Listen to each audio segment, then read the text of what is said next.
The Silent Girl by Kelly Hurd. Read by Laurence Bouvard for Saga Egmont. For Isla Jane, I adore your imagination, your willfulness, your incandescence. The world needs your fire. Don't let anyone tame it. Chapter 1.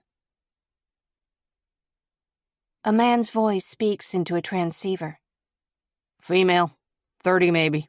Send an ambulance. And check for missing persons. Anything on the news? Strawberry blonde, blue dress. There's, flowers in her hair. With a whispered curse, he turns away. Hang on a minute, he says. I hear a different voice telling me that help is coming, that I need to hold on a little longer. But I'm not ready to leave the flowers yet. The blossoms surrounded me, 1,000 red moons bobbing on delicate stems. I'm pushing back consciousness, trying not to wake up. Whatever I did wrong, whatever landed me here, I know the flowers would forgive me, and I wish that I could stay. There's a sickening pain in my head. Blood has dried on my face. My eyelashes are sticking together. And I wonder distantly about time, about the pale light and the distant bird calls. I can feel scratches along my shoulder and down my right arm that scream every time I breathe. Fear, like a wild horse, runs through my veins.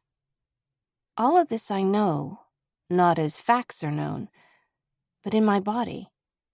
The way a fledgling bird must know which way to fly when the nights get cold. What I don't know is where I went wrong. The red of those flowers has erased whatever came before. I stare up at glossy green leaves, and without needing to close my eyes, slip gratefully away into a field of numbing red. Can you tell me your name? Where are you from?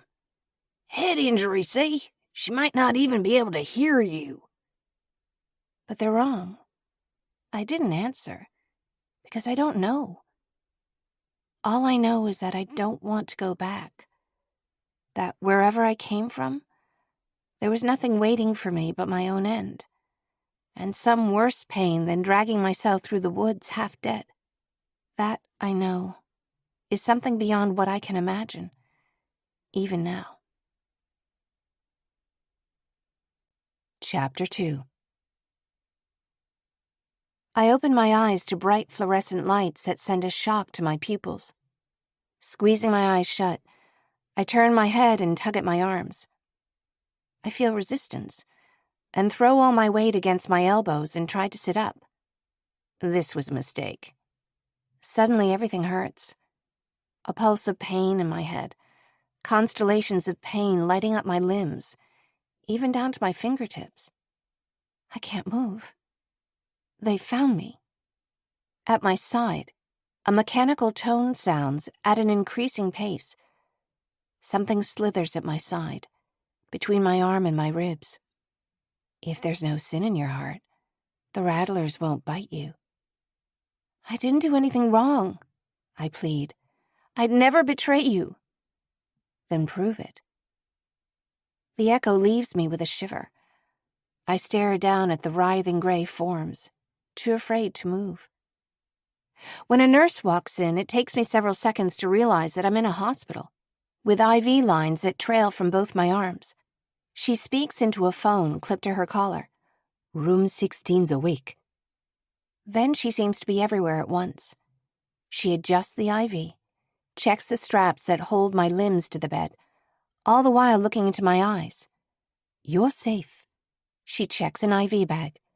Sorry for the restraints. Didn't want you to fall out of the bed. Again, I try to sit up, my head jerking side to side. I rock my knees back and forth, trying to free them from whatever holds them in place. With a tearing sound, a tie loosens and they are free. I swing my feet down and find the floor, cold tile under my feet. Some help? The nurse's voice rises, and an attendant rushes in. But I don't make it far. She catches me before I hit the floor altogether. I'm still thrashing, trying to escape, as they lift me up. She's shot, the nurse explains. Got out of the restraints. Please, I say, gritting my teeth. Let me go. I can get you something to help you calm down, miss. They ease me back onto the bed. The nurse rests a hand on my shoulder. Do you know where you are? You're in the hospital. I know, I gasp, wheeze another breath. I have to get out of here. To where? Now she's listening, as if I might know something she doesn't. Where do you need to go? Away, I answer. From what? I think my heart stops for a moment, and in that moment I settle into her gaze. Her eyes are golden brown, dark hair, kind but serious mouth. I don't have an answer. It's all right, she repeats. You're safe. Promise. She glances to the doorway. See? They put security outside your door. Why? I ask. This, apparently, is the first question of mine the nurse wasn't prepared for. Well, since... She busies herself with the IV, disconnecting the bag, putting on a new one, checking the port in my arm. I realize I can't feel much. How much do you remember? I blink, purse my lips, feel a splash of pain. Tell me, I plead. Don't worry about that right now, she says. We're going to try to help you get some more rest, okay? She turns her attention to small tasks, straightening things around the room, adjusting the blankets over my legs, updating a chart on a dry erase board that hangs by the door. I begin to feel light, as if I'm floating away. What a relief it is to feel less, and then a little bit less than that. Though I watch her write, the letters swim and fade before my eyes. All I can make out is the line at the top. It reads, Jane Doe. Chapter 3. The next time I wake, it seems to be morning. With a remote calm, I see that my palms are wrapped in gauze, that both arms are either stitched or bandaged. Beneath the hospital gown, there's a row of stitches down my chest, the dark thread like ants crawling over a red welt. I sense the absence of pain and realize there's either some medicine at work here, or I've already died. What a cruel trick, if the afterlife looked like the inside of a hospital room. Beyond the foot of the bed, a window offers a view of blue-edged mountains that rise above the sleepy town below. I watch the stoplights changing, which they do slowly, as if there's no reason to hurry. As if from far away, muffled through water, I hear the door open. Then a woman in blue scrubs is opening a dressing on my arm, cleaning the skin beneath. I watch the nurse working, feeling my dry lips crack as I smile. Thank you.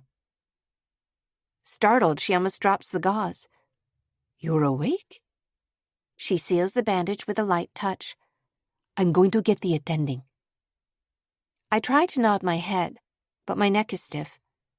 Instead, I return to the window. Beyond a row of trees, there's a pond, and from here it looks as shallow and reflective as a hand mirror. A white-coated woman with graying brown hair enters the room, followed by a younger man I take for a student of some sort. The attending pulls up a chair and sits at my bedside. Good morning. How are you feeling? She asks me. Hard to say.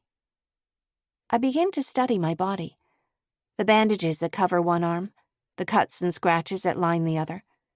There's a jagged wound on my chest, neatly held closed with tiny stitches. When I lift a hand, I can feel half-healed marks on my face, too. When the forest cooled at night, the dew settled on the leaves. Like a chill mist, a realization settles over me. I don't know where I am. My shoulders tense, and pain reverberates up my neck. I reach up to touch my head and feel a bandage at my temple. The doctor gently pulls my hand away. We'll get to that. What's important is that you're safe now. I pull back, rest my hand on my knee. First, maybe you'd like to introduce yourself? Why are they asking me this? The whiteboard still reads Jane Doe, and I wonder if they really don't know, or if this is some sort of test. Or maybe you can tell us what year it is? 2010? That's good. She answers. June 3rd, 2010. You've been unconscious for 3 days. The doctor nods to the student standing behind her, and he takes a step forward. He's holding a clipboard and wearing an ID tag that reads resident. We'd like to find your family. Maybe you can try to tell us about where you're from? What do you remember? My brother? My mouth forms the words as if from muscle memory. When I say them, I'm suddenly aware of a charge in the air, almost as if I expect speaking so to conjure something.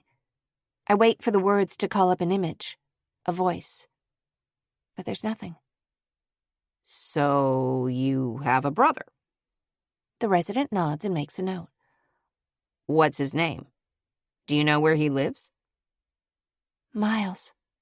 I breathe, realizing with some despair that I don't.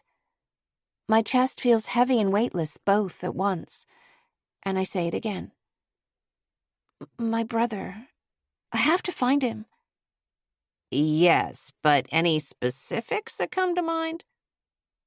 I raise both hands to my temples, as if I can squeeze the thoughts loose, and feel a sharp jolt of pain. The doctor gestures at one of my bedside monitors with her pen. You see, this is a stress response. Heart rate up, BP up, but her pulse ox is steady. Miss? It's something less than comforting to hear them discuss me while I'm sitting right here. At least the resident makes eye contact with me. You're about 30 years old. You don't have any tattoos or identifying scars. The police returned something of yours. Police?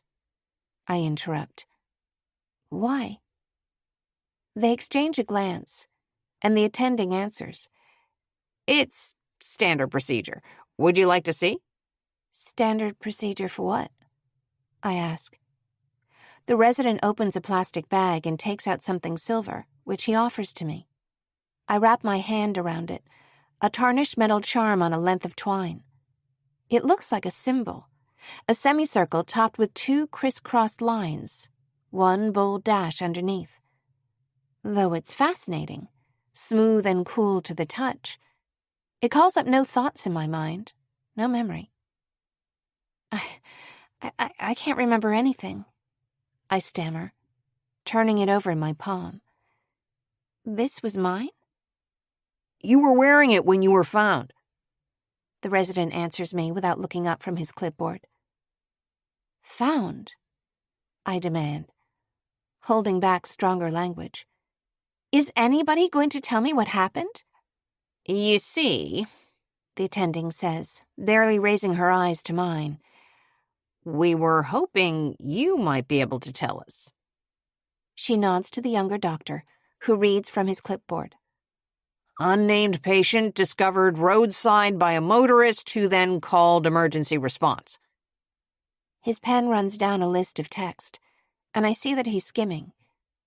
Negative for sexual assault, negative for drugs and alcohol, although some drugs are in the system only for a few days, so that might not give us the full picture.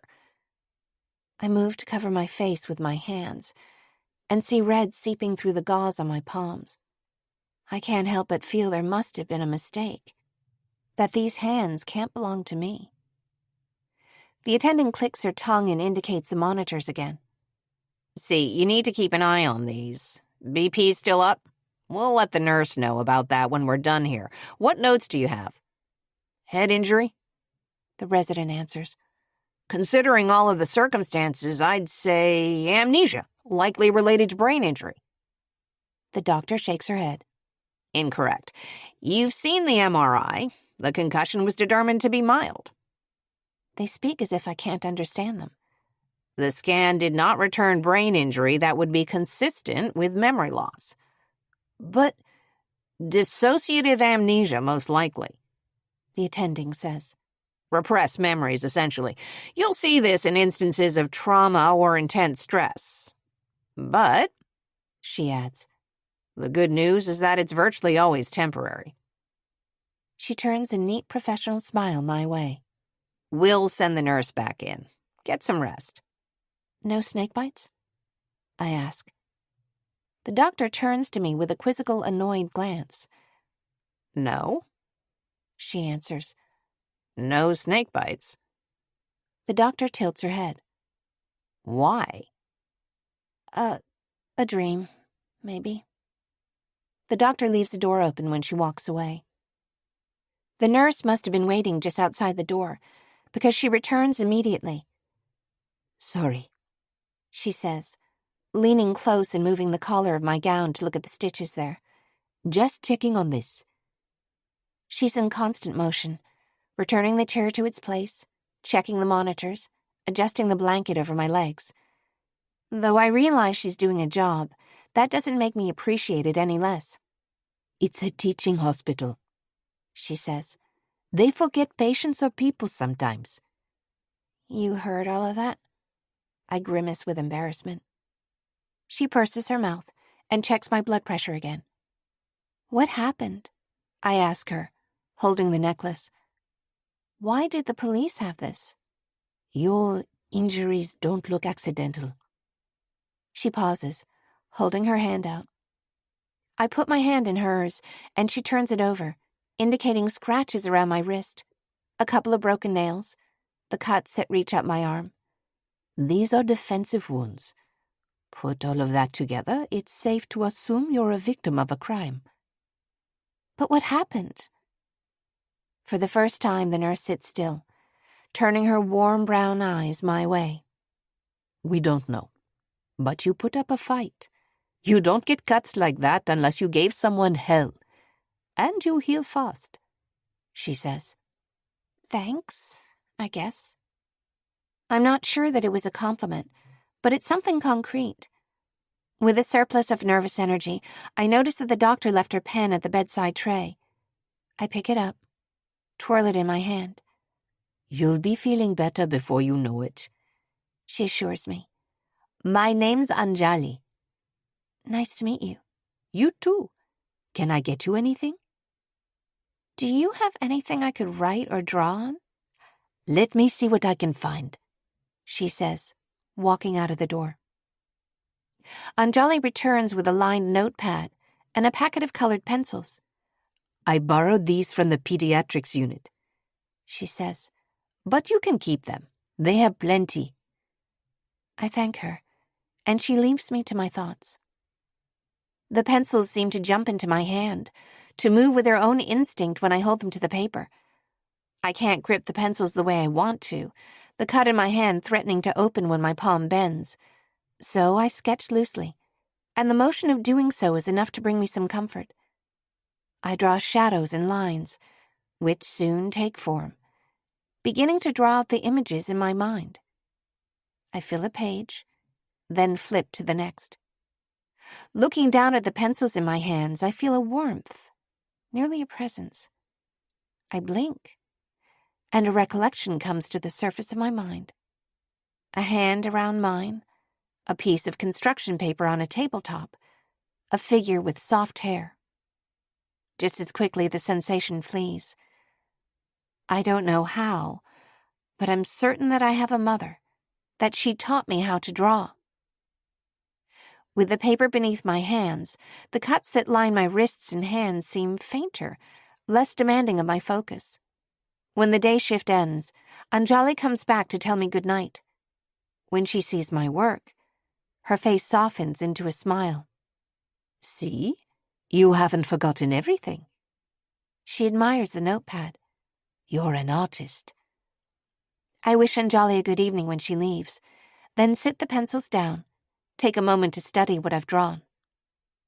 A woman reclines in a bed of flowers. She's in shadow, but I know her dress is blue. Above and around her, red flowers blossom, like great shimmering fish. And then, uninvited, the thought springs into my mind. I'd like to be there now. Back there in a meadow of flowers so red they could make the blood in your veins seem less than real. Through the glazed window, I can make out faint shapes in the hallway. I hear footsteps, then see a silhouette. Male, light hair, with sturdy square shoulders. Before I know what's happening, I can feel my heartbeat in the back of my throat, and I'm stumbling to my feet. Colored pencils scatter across the floor, and I slip on one as I crawl for anywhere to hide, finding only the dusty space between the bathroom door and the wall. I see a man's face, hard eyes, a line of a scar through one eyebrow. Behind the door, I crane my neck to look at the window again. From this angle, I can't see anything. When half an hour has passed, I slowly creep out, collect my pencils and paper, and sit holding them against my chest, watching the door. When the morning nurse comes in to check on me, I've fallen asleep huddled over my knees. I don't know why or how, but I know I'm not safe here. Chapter 4. Days pass, but my memory does not return. Instead, I have to build things from scratch, and I collect facts with determination. I know that my body is strong, that I heal quickly. Within days, I'm walking on my own, and not long after that, a nurse removes the stitches from my temple. I learn that I'm in Hazel Bluff, South Carolina, that it's a kind of joy to watch the sunlight changing on the little town beneath my window, the shifting shades of green on the mountains rising toward the west. The nurses offered to let me walk outside, but I pace the halls instead. I don't like the idea of being alone. But I'm still working on mirrors. It takes a physical effort not to flinch when I see myself. Even now the swelling has improved. Ginger blonde hair, which is the exact color of dust when it needs a wash, but has a warm spark to it when it's clean. Eyes blue, or almost blue, though it seems to depend on the light. And I have a cut lip, and a rainbow of bruises around my cheekbones and eyes. I comb my hair twice a day in the bathroom, trying not to look in the mirror. I parted on the side to cover the line where my stitches came out. The truth is, there are marks all over my body, although I try just to focus on the fact that they're healing. That's the only reason I look at them. Keeping a daily catalog, a roll call. When it gets to be too much to know, I color in the blank pages of the book. On the first morning of the second week, tired of sitting in bed, I bring my colored pencils and notepad to the upholstered chair in the corner. Hearing a knock at the door, I put down my pencil. Good morning. A woman stands in the doorway, tall and slim, with an upright posture and a measured tone that lets me know she's either law enforcement or military. Hi. I'm not sure I like the idea of any kind of unexpected visitor. I'm Selena Radford, police detective. Without asking if she can come in, Detective Radford crosses through the doorway and sits in the chair nearest to mine. I'm correcting my own posture, straightening my hair. Something about the precision of her appearance making me self-conscious. Her dark hair is in a low, tight braid, and she wears a blazer over a crisp dress, and I see the flash of a badge on her collar. I'd like to talk about what brought you here. I understand another officer came by several days ago, but you were still unconscious. Nice to meet you, Detective. You too, She glances up at the dry erase board, then turns back to me. You're probably tired of Jane Doe, aren't you? I should be used to it by now, I answer. Her manner isn't very friendly, but there's something I can appreciate about someone who isn't trying to win me over, so I put my notepad down to show her I'm listening. I don't know how much help I'll be. I still don't remember anything. Nothing useful, at least. Her smile is measured and professional, but I notice the curve of her cheek, the striking line of her brow. "You'd be surprised what might be useful," she answers. As commanding as she is, I almost didn't notice that she's also terribly pretty. I remember family a little bit, I tell her.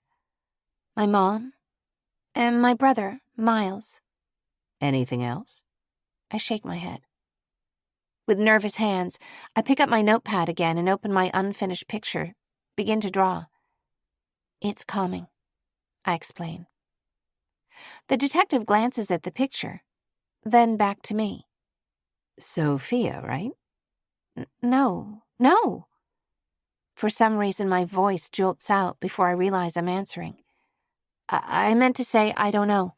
Why? "Not you," she says.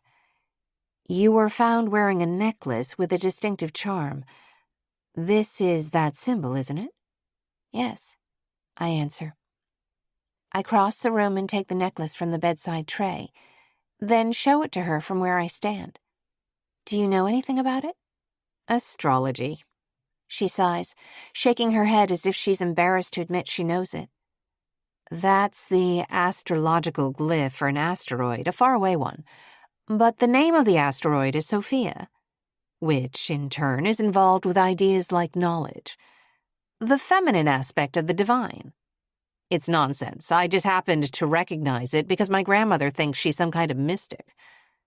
She taps her fingers against her knee. Sophia? I repeat. I like something about this name, about its soft consonants. To hear Detective Radford say a name, for a moment, almost made me feel as if I had my own. "It means something to you, then?" she says, picking up her pen and making a mark in her notebook. Maybe it did once. It's clear enough she doesn't entirely trust me. "This isn't an interrogation," she says, as if she's reminding herself as well as me. "The circumstances being what they are, it's important we consider every possibility." Nobody's told me what the circumstances are. I see that you know more than I do. I hold my chin up and turn my face to the window. I haven't shed a tear since I woke up here, and today is not going to be the day I do. "I see," she answers. "Apologies. I'll go over the report with you. Is that all right?" I'd appreciate it, I answer. Detective Radford begins to read from her clipboard, using the same measured, practiced tone. Several times she starts a sentence, then cuts off, seems to skip down a few lines. I watch her, with eyebrows raised. "You were found in the mountains a couple of hours from here," she says. "Near the side of the road. If only we could know, do you live nearby? Or did you get here from somewhere else? Whatever happened, you did not sustain your injuries there at the roadside, so we know that something happened." How do you know? "Well, one, there are abrasions general on your right side." She gestures with the tip of her pen. "Your shoulder, your arm. It suggests that you fell from a vehicle." She pauses, seems to check my response. "More accurately, that you were dragged from a vehicle and then fell. The debris didn't match the gravel on the road where they found you." I listen to her without wincing. She's honest, something I'm far more grateful for than an attempt to gloss things over. "And you had flowers in your hair." For the first time since she's entered the room, her tone wavers, and I sense she knows more than she's telling me. She lifts her eyes, and I see she's wondering if perhaps I'm the one who's holding back details. "I don't have all the notes here, but the flowers didn't grow anywhere near where they found you." What do you think happened? "We've had 2 detectives working on your case. The lack of detail, frankly, is disturbing. That's why I'm involved. Based on the circumstances—" Circumstances, I echo. That word again. A maddening allusion to things I ought to know, but don't. "Based on the circumstances," she continues, "I doubt that it was a random crime. However, there's always a possibility. You're telling me with certainty that you know nothing about your life prior to being here? I promise, I tell her. And though it's as genuine as it can be, something about her is putting me on the defensive, and I know I sound sharp. What can you do? There are databases we can check. Missing persons is a starting point. It can take some time once we begin requesting records from out of the area. The doctors all said I'd remember within hours, I say, lifting a pencil to my notepad, drawing a shadow that morphs into an angry-looking cloud. Then it was days. Now it's been 2 weeks. The hospital has relationships with several memory care facilities in the community, she says, not sounding overly concerned. I spoke with the charge nurse, who estimated that you'd be discharged within another 1 to 2 weeks. So what do I do? When they clear you to leave the hospital, I'll meet with you at the police station. Hopefully by then I'll have some returns from missing persons. We can show you photographs, compare what you remember by that time with whatever information I can gather. I want to ask her, and then what? But she's already folding her papers into an immaculately organized briefcase, checking the clock on the wall, then glancing with annoyance at her watch. Your clock is slow, she says. I have a meeting in 10 minutes. I apologize for hurrying out like this. I'll be in touch with you. What else can you tell me about the symbol? Not much, she answers. Sophia means wisdom, but in different traditions it's something like feminine, divine wisdom. A big idea, I said, for a regular first name. It's not that common a name around here, Detective Radford answers. She reaches out to shake my hand. I grasp her hand firmly and release it. After she leaves, I walk to the dry erase board and wipe off the Jane Doe with the tip of my finger. In its place, I write, Sophia. Then, after scrutinizing it, erase the last letter, change it to Sophie. It's better than nothing. I don't know how I got the necklace, but I'm not sure I want it out in plain sight either. I decide to keep it under my pillow. Anjali told me that I may have given someone hell, but I certainly got more in return. When night comes, I don't dream. I disappear into a sea of red. I wake in the dark and stare out the frosted glass at the hallway, my heart pounding. Each time my eyes begin to close, I jolt awake, convinced I've heard the latch of the doorknob twist to open. Hospitals are always cold, or maybe it's the constant chill of fear. Either way, sitting awake in the dark, I hug my knees and whisper, Sophie, as if it's a life raft. Chapter 5. Anjali arrives for her shift at 7 a.m. sharp. She opens her mouth to greet me, but her smile falters. You look like you've been awake all night, she scolds. You've got to let them prescribe you something for sleep. Your body needs it as much as your mind does. I'm okay. Thanks. I hold out my arm for the blood pressure cuff. After checking all the usual items, Anjali walks across the room to update the dry erase board. She sees the change I've made and turns back to me with a grin. Sophie, she says. That's new, right? Wait. Her eyes widen. You remembered? No, I answer, feeling as though I should apologize. My necklace. The symbol, it has a name, Sophia. So it's good luck? It could be bad luck as easily as good, I answer, smiling. But it's pretty much the only thing that feels like mine. It suits you. Thanks. What's bothering you? What do you mean? I want to snap, to ask her what wouldn't be bothering me, but I gather she knows what she's talking about. You look more worried than usual, she says. That detective came to see you yesterday, right? They want me to stay in a long-term care facility, I mumble. Oh, when you leave here? Yes.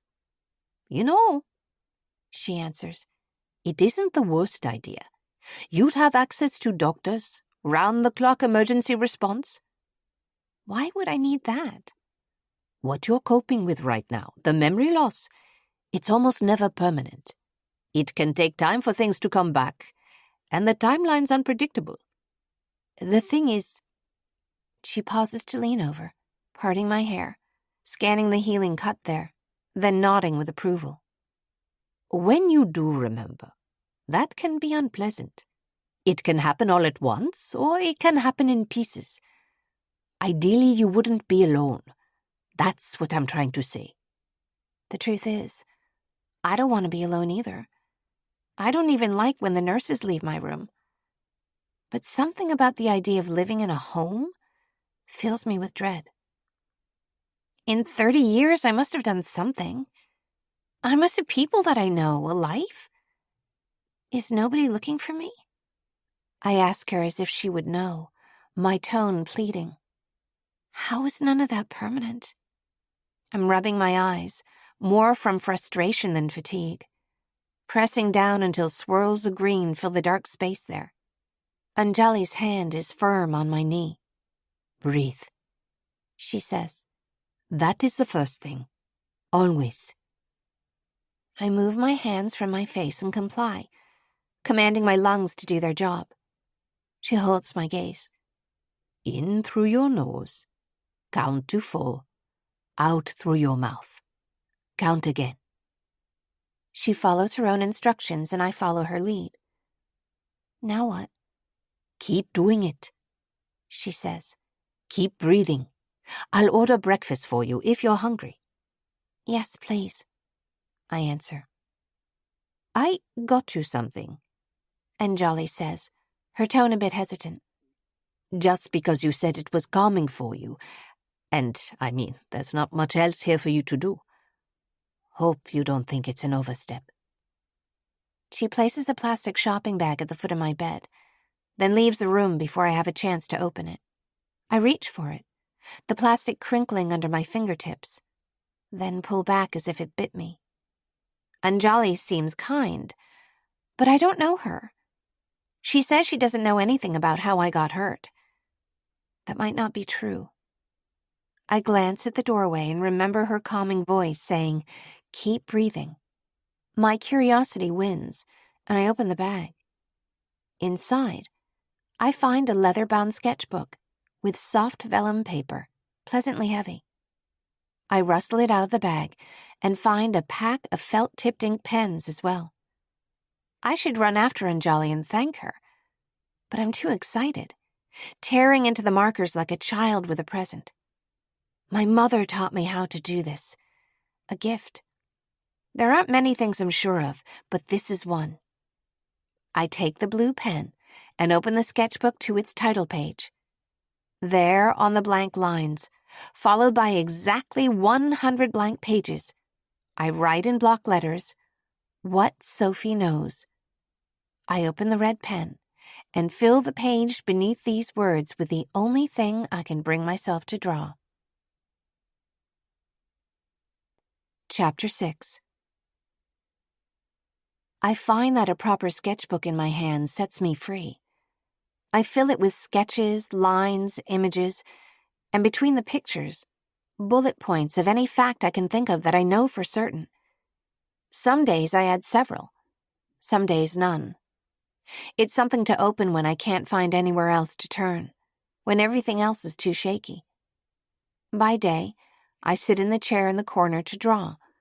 When it gets late, I move to the bed, drawing with a sketchbook resting on my folded knees until my eyelids are too heavy to continue. Asleep, I find the interior of my mind to be like a large, empty building. Among the echoes, I sense ghosts. I search for anything left behind from before, hoping for something indelible. I call my brother, without words, inviting an image, a voice, a memory, and still find nothing. I realize that this distance is part of him. His absence taunts me, then comforts me, and there's a sharpness to it, a sense of danger. This reaching for him is a part of me, same as teeth or limbs. There was a little girl with a backpack, without her brother. She stood at a doorway with a woman behind her, someone kind but unknown, not comforting like a mother. "This is going to be your home now," she says. "But what about Mom and Dad?" the child asks. She asks for her brother, too. But when she walks in the doorway to the new family waiting inside, she's alone. When I wake up, I'm already fumbling for the sketchbook with one hand, reaching with the other to turn on the light. The memory of having a mother, of knowing her, can't have been a mistake. Seeing a night shift nurse in the hallway, I hope, without knowing why, that she'll stop in to talk with me. When she passes by, it feels like a punch in the stomach. Some tougher instinct reminds me, though, that survival demands strength. So I sit up straight and make my face smooth as glass, refusing to cry. Chapter 7. When several days have passed, a detective arrives to drive me to the police station. All week, Anjali has been talking about my upcoming discharge from the hospital, as though it's some kind of emancipation. She even brought me some secondhand clothes that she got at a charity shop. I've managed to postpone any concrete plans for a long-term psych facility, though I suppose that may only leave me without a place to sleep. In the passenger seat of the officer's car, I blink my eyes in the bright sun. I meet with Detective Radford and a man in her office, a room with shiny paneled walls that are lined with diplomas and awards. I see her sitting behind the desk, offering a practiced, friendly greeting. "You're going by Sophie now, is that correct?" "Yes." "Sit down, please," she says, and I do. "How are you feeling?" "Not bad." "You look well," she says, opening a folder, referring to a sheet of paper. "Your recovery seems to be going smoothly, with one exception, of course." I know what she's talking about, though I'd rather not dwell on it. For all the hours I've spent drawing and dreaming, my mind is still empty. "You said we'd meet when you had some information," I say. The other detective begins to show me a series of photographs. Some are of missing persons, while others are of the families of missing persons.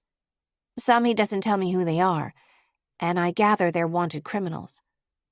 All the while, Selena sits across her desk, clicking idly at a computer screen, though I sense she's watching me for my reaction to the photos. "We're waiting on results from a few nationwide databases," she says, "but this is everything from the state." I wonder if she sees my disappointment when I sigh. Her tone seems to soften a little. "Sophie, wherever you're from, it's almost like nobody's looking for you." Though she's only being honest, the observation stings. I realize it's familiar to me, this sensation of being a girl that nobody would miss.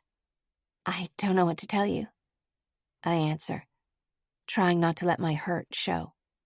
"The smallest detail could be meaningful," she says. "Any seemingly random fact could help me find out where you're from, what happened to you. Sophie, listen.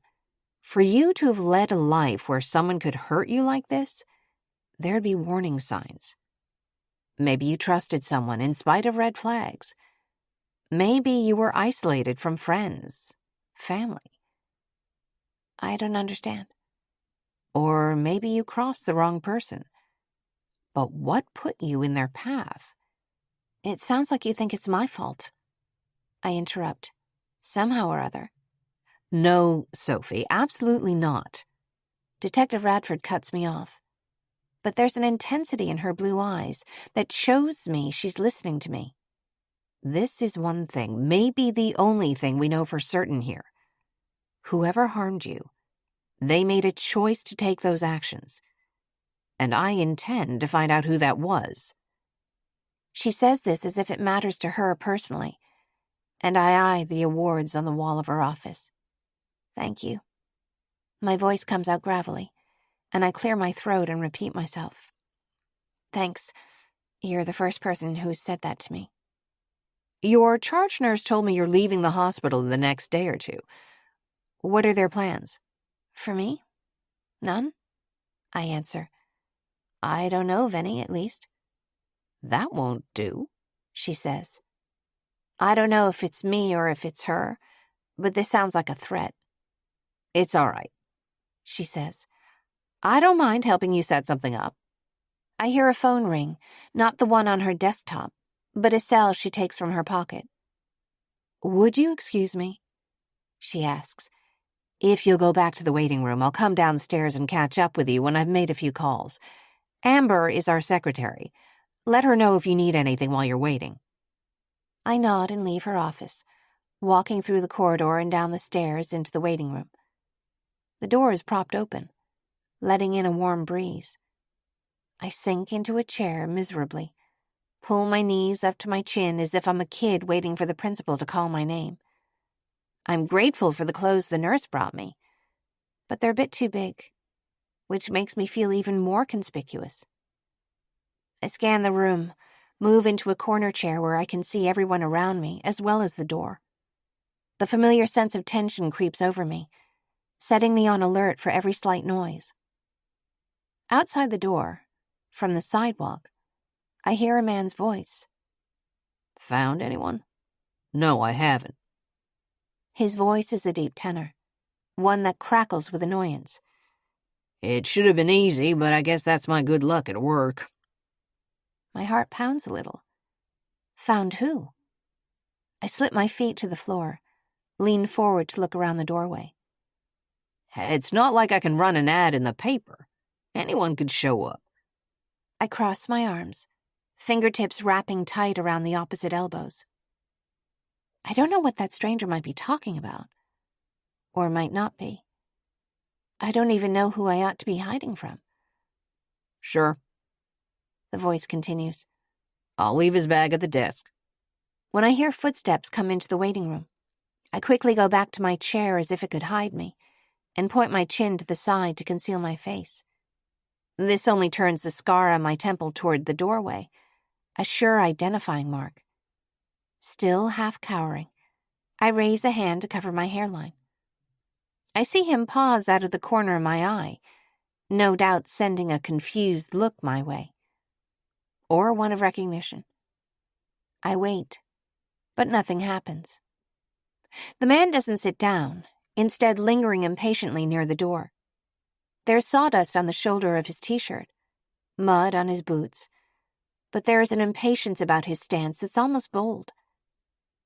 Maybe, I think, allowing myself a careful exhale, it was just a random phone conversation. I unfold into a normal sitting position, but keep my eyes on the floor.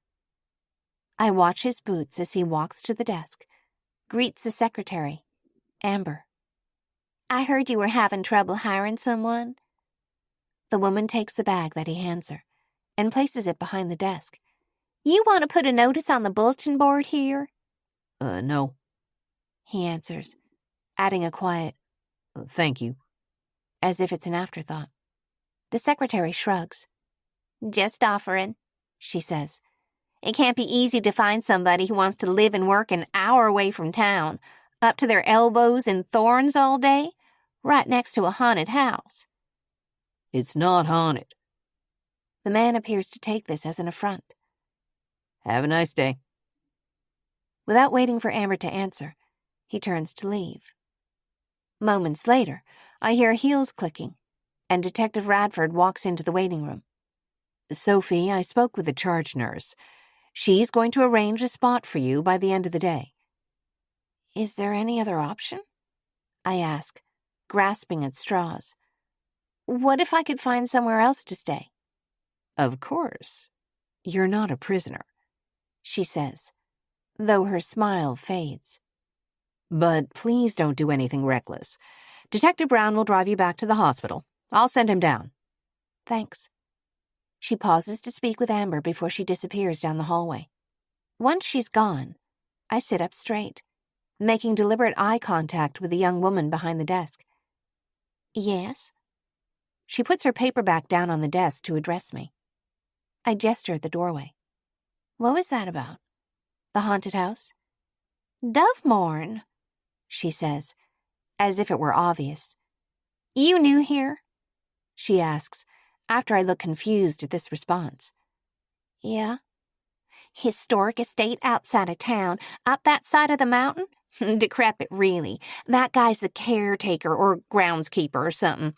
If you could see it, you'd agree it's haunted. Miles from anywhere. I'm pretty sure a lady died there like ages ago. Just then, Brown arrives to drive me back to the hospital. You ready to go? He asks. Yes.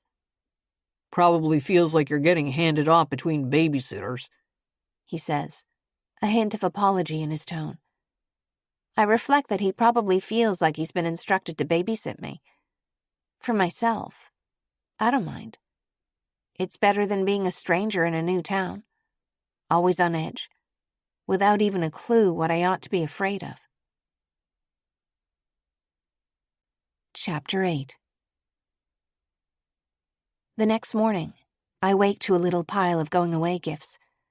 The nurses and staff have collected a small assortment of necessities, a pair of shoes, and some more secondhand clothes, toothbrush and hairbrush, even a backpack. I open the good luck card, poring over the brief notes and signatures. Anjali walks into the room behind me. I know you won't miss it here, she says, but it's been nice getting to know you. We'll all be wishing the best for you. Thank you. I turn around and offer her an awkward hug, which she accepts. As I turn, I see the flowers on the bedside table. It's an elaborate arrangement. Flowers in all shades of red. Dahlias, roses, carnations. Did you send these? No, Anjali says, beaming. I'm not sure who did, actually. Oh, her pager begins to buzz. Excuse me, I'll stop in again before you leave. For a moment, I'm struck dumb, my feet glued to the floor. I can hear my heart pounding so loud that I almost can't hear my thoughts. Who delivered these? I ask. But Anjali has already hurried away to answer her call. Run, I'm thinking. You have to run. It's like moving through water. Hands shaking, I reach to touch the arrangement. There's no card, no message, just the address of the hospital and my room number. They know where to find me. But who are they? In the bathroom, I change into a top, some blue jeans, and a pair of sneakers that almost fit me. I carefully place all my gifts into the bag. Wherever I'm going, it'll be nice to have a few things of my own. I stop in the kitchen in the hallway and add a few bottles of water to my bag, as well as whatever food I can reach. Granola bars, instant noodles. A nurse's aide walks into the room as I'm scanning the counter for more food. Miss, can I help you with something? She asks. No. I inch past her toward the doorway. Are you all right? She takes a step after me. You're Sophie, right, from room 16? I want to answer no. To tell her that if I don't know who I am or where I'm from, then she certainly doesn't. But I can't. Something tells me I couldn't lie convincingly, not even if my life depended on it. And what if it does? You're transferring to the care center, is that right? The aide asks. She's following me down the hallway now, which means it's a matter of moments before someone else overhears. Sophie, I need to ask you to wait here, please. At the end of the corridor, the elevator is open. Hold the door, I shout, mouthing a silent apology to the aide as I dash away. Slipping between the closing doors, I inch into the corner of the elevator. When we reach the lobby, bustling with people, I head straight for the mechanical glass doors, throw the backpack over my shoulder, and set off at a brisk walk. Under different circumstances, Hazel Bluff would be charming. I walk the streets for an hour or so, attempting to get my bearings. The streets are lined with willow oaks, tall enough that I suspect they've been here as long as the Victorian buildings around them. The town is built on foothills, just in the shadow of the mountains beyond. Before long, violet bruised clouds spill over the skyline, threatening bad weather. When the rain begins, I head back toward the hospital, trying to walk as though I know where I'm going. Near a block of municipal buildings, I pass a tourist center with a sign that reads, "Welcome, Historic Hazel Bluff." Inside, I browse posters with enlarged photographs, maps, trying to pass the time. As I walk past a poster that covers the 1840s to the 1860s, discussing Civil War history and emancipation, I hear the doorbell chime and duck behind a standing display. It's a family of 4, husband and wife, 2 young children. I continue browsing, hoping to stay inside until the rain stops. The next display covers the late 19th century into the early 20th, and I see a reproduction of a painting, enlarged to poster size, of a stately shadowed house overlooking an expansive garden. The heading reads, "Dovemorne House, Bygone Opulence, Tragic History." I scan the bullet points. Railroad fortune, construction, artisans and imported marble, Edwardian gardens, Art Nouveau meets natural landscape, a marriage gone wrong. I step closer still, to look at a contemporary photograph of the grounds, expecting to see a restored home offering tours. Instead, it's a grainy black and white image of the house and grounds, a ruined ghost of the building in the beautiful painting, the color-coordinated flower beds and structures giving way to decay and overgrown with weeds. The final bullet point reads, "Restoration, reopening this fall." Behind me, the door chimes again, and I hear the patter of the rain outside. I inch to the side, dodging behind a glass display case. In the backlit glass, I see the reflection of a man's silhouette, a woman's figure behind his shoulder. They're conversing, perhaps deciding whether to come in. Maybe, like me, they're just trying to get out of the rain. I see the man. Light-haired, square-shouldered. The woman standing behind him slips out of focus. He isn't the man I've glimpsed in my nightmares. That man had a scar across one eyebrow. A swell of memory hits me. The certainty that I would die. The man's silence when I asked for help. But it isn't him. It can't be. Yet, dodging further into the shadows, I realize I can't be sure. Turning around the other side of the display, I rush for the back door and hurry outside. It's raining, but I keep right on walking. I take a bottle of water out of my backpack and drink it as I pace up and down in the alley behind the building.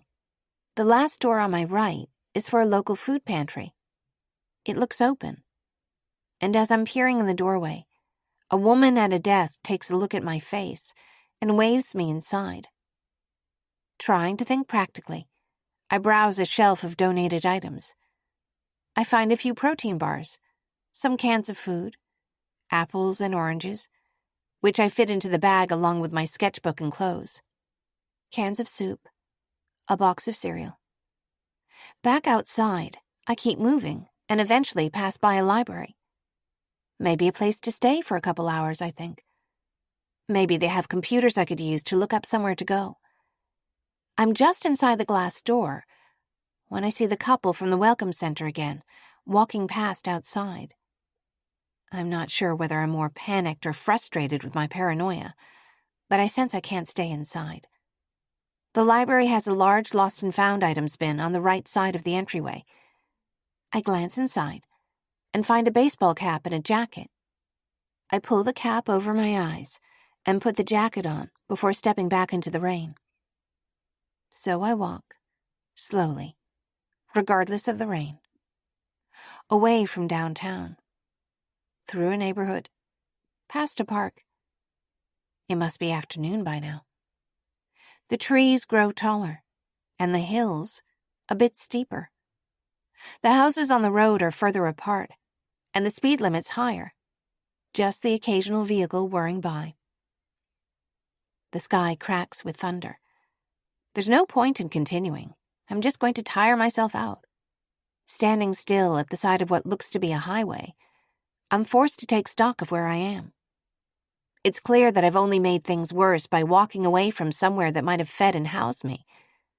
But on the other hand, I can still feel the chill of that red bouquet in the hospital room. I can hear a vehicle approaching behind me from a quarter-mile off, even over the rain. A large engine. Maybe a truck. I'm wavering. I don't know who it is. I don't know what I'm running from. At the last moment, I take a leap of faith. For the first time since I woke up in the hospital, I whirl around to face the oncoming lane and throw my arm out, thumb up. Chapter 9. The truck pulls over, and I breathe a sigh of relief when I see the driver.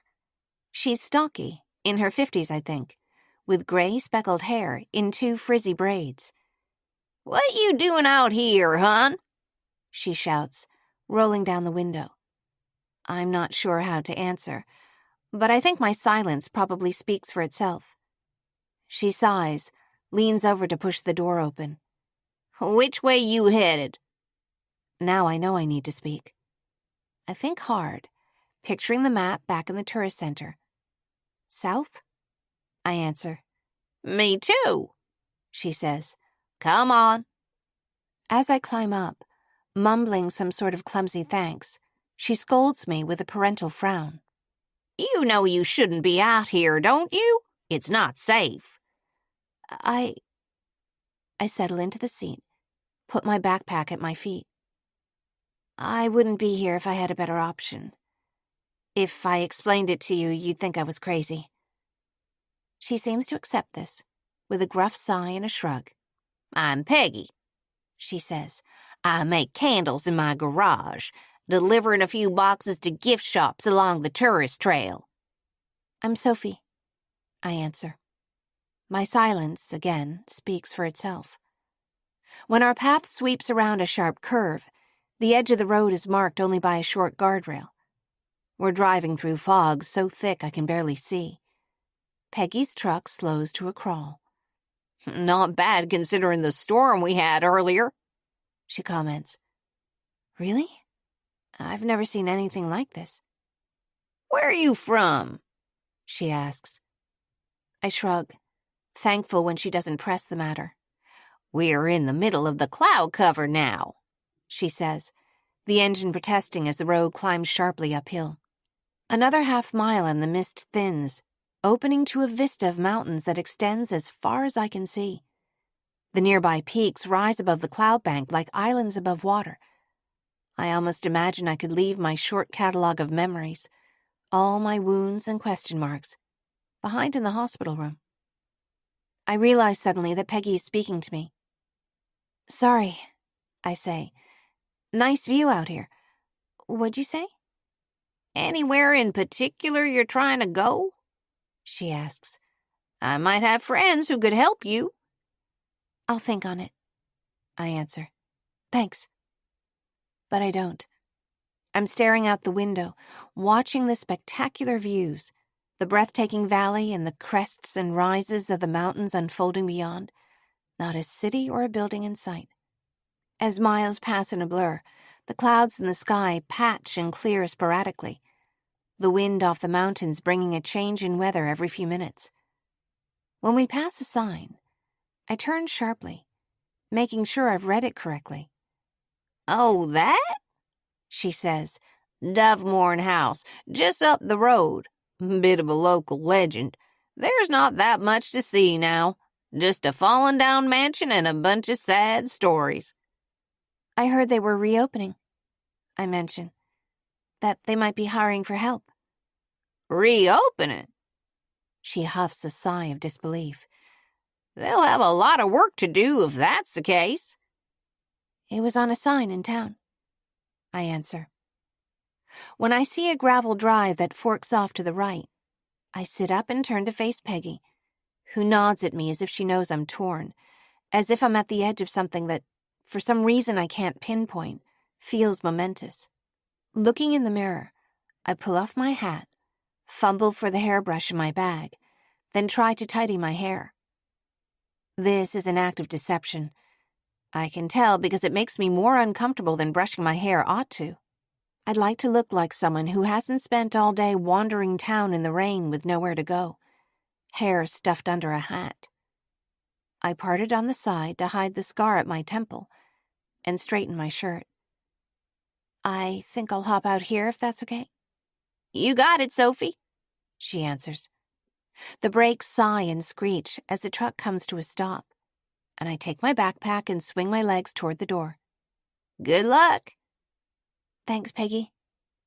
I hesitate, then reach over and grab her hand, squeeze and let go, before I jump to the ground. The lost and found ball cap is left on the seat, but I'm moving now, and don't want to go back for it. One leap of faith wasn't a bad thing. Maybe I could try another. Chapter 10.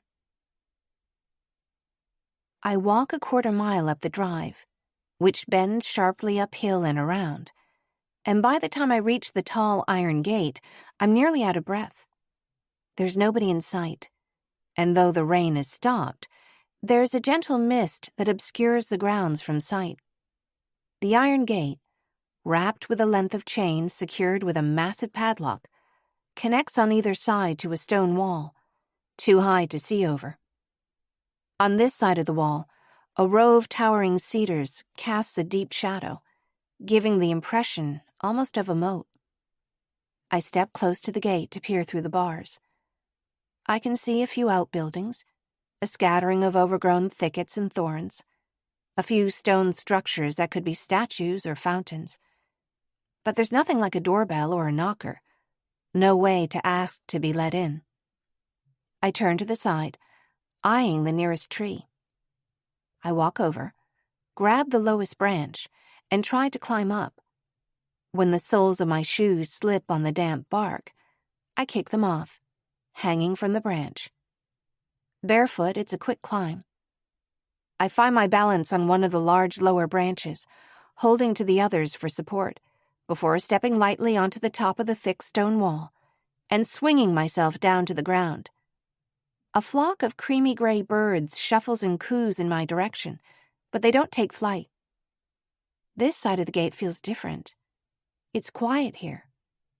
The heaviness of the stone at my back is a comfort, and after a day of running, I lean against its cool solidity, a cushion of moss behind my shoulders, and feel a sigh of relief so sweet, rising from so deep in my body, I could almost cry.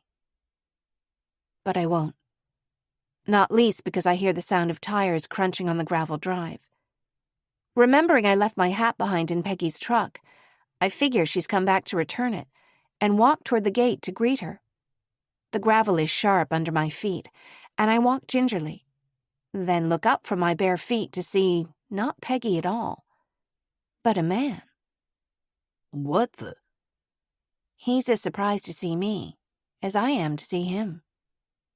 What are you doing here? Before the scowl settles over his face, I see his eyes widen, just for a moment. I see I've frightened him. It's all right, You shouldn't be here. His hair is dark brown and wet from the rain. This is the man from the waiting room at the police station. His brow settles into an impassive line. No trespassing. I didn't mean to trespass.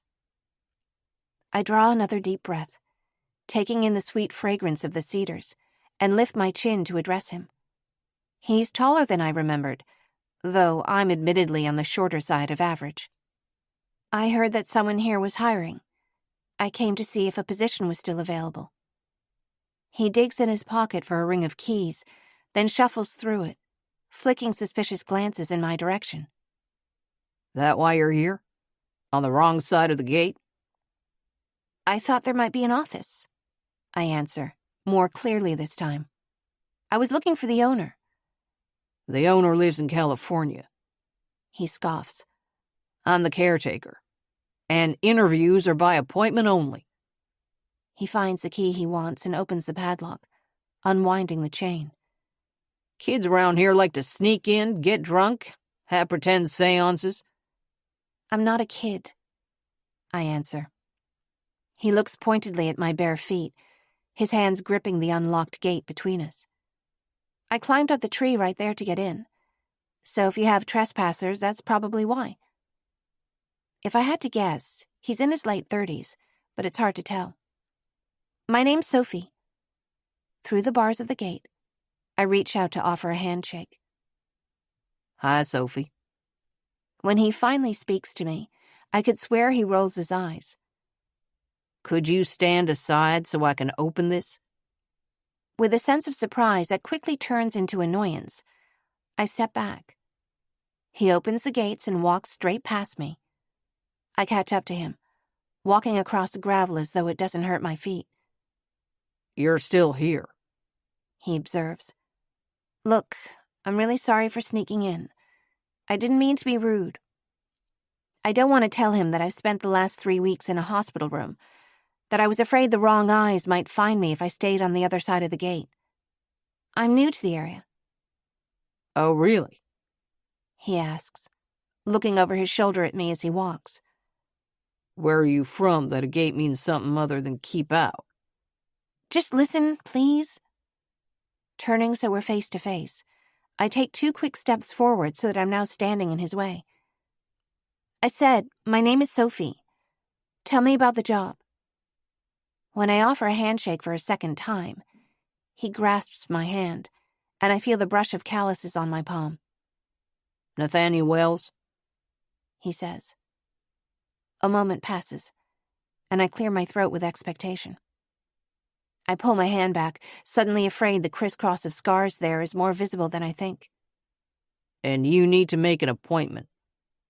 I heard you the first time. Fine, he sighs. Landscaping, garden work, maintenance. He takes off walking again, and when I hesitate, looks back at me as if to indicate I'm meant to follow him. We pass what looks as though it might once have been a circular garden, with a low concrete wall dividing it into quarters, and a pathway carving through the middle. I try not to stare, though it's impossible to stand here, in the ruins of something once so magnificent, without feeling a little humbled. When Nathaniel speaks again, I use it as an excuse to slow down, inching my sore feet from the gravel path onto the softer grass. How'd you hear about the job? I was in town? I weigh how much I can conceal without outright lying. There's a sign at the Welcome Center that says the house is opening for tours in the fall. Someone said you were hiring for help, that you were having trouble finding someone to work here. Yeah? He says. Well, it's hard work, and it's nearly an hour to the closest town.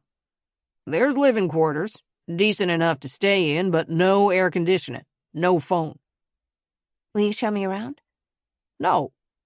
He answers so promptly, and with such certainty, that I can see something about him enjoys saying it. I'm already here. I cross my arms, and he rolls his eyes again. There are bits of wet grass and dirt in between my toes, and it takes all I've got to try to look serious. Fine, he says. I'll show you around. But it's not an interview, the job is not on the table, and you wouldn't be interested in it anyway. Fine. Nathaniel sets off again, and I try to match his pace. We face an expanse of overgrown foliage and structures, walkways, trellises, statuary, that I assume to have been a garden. It would be beautiful, I think, if it were cleaned up. No, it's still beautiful. At the far end of the gardens, I can just make out the shape of a house, huddled in the mist like some kind of animal. Very brief background, he says. The house was built between 1904 and 1907. Marble from Italy, brought over by steamship and pulled up the mountain by horses. 10 dozen craftsmen worked on it over 3 years. Stained glass windows by Tiffany himself. It was built as a gift from Colonel Atwood to his wife. Wow. I breathe. I stare as the marble house comes into view. 4 layers of windows flanked by a tower on either side. The windows are dark, and the roof is strewn with fallen leaves and branches. One of the porches on the first level looks dangerously slanted. Imagine someone giving you that as a present. How'd it end up like this? You could say their marriage went south. Nobody's lived here or maintained the place since the 60s. The owner hired me to chase off the occasional trespasser, and then, 6 months ago, got the wild idea to open for tours. So, here we are. That's it? I said I'd give you a brief background. Nathaniel pauses, and in the short silence I pull my jacket closer. I can't tell if he's looking at my ill-fitting clothes, or if the scar on my temple is showing. The Edwardians loved outdoor living spaces, He says. Walkways, courtyards, terraces. Most of the structure of the gardens is intact. What it needs is to be cleaned up, cleared out, and some of it replanted. It's just too much for one pair of hands. Maybe too much for 2. He says, fixing me with a doubting look. You live in town? He asks. I nod my head, justifying the lie by telling myself it's been mainly true until today. It's a long drive, He says. You said there was a place to stay here. As I wait for his answer, I see him sneak a look across the pond. Yeah, but... Can I see it? I ask. A long, quiet moment passes. It's not in the best shape. That's fine. I follow him across the grounds and over a footbridge that arcs over a wide pond, edged with overgrown ornamental grass and wildflowers. Watch your hand there, He says, indicating a loose spot on the handrail. I'm having it repaired, but it's not steady right now. Thanks. He leads me across the garden, along a wide granite pathway covered with a high trellis, where climbing roses with peach and white-colored flowers are in bloom. When we reach the other side of the mansion, we walk up a small incline to see a much smaller stone dwelling built into the hillside. There's a wooden door and a pair of windows either side. The upper part of the structure is perforated with little indents, almost as if someone meant to hide or plant something there. Rows on rows of them. I take a questioning step closer and place a hand on the stone wall. A dove startles and takes flight from one of the nests, fluttering past my shoulder. I gasp and stumble backward. For the first time, Nathaniel laughs. This was the dovecote. They used to keep doves here. There are no birds inside, but they still come to the nests. Keep doves? I ask. How do you catch them? You don't catch doves. For a second, something akin to a smirk softens his expression, before it settles into a frown again. You give them a safe place to stay, and sometimes they do. He unlocks the door and pushes it open for me. Inside, it is quiet and shadowed. When Nathaniel turns on a light, I see what was once a small but graciously appointed study. By the windows at the front of the room, there's a sprawling desk and a carved wooden chair, and I can sense the quality of the hardwood under my feet, despite its scratches. Even for estates of this period, a structure like this was unusual, Nathaniel says. But Zenaida, Mrs. Atwood, loved doves. Zenaida, I repeat, savoring the delightful-sounding name. The walls of the high-ceilinged room are hung with mirrors and paintings, I assume to carry light into the room from the front windows, all coated now with dust. Zenaida is also the Latin name of a type of dove, He says. Mourning doves, the ones you see out there. So, in a way, he named the house for her. It's so pretty, I whisper, though there's something of sadness in my tone. Why hasn't it been in use?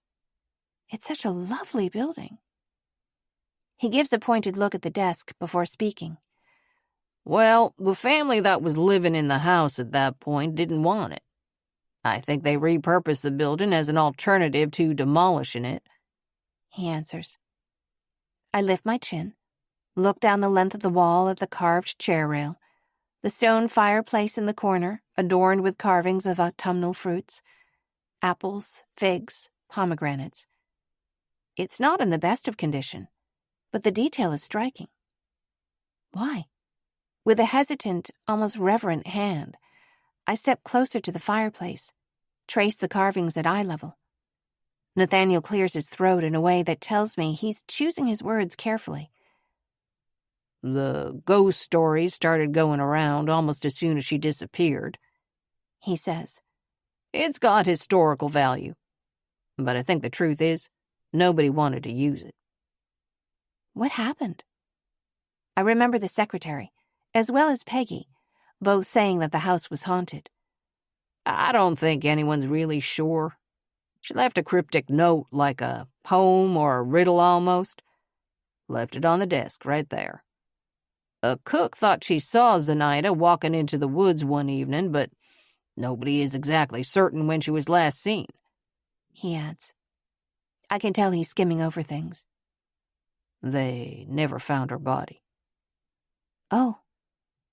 I hug my arms, rubbing my hands to warm them in the sudden chill. Not even now? One thing you've got to understand about the woods, he says. Even experienced hikers can get lost. The trees muffle sound. Maybe she got lost, or... I trail off. Maybe, he agrees. The note she left behind might contradict that. What did it say? I trace a hand along the massive desk, coated with dust. I don't remember. This is so obviously a lie that I'm ready to call him out on it, to insist he tell me, but he keeps talking. Not long after, a gardener found one of her gloves in the rose trellis, way up, like it wasn't there by accident.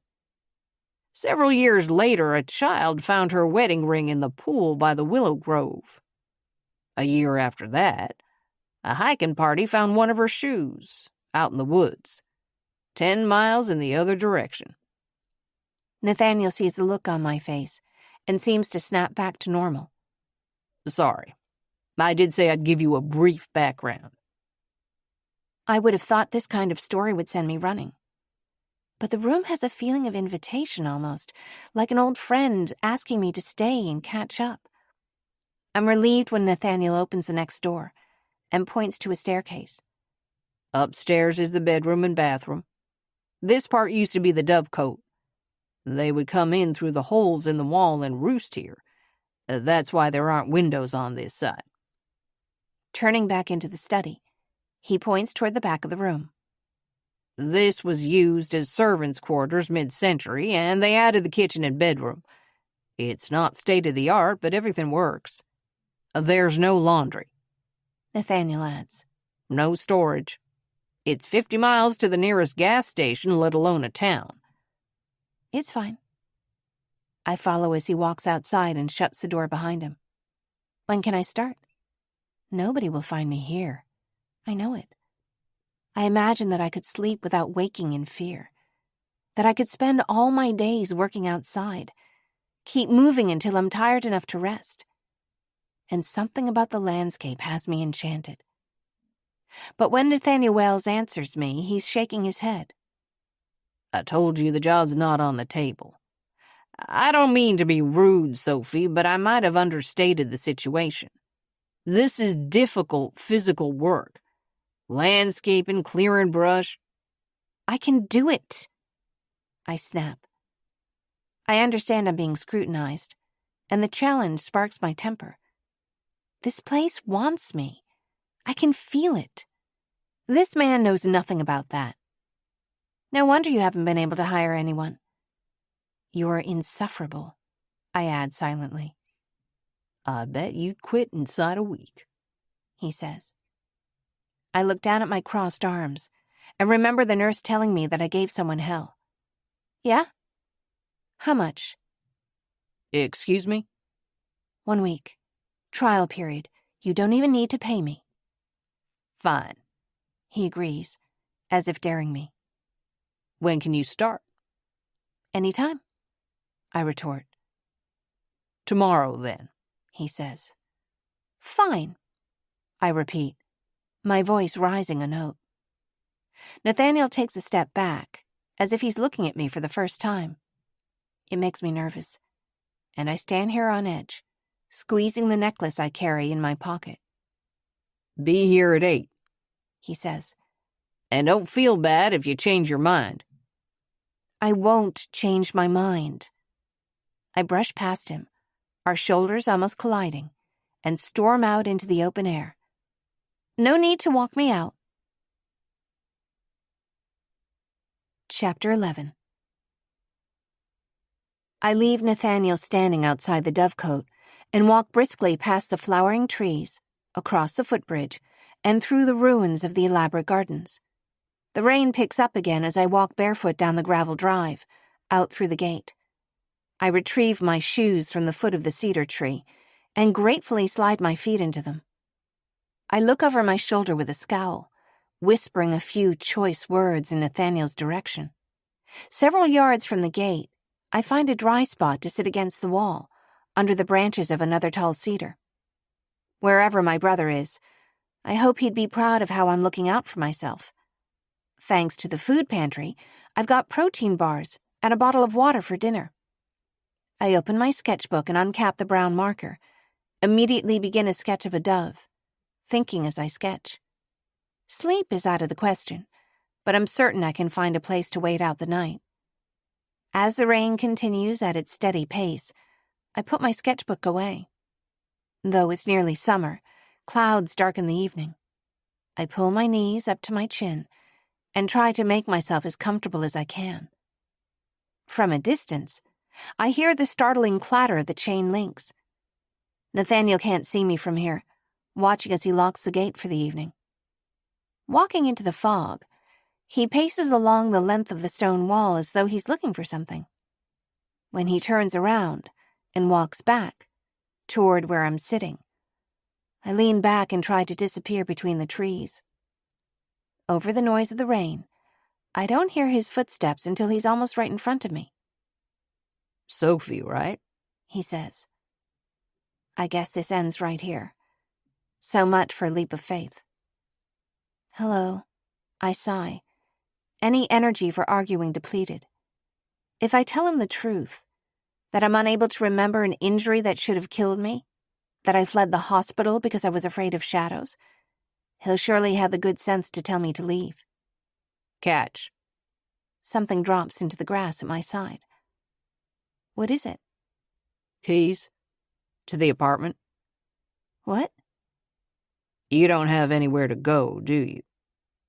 I reach to the ground, my fingers searching in the wet grass until I find the keys. With the same guarded expression, almost grudging, he turns back toward the gate, waiting for me to follow him. How'd you know? I thought about it. Offering no further detail, he chains and locks the gate behind us. Then, a little way up the path, cuts off to the right. Any emergencies, my house is that way, past the willows, he says. See you at 8. See you at 8. In the near dark, the shapes in the garden look like phantoms. Despite the gloom, I catch sight of something glinting in the fading light. Someone's watching me. I know it in my very bones.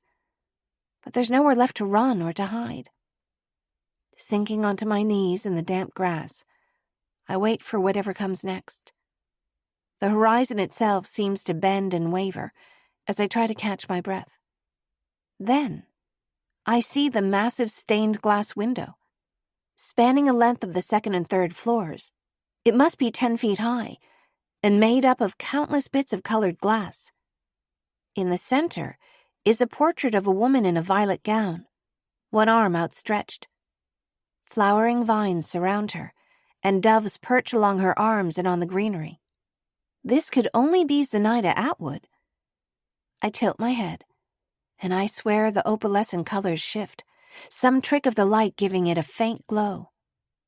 As I turn away, I almost trip and fall. Recovering my balance, I throw an incredulous glance back at the lady in the window, half expecting her to wink at me. She saw me, I think. She saw every bit of me. Does she know I'm in her study? Does she mind? I tell myself that ghosts aren't real, that the world has enough fear in it without bringing the supernatural into the mix. I should know.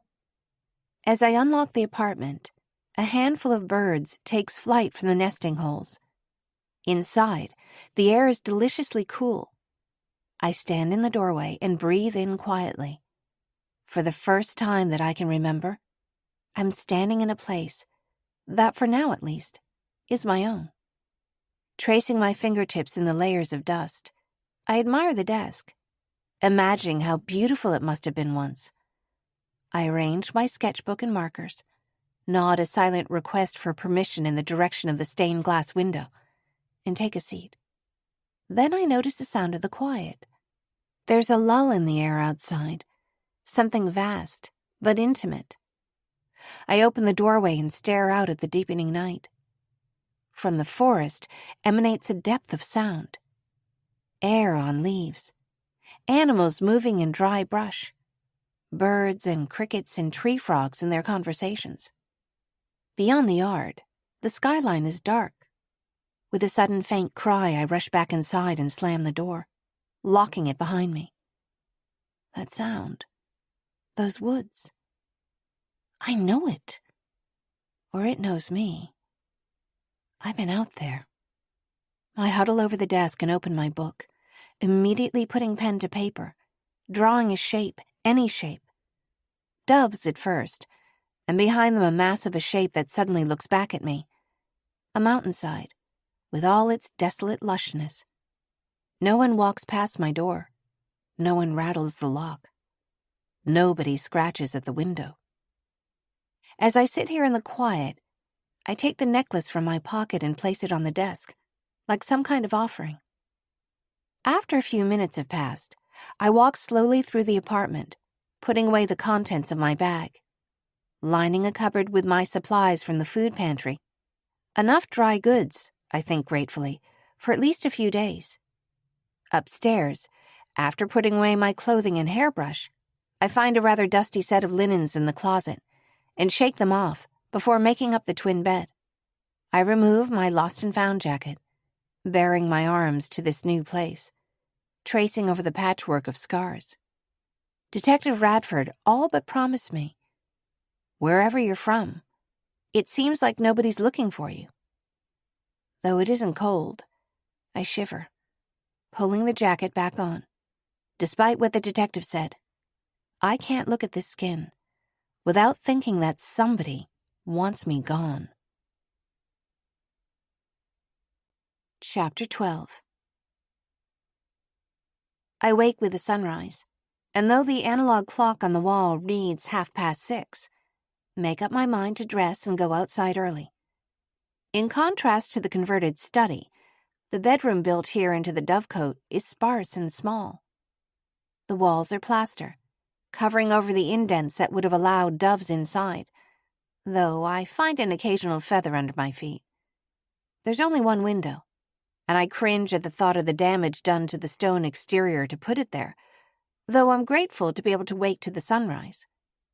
Aside from the plain metal bed frame and a little table, the room is bare. I shower and run a brush through my hair, then dress, choosing a long-sleeved t-shirt that covers my arms. I make a cup of instant oatmeal and eat sitting at the desk, imagining a goodbye letter left here. It feels like sacrilege to sit here. But then, remembering the way that stained glass figure seemed to study me, I wonder if she'd mind. I put a bottle of water in my back pocket and walk outside, locking the door behind me. After yesterday's rain, the morning light casts a different light on the gardens. The structures and plants that remain of what was cultivated here seem to rest gladly alongside the tangles of thickets and wild greenery. I hear the sound of a hammer and follow it across the garden to the east side of the house. In the distance to my left, A row of magnolia trees shines in the sun, and I breathe in the lemony fragrance. The main walkway leads through a lawn where I can make out plants and shrubs in rows, all overgrown, cobwebs sagging with dewdrops between the tall grasses. I see gladioli and tulips astray among the brambles, and suppose they may have been planted here in rows once. Beyond, toward the edge of the wide clearing, I see the pond, larger than it looked yesterday evening. The narrow bridge reaches over it in a rounded arch, a beautiful arc against the landscape. To the other side, I find the trellised walkway bordered with roses, leading to the west side of the mansion. Nathaniel is in boots, jeans, and a faded black t-shirt, sitting atop an unreliable-looking roof over one of the doorways, hammering what looks like shingles or nails into place. When he sees me, he sits with his knees stretched out in front of him on the rooftop and opens a bottle of water, one forearm shading his eyes from the sun. Morning? After his readiness to argue yesterday, he seems on notice, but decidedly withdrawn. Morning. Yesterday I felt tension, the air between us thorny before we even spoke. Now I wait for another barb, another invitation to leave. But he offers none, and I almost feel as if he's waiting for me to speak as well. I could show you around the place if you like. Just need a few minutes to finish this roof. No thanks. Although I'd love to see more of the property, I haven't forgotten about his assumption that I wasn't up to the job. I'd like to prove him wrong before I do anything else. What are you working on today? Patching this roof? He says, gesturing with the heavy end of the hammer. I flinch, and he puts it down at his side. Then clearing out the herb garden over there. He indicates a circular garden bounded by a hedge. It's filled with vines and leaves, as if they'd been poured into it as into a basin. The vines also cover a curved bench that faces what I assume was once a fountain. Among the vines, I can see the overgrown and thick-stemmed descendants of an herb garden. Rosemary here, lavender there, what might once have been mint. Nathaniel climbs down the roof on a ladder and follows me over, and I tense, remembering his words the previous afternoon. It's difficult work. I might have understated. This doesn't look difficult. He walks over and pulls up a vine that's rooted to the ground at several spots. This is English ivy. Popular plant, but it chokes out anything else it touches. The idea is to recreate how the garden would have looked in 1907. It turns out, if someone plants ivy in one spot and then deserts the place for decades, it takes over everything in its path. Easy enough, I answer. It's tougher than it looks. In some spots, it's thick. You leave it long enough, ivy can pull down a porch roof. That's what happened over there. He adds, pointing again with a hammer. Herbicide would kill it, but it would probably take out everything around it too. Okay. I take a few steps into the garden. The ivy reaches past my ankles, deeper in some spots.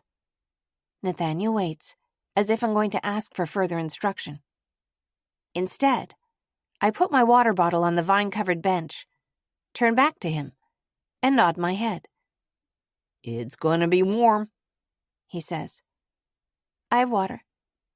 I remember I'm wearing long sleeves. Nathaniel doesn't know there's a network of injuries beneath those sleeves, that the skin over my shoulder still feels tight when I move, though it doesn't hurt anymore. Not really. Gloves? I'll be fine. All right. Nathaniel still seems uncertain.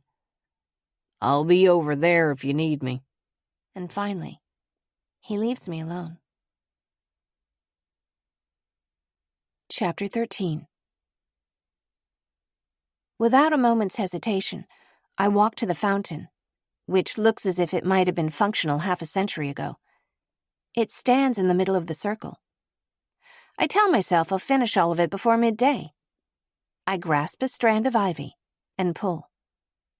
An hour later, I adjust this goal. The vines hold on to the earth with roots along their length, somehow even clinging to the pale granite of the fountain. Along the ground, They pull up clods of soil, along with ants and earthworms. The truth is, I'm not afraid of hard work. Ever since waking up in the hospital, I've been living on a baseline of nervousness, an almost constant desire to run, walk, do something with this energy. Working myself to the point of exhaustion might be the only way to relieve it. I first pull the vines from the fountain, from the top down, then work outward and around in a spiral. The discarded vines go into a pile at my side, and every few minutes, I haul an armful to a heap at the base of the fountain. Soon, I've rolled my sleeves up past my elbows. When the sun is overhead, I move to a spot in the shade. Nathaniel's finished the roof, gone out of sight to work on some other task. As midday passes into later afternoon, I let the prickle of sweat and the heat of the hour become a distraction from the disquiet in my mind. This side of the mansion faces west, and I see that the sunlight will fall beautifully on this wall as it sets. There's a roofed porch on the ground level, bordered by more unruly and overgrown plants. One column looks close to collapsing. Up both sides of the wall, and across the third level, is a line of ornate windows, though the glass is cracked in places and dark with dust. A tendril of ivy is creeping out one window, and I wish I could be up there, pulling it away too. All the while my hands are moving, uprooting vines from the soil, and I sit with my knees folded under me. The dry leaves beneath my fingers rustle, and I freeze. Just a few inches from my hands, a coiled snake rests. It's beautiful, almost, with a dainty crosshatch of brown and amber scales that wrap around its back. A copperhead. Go on, I think, looking into the black beads of its eyes. Why aren't you moving? Still here? I didn't even hear Nathaniel's footsteps. When I don't move, he takes a step closer. Don't move, I say. The snake is close enough to bite. Close enough that there's more risk than safety in shying back. I hear Nathaniel's gasp as he notices it. I realize my arms are exposed, and with them the pale patchwork of healed scrapes that line my arms. He's looking at the snake, I tell myself. He's not looking at me. In that moment, the copperhead slithers away into the ivy. I shove my sleeves down to my wrists and sit up straight. I guess I should have told you to look out for snakes, he mumbles. Not a problem. I gaze after the creature as if I could call it back. My heart is racing, but I don't feel frightened. Instead, something like a thrill runs through my veins. A dream, maybe, I had said to the doctor. But was it? All you have to do is be still. Try not to startle them. They'll know if you're frightened. Right, he answers, watching me as if I've said something unearthly, rather than offering facts. I'll finish up. I can do it, I answer. If I find a branch, clatter around the rest of the garden before I go plunging my hands in, any remaining snakes will clear the area. Besides, I made a bet I'd stay here at least a week, and I don't plan to lose it. Nathaniel glances at the stack of cleared vines, raises an eyebrow, and says nothing. For the first time today, I find myself smiling. He rests a hand on the fountain and follows my gaze to the wall of the house, where the stained glass portrait is playing tricks with the afternoon light. It's really something when the sun starts to go down, isn't it? I nod and get back to work, then feel a set of eyes on me. Nathaniel lifts a hand to touch his temple and tilts his chin. The unwelcome reminder is a shock. I open my mouth to answer, then realize I don't have the words to do so. Car accident, I whisper, with a shrug that dismisses the topic. You said you were new to the area, he says. How long have you been here? I don't want to lie, but I don't want to chat either. Long story. No need for small talk, right? No, it's actually... Just as I realize I'm on the edge of telling him something I maybe should keep to myself, he interrupts me. That's fine. He brushes his hands off, takes a step back in the other direction. I'm the same way. Though I'm wondering if I should explain further, I let his comment stand. I've impressed him, and that's enough for now. I'm finished for the day, he says. Just so you're aware, there's a crew coming by in the morning to repair part of the trellis. I open my water bottle and take a sip, nodding. And I'll probably drive into Hazel Bluff for groceries on Friday, so if you need to pick anything up, you can come along. Thanks. It's true that my food pantry supplies are going to run out at some point. I imagine I could also use this trip to check in with Detective Radford. Nathaniel's waiting for me to speak, and it doesn't escape me that this offer doubles as an excuse for me to pack up and leave. I'll go into town with you on Friday, I answer. If the detective has found any information on my brother, or, I suppose, on me, I'll be leaving. But I'm not sure how to explain this to him, so I change the subject. Same thing tomorrow? Yep, he says. I'll be out here early. Hey, one more thing. What's that? How long were you sitting here by yourself, making eyes at that snake? He asks. Oh, it was an hour or so, I answer. We had a lot to catch up on. His eyes widen, and he opens his mouth as if to answer me, but says nothing. Despite my best efforts, I find myself smiling, holding back a laugh. No, it wasn't more than a second or two. Just wondering, he answers, a hint of a smile tracing his mouth. See you tomorrow. For another hour, I stay outside, pulling at the vines. It's only because I want a reason to stay out until I see the full glow of the sunset on that window. As the time passes, I watch the ground for snakes, and it occurs to me to wonder why I know the first thing about a copperhead, or not to move too suddenly when it was watching me. My palms are stinging, and my limbs are sore, but there's a comfort about it, the mundanity of a blister from a day's work. I sit back and see that I've cleared almost a third of the herb garden. For my first day, I'm satisfied.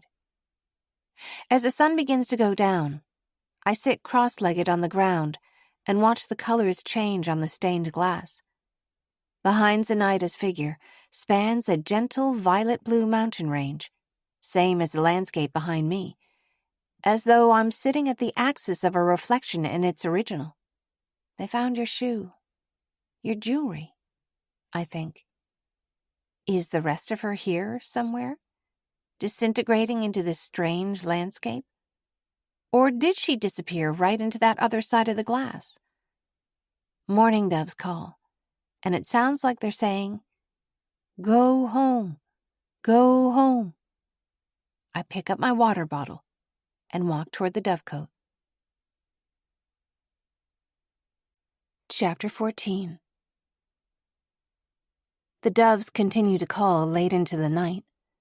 I'm half in a trance as I draw, and when I pause to think, I rest my hands on the worn wood grain of Zenaida Atwood's desk. I wonder what dreadful sadness she must have felt, that it could make her want to leave this beautiful place.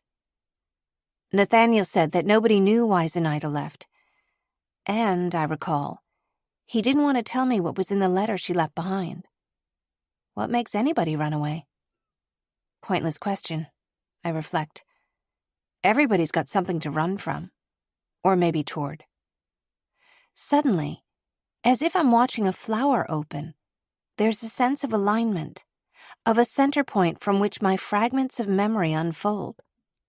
My sudden anger when the detective said that nobody was looking for me, that memory of feeling unwanted. Holding my pen tightly, I see a blot of ink spreading from the felt tip. I remember running away as a child. I left no such note, no riddle behind. I wanted to disappear into the city just like my mother had, so that nobody could find me. No social workers or foster parents. I had run away from my first foster home, almost on a weekly basis, until they moved me to another family. The woman there was kind. When she brushed my hair, it never pulled or tugged. I ran away again just the same, every chance that I got. I remember that the kind woman found me huddled in a bus stop trying to get somewhere, I'm not sure. She brought me home, fed me dinner. After I'd changed into my pajamas and been put to bed, I crept back out into the hallway, listening to the hushed voices in the kitchen.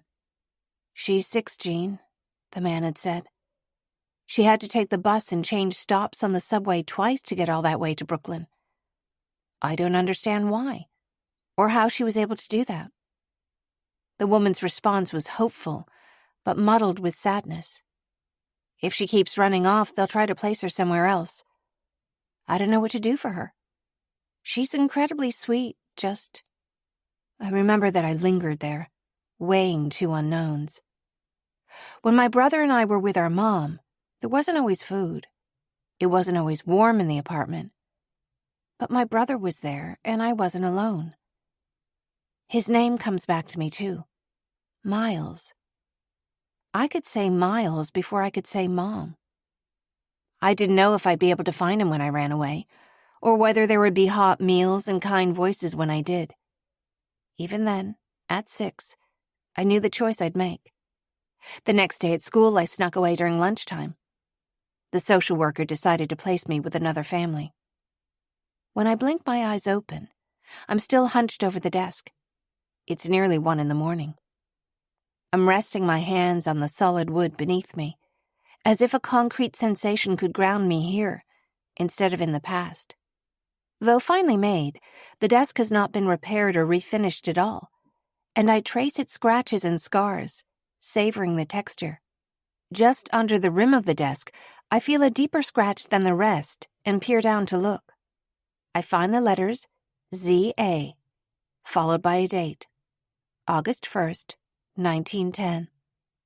I trace over it again and again, breathing a deep sigh.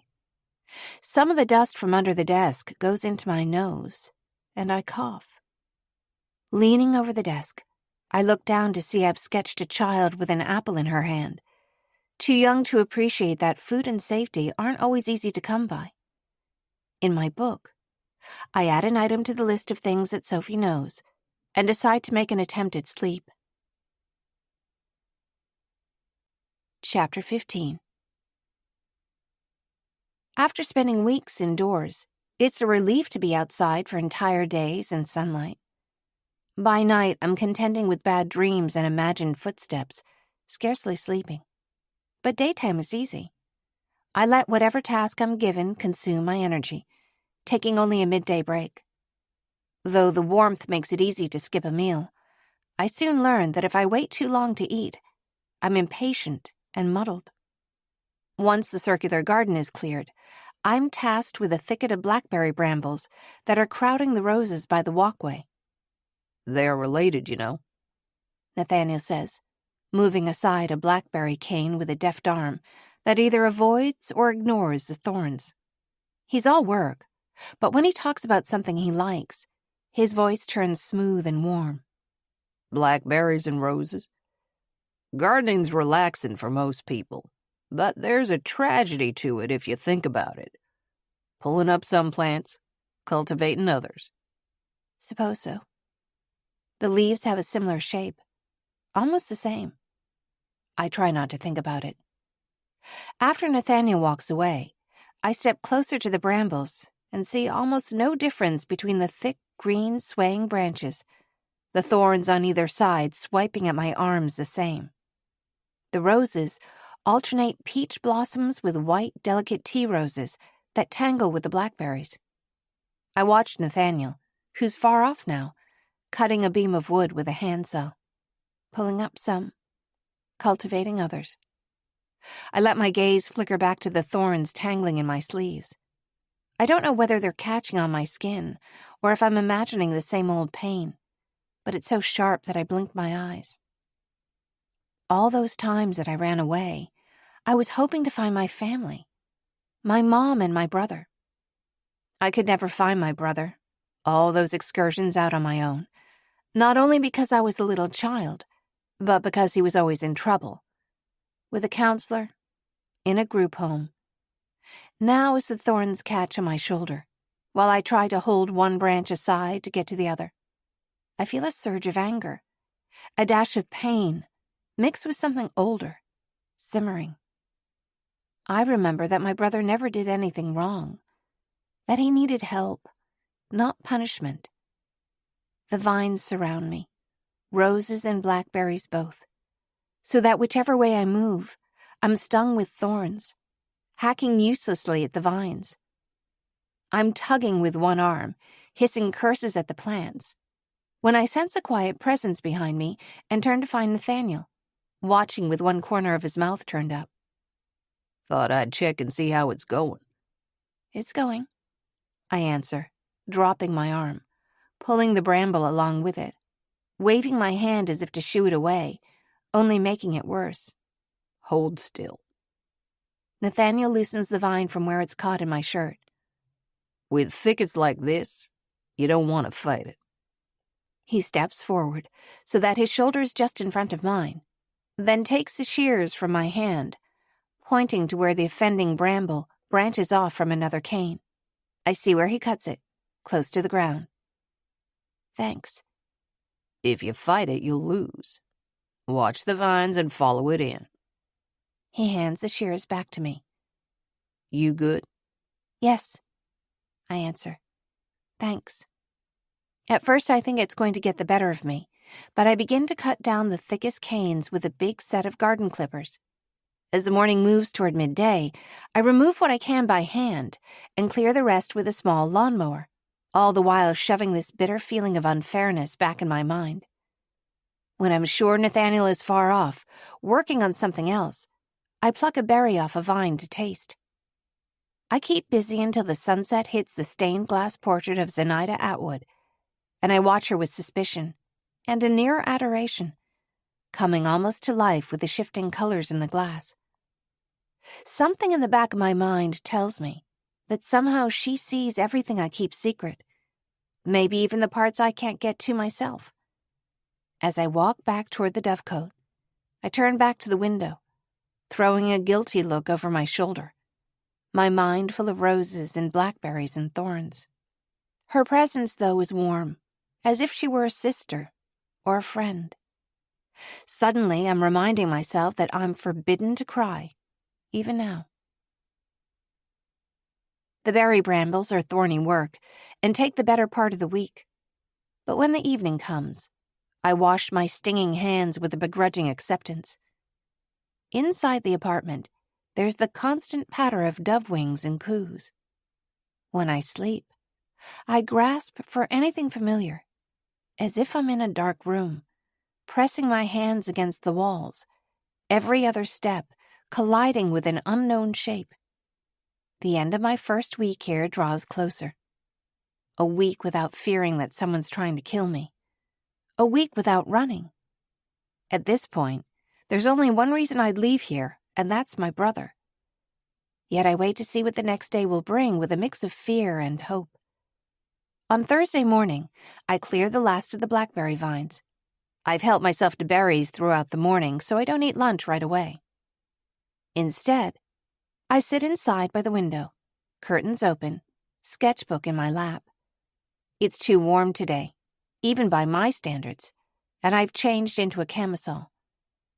Before I find Nathaniel to ask for my next task, I'm planning to put on long sleeves.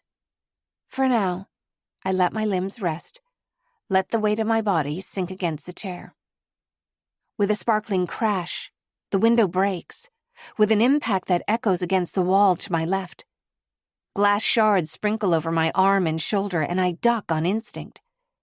The chair tips forward, and I slide onto the floor, catching myself on my forearms. I open my eyes. Not a sound crosses my lips. As I draw a silent breath, I look from side to side. My heart beats loudly, but I'm searching for any noise or movement. Moments pass, and I see none. I'm trying to make myself small, to disappear against the stone floor. They've found me. Who's they? It feels like reaching for shadows. If I could, I'd grab this specter that crosses my mind, interrogate it. In every recess, I imagine snakes slithering toward me. An image flashes across my mind. A man with fair hair and a scar across his eyebrow. My stomach twists. The window's broken. It was too big and fast to be a bird, though a rock is possible. Then, just as I'm becoming aware of glass fragments embedded in the skin of my forearm, I see the football on the other side of the room. Hello? A child's voice calls from outside.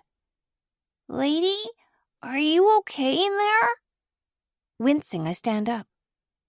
A little boy peers in through the broken pane, panting as if he's just chased his football from the other side of the county. A flop of chestnut brown hair hangs close to his thick-framed glasses, which slip down the bridge of his nose. Hi, He says, tucking his glasses back into place. please don't be mad at me. I meant to throw it over the pond, but it went the wrong way. I'm not supposed to throw the ball out here. No harm done, I answer. The boy heaves a sigh of relief, and a lock of hair slips over his glasses again. There are no snakes, no danger here. Just this doe-eyed little boy, with his halting apologies. Well, the window's broken, so little harm, but I'm sure that can be fixed. Through the broken window, I smile at the boy, wondering why he's still standing here. Are you okay? I look again at the winsome, honey-brown eyes and realize he must be Nathaniel's child. No threat.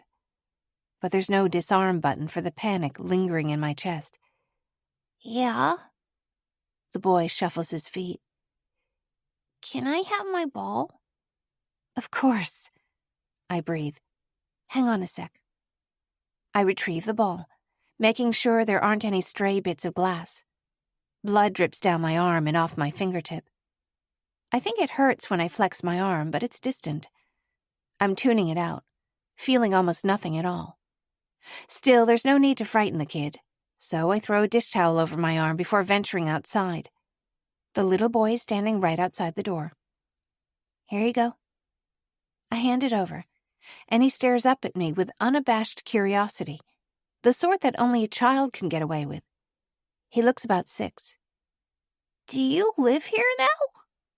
For now, I answer. Why? Well, I don't know. Because? Is it true this was the dove's house? That means you're a bird? He cracks a smile, showing off a gap where he's lost a tooth. My name's Lincoln. Hi, Lincoln. I crouch down a little so we're face to face. My name's Sophie.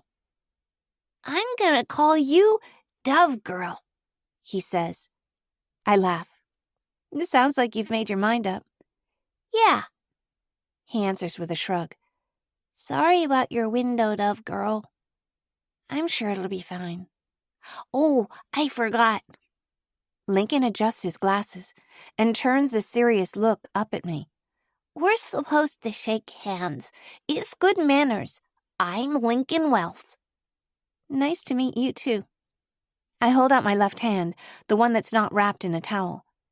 It crosses my mind that Nathaniel taught his son how to greet a stranger, but he took his time deciding to extend the same courtesy to me last week. Then again, I had climbed over the wall to get in, and I wasn't wearing any shoes. It seems entirely possible, though, that Lincoln picked up his good manners from someone else. Sophie? You got hurt. His eyes flicker up to mine and latch on. You said you were fine. Was it from the window? No. I laugh, waving his concern away with my free hand. Grown-ups get scratches all the time. You had to show my dad, He announces. He'll be mad that I broke the window. But if somebody gets hurt, you have to ask for help. Besides, he knows how to fix stuff. No, it's nothing, I insist, aiming for an officious adult inflection. Dad has a first aid kit. Lincoln leans closer, as if he's telling me a secret. It's so cool. Come on. Moving on to a new idea, he heaves the ball off in a random direction, and I wince again as he takes off running. Come on, he repeats. Exhaling a whine of annoyance, I follow him at a brisk walk. The last thing I want is for Nathaniel to think I need help. Or maybe the last thing I want is for him to see the healing scars along my right arm. If you look long enough, they seem like a deranged map. A map of places nobody would ever want to go, or even hear about. Deciding to turn back, I raise my voice to tell Lincoln that I've got too much work to do. But when I see him take off across the footbridge over the pond, I speed up a little. Hey, slow down, okay? My voice is more authoritative than I expected. He lingers on the bridge while I catch up, walking with him to the other end. You a good swimmer? Because you'd better be, racing along like that with barely a railing to catch you. I can't swim, Lincoln answers, then brightens up. Can you? Oh, The truth is, I've no idea. But before I can answer, he's on to the next subject. I'm a fast runner, though, and I don't fall. Well, not when my glasses stay on. I wonder now if the oversized glasses had anything to do with his football flying in the wrong direction. Beneath the bridge, the water is murky, greenish dark. Once we're on land, Lincoln takes off again at full speed, and I power walk after him, past the west end of the grounds. A walkway leads through an opening in a flowering hedge, and beyond there, I see the caretaker's house. The yellow farmhouse is unadorned, but freshly painted. Dad! Lincoln shouts with a startling volume. Dad, come outside! I start to follow him to the door, but he stops me, pointing to the paved driveway under our feet. I look down to see a network of hopscotch squares that wraps around the entire front of the house, an imaginary perimeter. This is a gate. You can't walk through it, Lincoln says. You have to follow the steps if you want to get in. He lowers his voice, and his eyes widen behind his glasses. It keeps the dragons out. Their feet are too big for the hopscotch squares. He scatters a handful of pebbles, then speedily jumps from square to square, the soles of his sneakers scuffing on the pavement. There! Eyes twinkling, he looks at me hopefully. Hurry! Dragons! With a sigh, I obey, jumping on one foot, trying to hold my balance while I clutch the dish towel against my right arm. Lincoln cheers, and I feel the slightest bit less foolish, until the front door swings open, and I freeze, right where I stand, feeling more foolish than I even thought was possible. Chapter 16. As Nathaniel takes a step outside, his eyes sweeping across the front yard, I plant both feet on the ground. Lincoln stammers, almost as if he's afraid to disappoint his father. Nothing's wrong, I announce, before he can ask. Football accident. The window at the apartment broke. Your son asked me to come with him to tell you. I realize then that it's more than hopscotch and my disheveled appearance out of place here. I'm a stranger, standing in his front yard, playing with his kid. What happened, Lincoln? Nathaniel walks directly down the yard, placing himself in between me and the little boy. She got hurt, Lincoln says. It was my fault. My ball went through the window. He holds his glasses in place with both hands. I threw it and it spun the wrong way. You know we don't throw balls near the house, right? It could have happened to anyone, I murmur. Footballs are famously unpredictable. You never know what they're going to do. A smile plays at Lincoln's mouth, so I keep it up. And this football clearly went rogue. So the window broke, huh? Nathaniel asks the boy, as if I haven't said a word. I'm afraid he's going to scold him. But the man who kneels to eye level with the child, brushing the hair out of his eyes, is almost unrecognizable. Are you okay, buddy? Yes. See? I'm fine. Lincoln holds out his arms for inspection and turns in a circle. I get the sense that he's done this before. Lincoln points to me. It's her, he says. I think she fell over on the glass. I told her you're good at fixing stuff, though. You're not mad, are you? Of course I'm not mad. We can fix windows. Nathaniel touches Lincoln's glasses. These still too big for you? He asks. I thought Mom was going to get you another pair. She did, the boy answers. I left them at home. I make a note that to Lincoln, somewhere else is home. Let's go out this afternoon, then, Nathaniel says. We'll get you a pair to keep here. Windows fix, okay? What if your glasses slipped and you fell? His eyes track toward the pond, and I see what he's thinking. See that he doesn't want to say it out loud. I don't want to go to the glasses store, Lincoln sighs. How about a movie after? Nathaniel suggests. Yeah! Lincoln punches at the air and grins, scampers toward the house. I'm left stammering as Nathaniel approaches me. 2 of the panes broke. I cross my arms and speak in a matter-of-fact tone. I don't think you'll need to replace the whole window. He stands an arm's length away and looks at me as if he's waiting for something. I cleared out all the blackberries, so if you'll remind me of what was next on the list, I'll get out of here. So what happened? Lincoln said you fell? He asks. I try to laugh off a shock of embarrassment.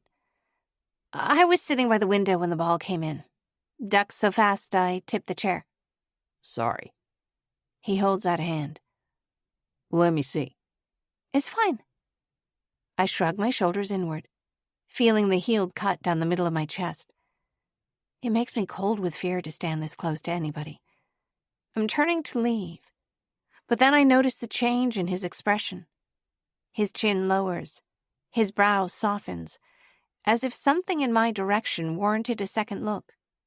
When he extends his hand again, palm up, I inch forward and reluctantly unwrap the dish towel. Bend your arm, he says. I do, and feeling a twinge, squeeze my lips together, breathing out through my nose. Hurts? No. Yeah, it did. He casts a look my way that's more confused than anything else. It's a piece of glass. You can come inside and wash it. No, thanks. I interrupt. If you want. Nathaniel pauses. He's only offering, and I realize I'm bordering on making this worse. I'd rather take this piece of glass in my arm with me than stand here in front of him. But I can see that it's going to make more of a scene to refuse any help. Okay. I follow him up the steps, gritting my teeth. The door opens into a foyer. There's a dining room to the right, a living room to the left. We walk through the dining room, and in the hallway that adjoins the kitchen, Nathaniel opens a large china cabinet, taller than I am.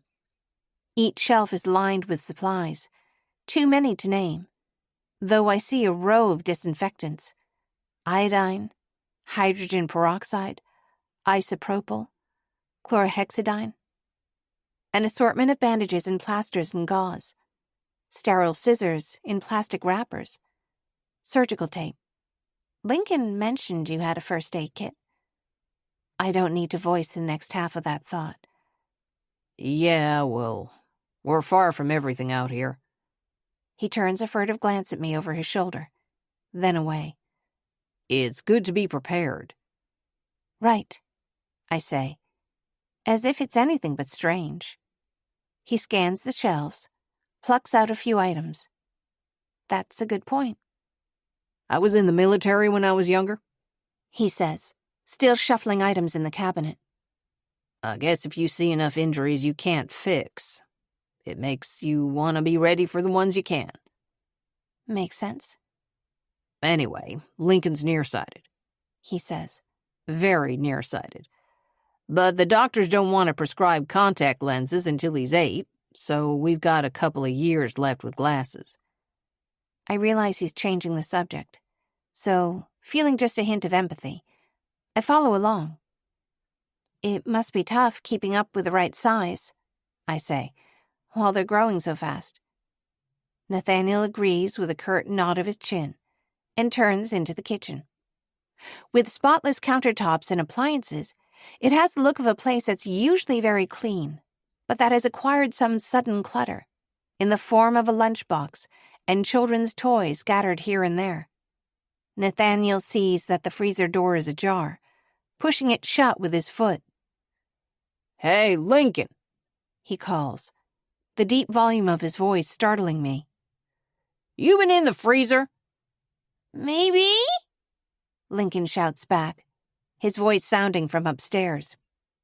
If you eat up the ice cream, you won't have any for after dinner. Nathaniel calls back. He tilts his head, indicating for me to stand by the sink next to him. He's only here twice a month, He says. I try to make it fun. Terrible parenting, right? Ice cream before dinner? He laughs, but I sense somehow that it isn't a joke. I can think of worse things, I offer, wondering if my mother would have let me eat ice cream before dinner. Yeah? Nathaniel mutters, as if he almost expects me to challenge him. He pauses for a moment, and I see his thoughts reaching in several directions. Upstairs toward his son, the first aid cabinet, my unlikely presence. And then he seems to shrug it off, the hard line of his brows settling just a bit. Me too, He says. I guess. He turns on the tap and dampens a paper towel. I take it from him, blot the cut off, then hold my arm under the running water. Nathaniel hands me a disinfectant, then another paper towel. I pat it dry, gritting my teeth again when I feel the bit of glass that's still there. He unwraps a sterile set of tweezers and hands them over. It's a pretty clean cut, He observes, reaching to turn off the water. I exhale, closing my eyes in a long blink, remembering my shoulders are exposed, showing the healing marks across my right side. I feel like there's a rock lodged in my throat. I pluck clumsily at the loose skin with my left hand. Maybe it hurts. I don't know. You want a hand? He asks. I pass the tweezers over, quickly, noting that my hand shakes just a little, and stand still as he turns my arm in his hand. Something about the set of Nathaniel's expression softens when he focuses. He's younger than I had first guessed, even close to my age. Holding the tweezers, he draws close. Then, it's gone. I watch patiently as he rinses my arm under the tap, as if I'm standing across the room, not right here next to him. There you go. He covers it with clean gauze. Cover it until the bleeding stops, but take the bandage off when you sleep. It'll heal better if it can breathe. Thanks, I answer. He's still holding my arm, though, looking now at the blisters on my hand, a few on the pads of my fingers, and on the slope between my index finger and thumb. Nathaniel moves back toward the cabinet, puts back some of the supplies, removes others, a box of Band-Aids, some antibiotic ointment. He hands me the Band-Aids and ointment. Thanks, I repeat, putting them in my pocket. I'm grateful when Lincoln clatters down the stairs. "Hey, Dove Girl," he shouts. "How's your arm?" "It's good," I answer, smiling back at his contagious grin. "All patched up, see?" Lincoln never stops moving, his feet dancing a hopscotch pattern down the hall. "When can we go, Dad?" Just a few minutes, Nathaniel says. I'm gonna walk Sophie back and take a look at the window. Lincoln leans around the corner as we walk out the door. "Watch out for dragons," he hisses. I return a conspiratorial smile and wave goodbye. As we proceed down the walkway and back into the yard, Nathaniel looks back toward his son with a bemused smile. I notice a dimple in his left cheek. He's usually pretty reserved. Seems to like you, though. Seems like a fun kid. He is. We walk in silence past the flowering hedges and across the footbridge. The air is cooler over the water. On the narrow bridge, I walk a few steps ahead. As we cross the other side of the gardens, a flock of doves scatters, and the tips of their wings whistle as they take flight. I hurry into my apartment, leaving the door open behind me. Right here, I say, pointing to the window. See, it's not bad. I'll call a repair company. Nathaniel looks over his shoulder back toward the house, as if he's checking on Lincoln from all the way over here. If you wait a couple minutes, I'll get something to cover it until it's fixed. No need. I linger near the door. It'll be fine for a few days. Okay. As Nathaniel turns toward the door, he passes by my sketchbook, which is resting open on the desk, red flowers fairly leaping off the page. Wow, he says. This is beautiful. Are those poppies? I don't know. While I realize I sound unfriendly, it's at least an honest response. And if it wards off further conversation, that's okay with me, too. He looks once again at the drawing of the blue-clad woman, reclining in the flowers. There's actually a couple of opium poppies growing here, in the grounds. Really? I scrunch up my nose. Opium poppies? Yeah. If you look on the other side of the plum trees past the trellises, they're over that way, on the south side of the house. It's just a few plants. But that many?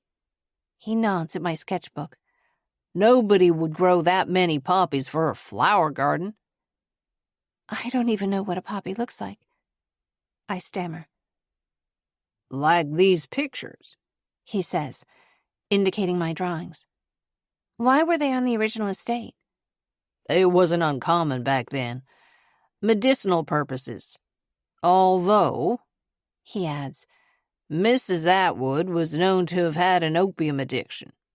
The day she disappeared, her maid found several empty bottles of laudanum in her room. I imagine the shifting colors in the stained glass and wonder what else they may conceal. You mentioned she left a note. I reach one hand toward my sketchbook, inching it away from him. What did it say? I'm not sure. His eyes flicker toward the desk, then back to my drawing. I don't think anyone even saved it. It's plain that he's guarding this story. What I don't understand is why it means so much to him. I see, I answer, glancing between Nathaniel and the open doorway, hoping he'll take the hint and leave. Anyway, I finished clearing out those blackberries. What else do you have for today? Why don't you take the rest of the day off? He asks. I don't love the idea. You said that you were in a car accident, he says. I tense. Looks like you landed on your side. Yeah, I don't really know. I answer with short, sharp syllables. He refuses to tell me about her letter, a woman's final words, left in the very room I live in, and in the next breath asks me about the story behind my own skin. Finally, I'm more annoyed than I am overwhelmed. I don't know, and I don't remember asking you in to look at my drawings either. Sorry, Sophie. He takes a step back, but not before I'm snatching the book away. Part of me can't bear to be so unfriendly, but I don't have the energy to explain. I want to thank him for the Band-Aids, but I can't even manage that. When I look up again, he's once again a stranger, his frown businesslike, eyes distant. Won't happen again. I wait to hear the door close, then sink into the chair, miserable. My stomach growls, and I remember I've eaten nothing other than a few stray blackberries. Idiot, I sigh, angry with myself for several reasons now. And now I'm supposed to sit in a car with him for an hour on the way into town tomorrow. Even the sketchbook seems to laugh at me. The words, "What Sophie knows," more ironic with each day I fail to remember anything meaningful. I flip open to the familiar drawing. There, the figure in the blue dress rests, bounded by an expanse of tall red flowers on all sides. If they're really poppies, it's enough to put someone to sleep forever. Chapter 17. Despite instructions to take the afternoon off, I know I can't sit still until I'm properly tired out. I eat a small lunch and return to the blackberry patch, where I stab at the dirt with a spade, digging out the last bits of stubborn root. After a few hours, I walk to the little row of flowering plum trees, buzzing with honeybees, and then past a row of foxglove. It takes a few minutes, but I find it. The flowers from my vision, leaning this way and that, caught on a breeze I can barely detect. There are only a few blossoms, but I sink to my knees as if on instinct, and rest my hands on the ground. Here, they're almost eye level with me, shimmering red, with a kiss of black in the center. I wonder what it would feel like to float in an ocean of them, an entire field. Nobody would grow that many poppies for a flower garden. One of the red blossoms is fading. The petals are delicate, and when they start to wilt, it's already almost over. I watch the poppies in front of me and imagine in a series of images almost like a film reel, the process that begins when they wilt. The petals fall back to expose a pale seed pod. I can almost see a woman who stands next to me, a willowy figure with a long dark braid. Her graceful hands score the pods with a little blade, leaving a strange sap that darkens as it dries. It looks like blood. I blink my eyes. Some kind of fever dream. Pure hallucination. It has to be. And yet, I see that woman so clearly. I almost feel as though she could have been my sister. The sun is setting, so I begin the walk back to the apartment. As I pass through the west yard, I feel eyes on my back. Turn on my heel and hold back a shout, a dare. "If you know me, come and get me." My eyes land on the stained glass again, and I feel certain Zenaida Atwood is watching me with a narrowed eye. That's all it was, of course. The eerie figure on the side of the house, shining from the corner of my eye. I want to throw my hands up, to ask her what she's looking at, but it seems that she already knows. I imagine a ring at the bottom of a pool, scattered bones throughout a forest. I study the figure in the glass and wish I could touch her, caress her like those arms of ivy that adorn the window. Why did you do it? What happened? As the sun slips below the trees, I hurry inside, locking the door as if the window isn't broken to invite the night in. This is one of the nights that I only go to bed because I know morning will come early. I toss and turn. My arm is warm under the gauze, and I imagine not bandages, but armor. It seems that other people are a danger even when they're not. They're one thing, but then perhaps something different, just when you're getting used to the first idea. I tell myself I can make myself bulletproof, assemble whatever I find in the world around me like an invisible exoskeleton. You won't, though, will you? You've already tried that once. The voice that I hear is gentle, and I look up to see a soft-limbed, ethereal figure, with doves perched on her shoulders. I shrug off her stare, and she continues, "It's braver to live without armor." She waits for my response, and I know she's figured me out. I grip the bed sheets, half waking with a jolt. Zenaida's image wavers and resettles. Only half conscious, I search for her again and find her. But someone stands behind her. It's a young girl, with dingy hair, a large purple bow behind her ear. Something smells like smoke. Something's beating against the rafters. The doves have taken flight. Her arms are empty. I look for the little girl and see Zenaida instead. You got hurt? She says. No, I didn't. I snap, churlish. It was a clean cut. What happened to you was not a clean cut. You don't know what happened to me, I mumble. It will heal better if it can breathe, she hums, dissipating into light. As I sit up in bed, gasping for air, I hear the whisper of the sheets around me, and maybe, just maybe, something else. It's a gentle sound that flutters away into the dark. I sweep the hair off my face and touch my arm, where, sure enough, I've forgotten to take the bandage off. I pull it away, stretch out, and recline again, slipping back into a deeper rest. The next morning I find that a dove has flown in overnight. Its soft coos call me down the stairs, where I see it sitting on the table, right next to the broken window. You had me thinking a ghost came in, I say, sleepy but relieved. Or something else.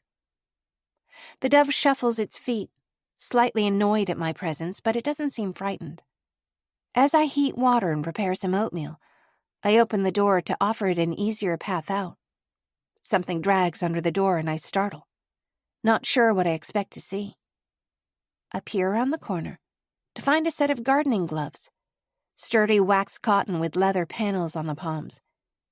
If Nathaniel meant this as an apology, it only makes me more ashamed for snapping at him. The dove watches calmly as I heat water and stir the instant oatmeal. It's nothing special, I tell it. Breakfast in hand, I walk to my only seat, the chair by the window. The bird takes a few preparatory steps and flutters out the way it came in. Come back any time, I say, unsure whether I'll be here to see the doves again after this afternoon. This was your home before it was mine. Chapter 18.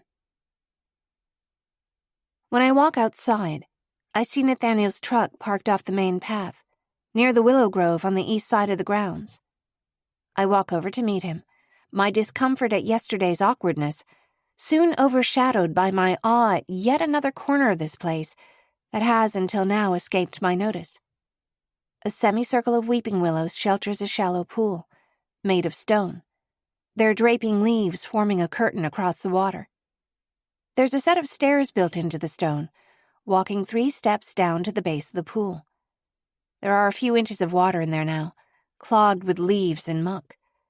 But the steps bring an image of dinner guests removing their shoes to cool their feet in the water. Around the edges of the pool is a border of freshly tilled soil, and I see as I approach that Nathaniel is unloading plants from the bed of the truck. I approach, holding up my gloved hands in greeting. Thank you, I whisper, almost just mouthing the words. He nods, expressionless. These are larkspur, he says, indicating the taller flowers, big spikes of blue, then points to the smaller ones. lily of the valley. That one, though, I already know. Plant the larkspur on the inside of the border, closer to the pond. The lily of the valley's on the outer edge. I nod my head in answer, pick up 2 large flower pots, one in either arm, and then go back to pick up a hand trowel. I walk to the far opposite end of the pool to start planting, and each time Nathaniel finishes a row and moves down, I hurry to catch up, working in the opposite direction. I'm making good progress until I slip, dropping my trowel into the water. It disappears under the surface with a trail of tiny green bubbles. Ugh, I sigh. I roll up my sleeve and reach in, using my left arm to keep yesterday's cut on my right arm dry, pursing my lips with disgust. It feels more like a mud puddle than water, and the green pond scum on the surface drags. I reach around under the water, feel something brush my hand. Nathaniel has paused what he's doing to glance at me, and I can't quite read his expression. Then it hits me. I remember him saying they found her wedding ring in a pool by the willows. I suck my breath in, pull my arm back. I think I have another one, he calls. But I stare into the surface of the water, focusing on something that might not really be there, and slowly dip my hand in. The trowel is right beneath my fingertips. Got it.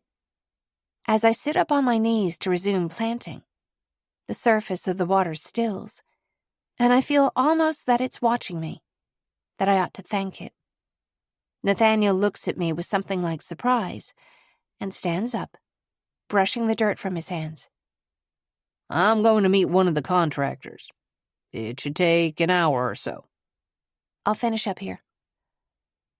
I'm driving into town after that. He reaches a hand back, straightens his hair.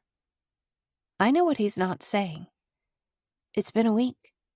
For some reason, I feel as though whoever brings it up first loses.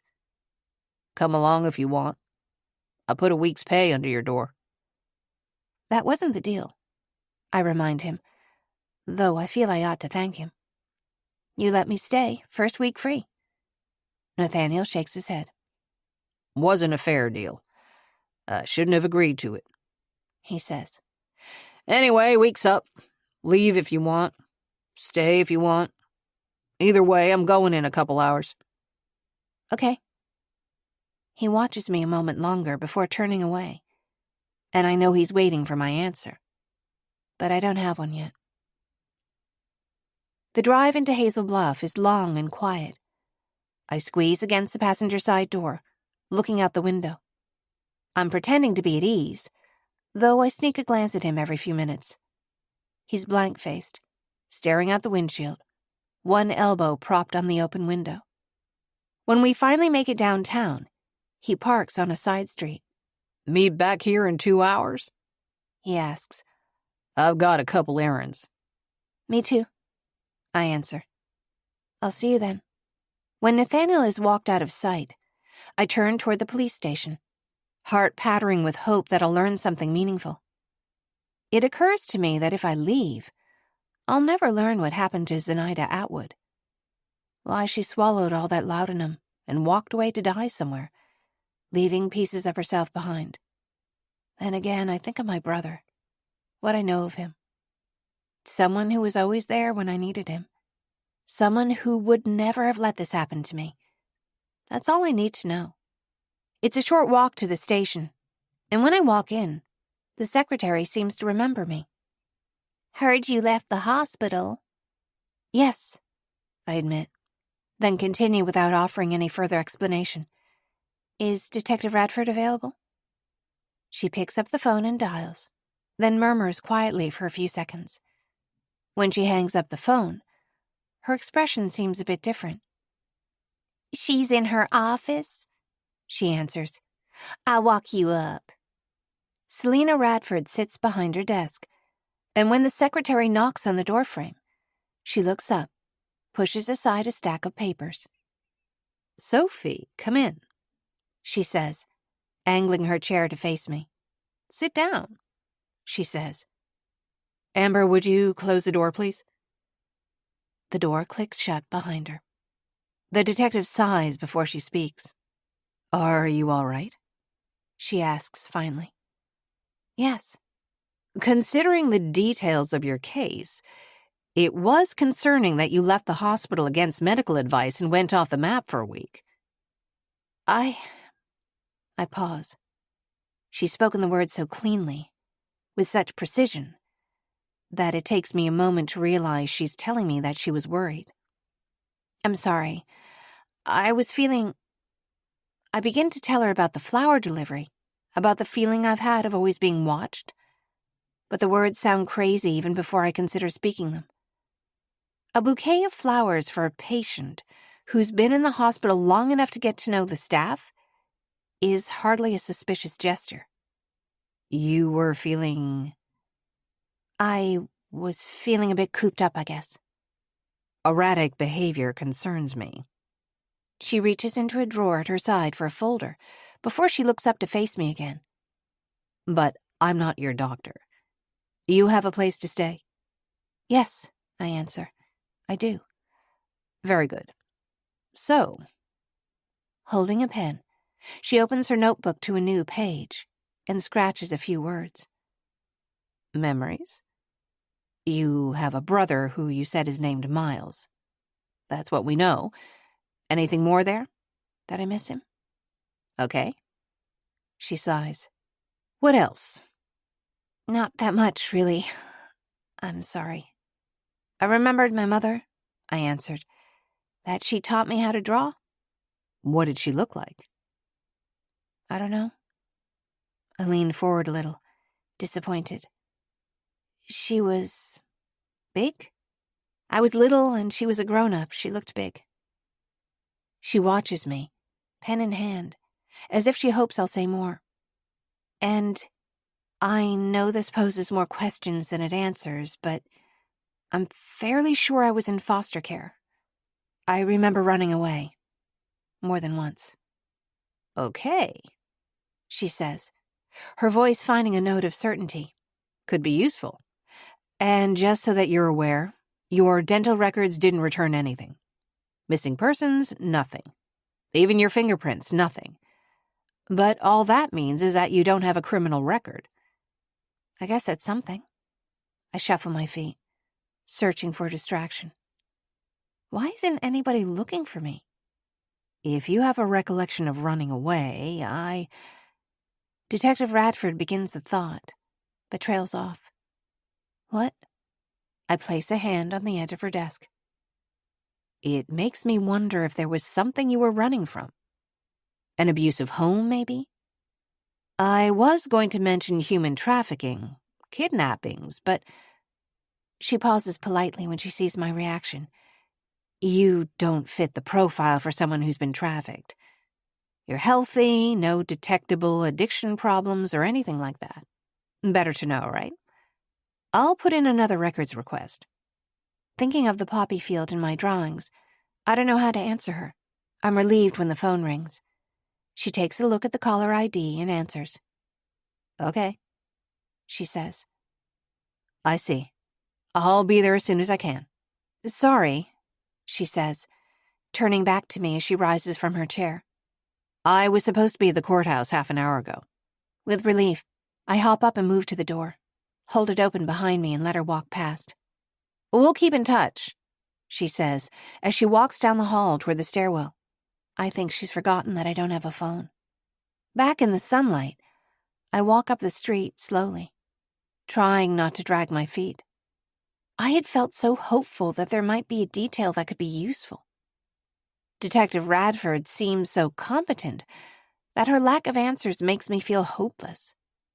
As I walk past the library, I notice a large clock on the wall outside and see that nearly an hour has passed already. I remember the cash in my pocket and the empty cabinets in the Dovecote apartment. I'm certain I had walked past a grocery store at some point last week. But now, unsure where it is, I wander for several blocks before finding it. Inside the store, I'm overwhelmed by the noise and the selection of items. Who needs 50 different types of breakfast cereal to choose from? I'm ill at ease, too, in the checkout line, looking over my shoulder to see who's behind me, then over the candy shelves to scan the adjacent lines. My eyes fall on a row of home and garden magazines. One magazine promises, in bold pink letters, to teach anyone the basics of classic cooking in the space of a 10-page article. I flip it open and see a column titled 5 Basic Sauces: Bechamel, Velouté, Hollandaise, Espagnole, Tomato.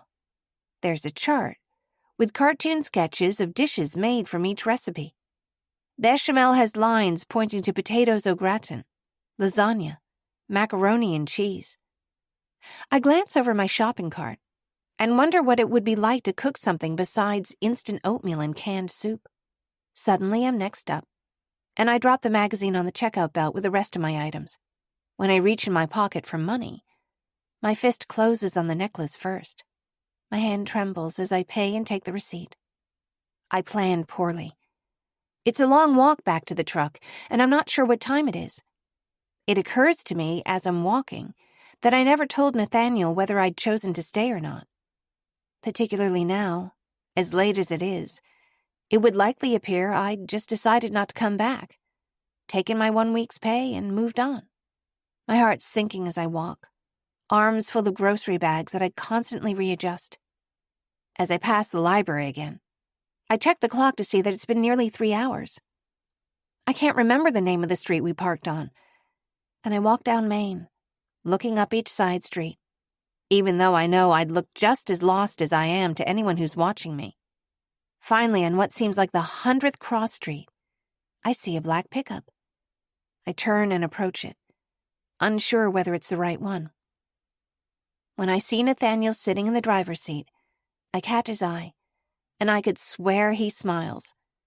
I know I do. "I figured you weren't coming back," he says, talking to me through the open window as I place my grocery bags in the bed of the truck.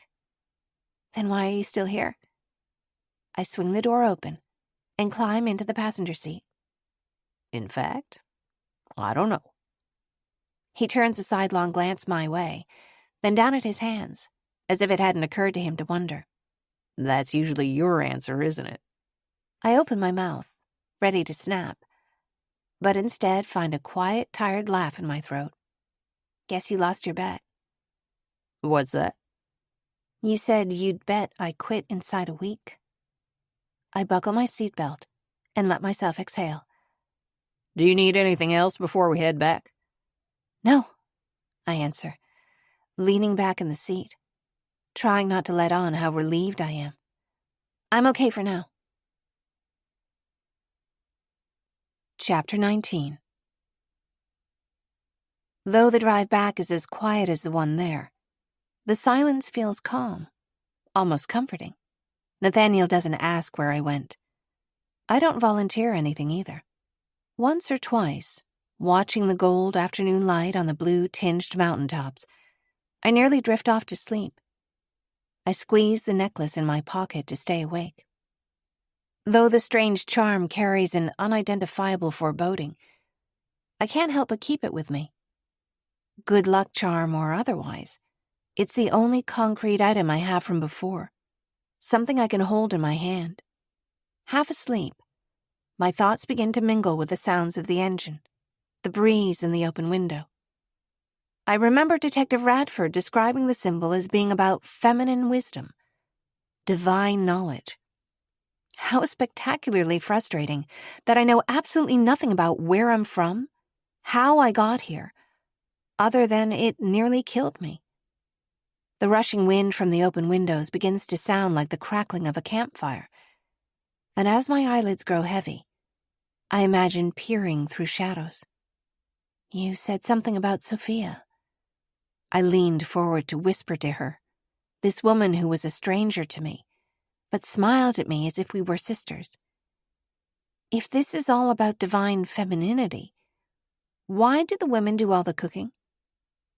You've misunderstood. Women are cherished, she answered. The world's dangerous for everyone, but for women and little ones especially. You've been through enough to agree. She slipped her collar just to the side, revealing a tattoo, a symbol I'd never seen before. There were other voices that began to chime in. Femininity is wisdom. Then, wisdom is part of God. The phrases were repeated, all around me, until my question was extinguished, rather than answered. I blink my eyes, hearing a melody that calls me back from this bizarre daydream. In the driver's seat, Nathaniel is humming. The tune is familiar, but I can't quite place it. When he catches my eye, he falls silent, but his mouth curves in a momentary smile. Go ahead. I yawn and lean back in my seat. Not bothering me a bit. When Nathaniel parks his truck in the driveway outside the yellow house, I climb out and begin collecting my bags. Need a hand? No thanks. I carry them all the way across town, I answer, turning to walk away. I've got the hang of it by now. Hey. What is it? He pauses outside the front door. Thanks for waiting. Before he goes inside, Nathaniel almost smiles, just shakes his head, A silent answer that says it was nothing. Then the door closes behind him. I shuffle across the grounds, shifting bags between arms to balance the weight. When I put away my groceries, there's still plenty of daylight. So I walk back outside, to the far east of the grounds, back to the willow grove. It's eerie, almost foreboding, the trees blocking a good deal of light. I walk around the perimeter of the stone pool, inspecting the rows of flowers we planted this morning, checking to see if any of them have started to wilt. A pair of doves scatter, their wingtips making a soft sound, almost like a flute, as they take flight into the evening. I feel that I'm not quite alone somehow, and look up, expecting to see Nathaniel. But no one is there. The water glints with the remainder of the daylight, as if it's calling me down. I'm so certain someone else is here that I take a few quick steps backward, nearing the boxwoods that border the grove, and dip my shoulder, pressing myself between the close-cropped branches of one of the trees. I can see mosquitoes hovering over the pool, and the yellow blink of an early firefly across the field. I can hear my own breath. The necklace slips from my pocket and drops to the ground. I curse out loud and fall to my knees, scrambling into the hedge to look for it. There are mosquitoes, ants, probably even more copperheads back here, but I don't care. In the dim light, I'm patting the ground with my fingertips, inching forward, the branches squeezing around my torso, when finally I see the necklace just off to my left. The hedge seems to snuggle tighter around me as I move, each limb negotiating for space. It's a familiar feeling, I realize. I remember a time when I climbed into the branches of a similar boxwood, much smaller than I am now, hoping desperately for it to hide me. Something courses through my veins, icy cold and quick. I remember huddling into a hedge, and just as I did then, I circle my arms around my knees, pulling them close. That day smelled like smoke. I squeeze my eyes shut. This isn't a memory I want. One of those days that changes everything after it. Only, I was too little to realize it at the time. But even a 6-year-old knows what dread is. The way it feels in your stomach, tastes in your mouth. I didn't know. Not with words. The kind of things that can befall a child nobody's looking out for. But I knew I was in danger. And I heard a voice that I knew. And I reached forward out of the hedge, and someone took my hand. Miles. And when I heard his voice, called his name, I knew I would be okay. That Miles would never let any harm come to me. I crawl out of the hedge on hands and knees before the rest of the memories surge in around me. I hide from most of it, dodging everything but a chilling sense that I did something terribly wrong. The memory of smoke that crackled made my eyes tear up. I'm safe here, for now. I look toward the house, and though I can't see the stained glass window from here, its west wall perpendicular to where I stand, I can almost sense the light from the sunset reflecting off the glass, breathing its glimmering colors into the air. I wonder if Zenaida felt safe here, just as I do. Did she? As I walk the perimeter of the ghostly pond in the darkening evening, I whisper my brother's name over and over and tell him I'll find him, no matter how. Chapter 20. As the days grow longer, I wake earlier, always with the sun. I work later, too, since I like to stay outdoors until I see the sunset on the stained glass window. The flowers and plants in the gardens aren't bad company, but my free time poses more of a challenge. I spend my spare moments silently calling my brother's name. Miles. I chase him through what semblance of sleep I can find at night, though I see only a little girl with peach-colored hair, who searches for him the same as I do. When I'm not drawing, I read and reread the cooking magazine, teaching myself a few recipes. A basic banana bread, a batch of cookies, potatoes au gratin, macaroni and cheese. There's a comfort that comes with working in a kitchen. It reminds me of being around people. One night, standing anxious watch over a loaf of bread that refused to rise, I imagined a set of hands alongside mine, deft and practiced. They're accompanied by a low, sweet voice, the presence of a woman I'm certain was my friend. I almost turn on my heel in my kitchen right there. I'm so sure she's at my side. I can hear her voice. I make tea from the seeds, after the harvest, so nothing's wasted. She measured scoops of tiny seeds.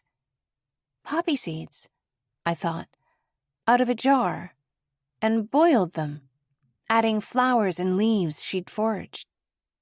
She hummed a made-up song while she worked, singing the name of each ingredient. Poppy, sassafras, passion flower, honeysuckle. It seemed as if she loved each one equally. Just a cup of it had me complacent, happily chattering about nothing. She warned me against brewing it too strong. Suddenly I'm on edge. I wish I had anyone to talk to. I glance toward the window, then hurry over to draw the curtains. The bread still won't rise. I bake it anyway. It's barely edible, but I break it into crumbs, which I scatter outside the door for the doves in the morning. Though the details of the gardens draw me in, every so often I find myself in awe of its immensity. On the east side of the grounds, a pergola sits just at the cusp of the mountainside, opening to a view of the hills beyond, its latticed roof covered with periwinkle blue clematis flowers. It faces a stone-paved walkway, which curves below a series of terraced flower beds that reach up the hillside, pathways winding in between. Here, I spend a day wielding a large pair of shears, bringing a long row of boxwoods into shape. I sleep poorly, sunburned and haunted. All the next morning, I'm huddled over, the sun on my back, transplanting lavender plants into the soil, the blue of their fragrant blossoms echoing the deeper blue of the hydrangeas behind them.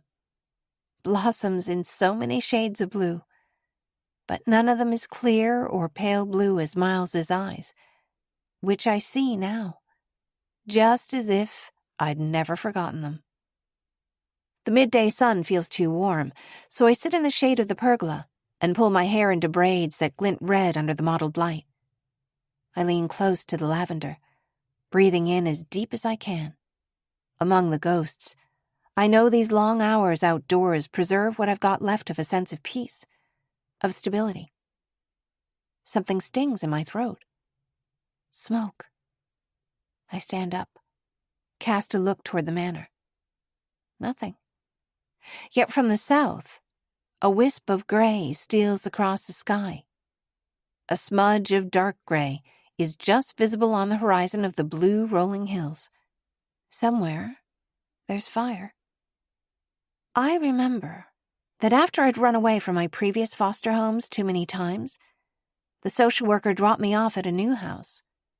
The house was painted the color of the sky above, and it looked so welcoming from the road. But the moment the door had closed behind me, I knew something was wrong. There were supposed to be 2 grown-ups and me, the only child. Instead, there was only one grown-up, a woman with a pink dress and blank eyes. The woman told me my room was at the end of the hall on the left, but I turned right by accident and opened a closet door. A little girl looked up at me. Her dress was dirty, but she had a purple bow clipped into her hair. "Why are you in here?" I asked. She answered with a kind of silence that was worth more than words. Even children understand that some things are unspeakable. "Is there another grown-up here?" "There are lots," she answered, her voice flute-like but scratchy. Hearing footsteps approaching, I closed the door and crossed the hallway to my room. Coughing on the mingled fragrances of lavender and smoke, I don't realize I've closed my eyes until I open them to bright sunlight. I'm grasping for anchors, reaching to touch the arms of clematis that hang down, the blue of the lavender, the baubles of petals on the hydrangea stems. I never have to go back there. Because Miles helped me. I don't have to go there even now, not even in my thoughts. I cover my hands in lavender blossoms, fastening myself to where I am now instead. I grasp for every shade of lavender, hydrangea, clematis, trying to erase the blue of that faraway suburban house, listening for birds and rustling wind to cover the voice of that girl in the closet. But the voice I hear this time is real and close by. Hey, Sophie? When I hear Nathaniel, I turn and listen. He's near the house, and climbing up the walkway and into the garden, I see him on the veranda that extends from the second floor. Morning. From where I am, I wave a gloved hand as I shout. Can you give me a hand here? As I make my way over, the breeze plays with a scent of smoke. The eastern facade of Dovemorn House is bounded by a striking colonnade, its marble walls in shadow. A curving staircase, looking as though it were carved from a single piece of marble, pirouettes from one end of the terrace, across its length, and down to the ground on the other side. Jasmine vines twist up the banister, and I follow them up the stairs. I've never been this near the house before. Reaching the top of the steps, I lift a hand to brush the hair from my forehead, and soil crumbles from my gloves, leaving me blinking. Hearing Nathaniel speak, I walk closer and see that he's holding one end of some large wooden panel with intricate carvings. What is this? Did you make this? No, he answers, pushing his hair out of his eyes with his wrist. Eyes that sparkle amber in the sunlight. The owner had to hire someone to recreate the originals. They're shutters, see?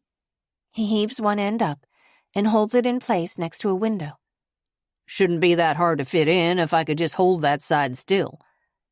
I take the opposite corner and hold it up. Thanks, he says, turning his attention to a hinge and a set of screws he takes from his pocket. There are 4 windows, so 8 shutters to fit.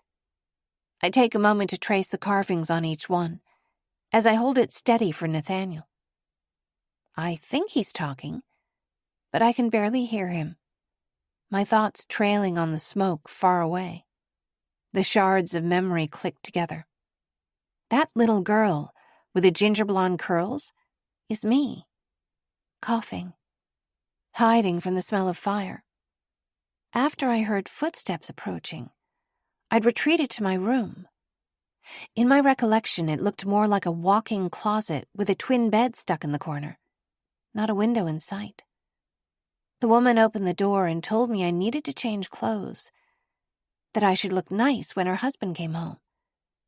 She helped me change, putting me in a ruffled red dress, brushing out my hair so that the curls frizzed and hung down my back. I don't remember why, but she left the room, looking for something else. I knew it was a stroke of luck. As she walked up the stairs, I tiptoed into the kitchen and found the phone. The receiver was large in my little hands, but I knew Miles's number by heart. It didn't even occur to me to call the police. What would I have told them? And what could they have done? I knew that I could trust my brother. Miles, I whispered. Hey, you. His voice sounded like a hug. How's the new place? Miles, I repeated, the very sound of his name a comfort. Something's wrong here. There's another. Stop. Are you hurt? No, I answered and started over. There's another kid. They said I was the only kid. She's... Get outside, he said, his voice urgent and commanding. Stay on the street. There's a little girl in there. Something is really wrong. Listen to me, he said, Focus. He raised his voice. Can you see a door right now or a window? Yes. Get the hell out of there. Hide and wait for me. I turned back, though, and opened the closet door. The girl didn't turn to look at me this time. Come with me, I said. My brother's going to help us. When she didn't move, I pulled on her hand. Stop it, she cried. You'll get me in trouble. Stop it. Her voice rose to a wail, and when I heard the woman's footsteps on the stairs, I ran for the front door, into the hedges, and hid as best I could in their scratchy embrace. Standing in the shadow of the porch, it's as though my very lungs reject the smoke with all its memories. My hands slip on the shutter I'm holding. Are you okay? Nathaniel asks, helping me to steady the shutter. It's just the smoke. It's the meadow. Couple miles up the road. They burn a part of it every summer. Why? My voice must give away my dismay, because he gives me a searching look. It's a controlled burn, he says. At some point, the forest would catch itself on fire every so often. It makes room for shorter growth, gets more sunlight to the ground. Right, I answer, though I think it doesn't seem right at all. I can see a dot of paint just at the corner of his jaw, where the angle of bone meets the muscles of his neck. My hands twitch, and I think if they weren't full, I'd be reaching to brush it away. I sigh and turn my focus to the task at hand, though the moment I look away from Nathaniel, my thoughts are wandering again. After I made it outside, I hid in a row of boxwoods at the outer edge of the front yard. Only a few minutes had passed, and I looked up and down the street, hopeful that the social worker was still in sight. I could hear the woman's voice calling, a gentle-sounding voice. She spoke to a neighbor over the fence. Our new foster daughter is here somewhere. She may be frightened. Can you help me look? I choked a sob into my hands, and her body swiveled in my direction. Nobody would believe a kid who ran away from a perfectly good home 5 times. Even at 6, I understood this. Just then, I heard a muffled noise from inside the house, a sound of glass breaking. The woman's voice rose in fear and she rushed back into the house. The noise that came next was the sound of fire. I know that now. But then it was just a rushing growl, the fire pulling air from everywhere else around it. Thick, dark smoke rushed out through the smashed window panes in the front room, and I could see the curtains catch fire in a rush. The door hung open, and all I could see inside the house was fire and shadow. I knew enough about fire to know that I should get away from it, but I'd been told to wait by the only person I trusted. Who had come for me first? The fire? The woman who used a friendly voice when her neighbors were listening? That was when I heard my brother. Come out, he said. There you are. It's okay. I reached for his hands, and he picked me up. Looking over his shoulder, I saw little flames licking at the hems of his jeans. He reached with his free arm and patted them in an almost friendly manner, as if it was an animal he'd tamed. As we walked away, he seemed to wink over his shoulder at the blazing fire. Once we got to the sidewalk, he paused. Are you okay? Yes, I answer. He hugged me again and picked me up. Over the sounds of the fire and shouting, I heard sirens. We can't go, I said. There's another girl inside. She's locked in. We have to. Miles, still holding me, looked over his shoulder. Whatever he saw made him start to run. What did you do? I asked. Just distracted them. He smiled as he answered me, kissed my cheek. Don't you worry. I knew I'd never forget the sadness in Miles's cold, pale eyes when he asked me to run away with him that day. The strange moment when we had finally gotten out of the neighborhood? Tears ran down my cheeks, and he set me on my feet, tugging down the red dress with a look of anger, then taking off his flannel overshirt and putting it over my shoulders. "Miles, the girl was still there," I cried. "Listen," he said. "I'm sorry. All I know is I had to get you out of there, okay? He told me that we could leave the city, go somewhere new, pick new names. Even now, I wish that we had. We rode the subway for hours." "Miles," I whisper, nodding off next to him on the bench seat. "Why did Mom leave us?" "She didn't leave us," Miles says, turning my chin up to look at him. "She died. That means she's not coming back. She didn't choose to leave you, okay?" I blink at my tears, and he kisses my forehead. "Tell me what you remember about Mom," he said, coaxing. "She always took me into the corner store for a cookie," I answered. "She was pretty, and she was an artist." "That's right," Miles said. "You always tell yourself what you remember about her. Say it out loud, so that you never forget. But you didn't say the most important thing about her." "What's that?" I asked. Miles holds my shoulders, looks into my eyes. "She loved you more than you can imagine. You have to tell yourself that every night, especially if I'm not with you. Mom loved you and me more than you can ever know." I nestled against his shoulder and let myself drift off. The police picked us up before dinner time. Miles left in handcuffs. I didn't know why.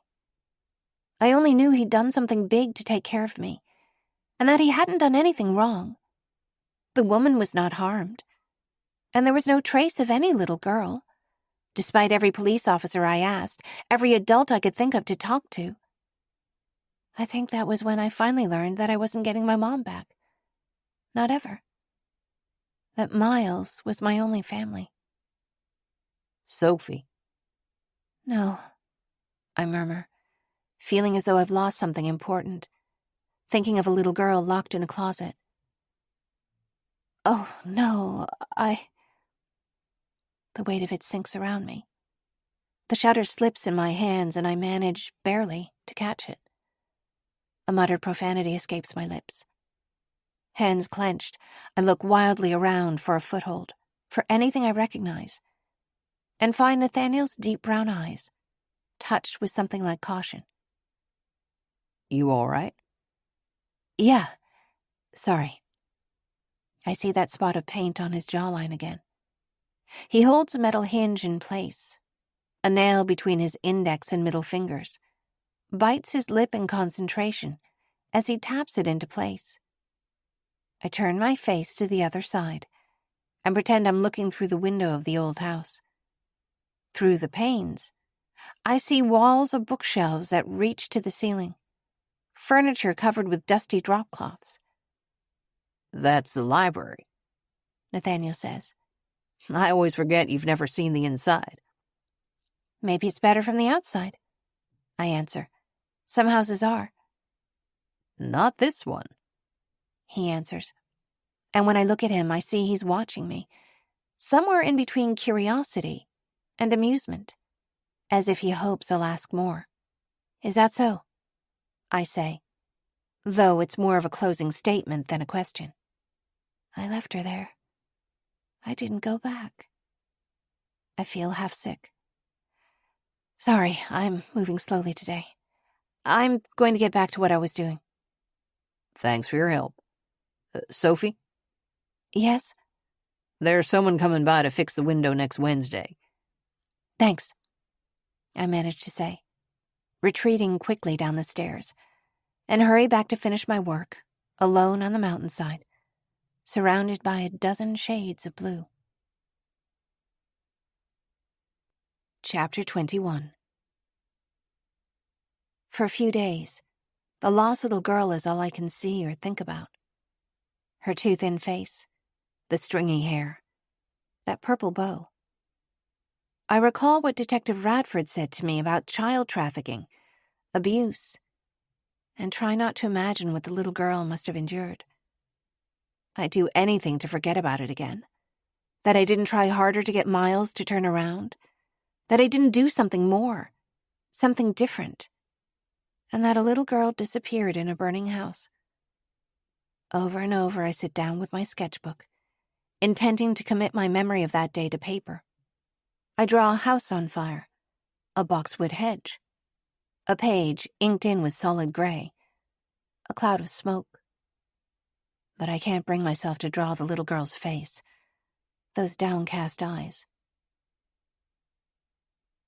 It's Wednesday when I finish planting the garden beds by the pergola and lavender fans over the walkway, bringing butterflies and honeybees.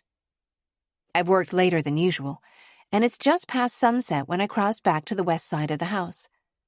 The last iridescent streaks of daylight glint on the stained glass window as I walk to the apartment. I'm wearing a long-sleeved t-shirt that's somewhere between green and marble gray, almost the same color as Anita's gown. I'm so accustomed now to the sense I'm being watched that I couldn't hazard a guess as to whether it's true or false. With a nod, I bid the window good night, and she seems to return a cautionary glance. I stop when I reach the door. It's just barely open, the door on the frame, but not latched. Even though I live behind a 10-foot-high gate, and even though I'm never more than a half-mile away, I always lock the door. With a light push, it swings open. It's dark, as I left it, and silent, though I sense immediately that something is wrong.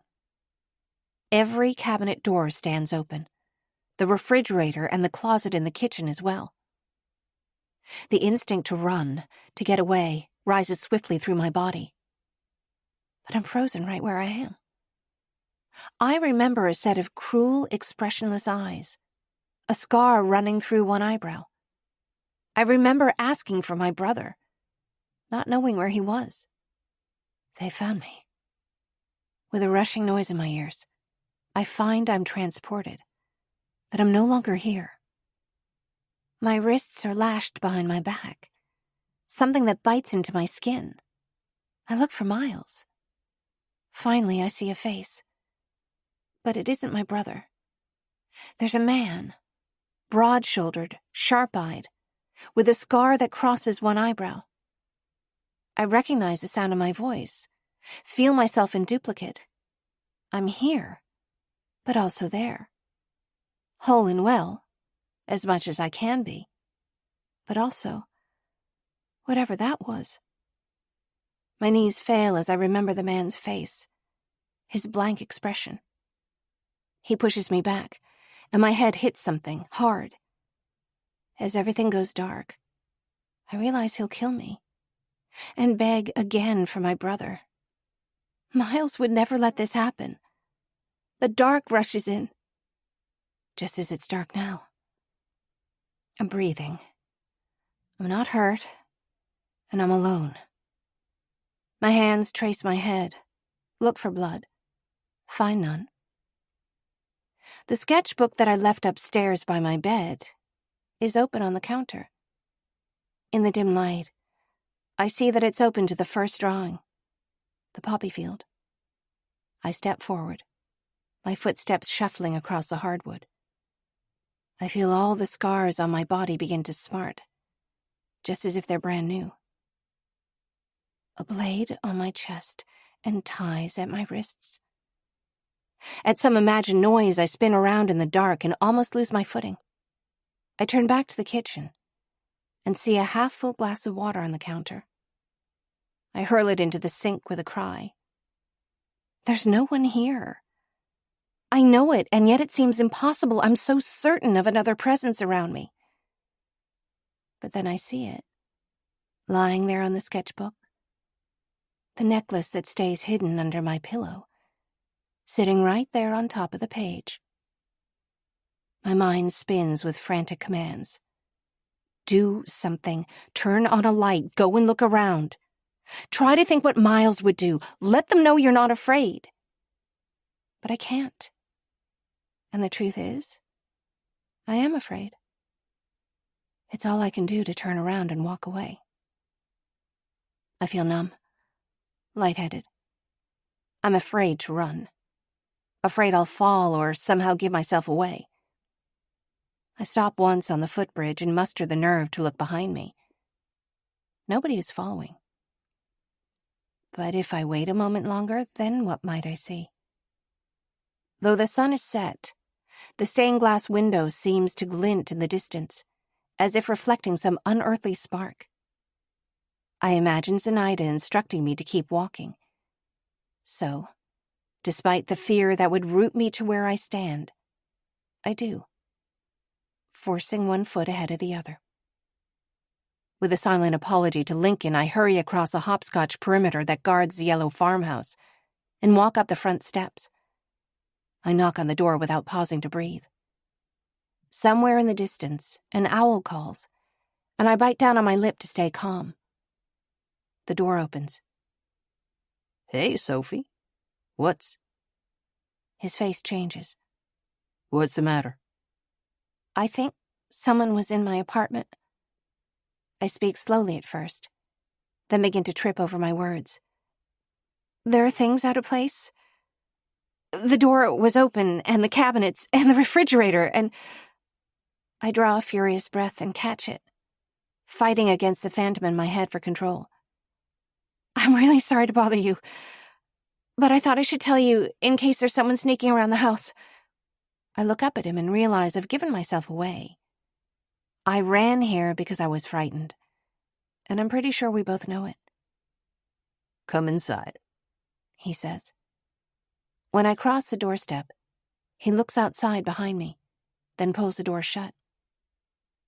Are you okay? He asks. I nod my head, then fold my arms protectively across my chest. What happened? I always lock the door. There were things out of place. I try to explain again, but I'm too jittery to speak. I lift my eyes to his hopelessly. Something felt wrong.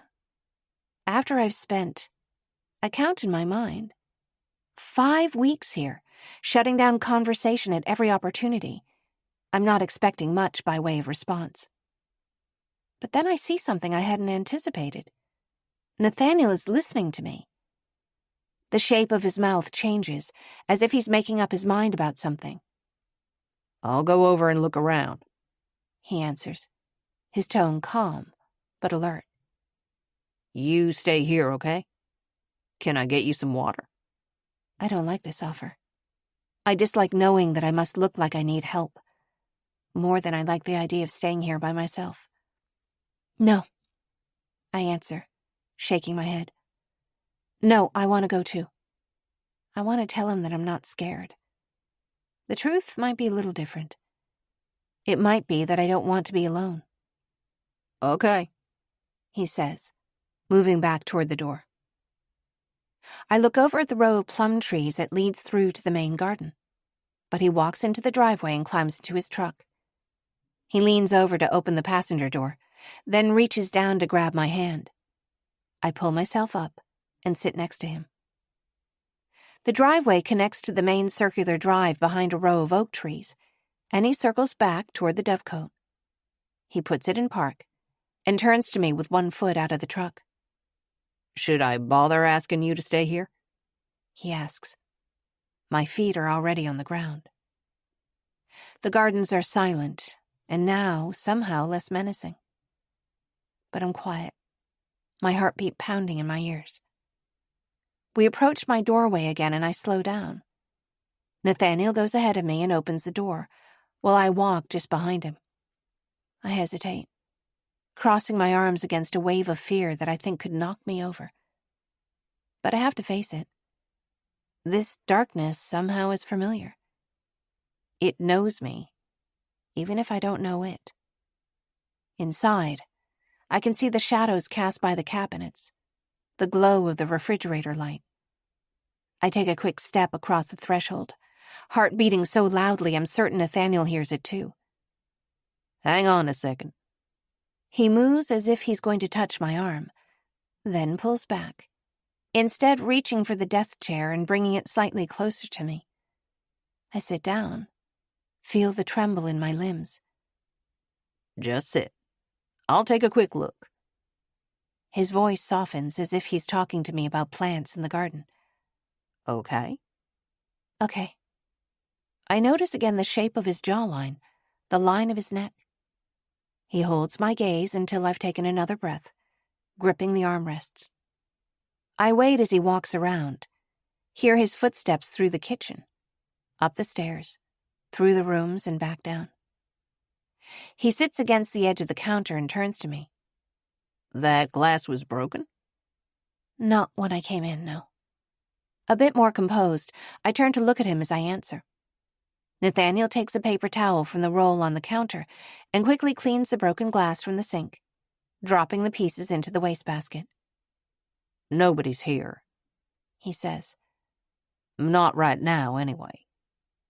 With a hesitant relief, I stand and begin to straighten up, close my sketchbook, brush imaginary dust or fingerprints from the cover.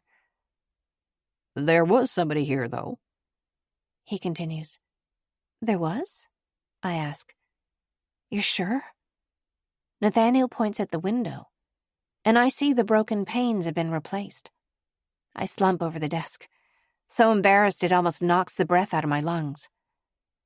Oh my God, I whisper. I'm an idiot. He shakes his head. No, listen.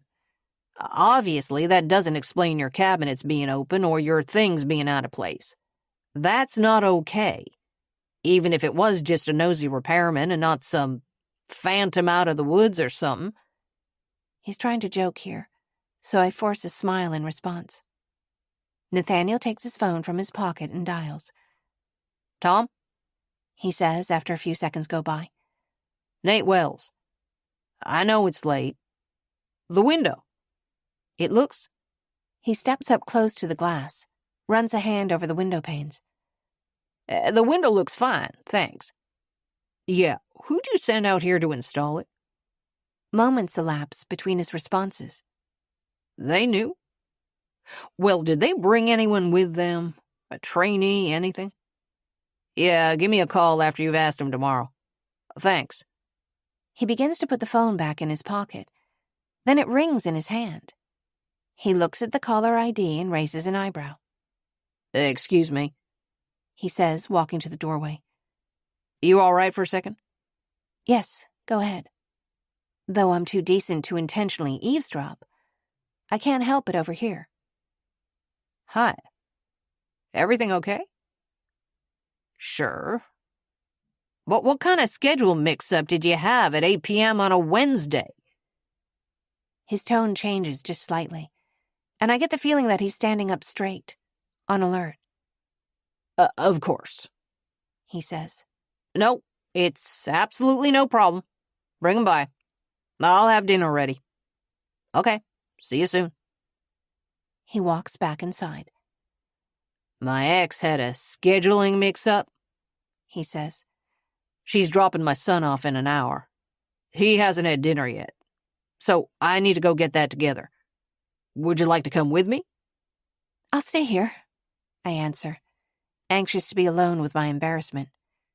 Listen, I say, underscoring my words with a raised eyebrow.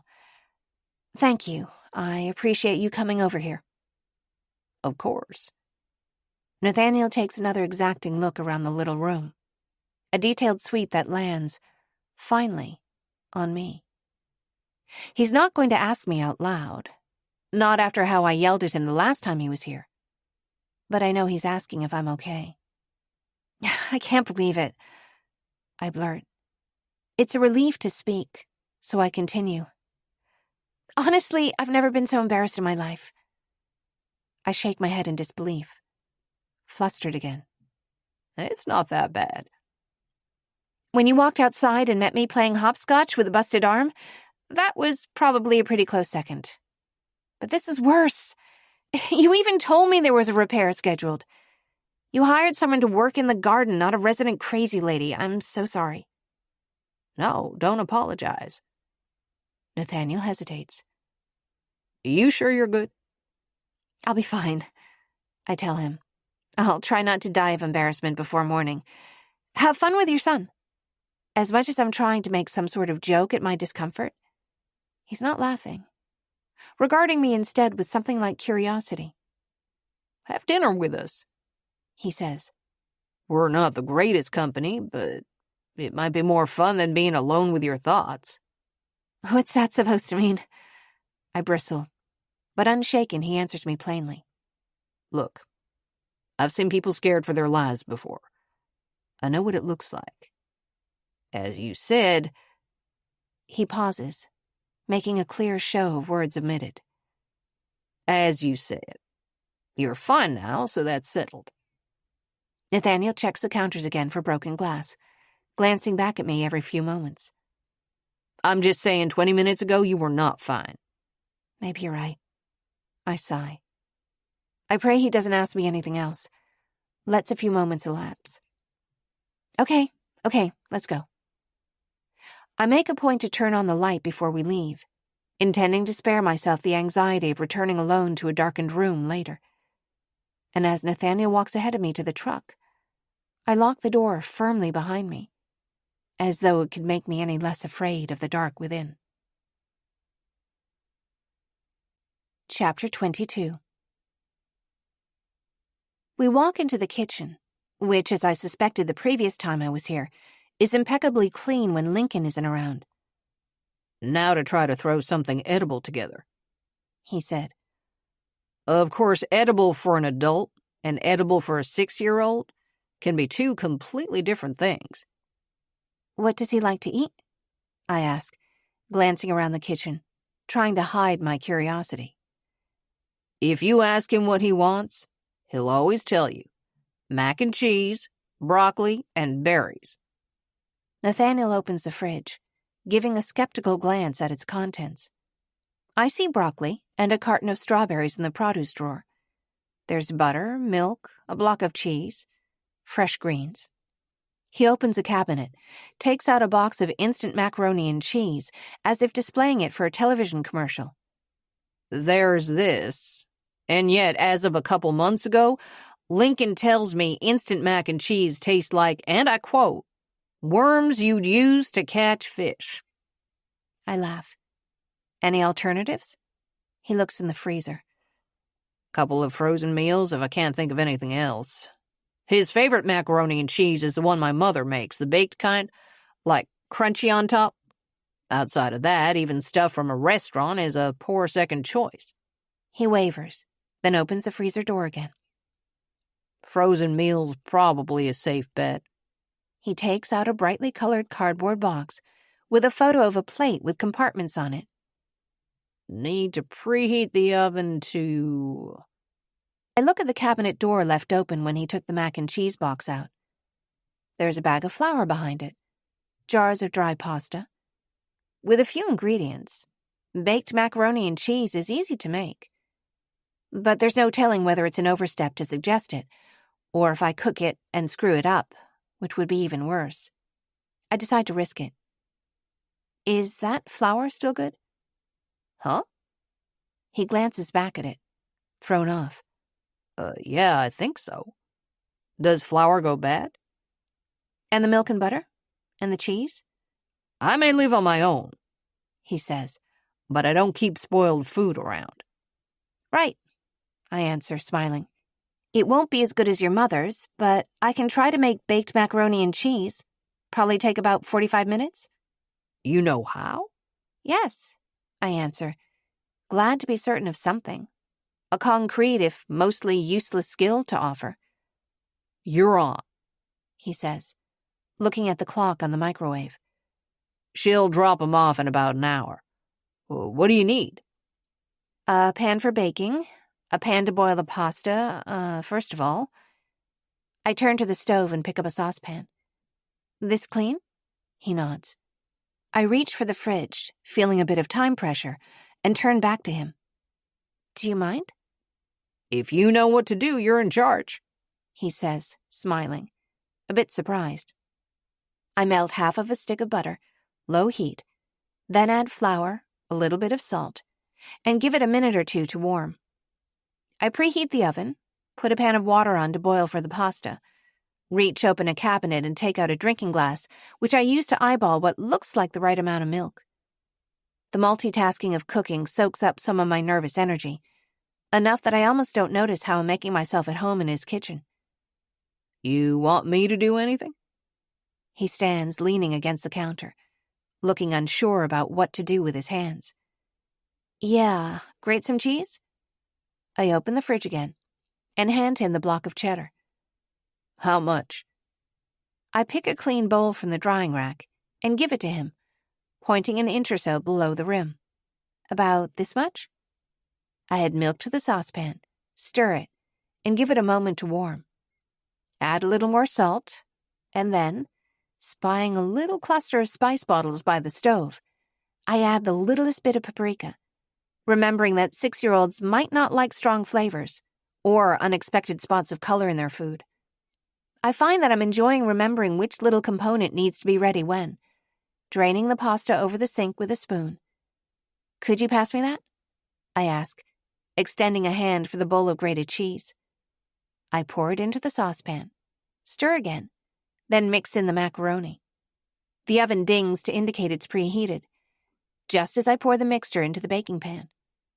I pause, suddenly, give the dish a hopeful stare, then open the oven door and put it on the top rack.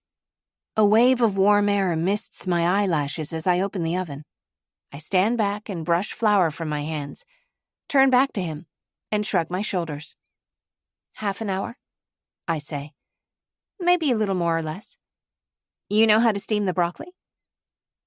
Nathaniel laughs out loud, his chin tossed back, slapping the counter behind him. I can't help but just watch for a moment, caught between the curve of his smile and the impertinent spark in his eyes. What's so funny? I don't know, really, he says. That's usually your thing, isn't it? It takes a little more effort to hold my smile. Yeah, I guess. It's not funny, he says, as if apologizing. It's just, you're quiet, you just watch things until you get your hands on a goal, and then get out of the way, he says. Just like last month, when you sat down and started pulling ivy up out of the ground. I don't think you even looked at me when you told me to grate the cheese. I'm looking now, though, so stunned to see him at ease and laughing like this. Well, I say, hopefully it's edible. I guess there's the frozen meal for backup. It looks like you know what you're doing. I certainly hope so after. Embarrassed again, I wave in the direction of my apartment. Don't worry about it.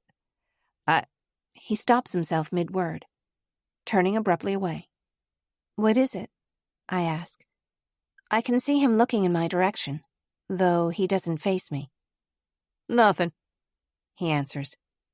Forgot what I was about to say. This is obviously untrue, but I let it go. I stand aside as he washes and cuts the broccoli from the fridge and sets it up to cook in a steaming basket.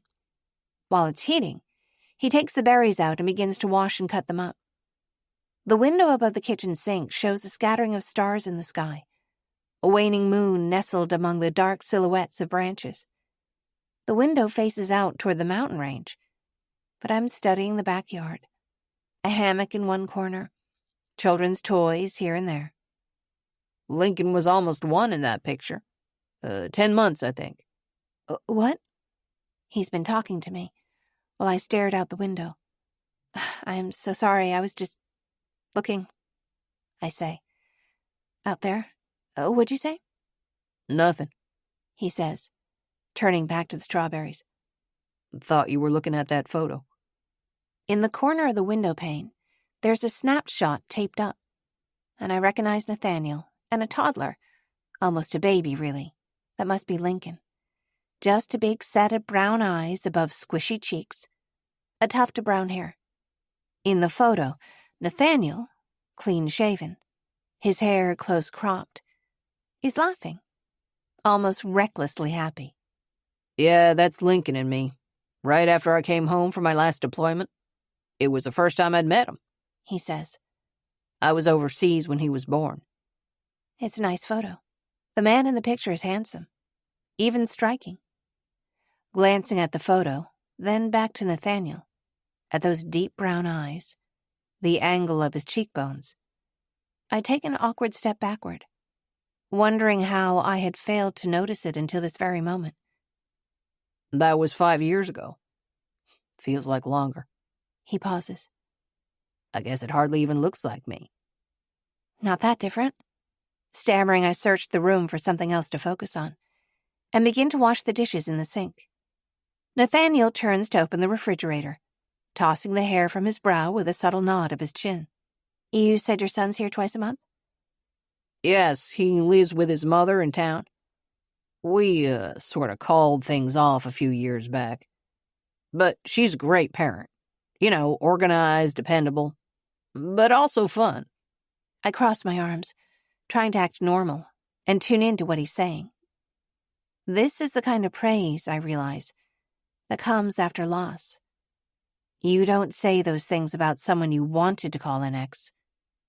We've got sort of a stand-in agreement to revisit things after. Well, it doesn't matter. There's an ease in the air. Something's got him talking. Considering that before today, the man's barely spoken 10 words to me in one go, I find I can't help but listen. With an alert glance flickering back my way, Nathaniel rinses the knife and puts it in the dishwasher, then sets a bowl of sliced strawberries in the fridge. It always seemed that everybody in her life had crossed her some way or other, and she couldn't forgive a slight. Sounds lonely. A little. I was 18 when we met. An enlisted kid from nowhere who'd never had a coat that wasn't a hand-me-down. It seems too good to be true. Me too. I remember suddenly that I did once have a coat that Miles gave me, but it wasn't a hand-me-down. That winter that he turned 18, it was brand new. Beautiful. Nicer than anything I'd ever owned before. Military? No, I say, feeling foolish. Hand-me-downs. You have siblings? I grew up in foster care, I answer. I have a brother, but it's tricky being around someone who listens when I talk. Seems like it would be easy to say too much. You were telling me about Lincoln's mother? Suffice it to say, if something seems too good to be true, it usually is, he says. We have our son in common. Maybe that's all these days. I wish I saw more of him, but she has reasons for keeping things the way they are. He's building towards something. Something he wants to say. But I'm shocked when it finally surfaces. I haven't always been a good parent. He speaks casually, rinsing his hands at the sink. I'm not sure if I am right now. After I left the military, I had a hell of a few years. I'm sorry, I say. I can't imagine that he's anything less than a great father, though I've only seen him with Lincoln the once. I never hit him. Nothing like that. But you can do as much harm passively, especially when you're talking about parenting. That was all before we left San Diego. Split up and moved to the same town, he says, laughing at himself. I wanted to be able to see him, though. This was the first job I found that gave me space to be alone, but kept me close to him. Predictable. Quiet, you know, he says. Until the owner decided we needed to have the place ready for tours this fall. And here we are. Nathaniel pauses, his eyes flickering up to meet mine.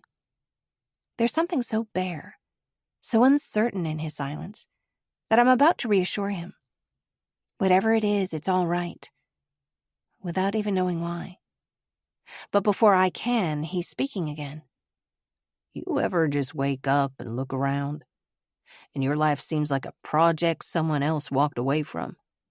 Except it's unfortunately yours. And it turns out, you're the one that walked away from it to begin with. Since then, it's just been one foot in front of the other. More than you know, I think. I trace his figure with a gentle look, the distant expression and guarded posture appearing in a new light. Sorry for rambling. He inches back, withdrawing. Like a project someone else walked away from, I repeat. Actually, I do know what you mean. I check the stove and see that the mac and cheese is nearly ready. Bubbles at the edges and nicely browned on top. I close the oven door. Until now, I haven't told Nathaniel any more than he needed to know, and that was with good reason. But I see now that I can't stay here any longer without telling him the truth. You know, I say, deciding to hazard a smaller confession first. When I snapped at you before, I hadn't eaten breakfast. Or lunch. He looks up from his hands with a sly grin. I was being nosy. You weren't wrong. I might have answered you a little differently. That an apology? Yes, I answer. There's something else, though. What is it? I woke up a couple months ago in the hospital. I look around for something to hold, or some task that needs done. Settle for grasping the edge of the countertop behind me. Car accident, right? Yeah. The doctor said it looked like I fell out of a car. Slowly. Over a distance. My mouth goes dry. And I feel anger mixed with fear. Distant, like a faraway drum. The trouble is, a car accident didn't tie my arms behind my back, and it doesn't explain knife wounds either. Nathaniel's looking over at me, and I know he's thinking about the marks on my skin. I'm growing familiar with this unpleasant magic, with how speaking things aloud conjures their ghost, calls it up around you. I lace my fingers and stretch my arms out, reminding myself they're free and whole. It might explain the concussion, though. Well aware of his eyes on me, I hurry to open the oven, grab a dish towel to wrap around my hand as I reach in and lift the dish out. I don't remember how it happened, I add, or anything other than a few childhood memories. I couldn't even tell you my real name. Oh, Sophie. Nathaniel whispers a string of swear words, then purses his lips like he doesn't know what else to say. He lifts a hand and presses it to his temple, steals a look in my direction. I sweep my hair into place, trying to part it to cover where the stitches were. A project someone walked away from, right? I shake my head and sigh, then turn to face the stove. And so when you saw someone had been in the apartment... I might be a little prone to overreacting, I answer, facing the stove. Sometimes I think the memory of fear is worse than what you are actually afraid of. Because I can't always tell the difference. It's like my mind sends me signals about what's what, but it's obviously not reliable. I chew on my lip, thinking. I've said too much.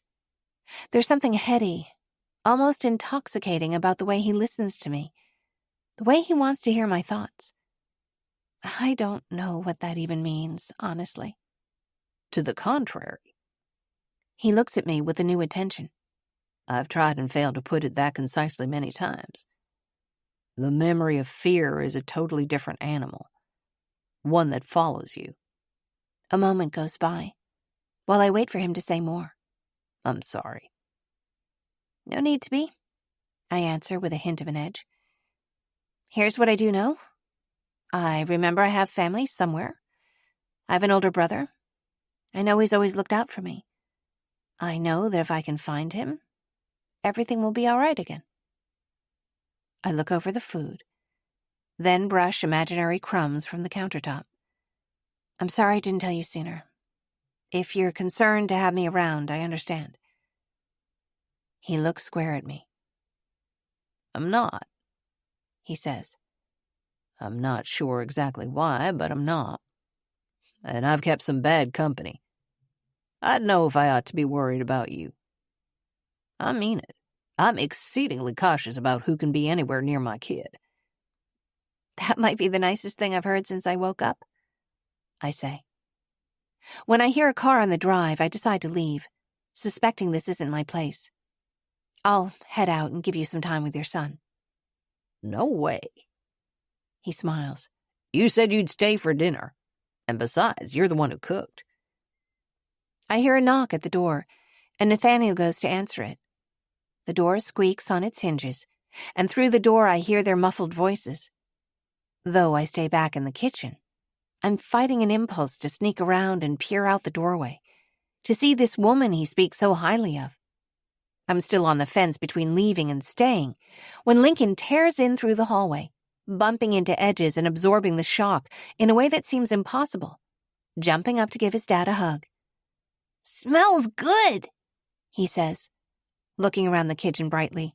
"Hey, the Dove Girl's here," he says, tugging on my sleeve.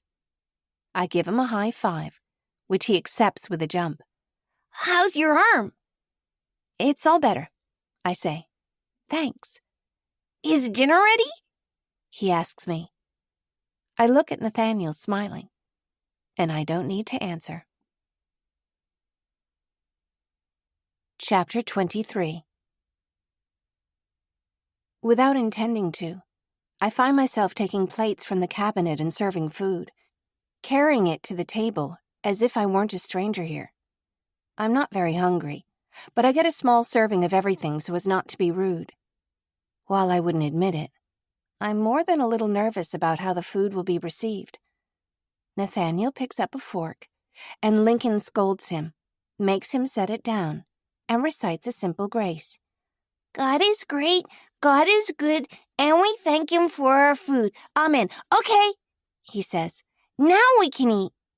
Lincoln takes a bite of the mac and cheese, and I'm trying not to let on that I'm watching him. He swallows it, loads up another forkful, then pauses with it halfway to his mouth. "Dad," he says, "was Grandma here and you didn't tell me?" Nathaniel grins at me, glass of water in his hand. "Cheers," he mouths. "Nobody," he says. "Sophie made it." "It tastes just like Grandma's," Lincoln announces, as if this is a higher compliment than good. He cleans the entire plate. I don't jump in too much as they talk. I don't want to barge in on their limited time together, which I can see means so much to both of them. Lincoln is excited for an impromptu sleepover and makes plans for building a fort in his bedroom while watching a movie. He makes a series of demands for treats: popcorn, ice cream, waffles for breakfast. I see Nathaniel smiling at each indulgence and remember the guilt that crossed his face when he talked about his past. "My dad makes the best waffles," Lincoln tells me. Is that so? I smile politely.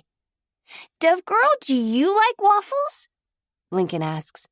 Before I can come up with a suitable answer, he's on to the next subject, and I'm thankful for the capriciousness of childhood. After eating second helpings of everything, Lincoln jumps up from his chair. "Oh, sorry," he says, wiping at a smudge on his glasses, and only making it worse. "May I be excused?" "Of course," Nathaniel says. "Can we play football before dessert?" he asks, jumping from one foot to the next. "Please? Please, Dad?" When Nathaniel hesitates, I stand up. "I'll take the dishes out," I offer. "Go on." They go outside together, and I smile. In the yellow glow of the porch light, I can see them playing in the yard behind the house, while I rinse and wash the dishes. I move on to cleaning up the dishes I used for cooking, standing over the sink, determined not to stare out the window. The love glows on Nathaniel when he talks to Lincoln. My eyes flutter up to rest on the photograph above the sink. As much as I'm enjoying being here, it feels like a risk. Something different.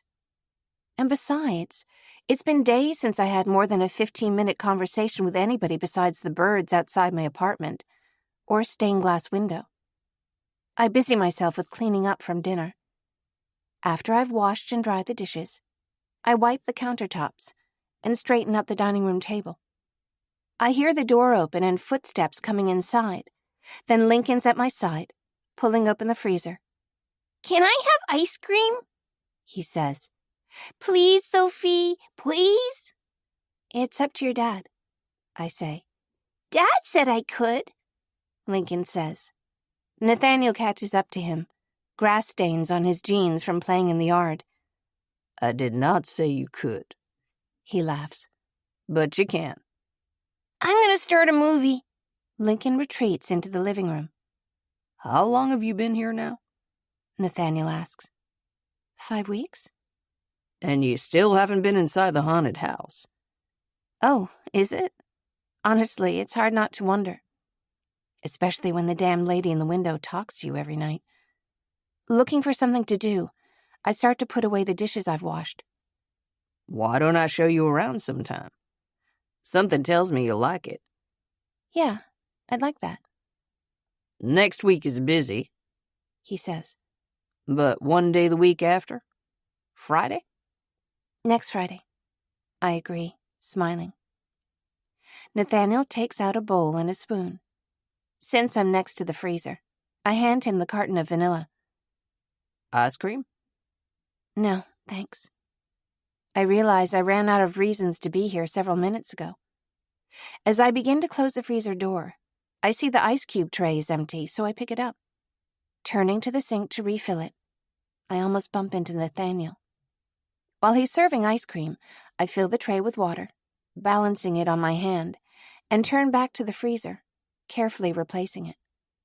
I want to say something before I leave, but I haven't worked out what it is, or how. Right behind you. He says, reaching past me to put the ice cream away. I'm just refilling the ice tray, I murmur. Then I close the freezer and turn around. Our shoulders touch, and we're standing so close that my forehead brushes his chin. I stumble, torn between stepping away and standing right where I am. Nathaniel steadies me with a hand on my waist, and I laugh, resting my other hand on his chest. It happens so suddenly, so easily. My pulse rushes, and I can feel his heart right under my hand. Then I sense a question between us, a tilt of his chin. He touches my hair, his hand impossibly light against my cheek. "Dad?" Lincoln yells from the next room. "Can Sophie stay for ice cream?" We back away from each other. "I should be getting back," I say. Right. He scratches his jaw, straightens his shirt nervously. I reach forward and squeeze his hand. "I'll see you tomorrow, okay?" I walk through the living room on my way out, where Lincoln is waiting for his ice cream on the sofa. "Where are you going, Sophie?" he asks. "I'm out past my bedtime," I say, which is almost true, though it's not yet 9. "It was nice having dinner with you." "Okay. Night, Dove Girl," he says, unconcerned. I barely make it out the door before my face bursts into a bewildered smile. After just a few steps, I pause, lingering in the dark. I hear evening animals making their soft noises, crickets and tree frogs singing. My hand rises to touch my temple, where his hand brushed my hair. It's then I hear the door open. Sophie, wait. Though it's almost too dark to see, I note the intent with which he walks, and it quickens my breath. This time he doesn't hesitate, and I step forward to meet him. He sweeps me into a kiss, a hand holding my cheek, the other tangled in my hair. When I stumble on the grass, he catches me around the waist, pulling me closer. To feel my hands on these shoulders, this face, I realize now that every time I studied him from afar, it wasn't just idle curiosity. I let my hand trace down his cheek to rest on the angle between neck and shoulder. One of us should say something. No, I think both of us should. This is a bad idea for more than one reason. I draw back as if from a fire and see that he does the same. Here, He says. look. He holds my shoulders, turns me to face out across the gardens. If you stand just here and look over that way, you can see your apartment from here. I see it, a little square lit up in the dark. If anything else happens, He says. if you feel like it's not safe, turn a light on and I'll be able to see it. Thanks. You sure you're okay? Yes, it was a repair guy. That's it, I'm fine. He squeezes my shoulders, and I turn to press my cheek to his, willing myself not to wrap my arms around him again. "Good night," I whisper. Night, Sophie. Chapter 24. I walk with long steps across the yard, down the path, and over the footbridge. I pause there in the center of it and gaze down into the dark water. I sigh and run a finger over my lips. Just then, something changes. I hear a difference. That's all I can think to call it. The starlight seems to shift. It's impossible to say why, but for a moment I'm certain I'm being watched. The memory of fear, I remember him saying, is a different animal entirely, one that follows you. I'm certain that it's not Zenaida, because I feel her there too, her glass and lead eyes watching me as if she wishes she could say something. I remember she knows this forest, this darkness, better than I ever could. For a moment I imagine that she knows what's out there, and I can almost hear a voice telling me to pick up my pace. Then I remind myself that these signals I'm getting, my subconscious and when it wants me to be afraid, they're jumbled. Cross wires. I keep walking. The railing is still unfinished, and I walk carefully over the footbridge to the other side. From what I understand, replacing the old rusted railings is a custom job, and not a small one. I look toward the house, then make a beeline for the west end of the yard until I can feel Zenaida's comforting eyes on me. It's normal, I remember, that I should feel something like paranoia, considering I can't remember anything. Add to that I'm walking home in the dark alone. But I have a sense that I don't normally scare easily. By and large, I tell myself, walking quickly, the world is a safe place. Out here especially so. As I approach the dovecote, a single dove peers out of a nesting hole, as if welcoming me home. I reach into the pocket of my jeans, my hand closing on the necklace, then find my key. Before I unlock the door, I take a moment to watch the dove in its perch. I remember the first time I stood here, how Nathaniel almost laughed at me and told me, "You don't catch doves. You give them a safe place to stay." And sometimes they do. Unlocking the door feels like touching home plate. I sigh with relief. Gratefulness, touched with something else, something wistful, and repeat his words aloud. A safe place to stay. I fall into the chair at the desk, though my attention is still on the other side of the property. It occurs to me briefly to wonder what Nathaniel meant when he said whatever was between him and his ex didn't matter. I reach for my sketchbook, open the box of pens, and choose a bright carnation pink. That coat Miles gave me the year I was 12. I can see it now. It was more beautiful than anything I'd ever owned. There wasn't a vast amount of beauty in my first 12 years. I should have been grateful to have hand-me-downs, and I was. But in my heart, I longed for things that were pretty. At 12, I was awkward. Everything that had been admired in me as a child turned into a flaw. My wavy hair, neither red nor blonde. My freckles. Even my eyes, neither blue nor green, infuriated me. I did my best to keep to myself, escape notice, which naturally made me a target for bullies. I never knew when I would see Miles, but if he showed up to visit me, it was sure to be after school, while I waited for the bus. If he wasn't there by 6, he always told me, "Go home. Don't stay out late, especially not alone." That Friday in December, after the last school bell rang, I waited outside for his visit, instead of walking to the bus, not knowing whether I would see Miles or not. I paced up and down the block, then sat on a bench facing an empty basketball court, surrounded by a chain-link fence. The afternoon was turning gray, and my hands were cold in my pockets, but I knew he'd come. Almost an hour had passed, the streets easing into a warning quiet, when Miles appeared. "Hey!" I jumped to my feet, ran to meet him. He hugged me close, and I saw that he wore only a t-shirt and jeans, but no jacket. though it was cold enough that I could see my breath in front of me. "I missed you," he said, hugging me again. "God, you get taller every time I see you. Everything okay?" "Yes," I said. "I'm taking swimming lessons at the YMCA." I saw him absorbing my answer, but also the sound of my voice. I straightened my shoulders and tried to sound grown up. "Aren't you cold? How's school?" he asked, not answering my question. I went to hug him again, mostly because he looked cold. He was pale, thin as a knife's blade, but his arms were warm to the touch.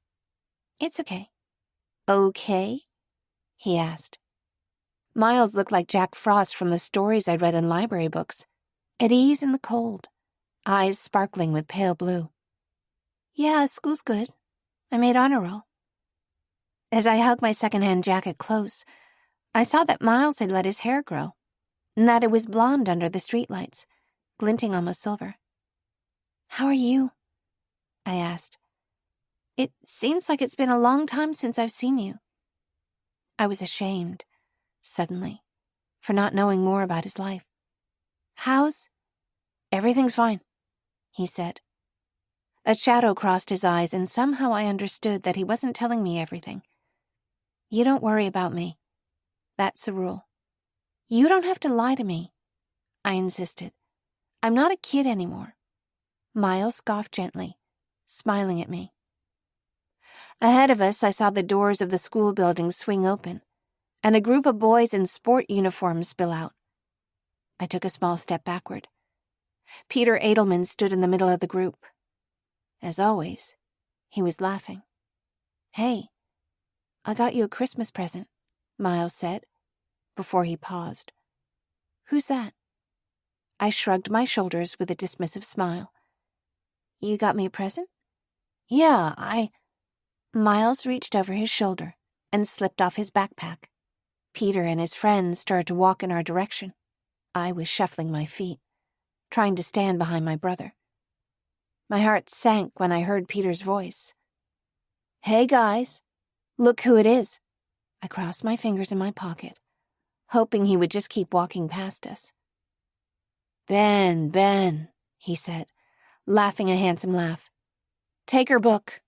See what she's reading today." One of his cohort ran to approach me. I held a textbook out at arm's length, praying he'd take it and move on.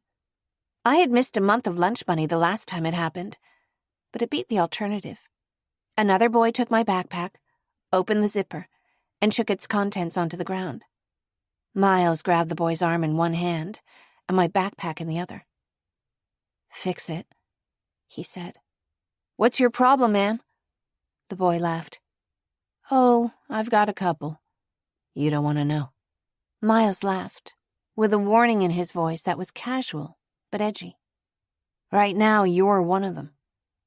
In an instant, with a light but commanding touch, he'd shepherded Peter and all of his friends into a line. "What's going on?" Miles said. "Who's this?" "Friends?" I squeaked. "Friends don't hurt you," he murmured, a wiry arm around my shoulders, as if none of them were there. "You know that, right?" "It's okay," I whispered to my brother. "It's fine. He's just playing." I paused, then made another emission. "The gym teacher says he has a crush on me." "Who's this guy anyway?" Peter sneered. "Trash girl, you didn't tell me you had a boyfriend." I was trying not to cry, but I was fighting a losing battle, and I allowed myself a long blink, hoping to hold it in. Peter was always the most brash of his group, but in the quiet that followed his words, I could tell he sensed his mistake. Without an ounce of hesitation, Miles drew close to Peter, tapped on his chest with a light touch. "It's this kid, isn't it?" he said, looking back to me. "If he told the rest of them to jump off a bridge, they'd do it. That right?" I opened my eyes to look at him, nodded quietly. "Okay." Miles clapped his hands, as if he was a school teacher or a coach. "The rest of you go home now. You're children," he said, dwelling on the last word for a moment too long. You shouldn't even be out here by yourselves. Go home. Peter made as if to follow his friends, and Miles stopped him with a hand on his shoulder. A light touch again, though Peter nearly jumped out of his skin. No, he said. You stay a minute. I felt a high-pitched whimper in my throat, as if I were a frightened baby, not a 12-year-old girl. I didn't want to talk to Peter. I didn't want Miles to make him apologize. I spent all my time in those days avoiding interaction. As Peter's friends disappeared down the sidewalk, Miles took a step closer to him, and Peter took a corresponding step backward, as if Miles were the one moving him, as if he were a puppet. I was reminded of a word from a vocabulary lesson. Compulsion. Compelling. When Peter backed up to the chain-link fence, running out of space, Miles stared him down, watching him fidget. I saw what he was doing. He was letting Peter feel scared, just for a few moments. I wasn't scared because I knew Miles wasn't dangerous. I wondered if Peter had ever felt frightened before, the way I had plenty of times. Miles, please, I whined. It's fine, really. Nope. His tone was gentle but determined, and he turned away as if he'd forgotten Peter was there altogether, wrapping me in a hug. It's not fine. Listen, it is not fine. When he looked back to Peter, his eyes were cold, icy blue. Tell me when this started, and why. I'll know if you're lying. I don't know. Peter's eyes darted to either side. His hand gripped his bag so tightly I could see the bones in his knuckles. We were just playing around. You were just playing around, Miles repeated. Yeah, Peter answered. I was going to give the book back. It was meant to be funny. Stop, Miles said, waving his hand. What? I told you I'd know if you were lying. That was a lie, Miles said, suddenly appearing taller, a little meaner. You're messing with her because you think you can get away with it, because you think it's funny. I cannot fix whatever is broken about you to make you do that. But my sister... He leaned close to Peter's face. You do not touch her. You do not look at her. You do not talk to her. Now tell me the truth. I copied off her test in science in September, he says, quavering. We had the same answers, and the teacher made us both go to detention until someone owned it. She should have just said it was her, he huffed. It's bullshit. It was no big deal. Miles was nodding his head again as he absorbed the information. That true? He asked, turning to me. You wouldn't lie for him, and he started following you around? Taking your school books? I nodded my head. He doesn't need your test answers. Look at his shoes. He can afford to fail a test. His parents can get him a tutor. Hell, they can probably come in here and boss the principal around just like he's trying to do to you. Miles gave Peter a look that said he was disappointed, more than angry. What are you going to do when this happens again? He asked me. I don't know. I bit my lip. Tell the teacher the truth? Peter scoffed at me. Like they'll believe you. Peter laughed. The problem is he's right, Miles said, turning back to me. They won't believe you over him. And the world is full of people like this. If they can take from you, they will. It only gets worse from here. You need to be ready to push back. I can't do that. You have to. Now those cold eyes snapped to me. You can, and you have to. Now tell me what you're going to do the next time something like this happens. Tell a grown-up? Wrong, he snapped, and I could hear pain in his voice. You're 12 years old now. Listen to you. Grown-ups aren't going to protect you. If anyone knows that, it should be you. You sound like a baby. What? He said, slowing down. You gonna cry? No, I said, but I was crying. I couldn't hold it in. He shook his head, sighing angrily. Can I go now?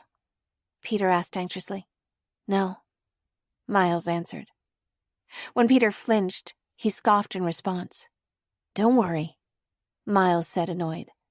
I'm not going to hurt a little boy, okay? Would that be fair? He turned to me, put an arm around my shoulder to bring me close. You are, though. I can't hit anybody, I said, blinking at tears. I don't know how. He clapped my shoulder. See? Now we're talking. This is a learning opportunity right here. Now listen, okay? His voice was tender, soft again, pointing to Peter as if he was a chalkboard. When I hit someone, I like to hit them in the mouth. It hurts. It's embarrassing, messy. But they can still see me. I want them to look at me. He leaned close to Peter's face as if to guarantee his audience. You hit someone right in the stomach here under his ribs, it'll knock his breath out. You have to do it hard or there's no point. Come on, try it. He touched Peter's shoulder again. Stand up straight, kid. Miles looked into my eyes and nodded. I closed my eyes and threw a fist, which landed and bounced off Peter's ribs. It was grotesque, frightening. My stomach turned a bit. But I saw Peter cough, shrugging it off, and something about him made me angry at him, wished I'd gotten it right. That's it. Miles nodded. Now listen, you're strong, okay? But you're little. If you're going to hit someone, it's not going to be for fun, and you need to move fast. Go for the nose, as fast and hard as you can. Even if you don't break it, he'll see stars, and it'll hurt like hell. Gives you a second to take the next move. Go. That time I didn't close my eyes, and I didn't miss. Peter's nose clicked under my fist, drawing blood almost instantly. As he spit out swear words along with blood, I felt sorry for him, but also relieved. I blinked my eyes and watched him trying to collect himself. I was sitting behind my fear now, as if it were a steering wheel, rather than something chasing me. You all right? I asked. I stepped between Miles and Peter, pulling Peter to his feet. I'm sorry, he whined. Part of me was anxious to reassure him, but I silenced it. Go home, Peter, I said. What am I going to tell my parents? He asked, wiping blood and snot from his chin. In the silence that followed, I recognized it. An opportunity. I looked calmly into his eyes. Tell them the truth. You started a fight with the wrong girl.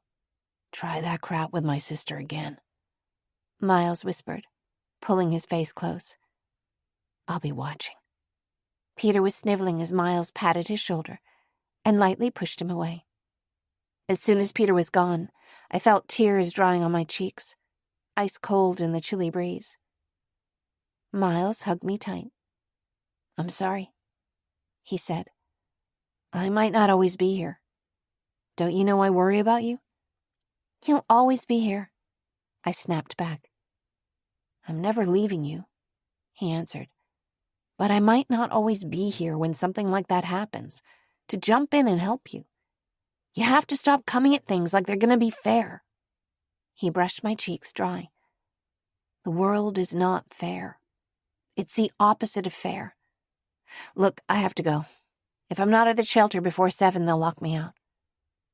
Miles opened his bag and took out a package wrapped in wrinkled tissue paper.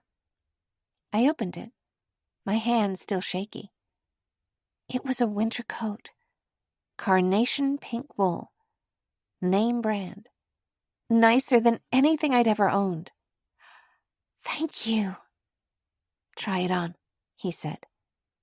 I did, and it felt warm and smooth. Miles looked happy. You're really pretty, you know. You look like Mom. You think? I couldn't remember what she looked like, but I hoped he was right. Listen, he said, trailing off, suddenly awkward. It doesn't matter if that kid has a crush on you. If he's trying to get your attention by being mean, it's still mean. You understand? Yes, I said, although in truth I wasn't sure. What's the shelter like? It's Don't lie to me, I said. Come and stay at the group home? I can't, he said. You know nobody else is allowed. You'd get kicked out if you snuck anybody in. It's not fair, I said, then caught myself. I wish it had never happened, I said, my throat squeezing in on itself. You don't have anywhere good to stay, and it's my fault, Miles. What? That girl in the closet? The fire? What if I had just had the sense to run instead of calling you? I would do it 20 times over again to make sure nothing bad happened to you. Never tell yourself that. I look at you and it's worth it. Why? Because you're my little sister. The peaceful, enigmatic smile slipped back over his features. Because you're mine. Listen, I really have to go. Wish me luck finding a job. I hugged him as many times as he let me before he finally left. And then I found my way to the bus stop. Reaching for my bus fare, I found a little stack of 20s in the pocket of the pink coat. I didn't want to know where Miles got it, and I'd already forgiven him for anything he might have done. Peter Edelman never spoke to me or got near me again, and the one time one of his idiot friends did, he called them off so fast I couldn't even reach them. There were others, but I wasn't scared of them. I did well in school, in swim lessons too. I didn't usually have to punch anyone, but Miles had taught me something. I was no longer surprised when things weren't fair. I remembered that Miles went back to jail. 18 now, he went away for longer, and not in juvenile detention. I don't recall the details, but whatever it was, I'm certain he was innocent. I know that he's good. When I heard, I'd held the pink coat against my chest and cried, though I knew if he were there, he'd have told me not to.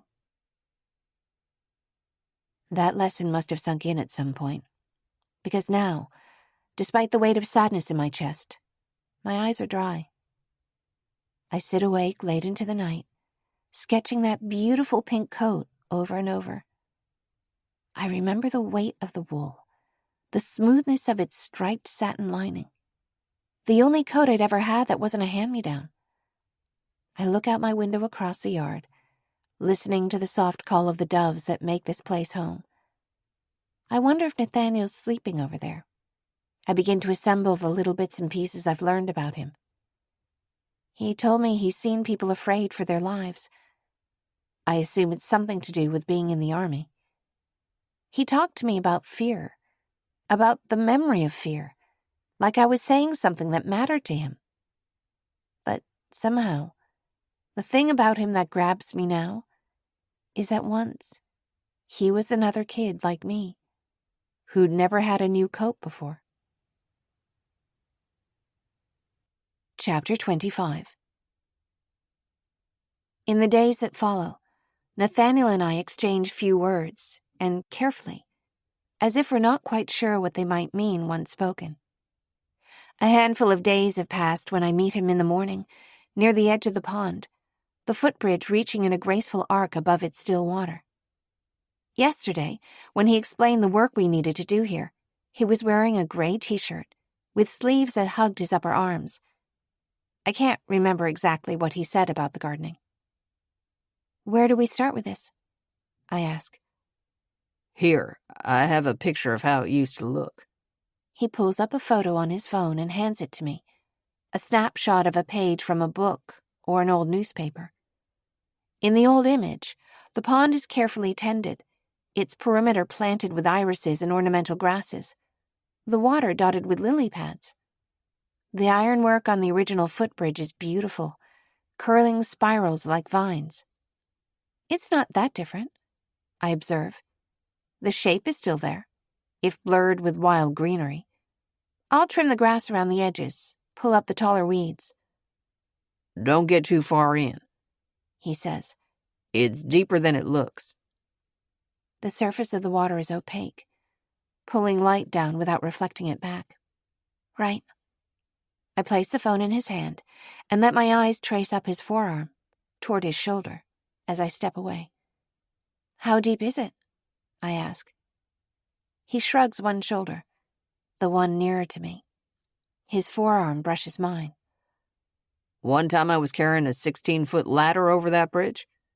Set it down across the railing for a second and knocked it off. It fell almost straight down before it hit the bottom. I wince, looking at the green-hued depths. How'd you get it back? Rigged up a fishing line with a coat hanger, He answers, his face breaking into a grin. I smile with delight, not even sure why. We both stop short, eyes locked, taking small steps back from each other. I have to go meet the blacksmith who's working on the new handrail, He says. I'll be back in a couple hours. Okay, I answer, turning toward the pond, sizing up what my day will be like. I'll be here. Okay, Sophie. I step close to the edge of the pond, testing with my feet to see how near I can get before the ground starts to give way. I look over my shoulder and see that he's still there. You'd better get going, I say. Looks like rain. But instead of turning to what I ought to be doing, I stare back, the distance between us giving me a sense of daring. It won't rain until afternoon. He answers, without taking his eyes from mine. Look out for snakes this time, will you? Sure, I answer with a smile. I purse my lips and turn away, feeling a warmth in my chest. If there are snakes here by the water, they could be water moccasins as easily as copperheads. They're meaner than copperheads and have a more dangerous bite, too. When Nathaniel turns to leave, I look up as he walks away, taking note of how he occupies his space, the character of his steps. I find a branch and shake it through the grass before I decide where to start, hoping to startle any snakes away. Though I can't say why. I can picture a water moccasin. Thick, oily dark body, almost translucent white belly. The way the mouth lays open when they're warning. The shock of white that lines the gums. That means, get back. And while I'm tugging stems out of the marshy ground, soaked up to my calves, then taking down the shorter growth with a small hand mower, I'm watching for them, imagining what I might see. Something in me here isn't afraid, not like it ought to be. As I work, I almost feel I'm searching for them.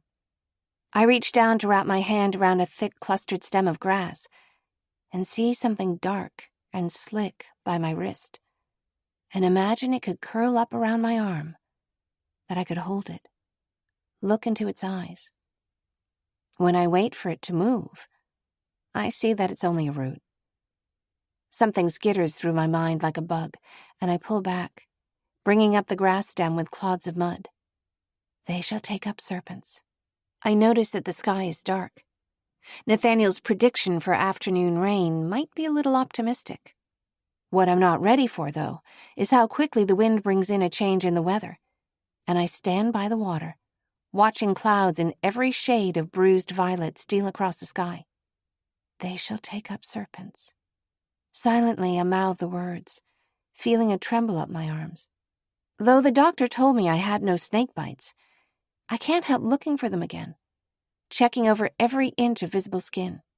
I'm drawn in, tracing over the healed cuts on my right arm, when I hear a crack of thunder and realize it's raining.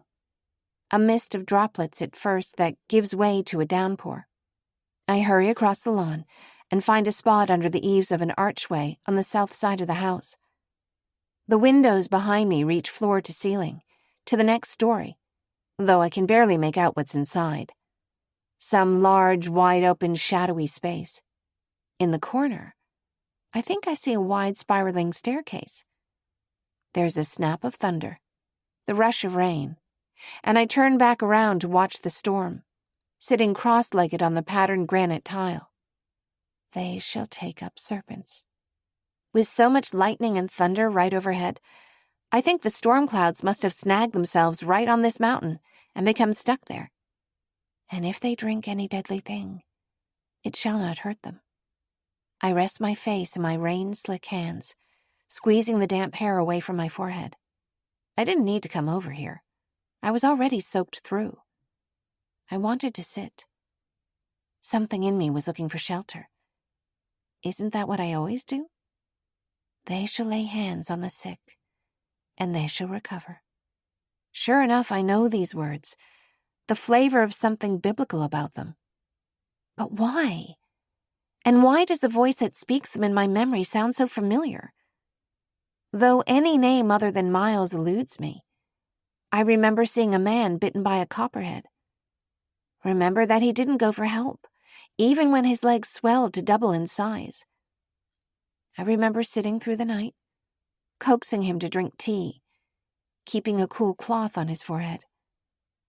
I don't remember if he lived. Like a riddle, I sit there mouthing the words into my hands, staring at the falling rain. It crosses my mind to wonder, the same as Detective Radford had. Is it possible that I'm dangerous? You gave someone hell. The nurse's words echo across my mind. But I got twice as much. And if I was harmed or injured, as in the verse that comes to my memory now, I did the better part of recovering on my own. It isn't done yet. I hear the whisper, and I recognize it from my dreams. Zenaida Atwood at her riddles. What isn't? Recovering. But, I want to hiss, I'm doing it on my own all the same. And I imagine her staring back, as always, as though she knows exactly what I'm hiding from, gracing me only with riddles and fragments. I'm still mouthing the words into my knit hands, chin resting on my thumbs, when I sense somebody's nearby. I start to scramble to my feet, then see Nathaniel as he takes a seat a few feet away from me. Hey. He looks at me for a moment, brushes raindrops from his forehead with the back of his wrist, then nods out at the weather. You were right.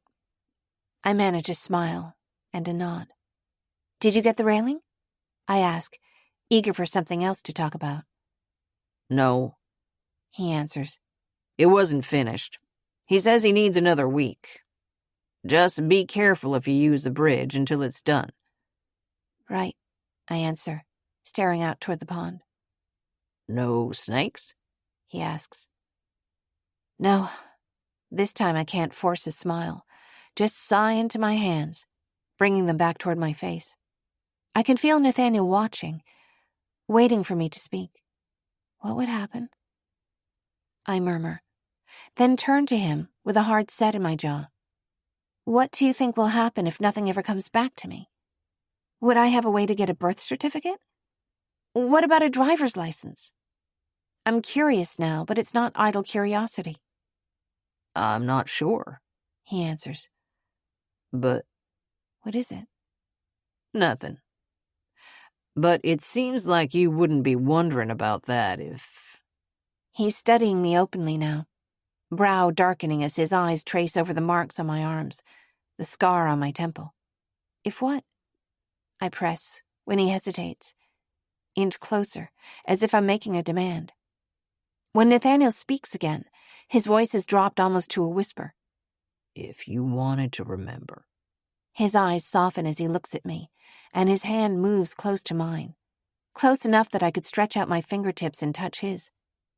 Maybe you don't want to go back. Well, This hadn't occurred to me, and I'm stunned into silence, anger, and frustration like a swarm of bees between my ears. I scoot back again, away from the warmth in his eyes. I could fall right into that space, but it would mean admitting I'm afraid. I imagine a man with a scar across his eyebrow, more poppies than you could hope to count. Of course I do. That's what I want the most. Nathaniel stops me with a gentle shake of his chin. That's all right. He gives an unassuming shrug, though I can tell he's choosing his words with care. I don't know you. I'm just saying if you didn't want to go home, if there was something you didn't want to go back to, there's help for that, too. I didn't say that. My voice comes out in a low, warning breath. I'm sure there's nothing wrong. I just need to find my brother. He places a hand on my wrist, leans forward so that I can look at him without moving from my hunched posture. Sophie. Nathaniel, I say, rolling my eyes a little. He's undeterred. When you get hurt this badly, something's wrong. You know that. I see it. What else is going on here? They said it might have been random. But maybe not, right? Ugh!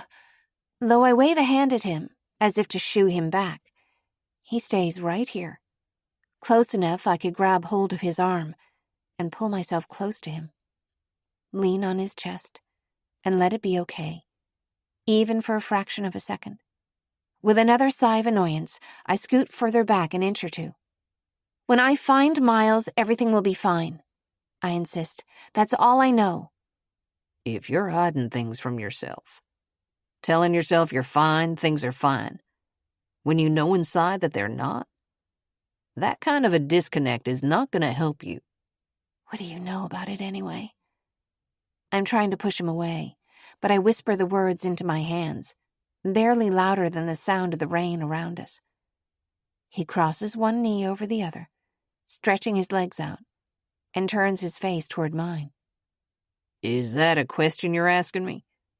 Or are you telling me to shut up?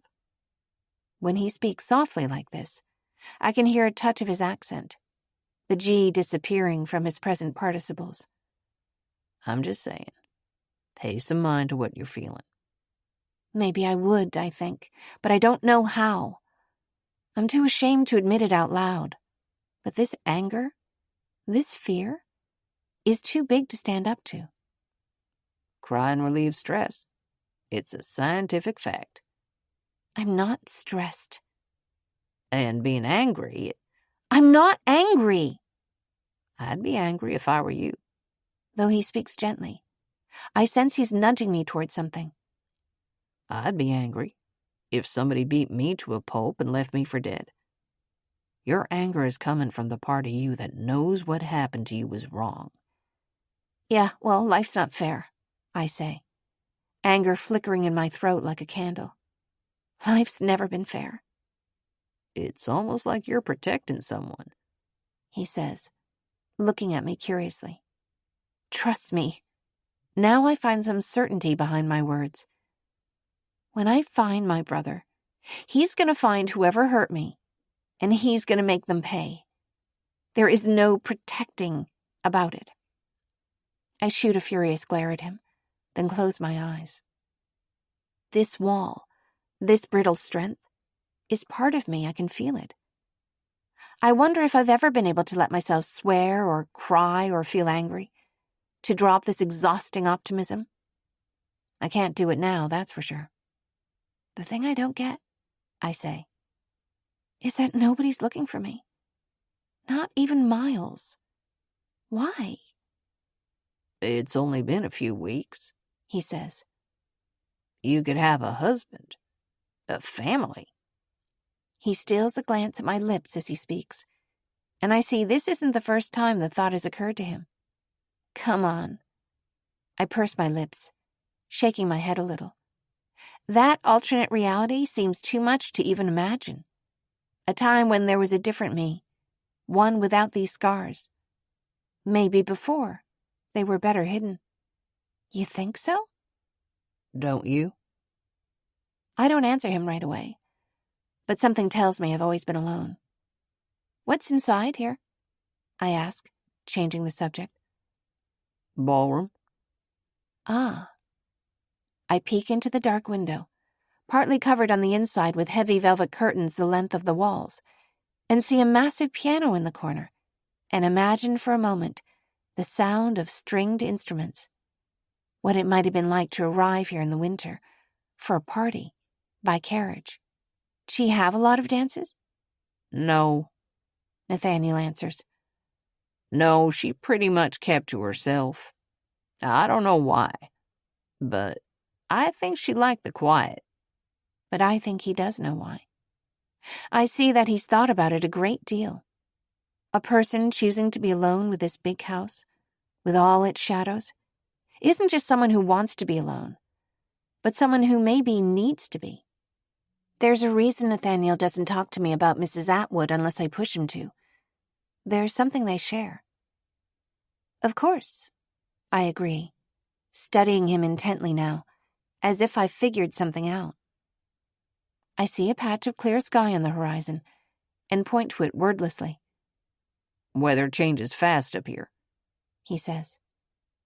I see. As I turn to look at him, I rest my head on my knees. I don't bother smiling. He'd know it was fake. I'm going back to that pond. You can take a break sometimes, you know. Some people need quiet, I remind him. Some people need to keep busy. Everyone has things that keep them sane. Okay, Sophie, he says. Meet you on Friday. Friday? Oh, I remember. You were going to show me the house. I didn't forget. I just thought. I begin to stumble over my words, standing up in a hurry. Once again, I think one or both of us ought to be drawing back, drawing a line between us. And instead, we're sharing this foolish smile. Friday afternoon, right? Sure, he says. I'll meet you here. Chapter 26. I've spent now the better part of 2 months studying this house from the outside, watching pieces come together. The roof Nathaniel repaired, the window panes replaced here and there. Even so, I haven't given myself time to wonder what the interior might be like. He's joked about it being haunted, but as I follow Nathaniel through the massive front doors into the cavernous entry hall, I'm struck with a lingering feeling of sorrow. It feels more mournful than ghostly. The room rises all the way up, a series of skylights in rounded windows letting sunlight in. The walls are carved with wooden paneling and adorned with paintings. There's a fireplace taller than I am. Nathaniel points out the carvings of cherubs with doves that line the fireplace. There's something slightly spooky about the gravity of the room, and I realize that it's not perfectly square. How much of this restoration did you do yourself? Most of it was hiring people, keeping everything organized, budgeting. He turns around to face me, smiling. A lot of it was cleaning. The house itself was surprisingly intact. It seems like even the high schoolers who snuck in here to get high had a sense it was worth taking care of. In the center of the entry hall, a grand staircase leads up to the second-floor landing, where the steps branch to either side. It's like a maze. I breathe. Around the landing on the second floor, a columned walkway looms in shadow, which appears to connect to the third floor, and from there to the fourth, at points that follow no logical sequence. It seems almost designed to disorient. I follow slowly up, tracing the amber-tinted marble of the banister. At the top of the stairs is Zenaida's stained glass portrait. I feel as though she smiles at me, and I tiptoe toward my left to stand in awe in the patchwork of tinted sunlight falling through the glass. It's impressive, I say, even more so up close. I see you studying it sometimes. I like it, I admit. It isn't just the window, but the way it's located on the house, on the land. Catches the sunset. I smile and nod. I follow down a set of stairs that curves into a flourish, down into the ballroom, that I saw from the outside only a few days before. While Nathaniel stands on the stairs, I slip past him and walk down into the near dark. There is just enough light from the windows on the opposite wall to make out geometric patterns in the tile flooring. I trace them with my feet. It's blue and white stone, an abstract interpretation of a night sky, stars under my toes. I turn back to where he waits on the stairs. I always have this impulse, when I see something beautiful, to turn to the nearest person as if to say, "Have you seen this?" Of course he has. He's seen it 1,000 times. Yet he looks in my direction, as if he's studying something intently. I feel my pulse start to hammer in my veins and grasp for something to talk about, something to fill this silence that begins to feel dangerous. "Tell me again," I ask. "When was the house built?" It was finished in 1907. I take a step forward, and as if reading my cue, he proceeds up the stairs, while I follow him back to the first floor. The tourist center in town has a display, I say, feeling as though the space commands me to whisper. It says it was their summer home. There's a little bit more to it than that, he answers, as I walk behind him again, across the towering entryway, toward the opposite wing. Here, just above ground level, there's what used to be a conservatory. I can imagine that it was once like stepping into a rainforest, a greenhouse, but with the windows dusty and lined with cracks, an army of unnameable vines creeping through the windows, it feels like standing in the midst of a huge spiderweb. I recognize an ivy leaf, but none of the others. This is going to be a custom repair job, he says. I had to have architects and historians come consult on it.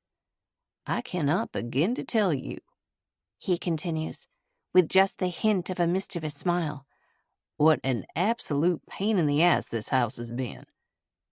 In the way his eyes light up, I see that he loves it. It's not even done yet, and I can honestly say I preferred it in ruins. Will there be plants in here? Orchids mostly, he says. I try to picture it, to imagine the opulence of a room filled with rare tropical flowers. In one corner, near a fountain, there's a tap extending from the wall. Brass, I think, stepping over to swipe a finger in the dust. Gold plumbing fixtures, he says. In the bathrooms, too. At the time, finished indoor plumbing was cutting edge, not to mention the cost. Jay Gatsby would have been right at home, I say. Mrs. Atwood wasn't much of a Gatsby, he answers. Neither, I think, are you. Maybe that's why she spent so much time outdoors, I offer. And in her study, with the doves. Nathaniel holds the door as I walk back into the entry hall, then moves past me to approach one of the 2 grand staircases leading up either side of the room. His hand brushes the back of my shoulder, as if he's saying, "Come this way." And I think it ought to be a perfectly innocent gesture, but I'm following him now like I'm on a string. You said it was a gift, I reflect. Do you mean you don't think she liked it? I'm not certain she did, he answers. His hand trails the banister, that striking red marble, and I can almost feel the warmth of his fingertips where mine trace after his. Colonel Atwood promised to build her a house here as a wedding gift, but by the time he built it, they'd been married 6 years, living apart for 3. I walk through a ladies' parlor. The walls are marked with pale, square-shaped blotches, as if it was once adorned with large paintings. Now only one remains. A pre-Raphaelite, siren-like woman stands in the frame, feet in a stream, hair bedraggled. It's lovely in its way, but all I can think is that, between her dress and that long hair, she must feel awfully weighed down. The parlor is divided by a spacious corridor from a salon, where I imagine men in suits with cigars, drinking hard liquor. What happened? I ask. He doesn't answer me for a few seconds, and as we walk from the salon into the library, I sense he's dodging something I've asked a bit too directly. Whatever I can guess is from census records, newspapers, family letters. Okay, I say. So, what's your account? Early in their marriage, there was a stillbirth. I think that was where the opium came in. Laudanum prescription, probably. Oh, the poor girl. I cross my arms tight, wishing I could throw my arms around her. Was she very sick after? Don't know, he says. He got rid of all her diaries. But it's just as likely they prescribed it for hysteria. I wince, taking into consideration in a new light the size, the shadows of this estate. My guess is they grew apart, in the sense that her husband left her to herself too much. There were rumors of affairs, he says, pulling back a curtain to allow some sunlight onto the dozens of bookshelves. Her family said she wrote letters, detailing that he was distant, unkind. They spent holidays together, society events, but that was it. Whatever it was. She was young. And not for money. Even for that time period, they weren't on an equal footing, he says, finishing my thought. It's almost like fulfilling what he promised her was a play to get back what he'd already lost. How long did she live here? She moved here for the summer in 1907, as soon as it was ready, he says. And never left. Until she disappeared. There aren't any clear records, but it was the end of July or early August. August the 1st, 1910. Why'd you say that? It's on the desk, I tell him. You've seen it? No. Now he's intrigued. Under the desk, on the right side. Her initials and the date. August 1st, 1910. You haven't seen that? No, he says. No, honestly, we didn't do a lot of renovations in there. It didn't seem right. It still doesn't seem right, sometimes, I add, staying in there. Then other times I think she wouldn't mind me there. I walk away from him, eyeing the dust-coated spines of books. Feeling oddly at home, I drop into a cloth-covered armchair, a cloud of dust around me like spirits. You know, I have to ask you, I say, laughing, waving a hand in front of my face and trying not to cough. Ask me what? What did the letter say? You said it was a riddle, that she left it on the desk. Oh, he says, as if he'd hoped I wouldn't ask. Well, the original went to the colonel, who I think willed his papers to... Nope, I interrupt, watching as he pretends to browse the shelves. Tell me. I know you know. Fine. He takes his phone from his pocket. I have a scan of it. He swipes the screen a few times, then offers it to me. I walk back across the room to take it, dust on my clothing like ash or feathers. I tap the screen to enlarge the image. I always imagined Victorian handwriting spidery, scrawling, romantic. But Zenaida's hand is precise, the tidy letters gently sloped. To the finder of this brief missive, I leave in your care my only possession, a century's worth of sorrow, condensed into 26 short years. I am but a wraith, a muse who has outlived her purpose, whether it should follow me down what remains of my path, or rest here, allowing me to walk away freed of it. I now go to find out. I read the words several times over, dwelling on the note where its meaning hides and then emerges, twisted. Care, possession, a century. In my mind, I go to find out. I imagine the desk underneath my hands, the way I've casually littered it with my pens and my shabby, lonesome breakfasts. I push the phone back into Nathaniel's hands, my lips moving in disbelief. You mean to tell me you... What? Don't play dumb. I turn on my heel and walk back the way we came. At least I thought it was. But the room I thought was the salon is a stairwell, not a familiar one, and I follow it anyway.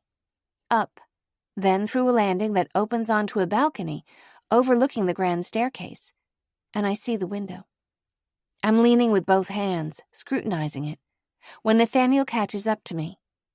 I have been spending my days in a room that more or less has a curse on it, and you didn't think to tell me? You don't believe in ghosts, right? I'll plead the fifth on that one, I answer with a small smile. But sometimes I think you do. Come on, he says, turning back into the stairwell. One more flight up, and we're on the 3rd floor. In the once opulent bedrooms, what furniture remains is covered with drop cloths and moth-eaten. I count more than one bird's nest, and in the hallway, there's a long deserted servant's cart. The master bedroom sits at the corner where 2 corridors meet. After Zenaida disappeared, the house belonged to her husband. She didn't own anything legally, of course. You're changing the subject, I say, watching his eyes sparkle as he dodges my gaze. The colonel left it to her family. It was an unusual gesture. Guilt, maybe. They sold it, made quite a scandal. It was considered rude, but they needed the money. They were poorer than the servants who worked here. He's lingering outside a stately doorway, red and white marble inlaid with tile carvings. They sold it to a Canadian family who moved out a couple years later. It was left vacant for a while. Someone inherited it, lived here briefly in the 50s, then sold it again. So it fell into disrepair. Lovely history, I say. Back to how you let me sleep in a cursed room without so much as a heads up? Then tell me you don't like it. There's laughter in his eyes, that brazen gleam. I can't tell whether I want to slap him or kiss him, but it's definitely some of both. But when he opens the doorway to the master bedroom, I forget what we're talking about entirely. It's quite breathtaking. Windows on 2 walls looking out at the mountains. A massive carved bed frame. With so many details, I can't decide where to look first. The crystal strands dripping from chandeliers, the beaded lacework of the canopy over the bed, the dust-coated paintings on the wall. Near the bay window, I find what appears to be a cabinet door built into the wall, and thoughtlessly reach to open it, like a child in a toy shop. Oh, look out, there are... When the door swings open in my hand, I'm looking into what appears to be a narrow but bottomless fall, giving rise to echoing chatters and scuffles. I leap back, catching my heel on the edge of the carpet, which no doubt costs more than any house I've ever lived in, and fall backward on the bed, scrambling on my elbows away from the noise. What the... I'm fighting to compose myself, gesturing at the open cabinet, as Nathaniel crosses the room instantly. He rests an arm on the carved bed frame. Breathe, Sophie. I see that he's smiling. What is that? That's the dumbwaiter, he says. There may or may not be a family of squirrels living in there. He pauses, reaches out to offer me his hand. Slowly, I reach out to take it. Then, hearing another scuffle from inside the dumbwaiter, melt into laughter. You sure you don't believe in ghosts? He asks. Don't make fun of me, I gasped, still laughing. I'm not. A hush falls between us. His smile fades into an earnest gaze that almost makes me blush. Finally, he pulls me to my feet, brushes a bit of dust from my shoulder. Thanks, I murmur, my heart beating loudly in my ears.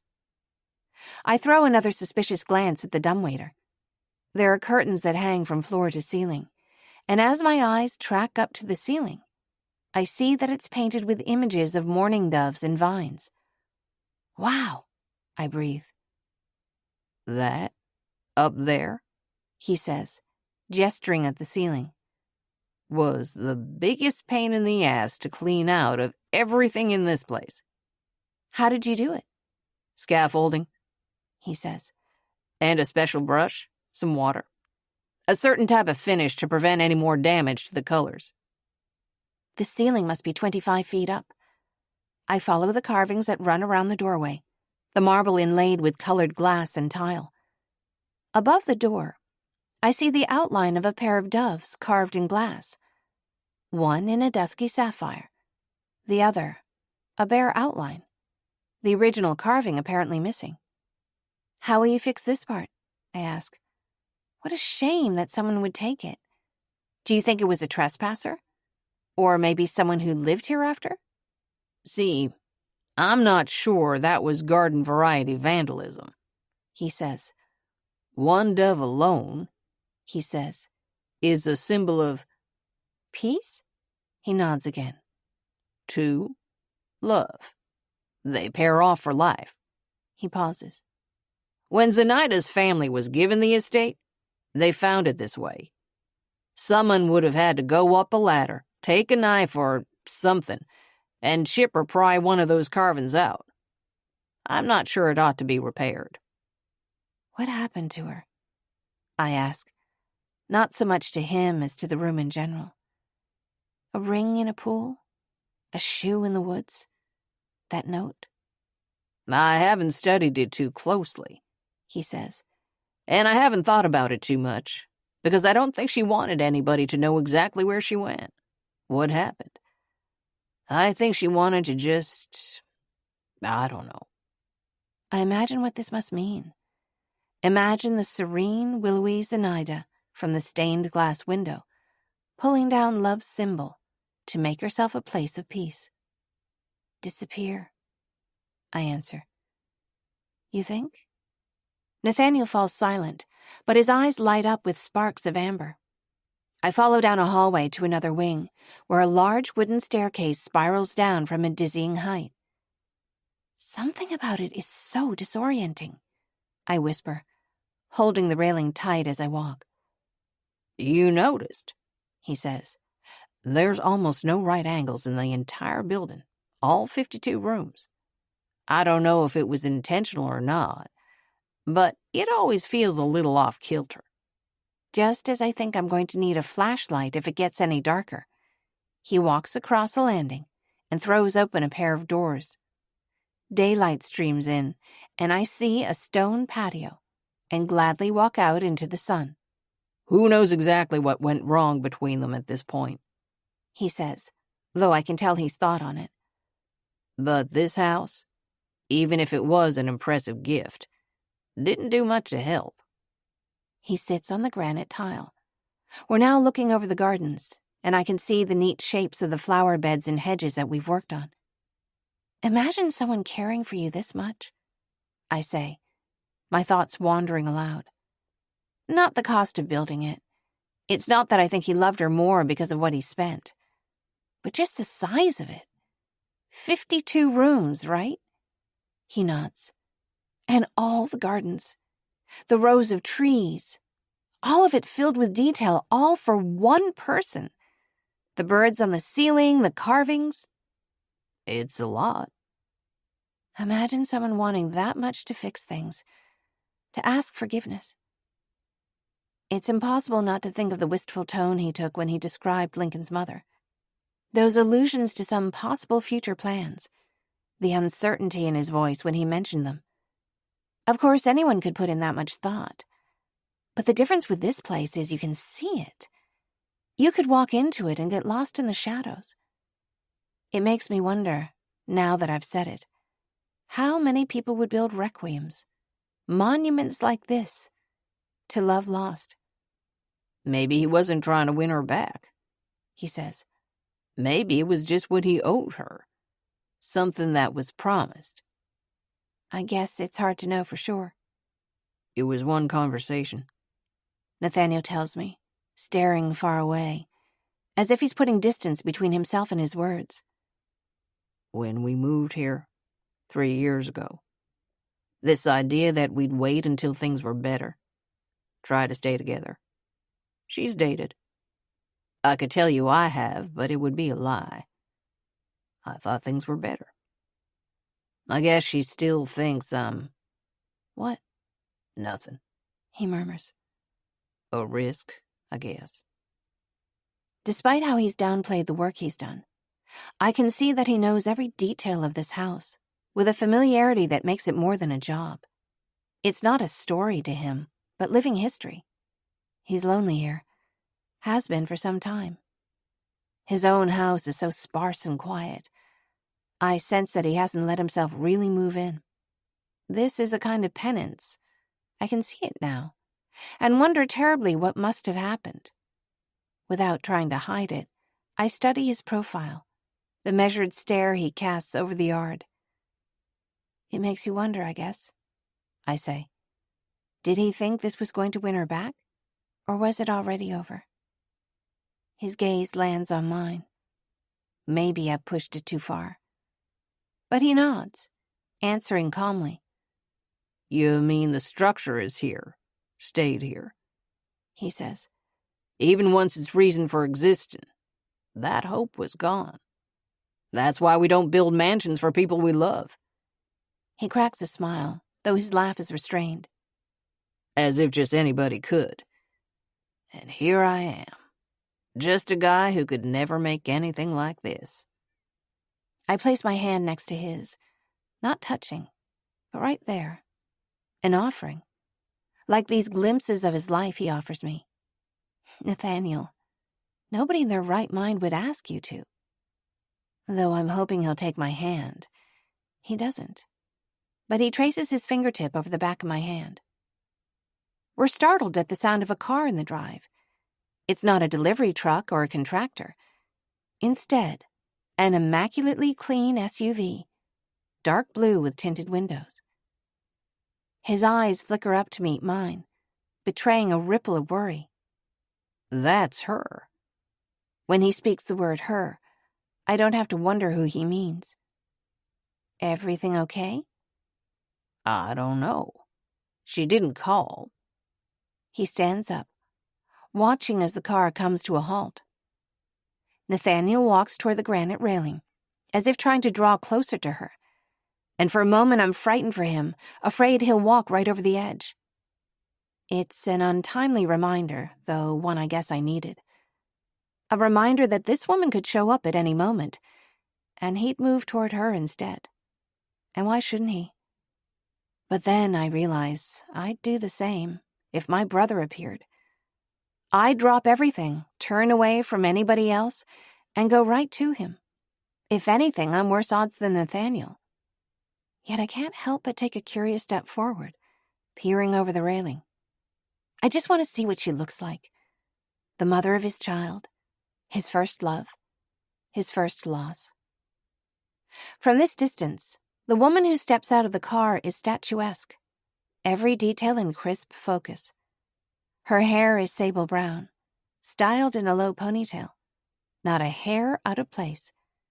She wears sunglasses, a red blouse, crisp black jeans, and black pumps.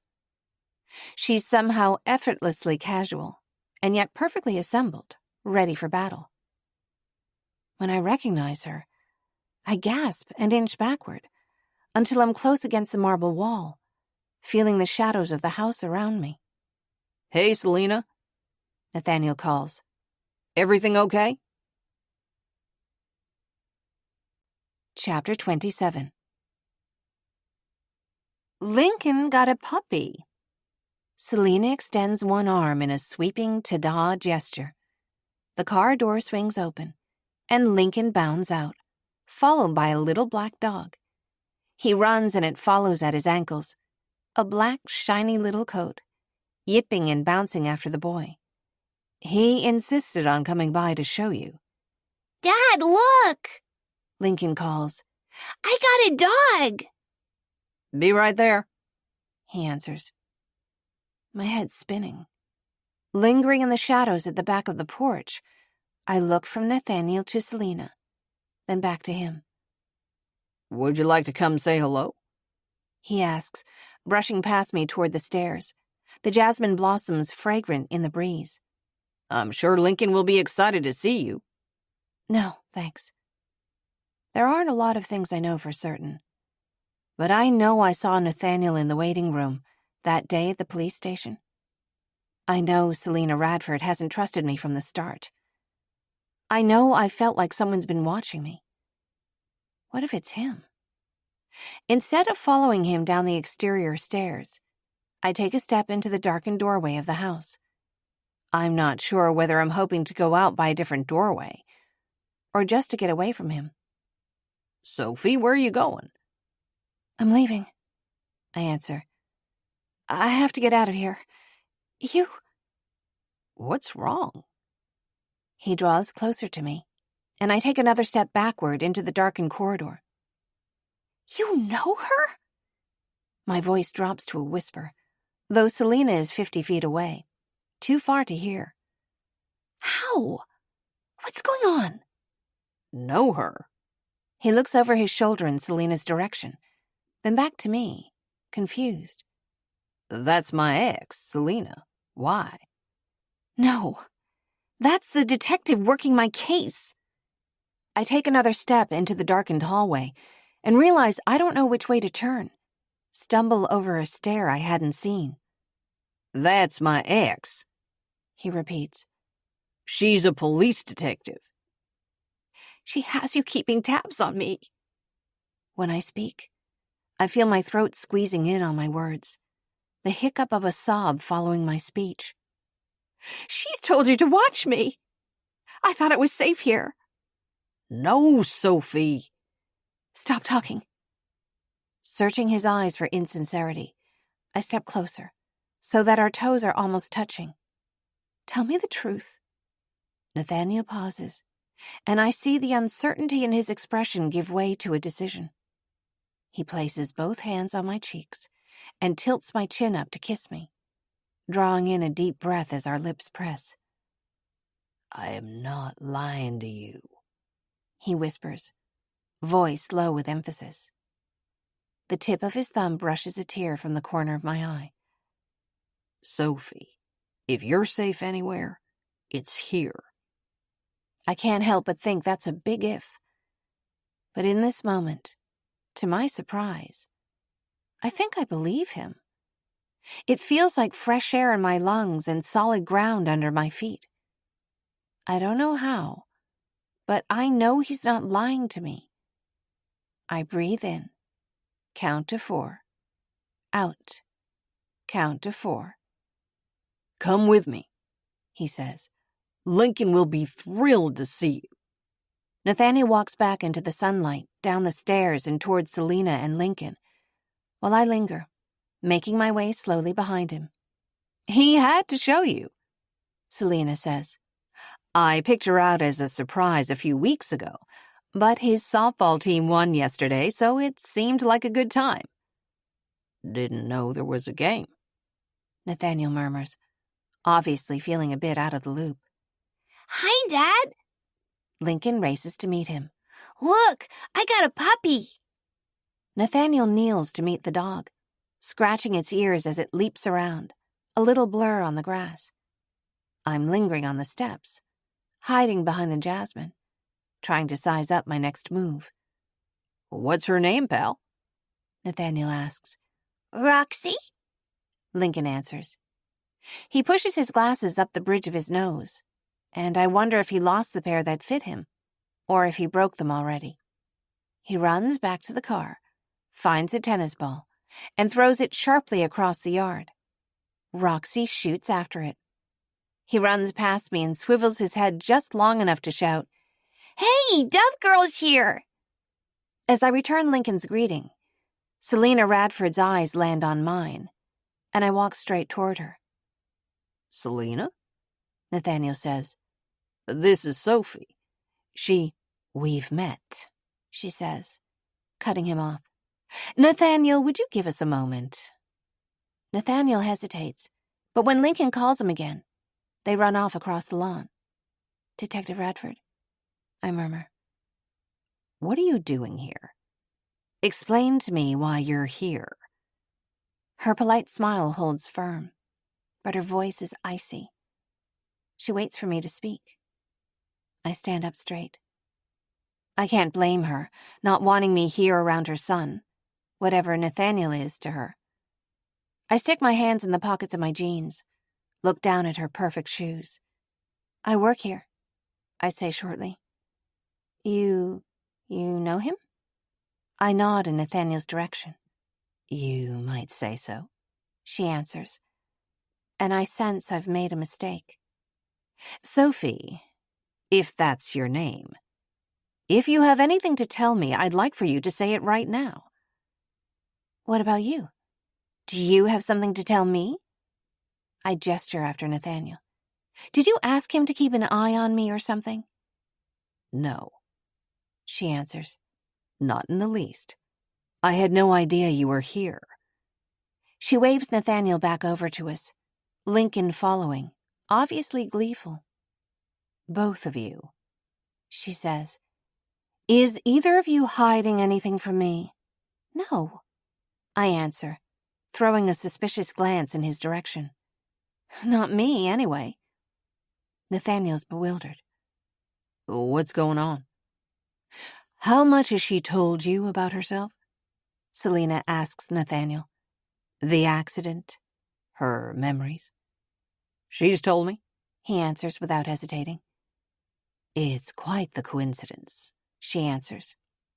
I'm the one hiding something now. That I saw him that day at the police station. That I made my way out here, even if I didn't really mean to. If you have her living here, you must think she's trustworthy, Selina continues. But your judgment of character has hardly been a great reference in the past. Nathaniel flinches as though she struck him. For a moment, they're both silent. Sorry, she murmurs. don't be. His expression is distant. You're not wrong. Watching with more than a little curiosity, I'm grateful when Lincoln interrupts. Sophie? See my dog? Her name is Roxy. I see, I answer. She's lovely. He scoops up the puppy, and I can't help but adore her, stroking the silky forehead and fine little ears. Mom, Lincoln says, did you meet Sophie? He's been talking about you nonstop, Selina murmurs. But, Nathaniel, you didn't even tell me you'd hired someone. Well, He clears his throat. it never came up. I'm glad it's out in the open now, she says, though she doesn't sound pleased. And, Sophie, I know where to find you should anything come up. For a moment, she lets the silence settle, and I'm struck with how beautiful she is. She might have stepped out of a magazine. Next to her, I look like a farmhand, freckles and scratches from working outdoors, dirt under my fingernails. Have you? I want to ask her if she's found anything. Nothing. She shakes her head. She raises an eyebrow, looks at Nathaniel, then at me. Be careful, she demands, and I'm not sure which one of us she's speaking to. I'm still wondering what she means exactly when Lincoln runs off after the puppy. Come on, Sophie, Lincoln shouts, tearing off across the yard as he follows the puppy. Go on. He wants you to play with him, she observes, as though granting me her permission to be here, then raises her voice. Lincoln, sweetie, 5 more minutes.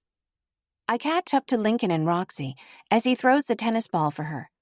The puppy hasn't quite got the concept of fetch yet, and I run to retrieve the ball, then toss it back to Lincoln with an easy, gentle throw. But Roxy's taken off now in her own direction, exploring for the joy of it, it seems. She runs across the yard, her nose in the flowers, tunneling through a bed of gladioli that rustle around her, a bit indignant. Come on, Roxy, Lincoln calls.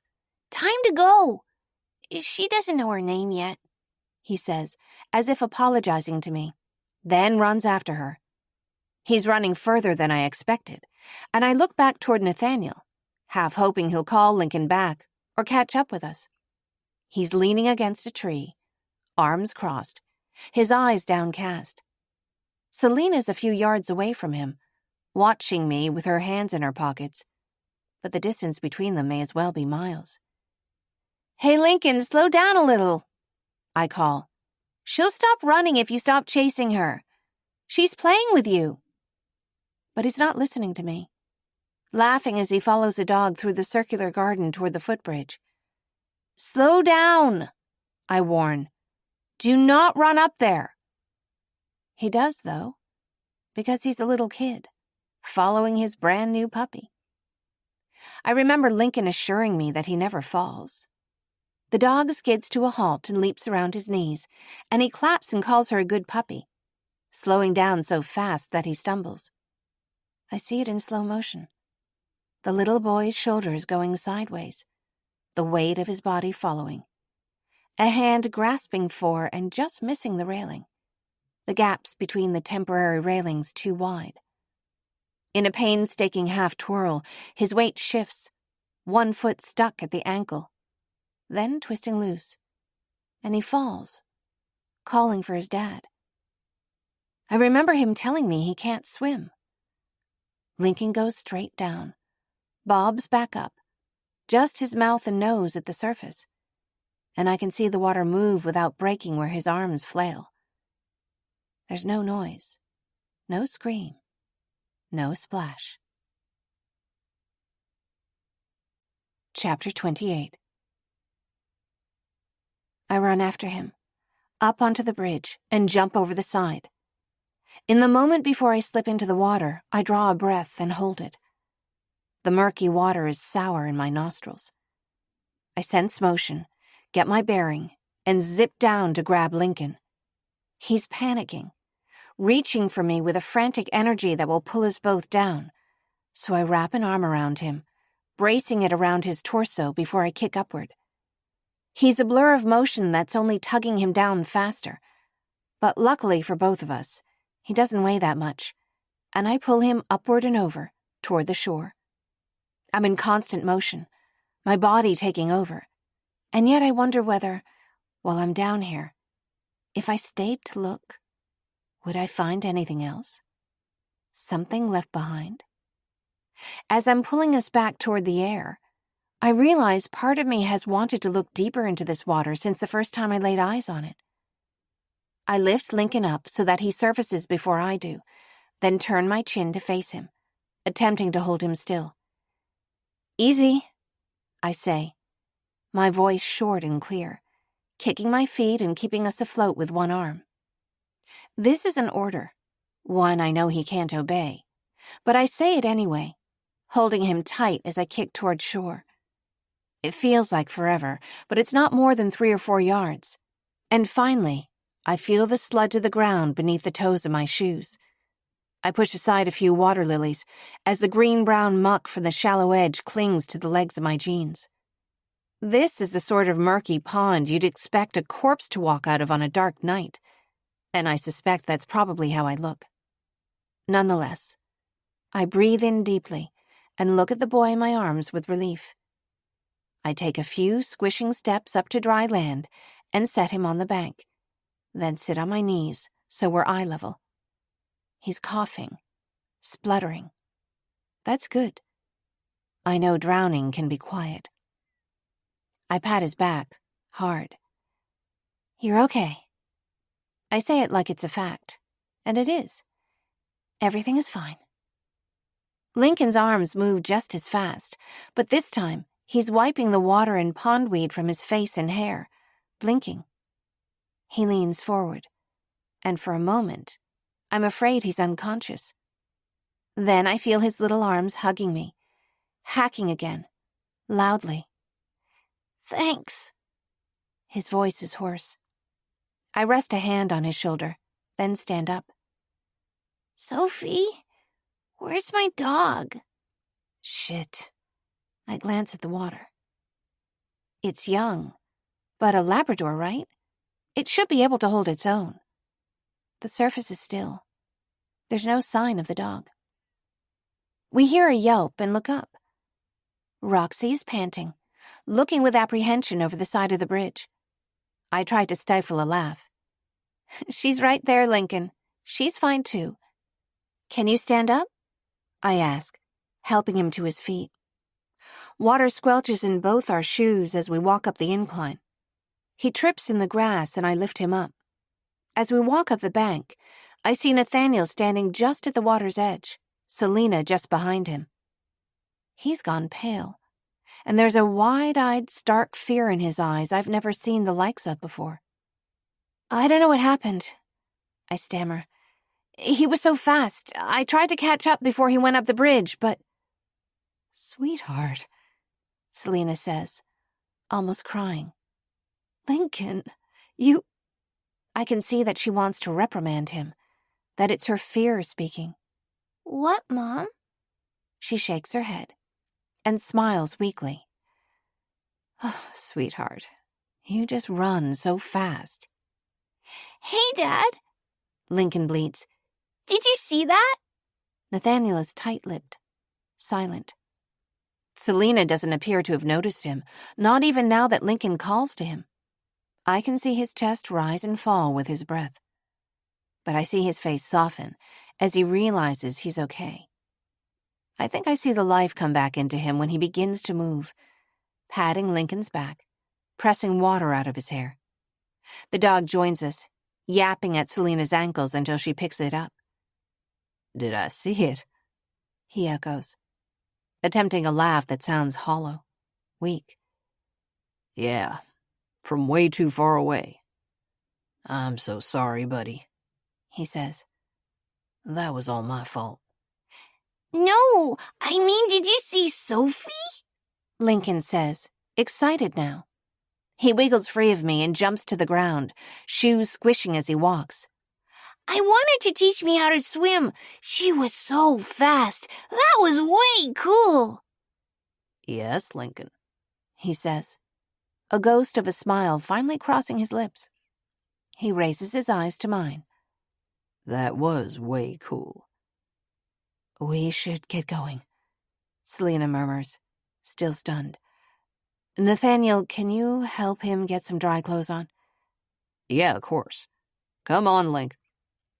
They walk away toward the house, and I'm left standing alone with Selena again. She studies me openly. I wring water from my hair with both hands, wiping bits of leaves and mulch from my shirt. Then realize I'm not wearing a bra, and hastily cross my arms. I didn't think he'd run onto the bridge, I say. I caught up as fast as I could. I'm so sorry. It isn't your fault, she says. I'm grateful to you. No need.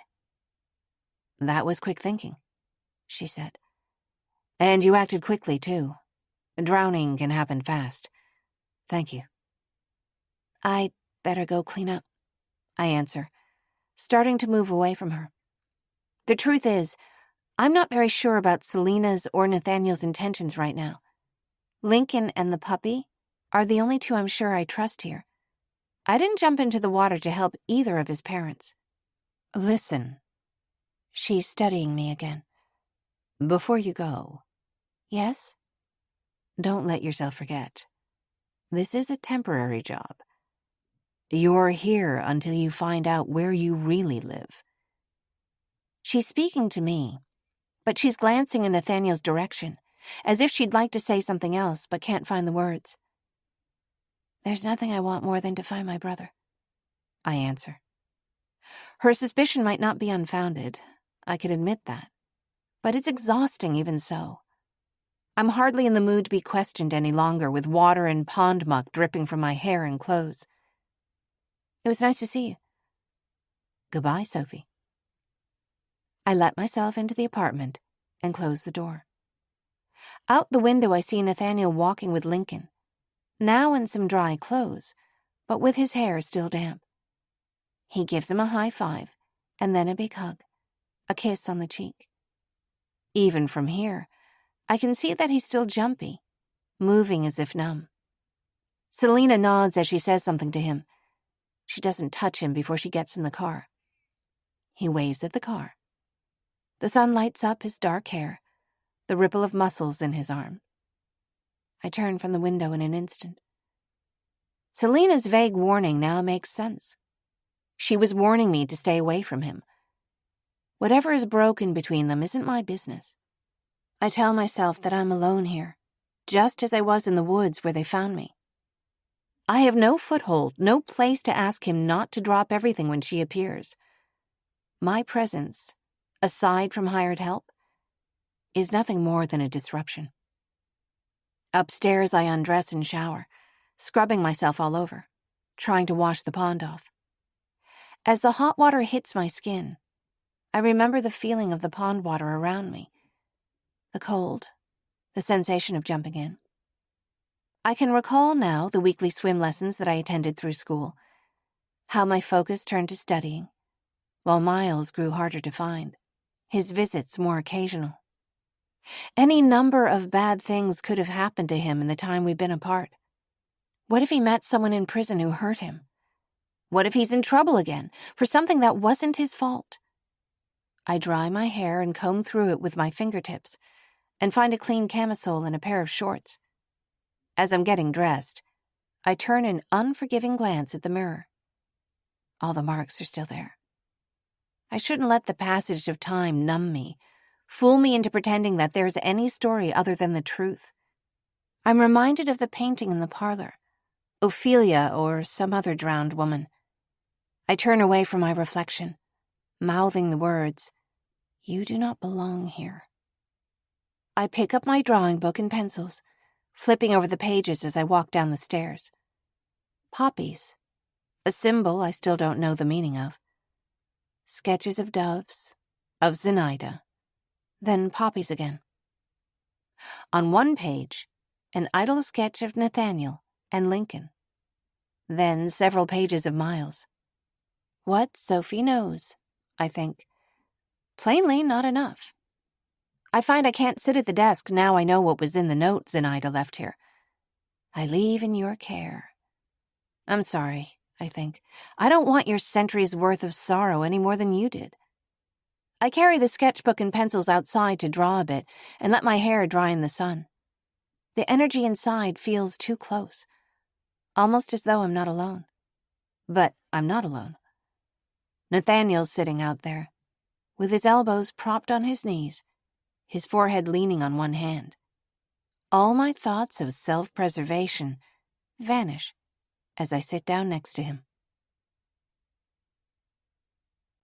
Chapter 29. Nathaniel doesn't speak, so I wait a few moments.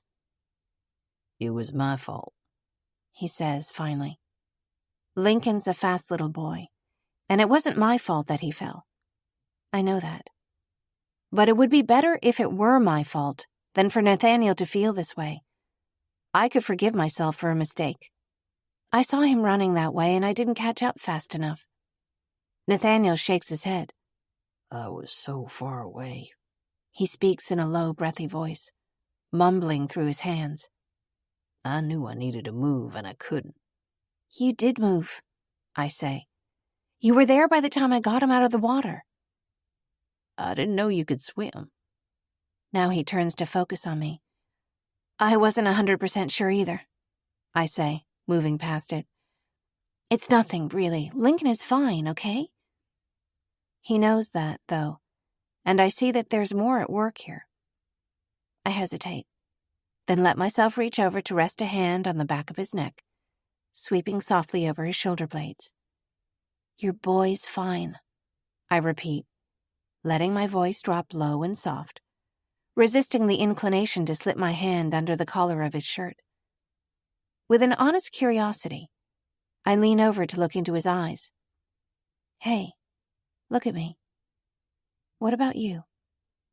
Huh? Are you okay? I ask. He nods his head, too quickly, and I watch him, waiting for his real answer. Yeah, I'm fine, he says, talking through his teeth. My palm comes to rest just beneath his shoulder blades, and suddenly I feel him flinch, drawing slightly away from me. I pull my hand back, closing it into a fist, as if I could keep something of him, though I know I can't. Can I say something? When I speak, he turns to face me. I don't know you. I know that. But there's something that's plain to me, as in... I pause and choose my next words carefully. They ring hollow. As an objective observer. What's that? You and Selena? It's out of balance. Something isn't fair. Whatever this is, I try to indicate this weight he carries. It has reins and she is steering it. I'm not saying her reasons are wrong, I don't know those. But it isn't quite right either. He sighs, and I see that he knows this somehow. He's punishing himself then. If you knew, you wouldn't say that. Try it. I bet I would. I shrug. You can tell me. I might remember where my real home is and be gone in the morning. What was it like? He asks. Jumping in after him, I mean. It happened fast, honestly. I didn't really think about it. But that pond water? Ooh, yuck. I tilt my head, wondering if he understands, then see a sly smile. Don't change the subject. He stretches his hands out, cracking knuckles. So, back up, I guess, 15 years? I grew up an hour or so from here. Enlisted the year after high school. Didn't know what else to do with myself, and honestly, I thought I could get my education paid for. It was quiet the first few years. Then, 2001 happened. Right. After I came back, I couldn't keep a job, couldn't sleep. I was distracted at best. And when I looked at Lincoln, all I could see was... He shakes his head and closes his eyes. My best friend was worse off. I drank too much, but for him, it was pills. I was sure I could help him. He was a person I could call when I was too bad off to talk to Selena.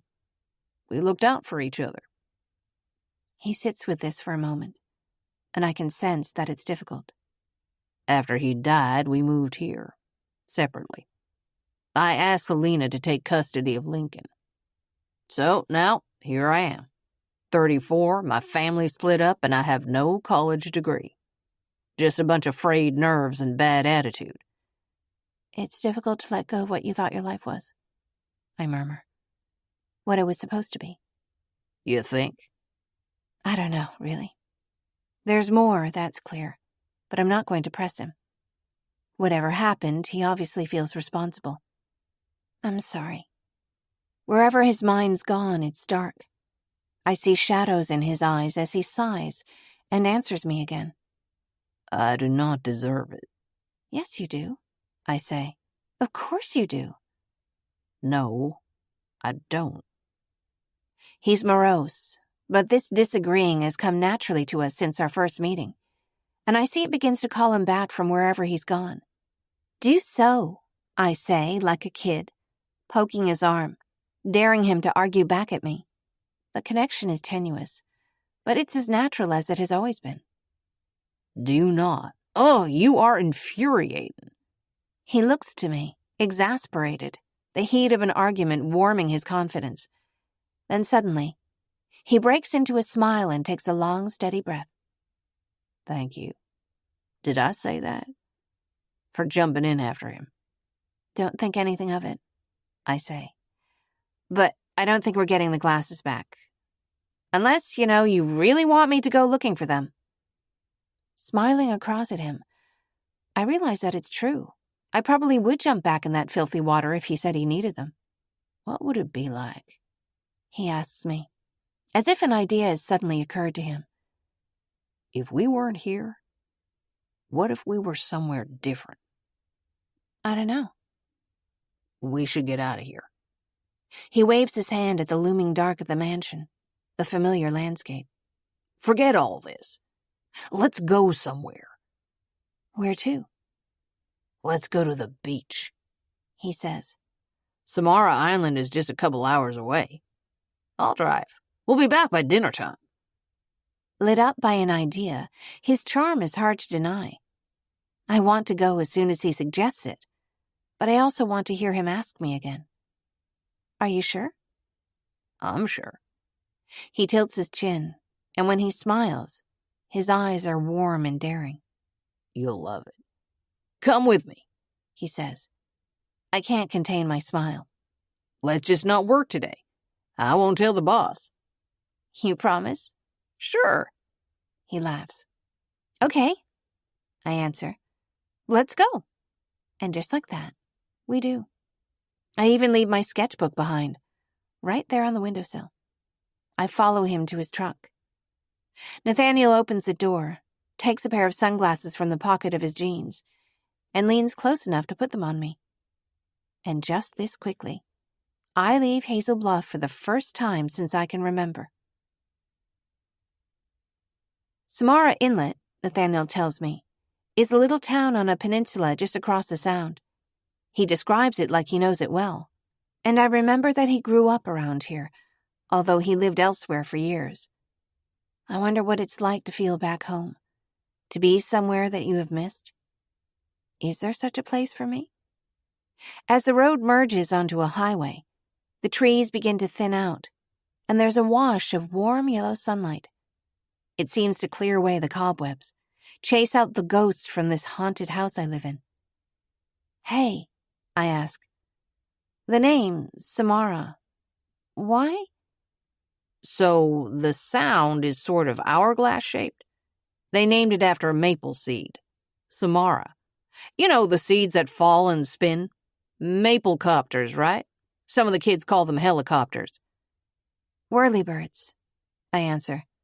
"That's what I always called them." He looks away, half smiling, one hand rising to his chin, as if he's thinking. I stretch and yawn, sleepiness making me bolder than I ought to be. "What were you thinking earlier?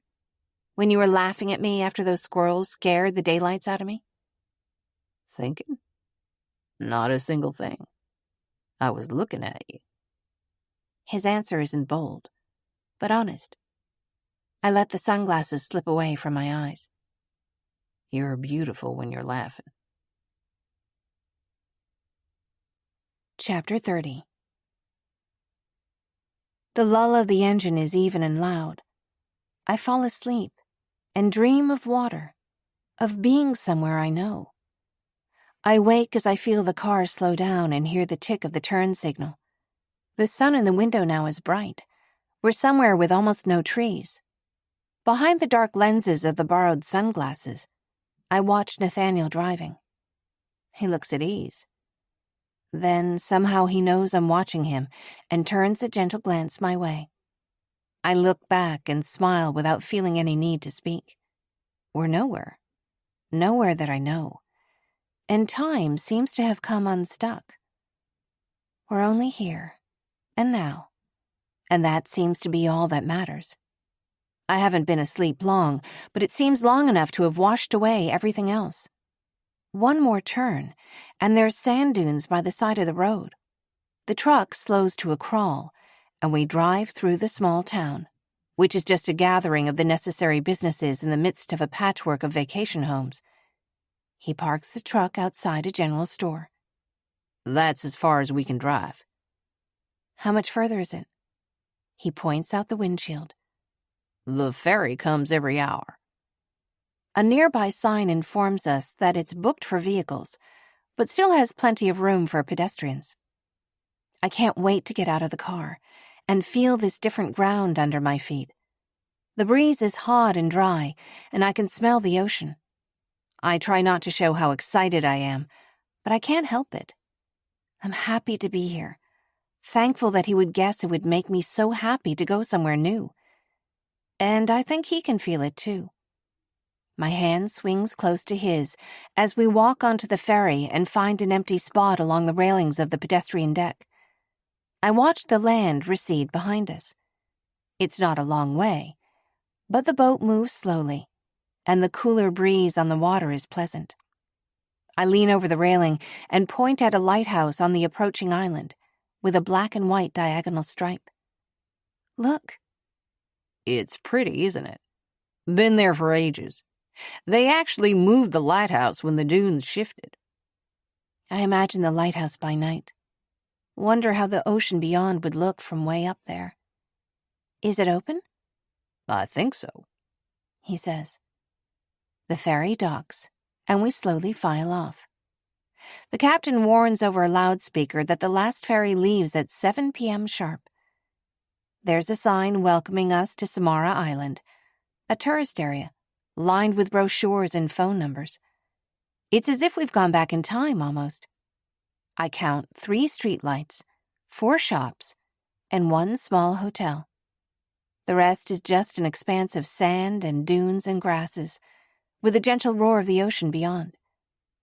At the end of the road, the lighthouse is visible in the middle of a wide lawn of scratchy grass and beach plants. It's open, he says, pointing. But you know there's no elevator. How many steps is it? I grin. We buy 2 tickets and head up. It's warm inside the lighthouse, all its heavy bricks soaking up sunlight all day long.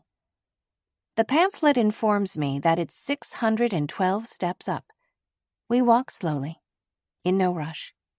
Groups of tourists step past us, and each time we move closer to the wall to let them by. I used to come here with my family, He says. when I was young. What's your family like? Loud, He says, laughing. and there's a bunch of them. 5 kids, including me. With my parents, that makes 7. We had 3 dogs and 4 cats. My smile must show that I'm charmed, because he continues, That was meant to be a warning. but he's smiling too. Taking the stairs slowly enough to keep talking, he tells me about Lincoln's aunts and uncles, that he's lucky to have so many of them nearby. They were there, He says. when I wasn't all the way there. They were always there, bugging me. In a way, that helped. Hey, He looks up the center of the spiral staircase, which narrows. almost there. Tired yet? No way, I say, grinning. Bet I can get there first. Breaking every safety rule in the pamphlet, I take the stairs 2 at a time, skipping up past him, holding the railing as I begin to feel dizzy. Finally, I make it to the top landing and push the door open, walking out into the blinding sun. I cross the patio and stand with my hands on the rail, look out over the beach, blinking at the bright light. He's only a few moments behind me. Told you I'd beat you here, I wasn't really trying. he says. Let you win that one. Whatever you say. I smile. We stand with shoulders touching and catch our breath as he points out where they used to stay at the little hotel and the fishing tackle store, the spot in the surf where you can see a wrecked ship when the tide is low. I wonder if the lighthouse was off that night. It was before they built it. He answers. Makes sense. I think about shipwrecks, about men drowning at sea, and legends of mermaids. I imagine that tourists must be tiresome to people who live and work here. But to me, a beach is magical, a meeting point of water and land, a bit of hazard. Nathaniel's studying the water too, the way it shifts in color under the occasional cloud, patches of deeper green blue. It isn't that deep. He says, as if answering my thoughts. It's the tides that are dangerous. They sneak up on people who don't think about what they're doing. His tone is serious, and I have to turn to look at him. A group of tourists joins us, chattering and pointing, but giving us our space. My buddy, Spencer, he spent months trying to get clean. I give him space to speak, relaxing my arms, staring out into the distance, listening intently. He got into trouble a lot, buying shit from the wrong people, running out of money. And then he'd call when he was at the bottom, didn't want to live anymore. I had points like that too, so I thought I could help. We helped each other, He explains. That was how it was. I let him stay in the spare room at our house once. He promised he wasn't using anymore. Said he was suicidal and needed company. I insisted. He remembers. Now I take off the sunglasses, turn to look at him.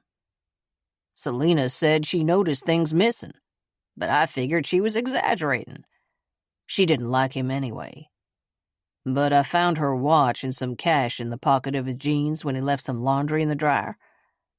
So I thought I could handle it right. I told him he needed to leave. Gave him until the end of the day. Found some contacts, intervention programs. I told him I was still his friend. He swallows. I wait for the rest to surface. So, 3 in the afternoon, we're sitting there. I'm holding Lincoln. 2 years old, almost 3. This guy's like his uncle. Takes his gun out. Points it at me. He was angry. He remembers. I could barely recognize his face. And then shoots himself in the head. And I'm just sitting there. And it happened so fast I couldn't even cover my kid's ears. He exhales through his nose, squeezes the railing. If I'd been in my right mind, I would never have let him stay with us.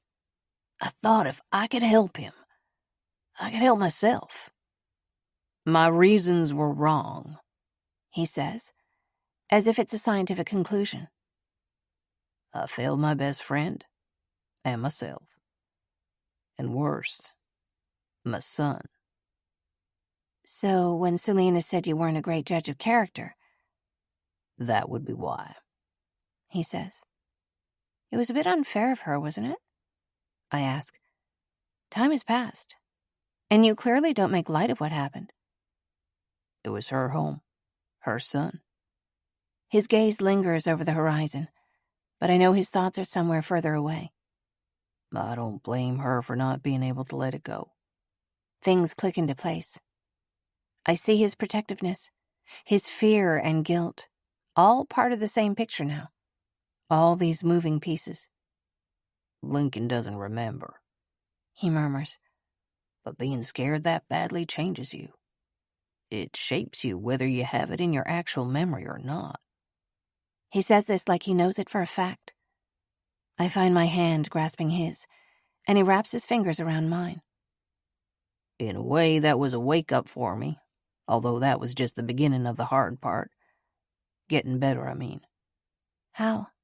Hard work, he says. Therapy. No good answer. When I couldn't find any reason, I would ask myself what would break if I were gone. I just had to think of Lincoln. I couldn't find a way to kill myself that didn't hurt him too. You owe your children your full presence. Right. You know, he says. 1 foot in front of the other. That was 4 years ago. His eyes flicker up to catch mine. His face open. Today, this feels like the first time I've stood still since. He laughs ruefully. Sorry. You probably don't want to hear all this. You're wrong. I shake my head. I do. I'd like to hear it. Whatever you want to tell me. He doesn't know how admirable he is. How strong he has to be to have done all that. And besides, you can tell me anything. I'm nobody from nowhere, right? No, he says, looking at me with curiosity. You're someone, all right. What does that mean? You have a life somewhere, something to go back to. Where maybe there's not room for any of this.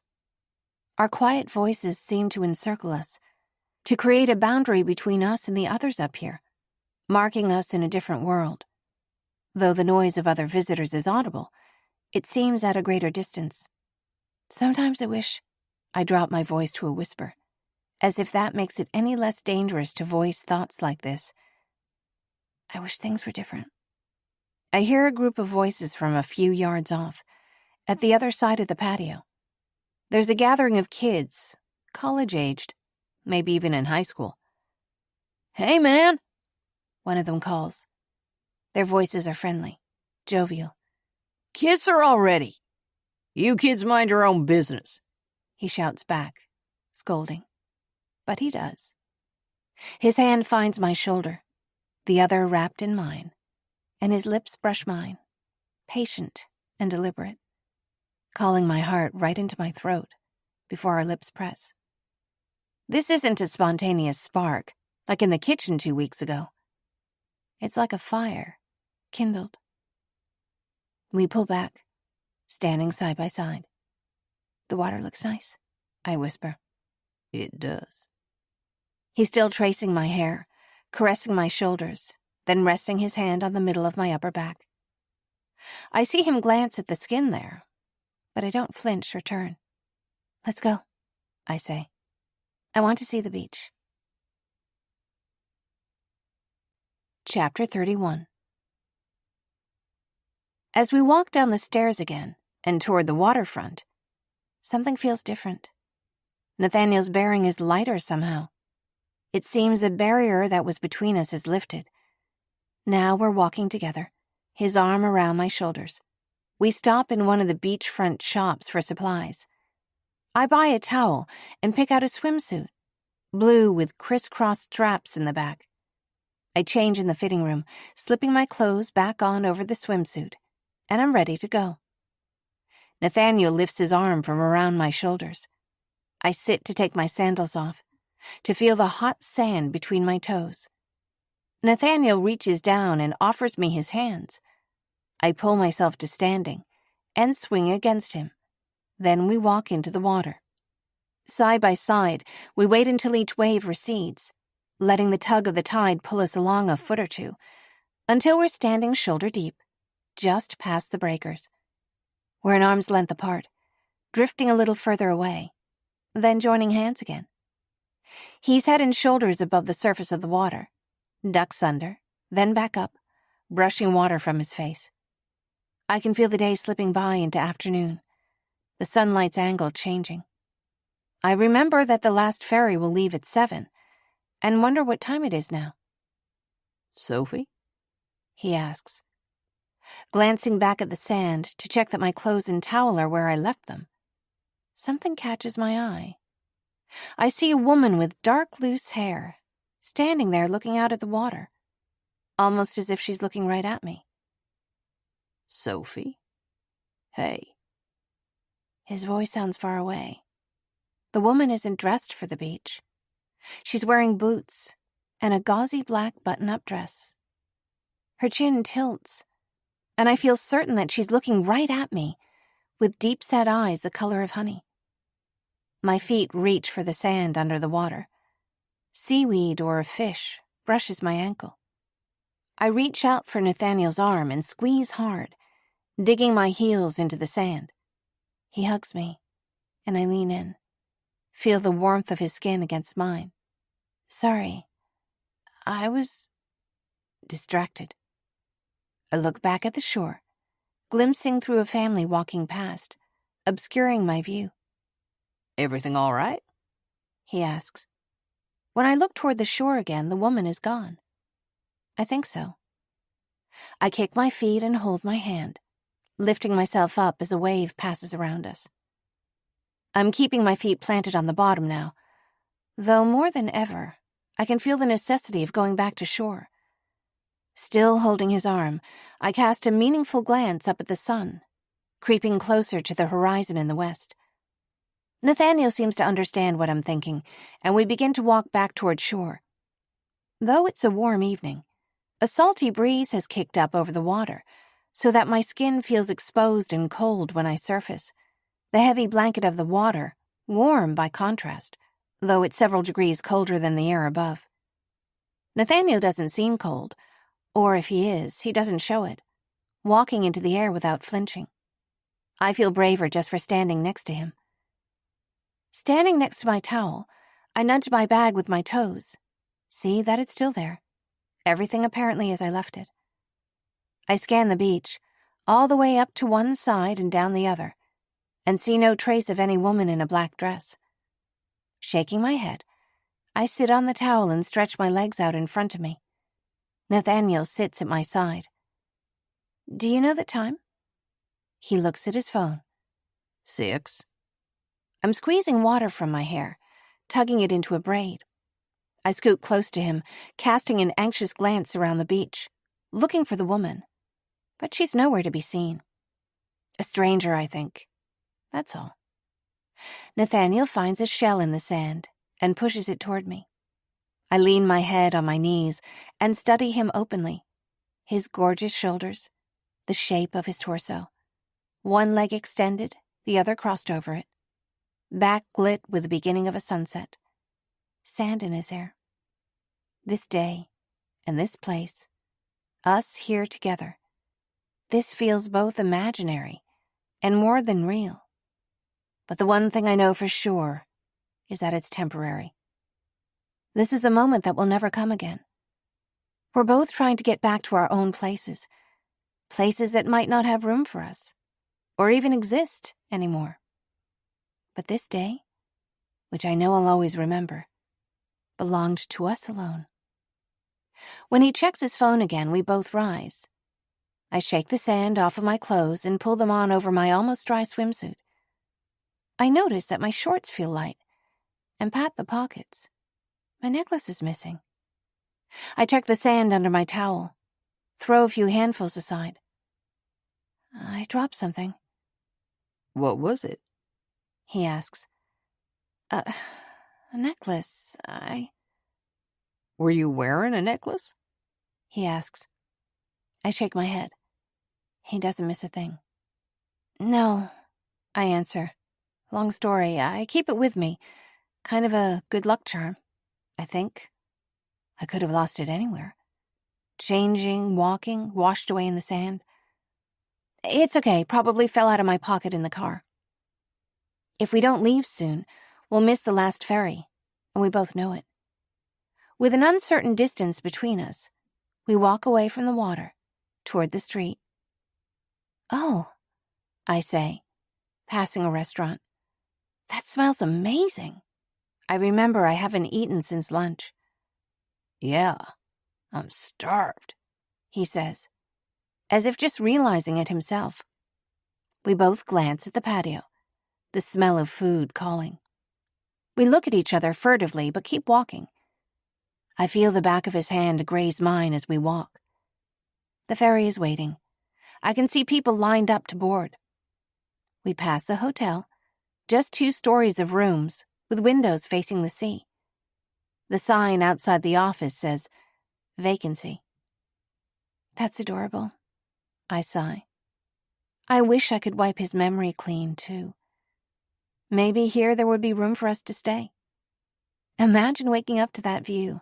I bet it's quiet here. And there's a breakfast spot, he says, pointing. Right on the marina up there. Biscuits and eggs, stuff like that. Nothing fancy, but it's the best you've ever tasted. He yawns. Tired? A bit. He nods. It'll be a late night getting in. Too tired to drive? I don't think so. Not unless you are. No, I don't think so. We share a regretful smile, fingertips brushing but not clasping, and walk on board the ferry. Chapter 32. The pedestrian deck on the ferry is sparsely populated. I'm guessing that everybody else either left earlier in the day or is staying the night. There's a bench along the railing where we sit, our backs to the water. The clock reads 7:15. I stretch my legs out, letting my feet rest on their heels, toes swinging back and forth.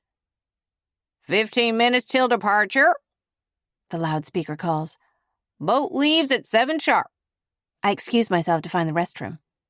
It's down one flight of stairs, isolated from the rest of the passenger area. I take a wrong turn into the car park area. A figure catches my eye, and sensing I should keep walking, I do, but turn my head when I see a second figure, a child.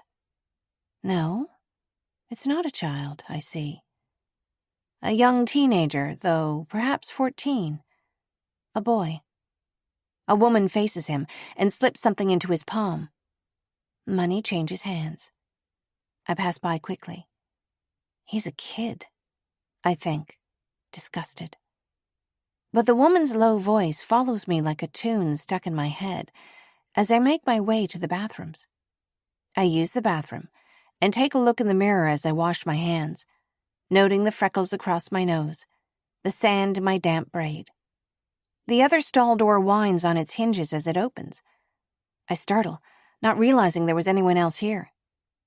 Sorry, I say, stepping aside to allow room at the mirror. Then she appears behind me. Taller than she looked from a distance. Her black hair almost oil dark. Her voice is sweet and low. I know her. The woman from my daydreams. Those spidery hands scoring poppy seed pods. Turning the leftover seeds into an intoxicating tea, singing as she worked. You followed me in here, I say bravely. Why? I found something of yours. She talks to me like we know each other, stepping toward me, her hand open. In her palm she holds my pendant. Sophia, right? She smiles. I hesitate, and she steps forward again, my feet walking backward. I bump into the sink, extend an arm to hold her away. She presses the pendant into my open palm. "I saw you," she says, "way out in the surf. How much do you know about drowning?" I turn around and eye the door. Her reflection appears on my other side, between it and me. People drown because they think they're somewhere safe. Then they inch further and further out, and the next time a strong current comes in, it's too late. I step closer to the door, chin jutting out. "Did you know most people who drown at sea do so facing the shore?" "Yeah, well, I'm a pretty good swimmer." My throat is tight with fear. "That's sweet." The woman smiles as if she's teasing me. "But who's looking out for your brother?" "What did you say?" I step up close, just inches away from her. She breezes past me, lingering in the doorway. "I said, we have to look out for each other." As she closes the door behind her, I make out a symbol inked on her arm, one that matches the one in my hand. I blink, and she's gone. The tiles echo with her voice. I'm holding the necklace so tight in my fist that it hurts as though it's red hot. I pace furiously, press both fists to my temples, then hug my arms around my chest, half wishing I could squeeze all my breath out, float away into the air, anonymous. They've found me. Who's they? And what am I going to do? Where do I go now? Jump into the sea and swim until I tire out? Turn to face the shore as I drown? I hear the bell ring again, followed by the loudspeaker. 10 minutes until departure. I hear the jolt of machinery, the bridge that lets the cars on pulling up into the ferry. I know I'm paranoid. Objectively, I know it. But I'm almost certain now that someone's following me. Both can be true. When I close my eyes, I'm fighting visions of venomous snakes, of poppies and lost children, a desolate silence that threatens to drown out everything hopeful I could imagine. A phrase crosses my mind. A century's worth of sorrow. I shove it down, angry, telling Zenaida to stay back there in the mountains as I rush for the door. Breaking into a run as I dodge through the car park, I know I ought to be fearing for my life. I leap up the stairs to the pedestrian deck, telling myself I'm lucky to be alive, that tempting fate like this is nothing but reckless. Maybe disaster waits for me on the other side of this water. But all I can picture is the way Nathaniel's eyes light up, and how he laughs. I don't slow down until Nathaniel's right in front of me, waiting where I left him. I grab his hands in mine and pull him to his feet, skidding on my heels to slow down. Throw my arms around him, as if this is anything but hopeless. "Sophie?" His arms close around me, uncertain, a hand tracing my back in a gesture of comfort. I pull back to look desperately into his eyes. Nathaniel takes my hands into his, wraps his fingers over my clenched fist. "What is it?" he asks. I release my hand, see the silver charm staring back at me. "I found my necklace," I squeak, then throw myself around him again in a careless hug. "I don't want to go back," I whisper against his shoulder. "I don't want to leave. I want to stay here." I lift my chin up and look into his eyes. "With you." When he hesitates, I'm looking at the clock. "What do you want?" I stand close to him, but allow enough distance for honesty. "I don't want you to get hurt." He catches my hands in his, drops his eyes. I squeeze his hands and step closer. "Do you want to know what I want?" I whisper. We lock eyes, and his hand traces my cheek. "I want to remember you. And I know today doesn't change anything. Not for me. Not for you." "We already know that isn't true," he says, drawing me closer. Before the bell rings again, we're holding hands, each pulling the other along, back toward the exit ramp. The attendant opens the gate for us and we hurry down the ramp. Forget something? He asks. You could say so, I answer. Have a nice evening. Chapter 33. When the ferry disappears, the island is quiet, deserted to its solitary evening. There is no sound of cars or buses, no haunting whisper of the forest, just distant music and the ocean waves. We order dinner at the restaurant we passed on the way out, and I think food has never tasted this good. Slowly, the comfort of food in my belly, the calm that hangs in the air here, begin to soothe my nerves. That dark-haired woman, the mark on her arm, that can wait. We're out of reach. Buy you a drink? Sure. What would you like? He asks. I turn to look at the bar, making it an excuse to put my chin on his shoulder. I answer from habit, without a thought. Gin and tonic with lemon? I answer. What's so funny? Nothing, he says, smiling at me. Timeless. Understated. But not quite what you expect. Oh, is this the game? I laugh back. What's your order?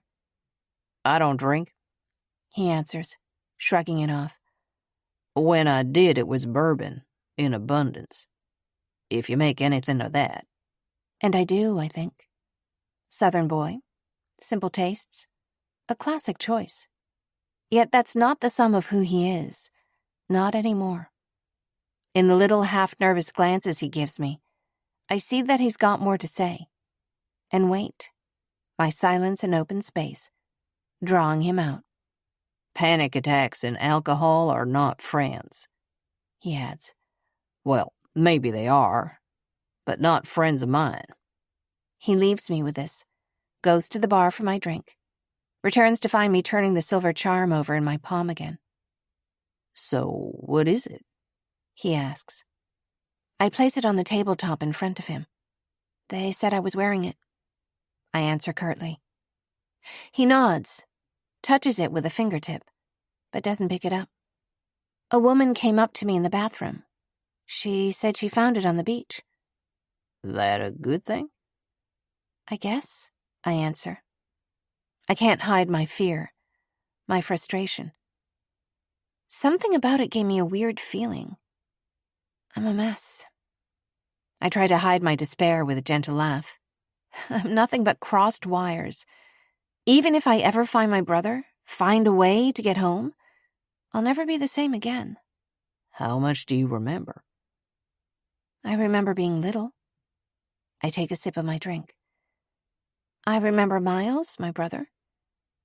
Other than that, nothing that matters. Focus on what you do know, he says, as if it's a dare. Okay, I answer, as if stepping to the plate. I know I don't cry. Haven't this whole time. Not going to. Okay, he says, uncertain. I make friends easily, I say, as in acquaintances, not close friends. I don't know if I've ever had a real friend, someone I could talk to about anything. Nathaniel smiles back at me, and I realize suddenly that I am talking to him about anything.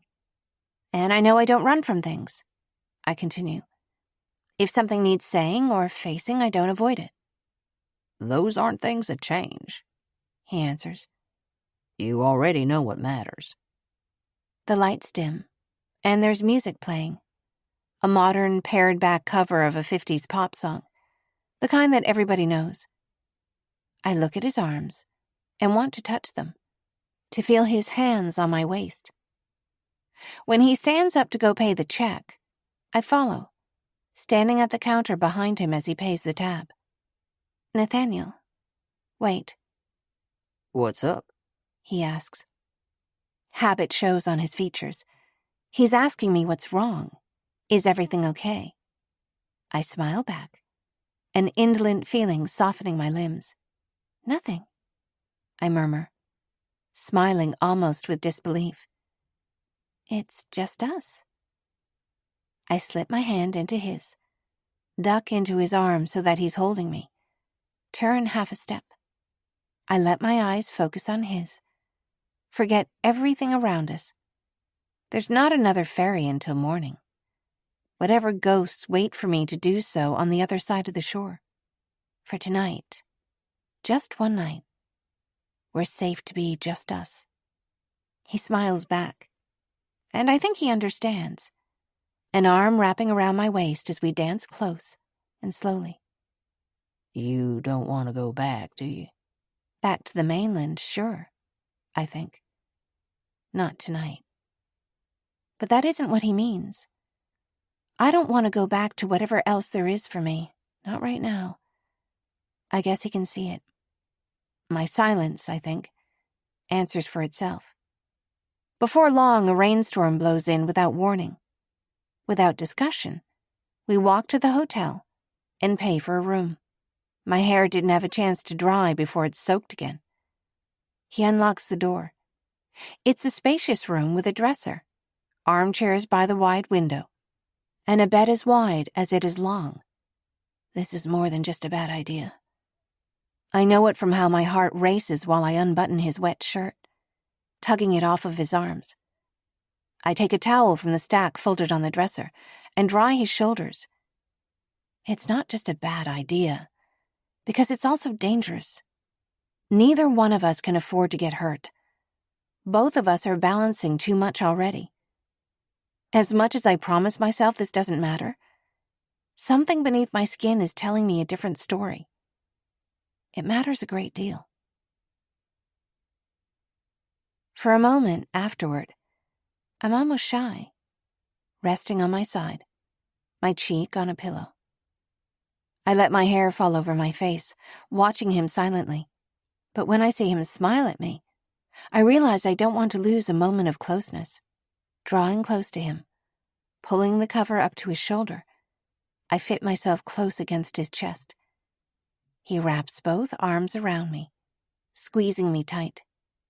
I have to tell you something, I whisper, leaning close to trace his cheekbone, the line of his jaw, that I've studied from a distance so many times, punctuating my words now and again with a kiss. What is it? I saw you, I answer, my hand tracing now to his collarbone, a soft line that begins at his shoulder and draws in toward his neck. I saw you in Hazel Bluff, at the police station. When? The day before I came to Dovemorn. I pause. Why were you there? That day? I was dropping off Lincoln's backpack. He left it in the truck. As he speaks, I run my hand through his hair. I heard you talking on the phone about trying to hire somebody. That why you came out there? Yes, I answer. I didn't know I meant to at first, but I wandered around a bit and then hitchhiked out that way. I left the hospital alone. Why? He asks, turning his cheek so that my hair falls over his eyes. I was scared. Are you still? Yes. There's no point lying about it. Besides, I think he'd know if I were. I let myself fall forward onto his chest, tuck my forehead under his chin. His hands slip down my shoulders, rest on the small of my back. Want to know something funny? Yeah, I do. I've been at Dovemorn almost 3 years. He murmurs, his lips pressed to my forehead. I know. But I never gave a second thought to the rumors about it being haunted. Until I walked up to the gate that day and saw you staring back at me from the other side, barefoot in the fog. I melt into laughter, relaxing against his warmth. It seemed for all the world like you were expecting me. I thought I'd better ask you in, hear you out, or you'd put some kind of curse on me like in a fairy tale. That's the only theory anyone's come up with so far, I whisper, snuggling close, letting my eyes grow heavy, drawing in for a kiss. Maybe I'm a ghost? If you're a ghost, then you never have to leave me, he says, stroking my hair. You can haunt me forever. I wake to a bright moon in the dark, shining through the window. The digital clock reads close to midnight. I stand up, the air conditioner making the room pleasantly chilly, and linger at the window before I close the curtains. The view of the water is lovely, but I'm more interested in studying the man that sleeps next to me. I climb back into bed and inch near him. When my cold knees brush his legs, he stirs. "Sorry," I whisper. "Freezing in here." He pulls me closer, murmuring something in his sleep. "What was that?" "Don't go," he says. I lay my head in the crook of his shoulder and close my eyes. Earlier tonight, he asked me what I wanted. I wish I could wake him now and tell him exactly what's on my mind. I want so much more than a few brief hours. But if this is all I get, I'll treasure it all the more. I float into half-sleep, lingering there, as if afraid to fall into the depths of what I might dream. I feel danger. I dream that I look for Zenaida, and she isn't there. The stained-glass mountains replaced with a poppy field. Again, the man with a scar across his eyebrow.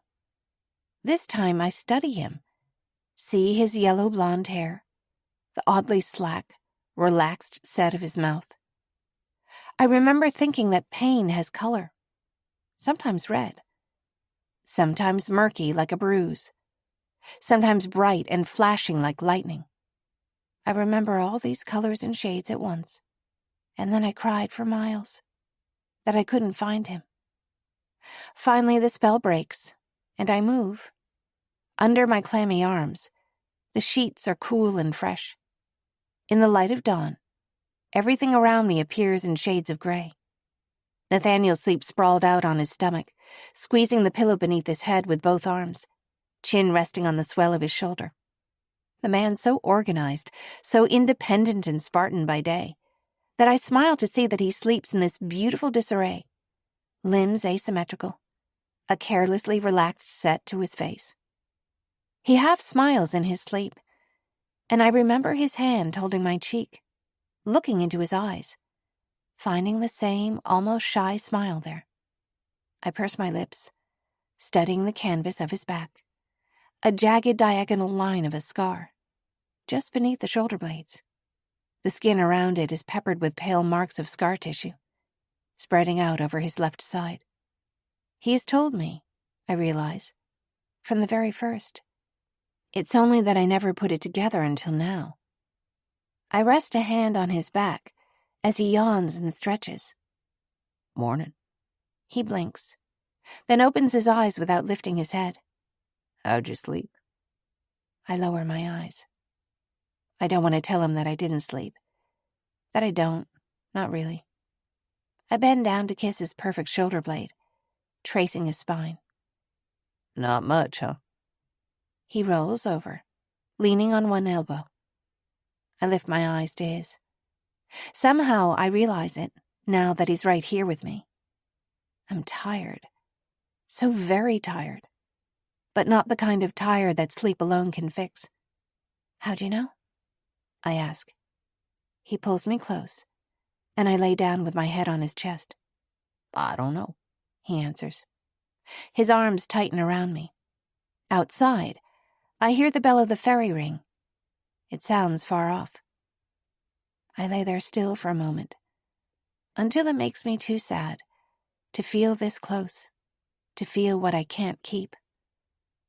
"You know I'd take all of this off your hands," he says. "if I knew a way to." "If there were a way to, I wouldn't let you," I answer, placing a kiss on his shoulder. "I know how tough you are," he says. "but it's heavy. I see that too." Yeah, well, it doesn't make it any easier to point it out like that, I answer, almost gruffly, a warning in my tone, though I snuggle in next to him. The sun rises orange and beautiful and warm. As much as I wish we could stay right here forever, I also know I need to go back. I need to find that ghost that teased me. I need to grab hold of it and hang on and find out what I need to know. Most of all, I need to find my brother. I feel like I've got a lot of work to do, I answer. You know what I mean? We'll get dressed and head out. He answers. Should be back by 10. Do we have time to stop for breakfast before the ferry comes? Definitely. He says with a grin. Like I said, the diner has the best breakfast. You'll remember it for the rest of your life. Yes. I rise to my feet and kiss him, feeling both energized and grounded. Yes, I think I will. Chapter 34. We return from Samara with our secret between us, warm and fragile, and we protect it with silence. As we quietly eat breakfast, elbows touching at the counter, and as he drives us back, I know I ought to feel sad. I ought to be turning back to everything else I have to worry about. But somehow, going back to Dovemorn with him feels like going home. What are you working on today? I ask. Probably catch up on what I was supposed to get done yesterday. He answers, smiling out the windshield. What's that? I ask. After he parks the truck, he walks me back across the grounds, expending a few well-chosen swear words on the railing over the pond. Got some plants to put in, he answers. Near the patio on the southern face of the house. Give me an hour or so to get dressed, I say, approaching the door of my apartment. I'll meet you out there. Sure. We pause at the doorway, and I jump up to kiss him. You know I can't ask you in, I whisper, my face near his neck, breathing him in. It was her room, only hers. It wouldn't be right. When he smiles back at me, I can tell he agrees. I'll see you in an hour. I walk back into my familiar rooms with a new reverence, revisiting the new things I learned about its original owner. A stillbirth, laudanum, wanting to get away so badly that she didn't even want her body found. As I walk toward the stairs, I trace the desk with an affectionate hand. I don't know if I can take on 100 years' worth of sadness, or whatever it was that she called it, but I like that I can stand in her space with a fuller idea of what she went through. While I shower and dress, I'm humming, something almost without a melody. When I return to the table, my hair still drying, I line up my pens and sketchbook with a different respect, a fuller knowledge. I draw idly, as I always do, my mind wandering, biting down on my lip, a foolish smile that returns to me again and again. I sketch a beach at sunset, the way the changing light turns the water from diamond sparkling into pearls, a creamy orange kissed with sky blue. The warm sand behind it. A droplet of water falls from my hair onto the page, casting a shadow that blends with the ink below. If I let my eyes fall out of focus, it turns into the shape of a woman in a dark dress, waiting for me on the shore. I find my hand tracing her words at the foot of the page. Most people who drown at sea do so facing the shore. I close the book and hurry outside into the light. On the windowsill, I see 2 doves pecking at the ground. They move aside, though they don't fly away when I walk up, seeing it's just me. Approaching the door, something catches my eye, and I pause. A flower rests on the windowsill. Red. A poppy. They wilt quickly, so I know it's freshly picked. I glance around, but nobody's there. It's a strange gesture, I think. But then, Nathaniel hasn't got any reason to know that my dreams of poppies are something less than blissful. I put it behind my ear, smiling, and walk to meet him. Thanks for the flower, I call, waving my hand as I approach. Say what? There was a flower outside my window. My hand jumps to my ear, brushing the bright wilting blossom. It wasn't me, he says. It's my turn to wonder now, but I'm in no shape for critical thought here. I could blame the wind, a bird, one of the contractors or repair crews. In moments, I've forgotten all about it. So what's, Putting in some flowers in the marble planters by the, He waves his hand toward the other side of the gardens. by the south entrance. Maybe, I try not to smile. I've never seen him trip over a word. Maybe I could help? yeah, He says, as if the idea just occurred to him. that would be great. So I help to move trays of flowers and wheelbarrows full of soil. I plant gardenia in the center of the large planters, then creeping Jenny that spills over the edges of the planter, and continue to the next container. It takes both arms to carry the gardenia, its roots bundled in brown paper.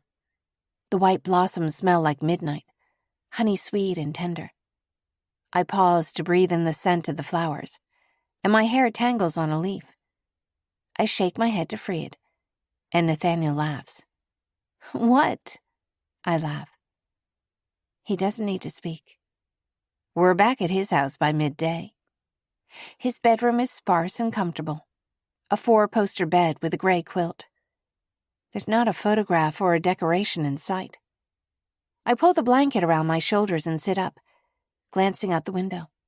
It's nice in here, I say, sitting up in bed, holding the sheet around my chest. I can reach the window from the bed, open the blinds just a touch. I can see the plum trees, the manor house off to the side, the pond and bridge all in miniature, and beyond, my own little window. I turn my attention back inside. It's simple. You can breathe in here. Nathaniel stretches out next to me, and I trace a hand down his chest. I'm studying him, lost in the depths of his eyes, when he reaches out and places a hand over the scar that runs down my chest. I feel a chill raise the hairs on my arms. Don't, I whisper. It doesn't hurt, it's just... My hands flutter. I don't know how to explain it. I find a way to cram that cold menace of fear back into its cage. Sorry. That was thoughtless. It's okay. He looks into my eyes, and I know that he believes me. The shape of his pupils shifts, and something in his heartbeat seems to change pace. I want so much to tell you that nothing will ever hurt you again, He whispers, an edge in his voice that's bold, almost reckless. I'd do anything to be able to promise you that. The scars are all I can see sometimes, I say. I'm afraid they're all anybody will ever see. They do get better with time. He rolls onto his stomach, pointing a finger at the line on his ribcage. I've got a piece of metal in here that's never going to come out. Carbon. He twists to show me a patch of scarring on his side. We were outside a school building. He continues. There were little kids there, He says. Families. It was morning. I'm sorry. I thought I was fine, at first, days after. Then one day I wasn't. Everything set me off. And the times in between, I was waiting for the panic to hit me. How long ago? I ask. He thinks for a moment before answering me. 8 years. I would say I've been functional for the last 2. Listen, He says again. they do get better over time. I'm never going to be the same person I was, but... He trails off. How are you different now? Older. He answers with a dry laugh. I used to be fun, if you can believe that. Selena was the smart one, I was the fun one. Now it's things like being overprepared. Control is a stress response. I picture the first aid cabinet. A bit of an ass, maybe. Well, I like you. I settle into his arms with a teasing smile. Not on a scale of 10 compared to how you used to be. Not in spite of anything. I like you the way you are.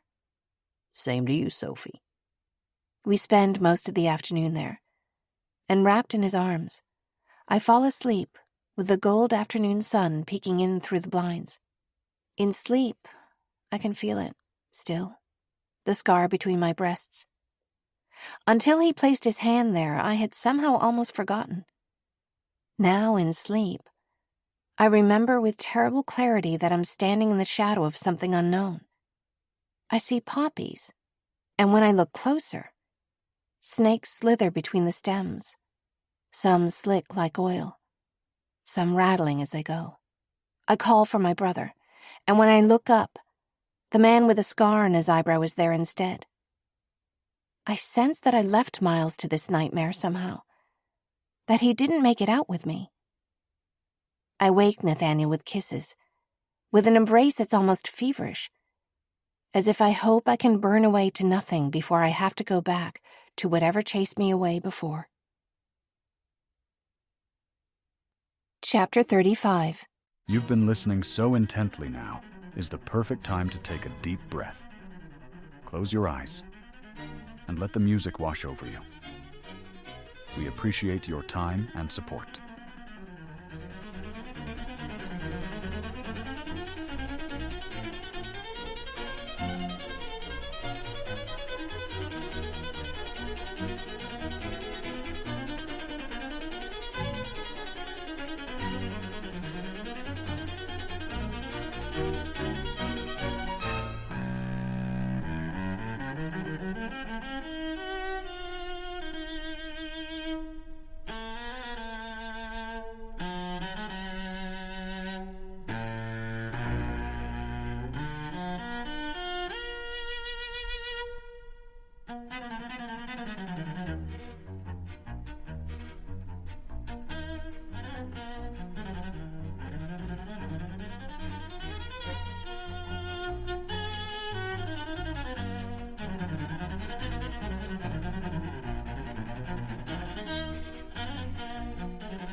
Several days later, on a Tuesday morning, Nathaniel's phone rings.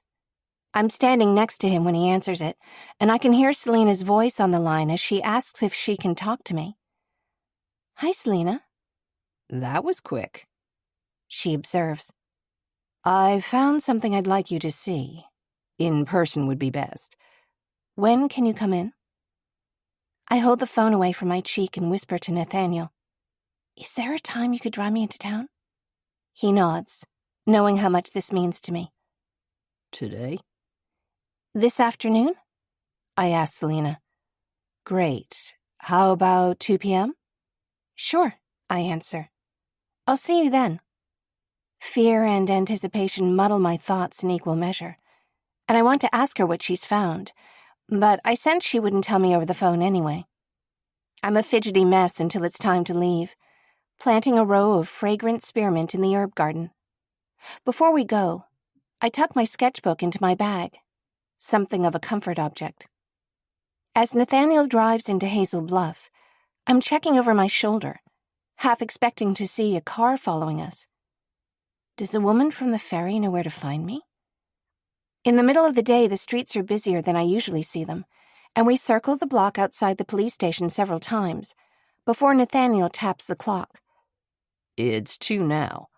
Why don't you go inside? I'll find parking and come wait for you. You wait for me? I'm not sure why, but I had hoped not to have to talk with Selina alone. Yeah, that okay? He asks, slowing down on the street in front of the doors. Why don't you come up when you've parked? Whatever it is Selina has to tell me, I'd rather not hear it alone. Sure. One hand on the steering wheel, he reaches his other hand to cup my cheek. Hope she's found something helpful. Yeah? Of course I do. He answers, pulling me forward to kiss him. I think you could turn out to be a criminal and I wouldn't care. You don't mean that. Though I see he's mostly joking, I feel my eyes widen, a wave of possibility wash over us. Another thing I've never considered until now, though, at least not seriously, is that there could be something left for the two of us when this strange in-between ends. I squeeze his hand, then open the door and jump to the ground. A chicory plant bursts from a crack in the sidewalk, its ragged, button-sized flowers fanning out like a firework. It has no idea it's not supposed to grow here. I glance back at Nathaniel and feel a sense of foreboding. I walk inside and greet Amber at the reception desk. I know where Selina's office is now. I wonder, as I'm climbing the stairs, whether I ought to call her Detective Radford or use her first name. She appears to be waiting, the door standing open a few inches, and invites me in when she hears my footsteps. Come on in, Sophie. Sit down. Hi. I sit in the chair that waits by her desk. How was your weekend? Okay, I answer. Thanks. Yours? It was fine, thank you. Pleasantries out of the way, she turns to her desk. Any news? Not really. Lincoln says you're an artist, she murmurs, by way of small talk, her eyes on her computer screen. What do you draw? I take my sketchbook out and show her my drawings. I tell her about swimming lessons, about Miles, about the fragments of memories I've recovered. Selina doesn't seem interested in my feelings or my pictures. I'm not sure whether I want to annoy her or break through her coldness, but neither works. She does, though, take note of the few recovered memories I tell her about. Have you written that down? No, but write it down, she says. Everything you can remember. Why won't you tell me what makes this so significant? Everything's significant, she answers. Especially anything that might tell us what happened to you. Fine, I mutter. I'll start writing things down. Next time I have a free moment, promise. I may have found something, she says. What did you find? I ask. Selina turns her monitor to face me and clicks the mouse until it lights up. She pulls up photos of a house, one that I recognize. The facade is painted blue. The next shot is one of the house blackened by fire, wrapped in caution tape. I clear my throat and fidget in my chair. Sophie, this house was in Queens. The fire happened in 1986. You would have been close to 6 years old then. As Selina speaks, I find a scuff on the ground, trace the toe of my shoe over it, and back again. There were allegations it was a child trafficking site, but nothing, she adds, was ever substantiated. No foster children on record, though, she says. If anyone ever sent a foster child there, it would have had to be an emergency placement, or something that wasn't done with proper paperwork. The house looked so welcoming, I remember, from outside. But once I walked in, I recall, I knew right away that something was wrong. Sophie? She repeats. I cough, blinking. It seems suddenly that the smell of smoke is everywhere. And though I remember that I don't cry, ever, I want to throw open the closet and look for that little girl with her purple hair bow, pull her out to safety. Selina can't know. Nobody can know. That little girl died, and it was my fault. Sorry, I say. It doesn't look familiar. I see. she answers, clearly unconvinced. I want to plead with her, anything but this. Find anything but this. I've nothing to hide from, except that purple hairbow. So, moving on. There is some information I wanted to share that I thought might help you jog your memory. Oh? But you haven't until now, I ask. She purses her lips and exhales a sigh through her nose. It's not as straightforward as you might assume, she answers. Sophie, how much do you know about how you were found? I know what you've told me, I answer her, and what they told me in the hospital. You deserve to have all the information you need to find your way back to wherever you're from. She says this with something less than kind in her tone. Selina clearly would like for this to happen sooner rather than later. I remind myself that that's how I'm supposed to feel, too. I hear footsteps, a tap at the door. Without waiting, Nathaniel opens it and looks in at me. Hey, he says, his voice low, familiar. He walks over to me and rests a hand on my shoulder. Without meaning to, my hand rises to meet his, our fingers twining and releasing in a silent hello. everything okay? Yes, I answer. I trail off, catching Selina's eye. Recognition flashes across her features. Nathaniel hasn't greeted her yet. She looks from him to me, and then back to him. No need to knock, she says crisply, fixing him with an expressionless stare. Nice to see you, he answers, his voice smooth. Yet I think he notices what she's seeing, attempts a retreat. Sorry, I'll wait downstairs. No, Selina says without deliberating. No need, in fact. Why don't you sit down too? She indicates an additional chair in the corner, and he pulls it near to mine, which she also notices. Sophie, the problem is that this isn't just relevant to you. You've made it relevant to Nathaniel and to my son, and therefore to me. She isn't wrong. Made what relevant? Whatever brought you here, she answers. As I was saying, how much do you know about how you were found? Not that much, I guess. By the road in the mountains. One of the nurses said... I glance at Nathaniel, then away. She said I had defensive wounds, and that my wrists had been tied. I realize there's a lot of room for what I don't know, that I haven't been asking enough questions, or the right ones, that I've been hiding, as much as I've told myself I haven't. Selina opens a folder and angles it toward me. I lean over and look closely at a handful of photos in plastic sleeving. It's evident that whatever it is, Selina's already seen them, and Nathaniel may as well. I see a figure, pale against the forest, sprawled on the ground, one arm fanned out, dried blood obscuring the face. But this is... I exhale and turn to the next one. There's a series of evidence photos documenting, I assume, the woman's injuries. My body realizes it before I do.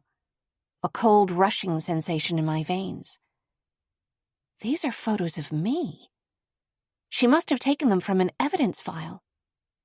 I see the blue dress that has haunted my dreams. It's stained with blood, both dried and fresh.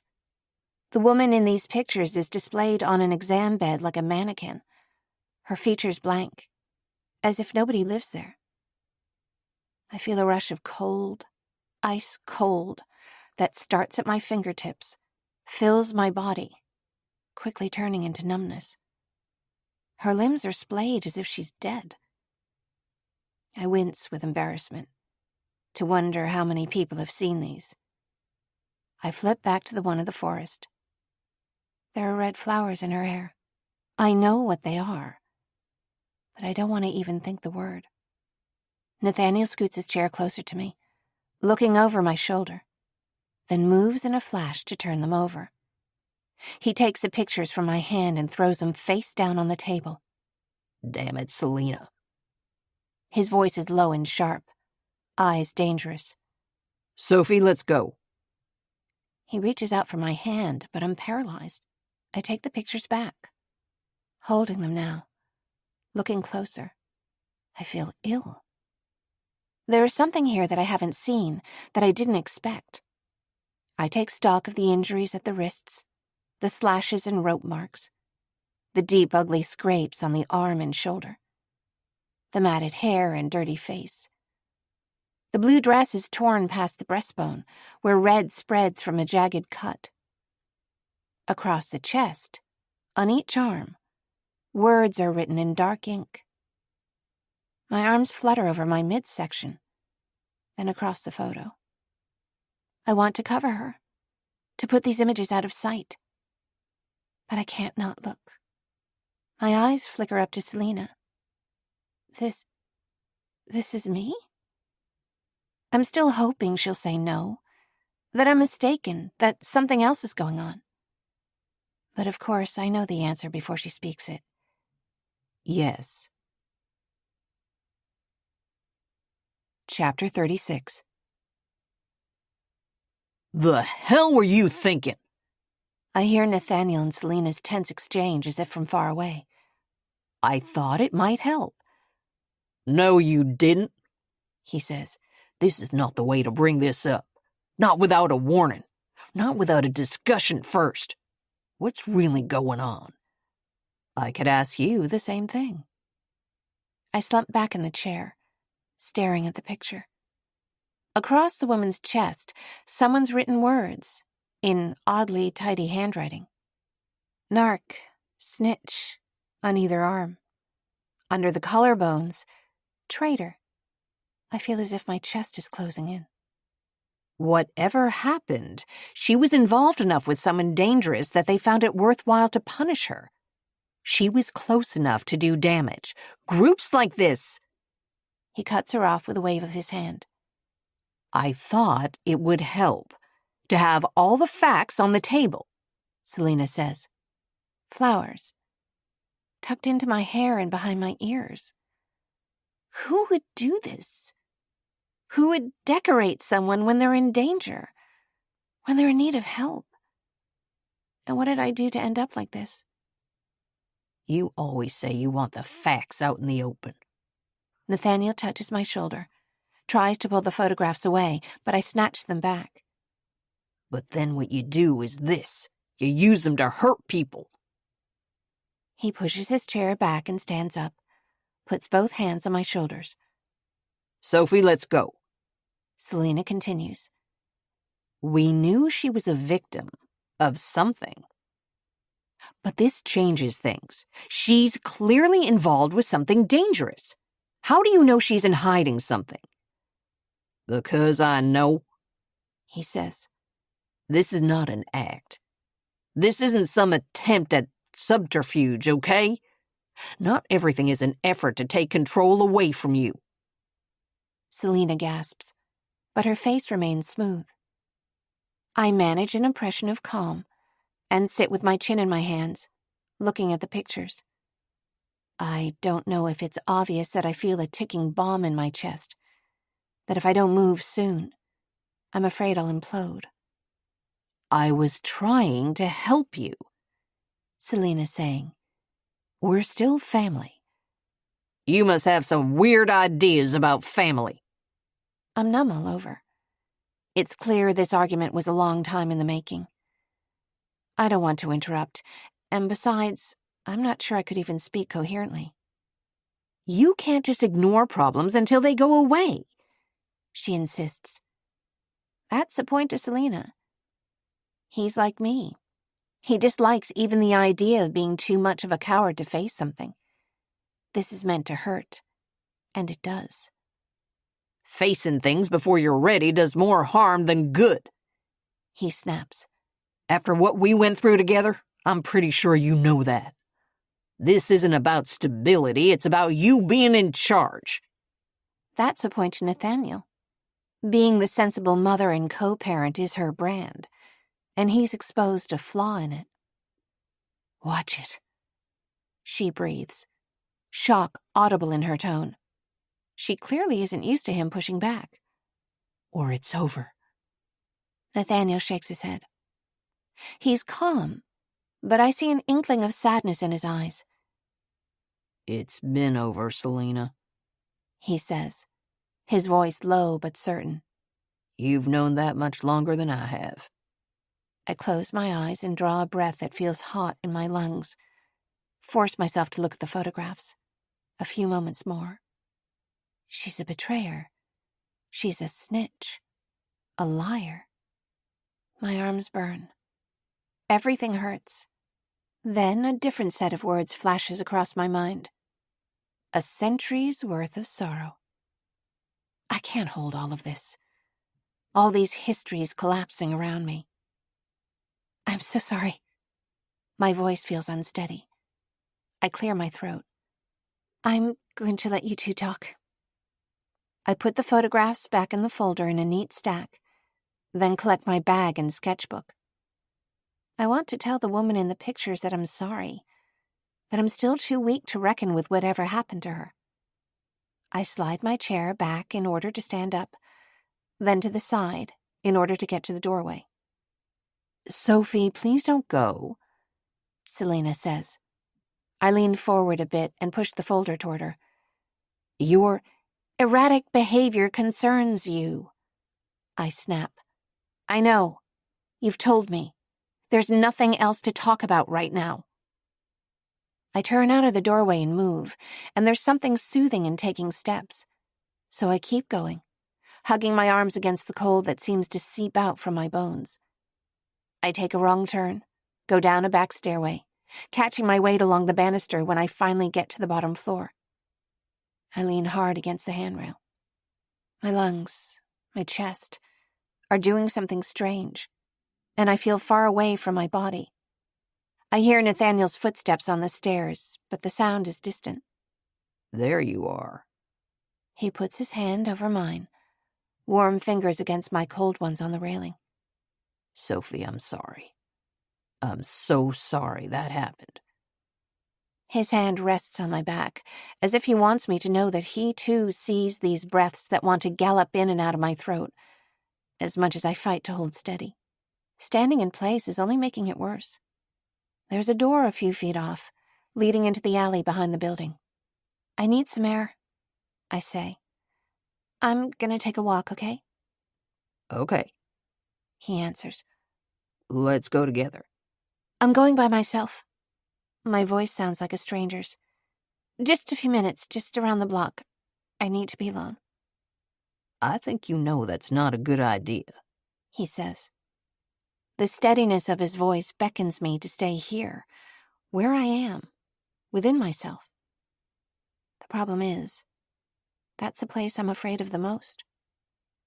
I walk outside, cut through the alley and back to the sidewalk, pulling a flower off the chicory plant as I pass it. It makes me angry. Its very lack of awareness, knowing nothing but to grow, to blossom. Chapter 37. As I move through the door, I know I ought to head back around the block. But I turn the other way, walking half in a daze. I find pieces fitting together. There's connective tissue between images that wasn't there before. I look at the streets around me and realize that, although this is a small town, something about being in cities feels like home. I remember New York. My brother.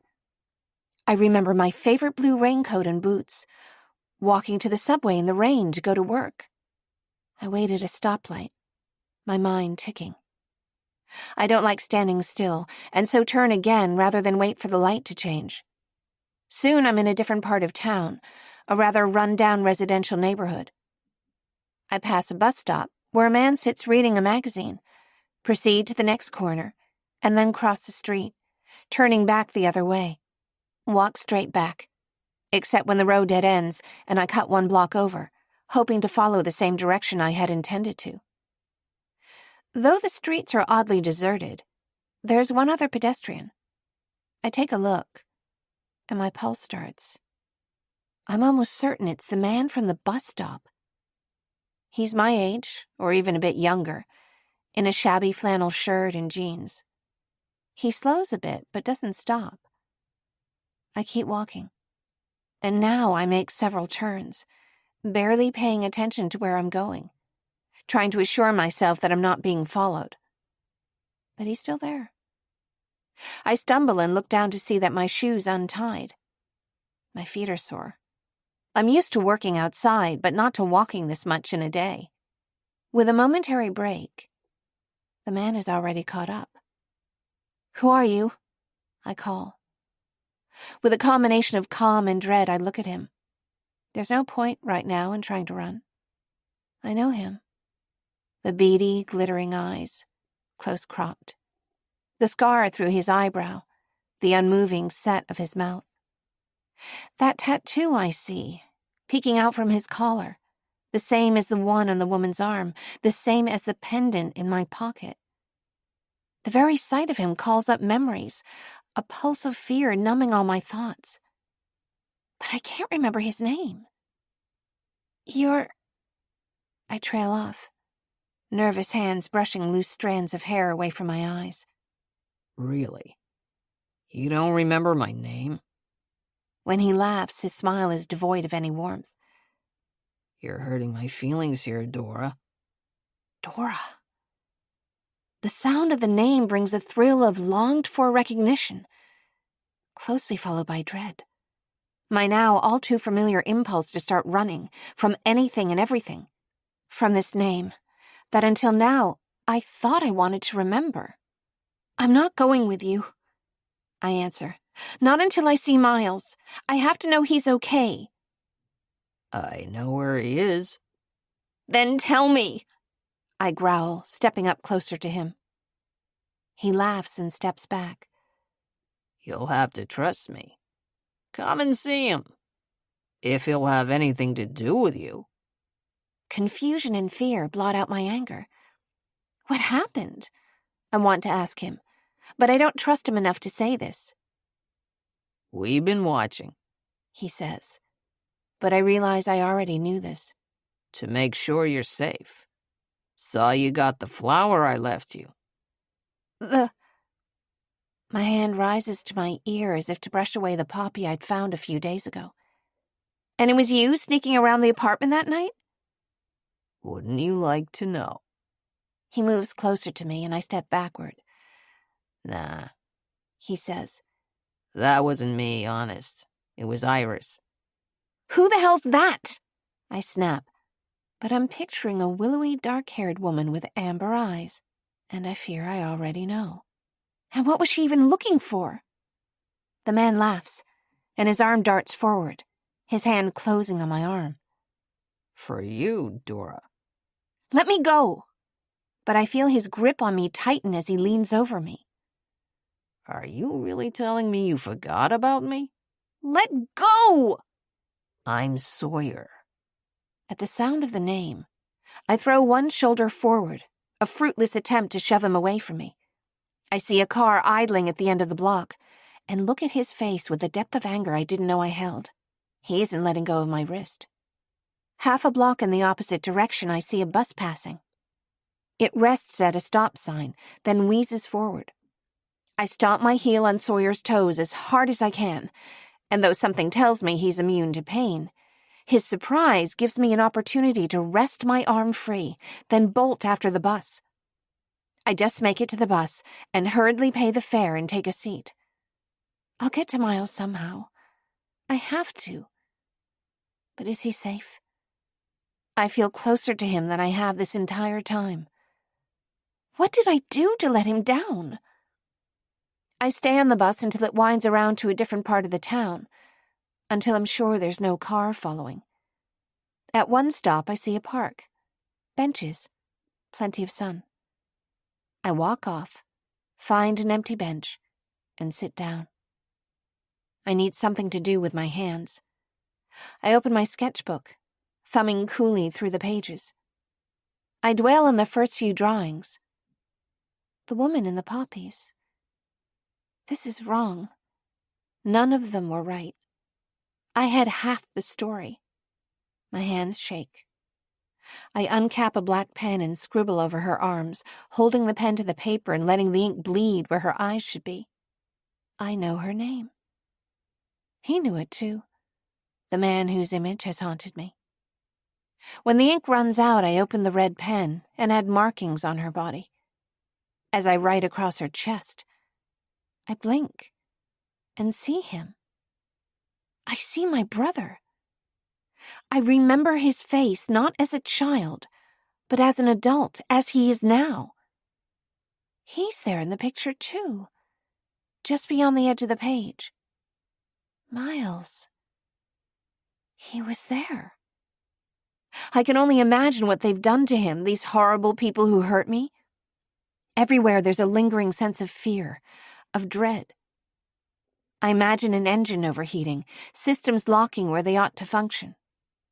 And again, the startling memory of pain and fear. My chest aches with it, tight as a drum. I want to get up and run, but I can't. It must be dinner time now. The park is nearly empty. I wonder if I'm being watched.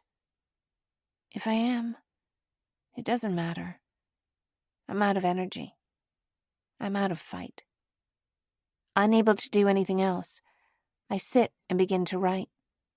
Selena told me to write things down, that anything could be significant, and I try to follow her instruction. I write it down as if I'm telling myself this story for the first time. I remember my life from before as a series of unanswered questions.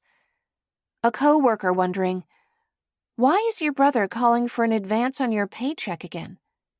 An ex-boyfriend leaving me with the words, "I don't see any point in continuing this relationship if you can't share your past with me." I credit the swim team for keeping me sane through high school. It was the only place I was always good at something. I couldn't let up through college or graduate school, working to cover what my scholarships didn't. Among the other art students, I was a bit of a bore, determined to be the most organized, the best at every class, surrounded by kids from comfortable families who paid hundreds of dollars for clothes that looked chic and ill-fitting.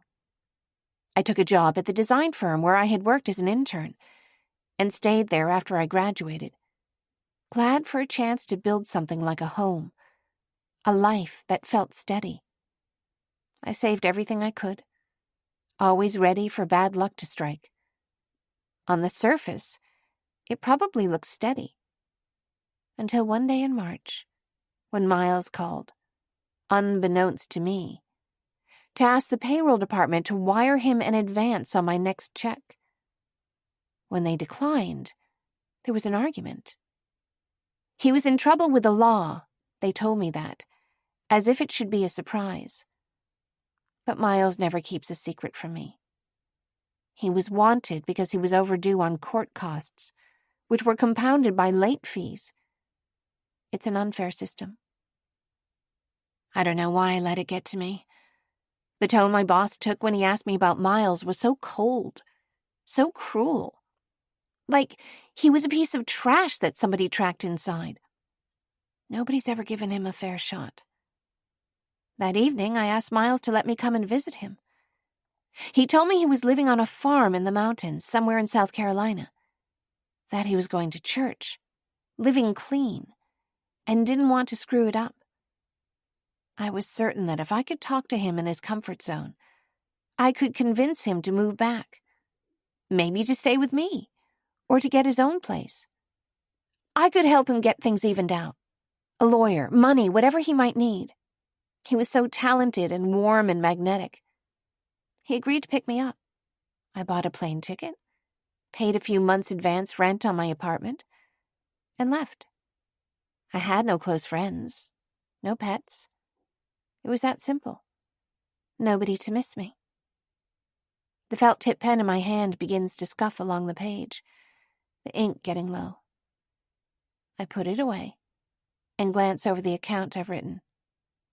How Dora, a graphic designer from Brooklyn, came to leave her job, her apartment. How she moved to live with her brother in the mountains. How, for the first time in her life, living with him and his friends, she didn't feel alone. but there's still a piece missing. I'm missing the part where Dora became a nameless woman at the side of the road. Where Dora became Sophie. I replay what I've remembered, searching for new detail, and finding none. When I run out of memories to write down, the name Dora repeats in my mind with the impression of an alarm sounding, and I write it over and over until I've filled an entire page. Chapter 38. I blink, and the part comes back into focus. The thudding sensation of my heart pulls me back into my body. I don't know how long I've been sitting here, but my legs are numb, the sky turning colors. Dora echoes in my ears. I sit here and wonder, what does time consist of? The way it can pass and mean nothing at all. I remember the flowers. I remember my brother's smile. I know that I must have done something terrible for this to happen to me.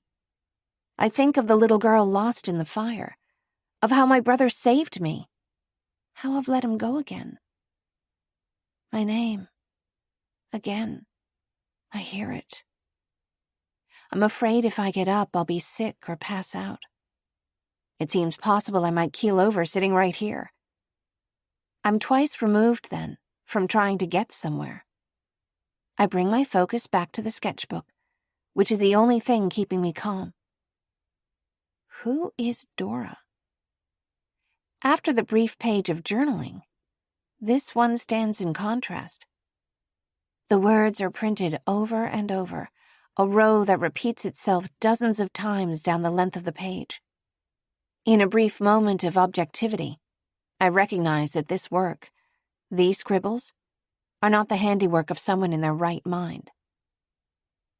The warmth of the afternoon is mellowing into a breezy, gentle evening.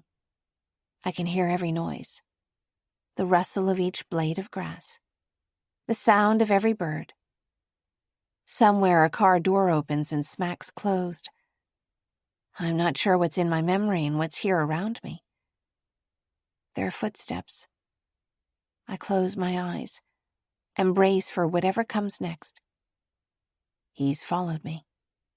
Or someone who is with him.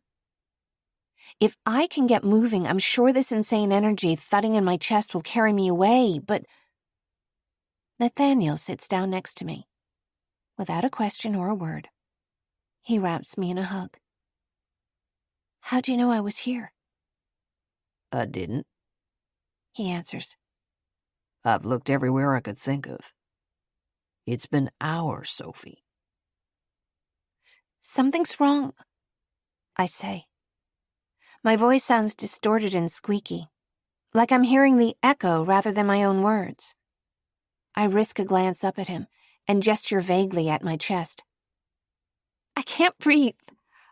I can't get a grip on where I am. I'm here with you. He meets my panic with steadiness, an almost casual pace in his words, though he squeezes me tight. You're going to be okay. You say that like you know it, I mutter, hoping he's right. I do know it, he says. Your eyes, your breathing. I know that when I see it. If you've been there, you recognize it. I'm scared. Scared is good, he says. It's not, I say. It's bad. It's real, he counters. It's an appropriate response in certain scenarios. It takes care of you. Sometimes, if you're afraid, you listen to it. You get out alive. Like you did before, right? I force a slow, shaking breath. Your body, your mind, they're trying to keep you safe. It's cross wires. Feels like absolute hell. He touches my hand. Sophie, I know it does. What do I do? He doesn't look at me, but shifts his arm closer. The two of us huddle together. Wait it out, he says, his voice calm and steady. Talk to someone. Remind yourself of things you know. Get some kind of footing in the things around you. You're right in front of me. I squeeze his hand tighter. Tell me about yourself. As I wait for him to speak, I pick out things in front of me and name them all. Tall, bright-colored gladioli. A row of geese on the pond. Trying to remind myself of the here and now. But I'm also looking around to see if anyone's following me. I was born in... I cut him off, shaking my head. What do you feel like when you wake up in the morning? Usually? As little as possible. He says with a regretful shrug. Routine helped me when I was getting better. The last few years I perfected it. Waking up at the same time, having the same schedule every day. Wherever you don't have routine, when you're making it up as you go, that's usually when things happen to you, instead of the other way around. I've been working to avoid that, right? I've tried to minimize any occasion to have any extra feelings whatsoever. Okay, And I thought I was fine, as I was. he continues. Everything was predictable. Things were functional. But I feel like I'm seeing now maybe that was all they were. Functional. How? You're fearless. He draws an uncomfortable breath and focuses on me, leans into my hair, his lips close to my ear. You said it yourself. You face things that need facing. I'm not, I answer. Look at me, I'm a wreck. Next to me, you are. You're out here taking things on when the world already tried to take you out once. Seeing you, being around you, it felt like waking up. I thought I was fine as I was, but I see now that I wasn't. I turn my face to his, our noses almost brushing. He looks at me helplessly, and I raise a hand to his cheek, letting my lips meet his. I didn't mean to tell you all that. He mutters. I'm glad you did. We each draw a quiet breath, our cheeks almost touching, the air full of everything we'd both like to say, if only we could. I wish you could see yourself the way I do, I say. I see skepticism settle over his eyes like a chilly breeze. I've got no reason to lie, I add. You know I don't have the option of sticking around, as much as I might wish I did. What if that weren't true? Nathaniel, look at me. You saw the photos. I can't be around you. My voice thins to a whisper, and I hold out my hands, empty, as if to show him I have nothing to fix this. Your son? Your home? I don't want to bring anything dangerous near you. I'm so afraid I have already. If you have already, then that's done, He answers. Sophie, if you got mixed up with something dangerous, I feel certain it wasn't coming from you. You don't give up on yourself. I bet you don't give up on other people easily either. That can also be dangerous. He says this as if he knows it's true, and I remember that he does. I should leave. I'm shaking my head, the sound of my words muffled with dread, talking into my cupped hands. Where would you go? I don't know, I bleat. If I can't find my brother, maybe it doesn't matter where I go. Just... My eyes dart upward, and I imagine my eyes reflected in the sky, scattered into pieces. Just disappear. Nathaniel takes my hand and squeezes hard. I'm in this with you now, okay? How can I say yes when I don't know what I'm exposing him to? When I don't know what might change? And how can I promise to stay when I still don't know what I might be leaving behind? I can't. But I settle into his arms, tuck my forehead under his chin, close my eyes and feel his chest rise and fall with each breath until mine are steady too. Can we go home? I whisper. You got it. Chapter 39. The drive back to Dovemorn is soothing, the hum of the engine and blinking lights of fireflies easing me into life again. When we're back, I'm so pleased to feel the familiar ground under my feet that I ask him to walk with me. I want to tell him I'll miss it here. I want to tell him I don't want to leave. Without really intending to, I'm walking back toward the dovecote, my feet on their familiar path. He walks quietly next to me, and it must be a dozen times I begin to speak, half a word or even just a breath, before I finally land on what I want to say. As we're passing by the willow grove, I decide to start at the beginning. I never knew what happened to my mother, only that she was gone. I was 5 then. Miles was 11. As I speak, I can feel him listening to me. I was in a foster home. I ran away all the time. I was little, and I wanted to see my brother or my mom, and thought I could just walk into the city and find them. Did you? No, I answer, my eyes falling on the walkway with its climbing roses. Because I kept running off, they thought maybe a different home would be better. That one... I have to skim over this. There are secrets I'll keep close to my heart forever if I have the choice to. Didn't work out either. How come? He asks. Because when I called my brother to come and get me, he set the house on fire, even though that girl was still locked up inside. Because whatever unspeakable things happened to her almost happened to me too.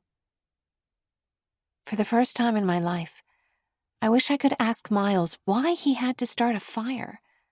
Why couldn't he just find me in the boxwoods and sneak me away? I shake my head without looking at Nathaniel. It wasn't a good fit. I wasn't happy unless I was near Miles, and he was always hard to find. How so? It took longer to place him in a home. He was older, sadder. I remember that he got into trouble with the police when he was 12. It was my fault. He was looking out for me, and that's all I can say. What happened? He asks. I shake my head again. Doesn't matter. When he was in juvenile detention, I almost never got to see him. But it was like he could always find me when I needed him. I can tell you that he saved my life.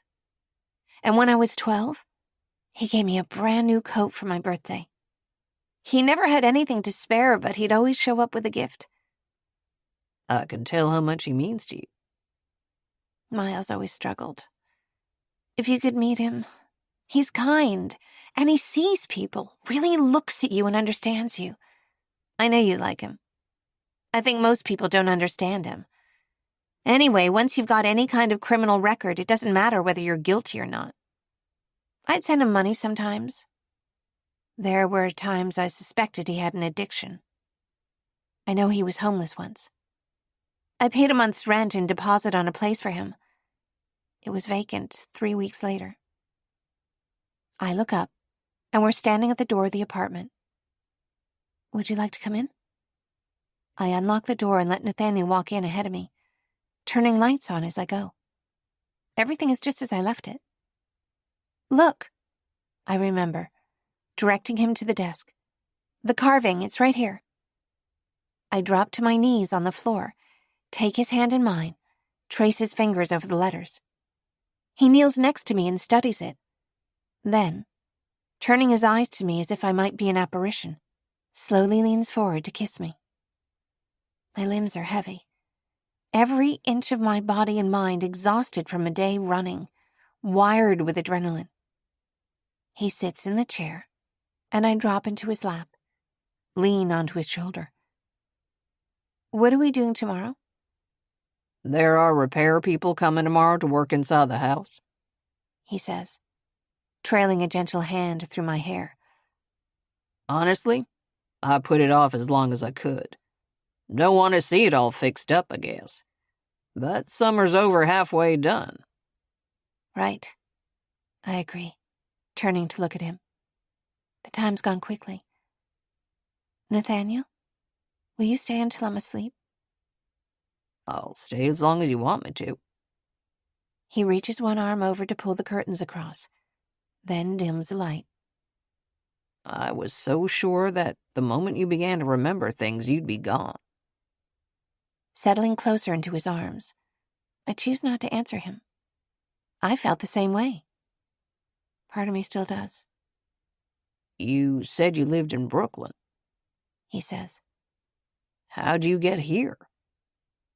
Well, Miles started to get better. He moved to the mountains and built a farm, I answer.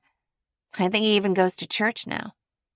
I didn't hear from him for almost a year, then suddenly he called me. He sounded happy. And then he asked me to come and stay with him. He said leaving the city was good for him, that I should too. And did you? I bought a plane ticket. Charleston. Just like that? Really? His fingers tousle my hair, and I lean back against his shoulder. Yes, I answer, as if it should be obvious. I remember wiring a lot of money, emptying a bank account. Fragments scatter across my mind. He lives on a homestead up in the mountains. Beautiful. Everything homemade, off the grid. I can see pieces of it. Hours from anything. I can't remember where, not for the life of me. Homestead? They have a farm, I answer. I remember it seemed isolated. Almost like they're self-reliant. They were so nice, I answer, as though remembering a good dream. They treated me like family. People he's met here and there, I think. Some from prison, some through friends. What do they do for money? Why are you asking so many questions? I sit up so that I'm not leaning against him. I thought you'd be glad I could remember anything. Sensing his concern, I press harder. Sophie, something sounds off about it. There are gaps, have to be. Things you can't remember, maybe? What do you mean? I sit up straight, leaning away from him. I was happy there, I know that for sure. I stand up and pace across the room, turn an angry stare at the carvings above the fireplace. It's late. I turn my back to the fireplace and cross my arms. I'm sorry I brought it up. It's not your fault that things are what they are, I say, though I feel nothing now, only numb. You don't have anything to apologize for. But I look up at him and shake my head. It's late, that's all. I need to think. He nods, rises from the armchair and walks to the door. I sense the distance I'm laying down here before I see it in his eyes. How he wants to tell me that I don't have to be alone. But he doesn't want to reach too hard. For a moment, I imagine what it would be like for things to be different. I cross to the doorstep and hug him tight. Night, Sophie. I shake my head mutely, lips pressed together. I'm so afraid that we'll have to stand by and watch this vanish. I don't know how to fight for it. Dora, I whisper. I pull in a breath through my nose, feeling the weight of finality around me. But he squeezes me back, presses a kiss to my temple. Do you think that's going to scare me off? Is that what's getting you down? Maybe. You have enough to worry about, okay?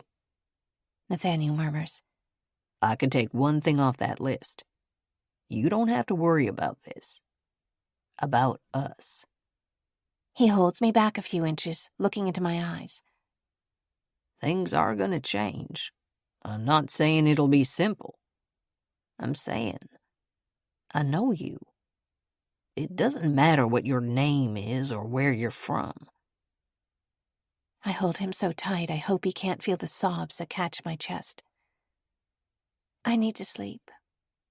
I need to think. Sweet dreams, Dora. He whispers. Get some rest. Thanks, I manage, pulling back from him. You too. I don't tell Nathaniel about the loneliness that haunted Dora, that still follows me. I remember now that I always take the safe choice, that I don't let anybody in, ever. Miles warned me not to. I've remembered this too late. After he leaves, I move back to the window and look out across the yard. It's a cloudy night. Almost nothing is visible. I look through the dark to see the light on in Nathaniel's window, a figure there silhouetted against the yellow glow. He looks out for a moment, then steps away, and the light goes off. I remember the first time we kissed, how he ran after me in the dark, how he held my shoulder and pointed with the other hand. If you look across right there, you can see my window. If you don't feel safe, turn on the light. I'll see it. Maybe I was never safe here. I leave the light off, walk upstairs to go to bed. Zenaida stands over me in a dream. You're where you need to be, she says, her lips unmoving, though she speaks. Please don't confuse me. No more riddles, I insist, feeling weak. I stir. Imagine I hear noises in the dark. Stay, she whispers, and I dream that her hand weighs down my shoulder. She's never reached out to touch me before. I sigh and turn over in bed. In the morning, I can feel right away that there's something off. Everything is in place, and I walk through the apartment wondering what it is. I've overslept, almost until 8, and the sun is bright in the sky, giving me an oppressive sense that I've slept through something important. Just outside the door, I trip over a dead dove. It looks as though it was sleeping. I wonder if it flew against the wall, or tangled with an owl or a hawk. I nestle it into the grass outside the doorway, out of the way of footsteps. I'll find a place to bury it later. How do you catch them? I think. You don't catch doves. You just give them a safe place to stay. And sometimes they do. The recollection of the previous day washes over me. The photographs, the bloodied woman in the forest, that was Dora. That was me. I look down at my hands, smoothing the dove's wing into place. A chill runs down the back of my neck. I brush its creamy gray forehead, and the head tilts back. Its neck neatly snapped. It hasn't got a feather out of place. Chapter 40. This morning, for the first time, I don't ask for any tasks, and Nathaniel doesn't ask me for any help. When a crew of contractors and repair workers arrives to work inside the house, I watch from the bench in the circular garden as Nathaniel walks over to greet them. They've brought tools, charts, and papers. I try to picture this place as a tourist attraction, imagining the house polished and magnificent. After a few minutes, he catches my eye and waves, then walks over. Morning. He sits next to me on the bench. This is one of my favorite places to think. Then you've got good taste, I answer, watching the morning light on the stained glass. The gates are open, and the estate seems more awake than usual. I don't think anything of it when I see another truck pull in at the gates. You expecting anyone else? Yeah. He shrugs. Not till later, though. They're probably with the crew working on the house now. I guess it's a big job, I answer. Neither of us loves to see this work done, but without it, we'd never have met. And though it seems like sacrilege to expose the house's secrets, this wasn't Zenaida's home. Not really. She's out here, in the flowers, in the curve of the mountainside. The willow pool, where she dropped a ring. The study where she left her final note. The glove, nestled among the roses. The body, never found, almost as if it concerned her as little as the house itself did. I turn an admiring look around the familiar shadows and gardens. These lovely jewel-green shadows, and the mottled light. The truck that I pointed out still waits near the gate. Why don't we go see what they're here for? I suggest. Nathaniel agrees and offers me his hand as I get to my feet. A woman sits behind the driver's seat in the truck, an old beige pickup with a cracked rear window. Morning. He calls, lifting a hand in greeting. She must not hear him. She doesn't answer at first, though I think she smiles. The truck is sitting in the shade of the row of cedars, making it difficult to see through the windshield. I stand back a few steps, keeping the sun on my face. When the driver doesn't return Nathaniel's greeting, he adds, Are you here for the repairs? No, we're not. A man's voice says. A voice I know by heart. I move forward so I can see the man seated next to her on the passenger side. The pale blue eyes that make the morning sky look murky by contrast. We're looking for the lady of the house, actually. He opens the door, long legs stretching to the ground, and turns to face me with that always half-joking smile. Is this her? Miles. I breathe his name, then with all the force of a magnet pulled toward the sun, rush past Nathaniel and into his arms. Chapter 41. Miles!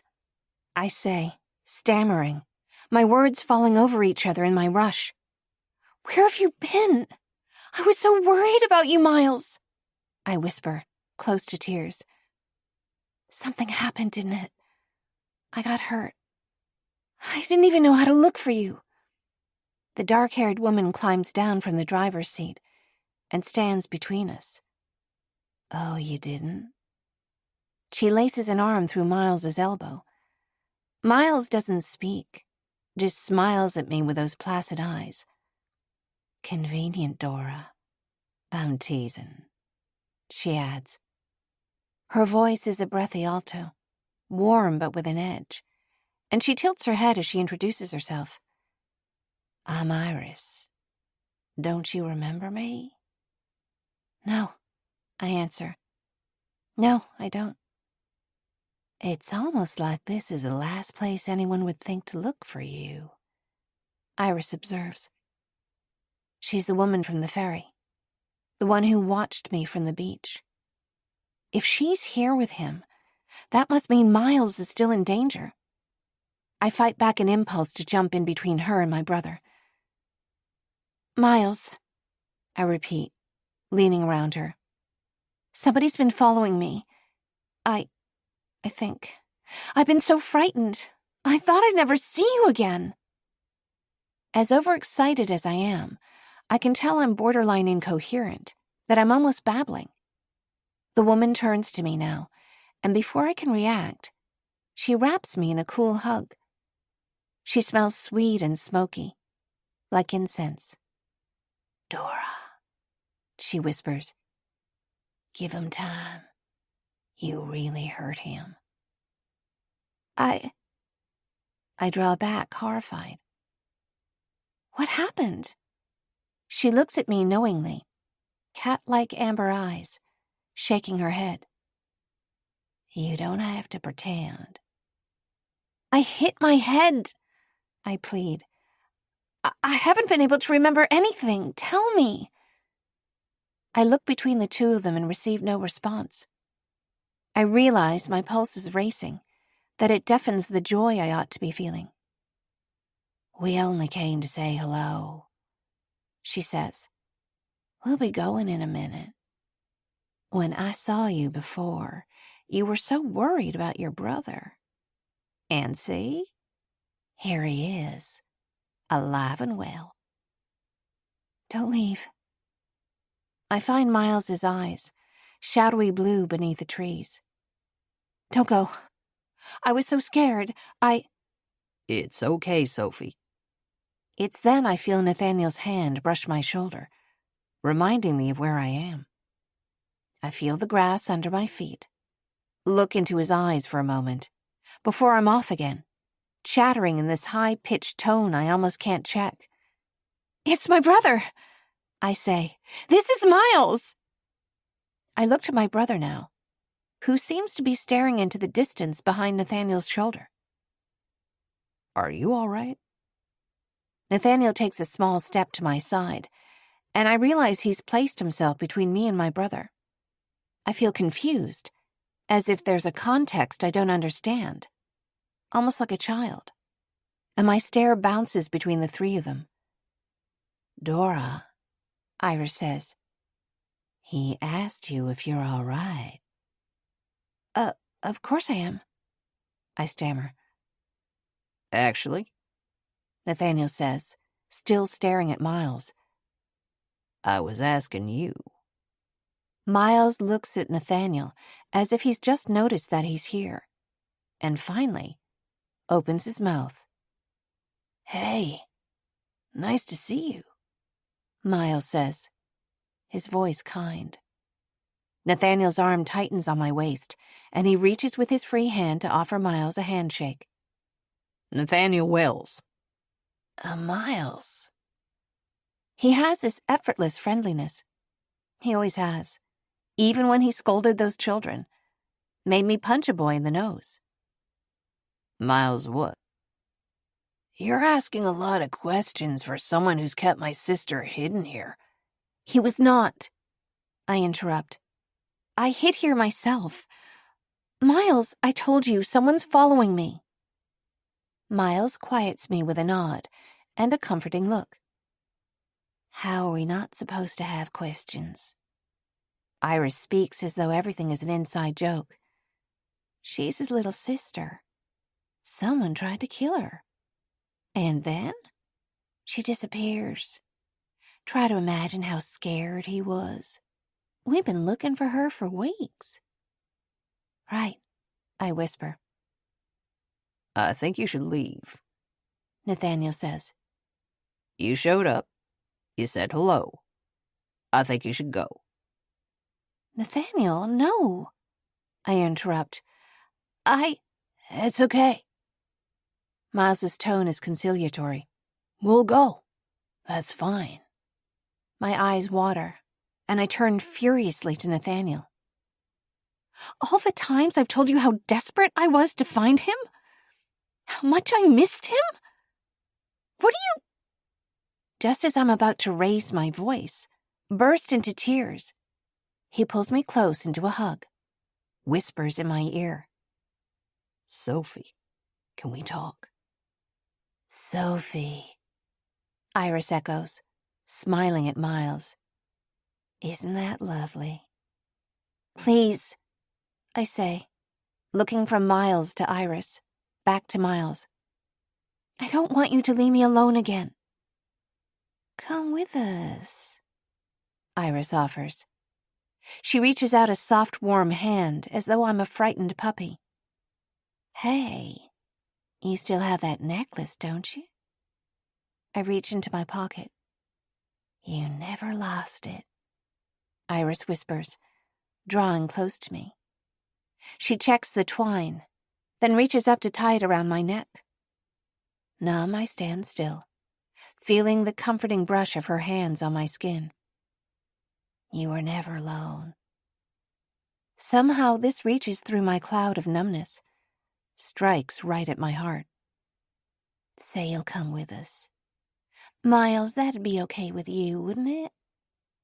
I look at him, ready to beg, and he smiles that wry, gentle smile, nods his head. You kidding? I'd do anything to have Dora back. Whatever happened in the past, that's all behind us. I look into his eyes for a moment. Does he mean the fire? All the times I've let him down? Whatever horrible final thing I must have done this last time? Back where? I ask. Silly. Iris says. Back home. Did you forget that you have a home? A family? I don't know why I'm not weeping with happiness to hear this. It's overwhelming, I tell myself. Plain and simple. So much has led to this moment. How'd you find her here? Nathaniel asks. She's my sister, Miles answers. I'd do anything to find her. Then how'd you get hurt? Nathaniel asks. How'd you lose her? Stop it, I whisper. It's okay to be angry, you know, Miles offers. The world's an indifferent place. That can be frightening. Humans are breakable. Hard not to internalize that. Miles reads people. He always has. It can be hard to find a place you feel safe, Miles adds, casting a glance in the direction of Nathaniel's house. I know how that is. Honest, I do. Nathaniel flinches. Dora, you got anything to pack? Can I help you with anything? Miles asks. I don't know why, but I can't answer. I search for words and come up empty-handed. Nathaniel's hand in mine calls me back into my body. Hey, he whispers, his voice low. Let's just walk a little bit. You always feel better when you're moving. He gives a dismissive nod as we turn away from Miles and Iris. I look back over my shoulder, afraid they'll disappear again if I walk away.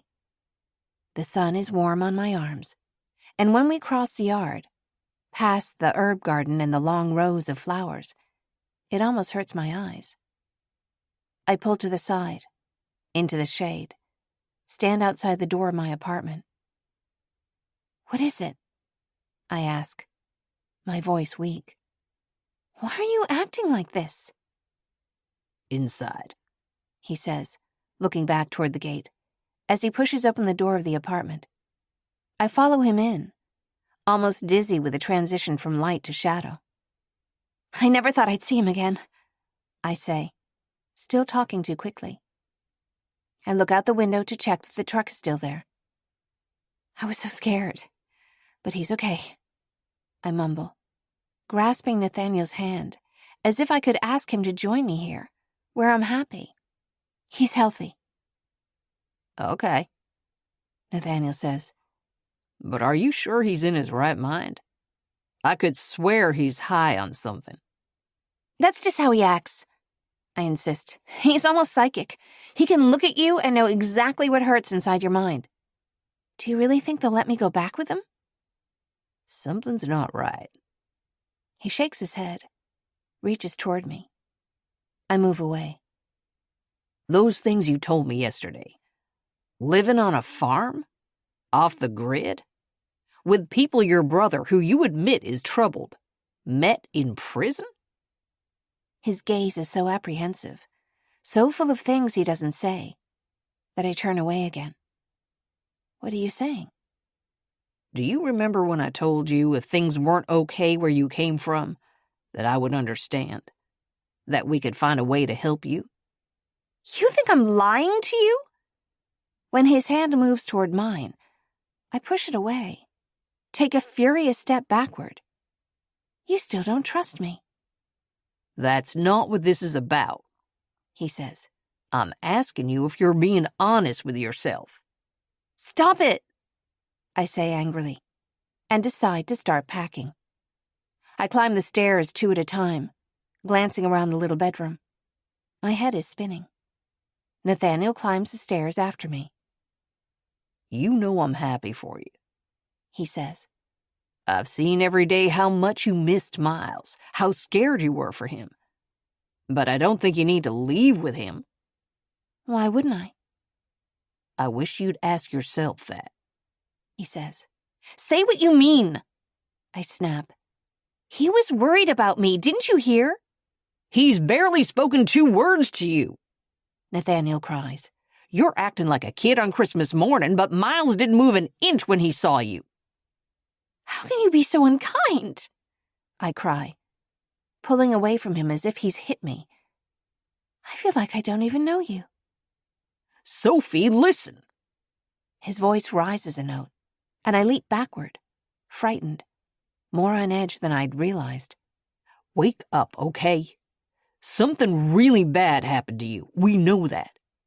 Do we know that going with your brother isn't going to put you back in danger? My brother would never hurt me. That's the one thing I've always known. I know it, the way I know any fact, just like 1 and 1 are 2. I need something to be certain here. I'm not saying don't talk to him, he answers. I'm not saying don't find a time to see him again. I'm saying I think you should wait. He takes a step toward me, and though I don't push him away, I don't respond. He touches my elbow and stands close, talking in a low, calming voice. I can see in his eyes that he's almost pleading. You're not happy. You're scared. This is not a time when your wires are crossed. I rush back down the stairs, unable to be still, and Nathaniel follows me into the study. Haven't you wondered what it would be like for us if circumstances were different? Of course I have, I say, leaning against the edge of the desk. Why? Well, if things were different, I'd ask you, stay with me. His eyes jump to mine, and then away, as if he's guarding something, hesitating to speak these words. Give this a chance. A real one. Not haunting, not wishing, not fairy tales. You and me, Sophie. I step closer, and he rests his hands on my waist. You're all I want. I'm scared, I whisper, tears filling my eyes. I know, he answers, squeezing me closer. I'll never let anyone hurt you. We can't know that. I know how I feel for you. He traces my temple, hand lingering on my cheek. That's not a question mark. Nathaniel, try to understand. I do understand, he says. All I'm asking is that you don't leave with them. Something's wrong. But I asked them to take me with them. Did you? He tilts his head. It looked like they walked you right into that. Listen, just tell them you want to stay here for now. If that Miles out there is the person you've been telling me about all this time, he'll understand. I've heard enough, I shout, pulling out of his arms. Let me go. You don't even know me. This is none of your business. His eyes widen, and for a moment he's stunned into silence.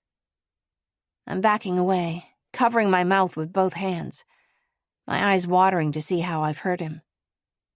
Sophie, I'm not Sophie. I can hear the meanness in my tone, the desperation to push him away. That was never me.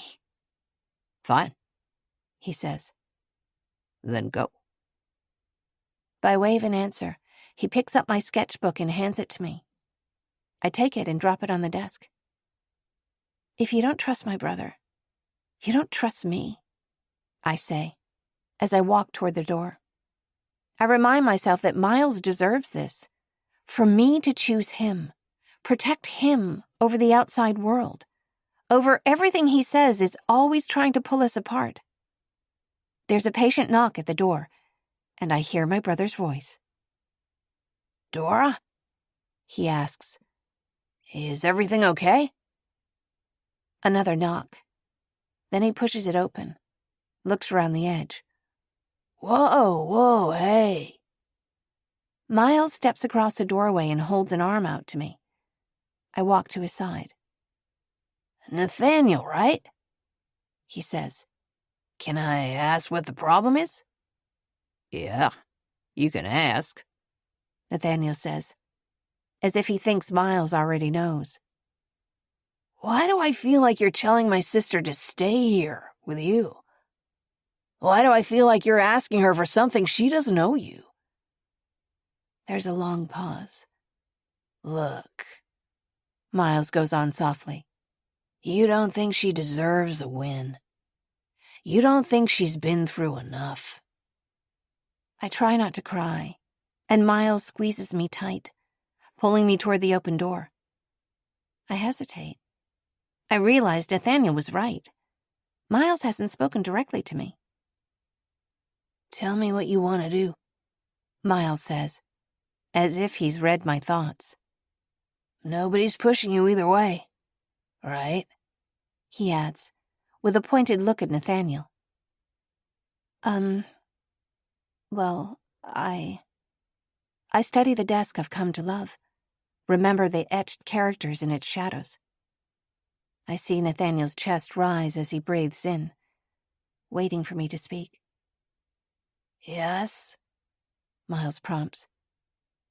I'm not sure. Can I help? Miles offers. I nod my head eagerly. I've known you your whole life. I know your tells. You know what I mean? I don't know, I say. This look on your face, Dora, Miles says, glancing between me and Nathaniel as he talks. You know what this look reminds me of? The day I came and got you from that blue house. You just looked at me and reached your hands out. I didn't know until later that— Stop it, Miles! I cry. Even if I walk away from Nathaniel forever right now, I can't bear for him to know this about me. Fine. You're right. Please don't say anything else. What's wrong? Nathaniel turns to me, his voice softening. But I can't answer him. I can't even look at him. As Miles's eyes track between me and Nathaniel, I feel for some reason that I've given up a secret, without knowing why or what. So, does that mean you'd like to come with us? Miles asks me. Yes. Numbness settles over me. I realize that this is what I know, bone deep. The safe choice. The known quantity. I look back at Nathaniel, shaking my head. That settles it, Miles says. We walk back outside into the sunlight. I turn my head and see Nathaniel standing in the doorway, watching me leave, his eyes dark. I turn away and look up at Zenaida in the window, and the dappled light falling across her cheeks. What's wrong? I wonder, wishing I could shake a fist at her. Aren't you happy for me? Somehow, I don't think she's happy for me at all. Chapter 42. Iris takes my arm and leads me to the truck. I sit in the middle between her and Miles. They say nothing to comfort me, nothing to acknowledge what I'm leaving behind. Of course, I think. They probably don't know. What have I always told you? Miles turns the key in the ignition, and the engine grumbles to a start. The outside world is always trying to separate us. Always will be. I lean forward to look past Iris, out the window at the old dovecote, the gray expanse of the house rising behind it. Miles doesn't ask me, but I begin to speak anyway as we drive, telling him everything, waking up confused and scared. Selena and Nathaniel, and the flashes of memory that taunted me until I finally began to put some things together. When I tell him about the pictures, about Selena, his eyes narrow. The words on my arms, the blood everywhere. His broad hand smacks the dashboard, the steering wheel jolting. Whoever did that to you, he says, we're gonna find them, and they're gonna be sorry. Look at me, Dora. Tell me they're gonna be sorry. I cry with relief. They'll be sorry, all right. I echo. Miles throws an arm around me, one hand on the wheel, and squeezes my shoulders. He seems to know how I've longed to hear those words. There was something else, though, I say, looking from Iris to Miles. Like I was telling you, someone's been following me, leaving things here and there. Is everyone safe back at home? Is everything okay there? Everyone's fine. Miles whispers his answer without explanation, without looking at me. Never been better. Especially now we have you back. No shock, but no explanation. Iris is oddly quiet as well. He's nice, I venture, wishing I could tell Miles about Nathaniel. He was just looking out for me. I hear Iris's soft laughter, the sound of wind and tall grasses. I'm just glad you're safe, Miles says. You said his ex was still around? Well, yes, I answer. They have a son, so. Trust me, he says, turning to look at me, though his foot is still on the gas. She's the one who matters to him. You were there, Dora. That's all. You really think so? I falter. Dismay squeezes my chest, followed by a rush of relief that I'm here with Miles again. You've got a heart of gold, but you're naive, Miles answers.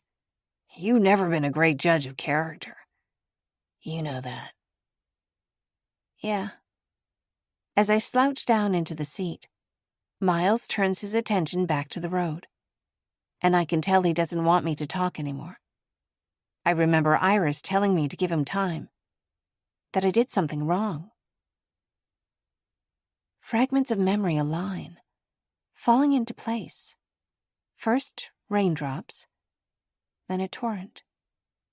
I've always listened when Miles speaks to me. When he told me to leave the blue house behind, I did. When he told me year after year that nobody was worth my trust, that nobody cared about me but him, I believed him. When he told me to send him all my savings, that I had no need for money because I could come and stay with him, I bought a plane ticket. What reason could he have, then, to hold anything back from me, when he knows I love him unconditionally? I tilt my chin up to give Miles a long, hesitant look, as if I'm seeing him for the first time. Chapter 43. As we're driving, it occurs to me that even if Selena's intentions were unkind in showing me those photographs, they may have had their intended effect. She had said that she wanted to help me remember.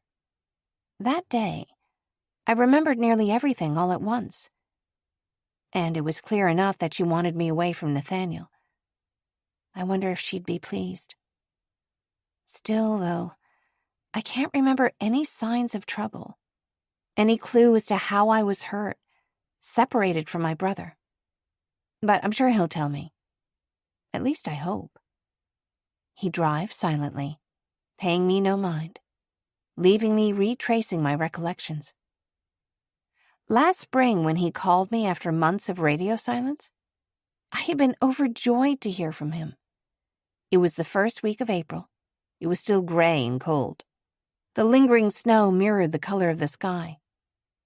Miles called in the evening after I got home from work, from a number I didn't recognize.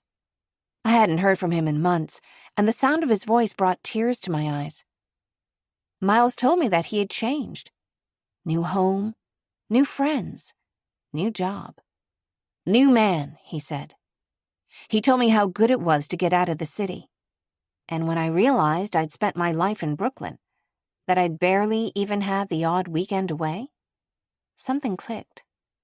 Miles needed money, which I'd never held against him. I told him the modest amount I had in savings, and he told me I had a home with him, that nobody needed money where he lived, that the air in the mountains was sweet and clean, that he woke to the sound of birds singing instead of traffic. He made it sound like heaven. The next day I told my boss I needed some time off, that I didn't know how much. I paid out the lease on the room I rented and left. I remember how they picked me up at the airport. I remember the truck, too. The same one I'm sitting in now. He sold my phone for cash at a pawn shop outside Charleston. I was surprised, since I'd already wired all my savings.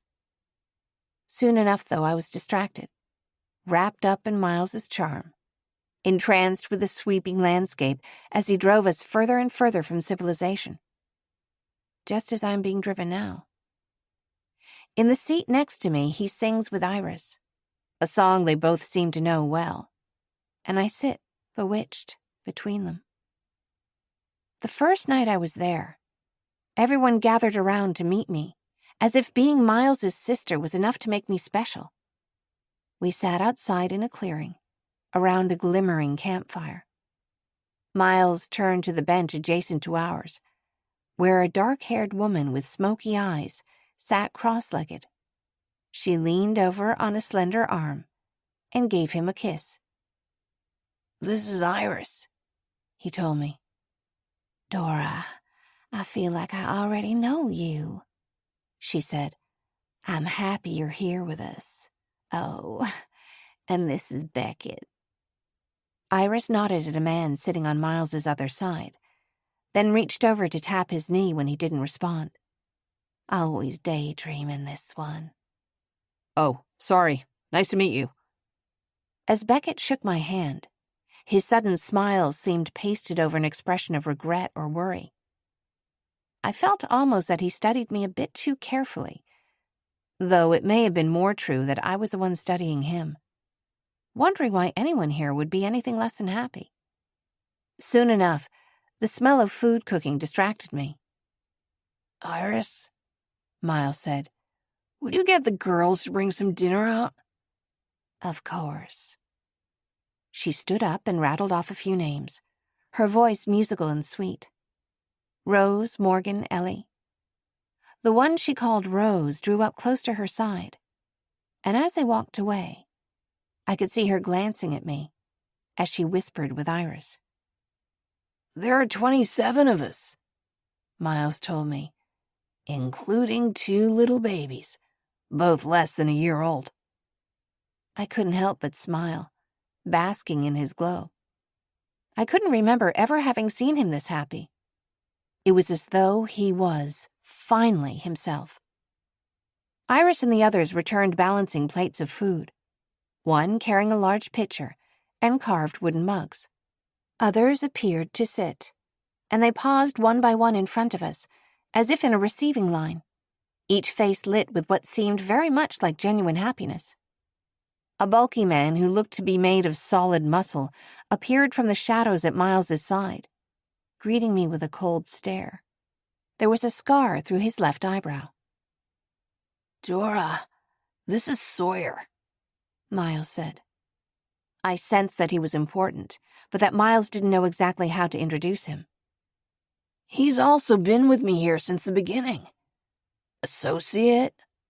Co-worker?" he asked.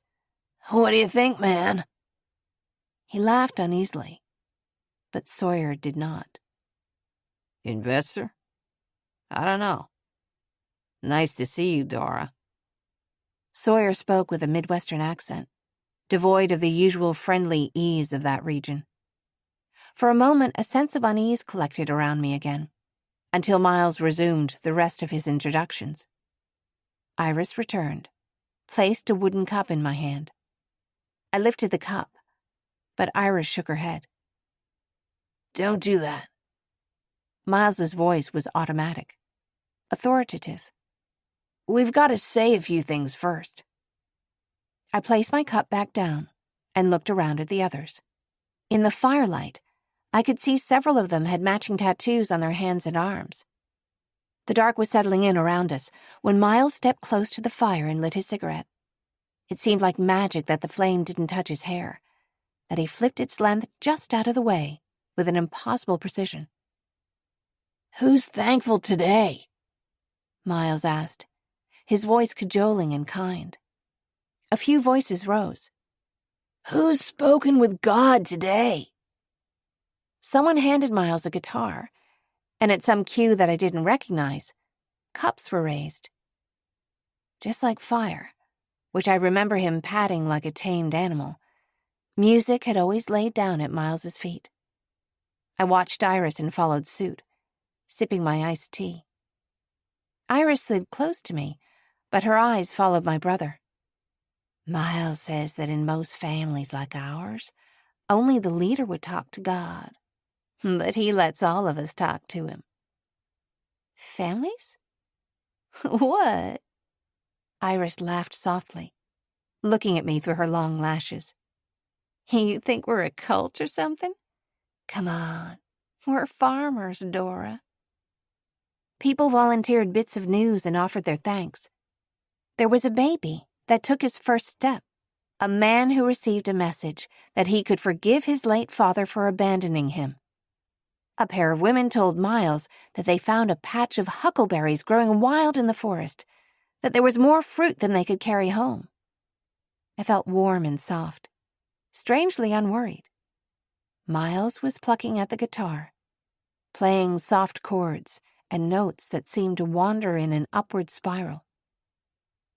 "And who?" he asked, studying the fretboard. "Who has anything to testify to?" Beckett pushed a crate toward Miles's feet, and he leaned over to look inside, all the while strumming the guitar. "And those who follow will be able to do these things as proof. They will speak my name to force out devils. They will speak in new languages. They will carry serpents and drink poison without being harmed." As he spoke, voices murmured along with him.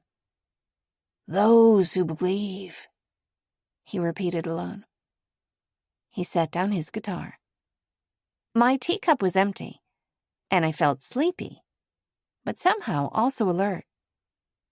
"Baby, sit further back," Miles said to Iris, who complied, moving to the back row. He reached into the crate. When he drew his arm out, he held 2 snakes, both rattlers. Miles reached into another crate, and a smaller snake, mosaic patterned in shades of brown, curled around his wrist. His pale skin gleamed in the firelight, and the snakes seemed to gleam too, as if otherworldly. I watched people step forward, 1 or 2 at a time, and when they held the snakes, they seemed touched with magic, or something else.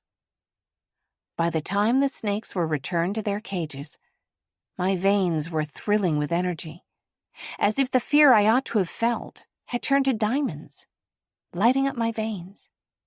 I was calm and awake and exhilarated. Miles clicked his tongue, and Iris reappeared at his side. "You okay, Dora?" I didn't want to tell her the truth, that it was the coolest thing I'd ever seen. I realized then that I felt funny, a bit lightheaded. Is there something in this tea?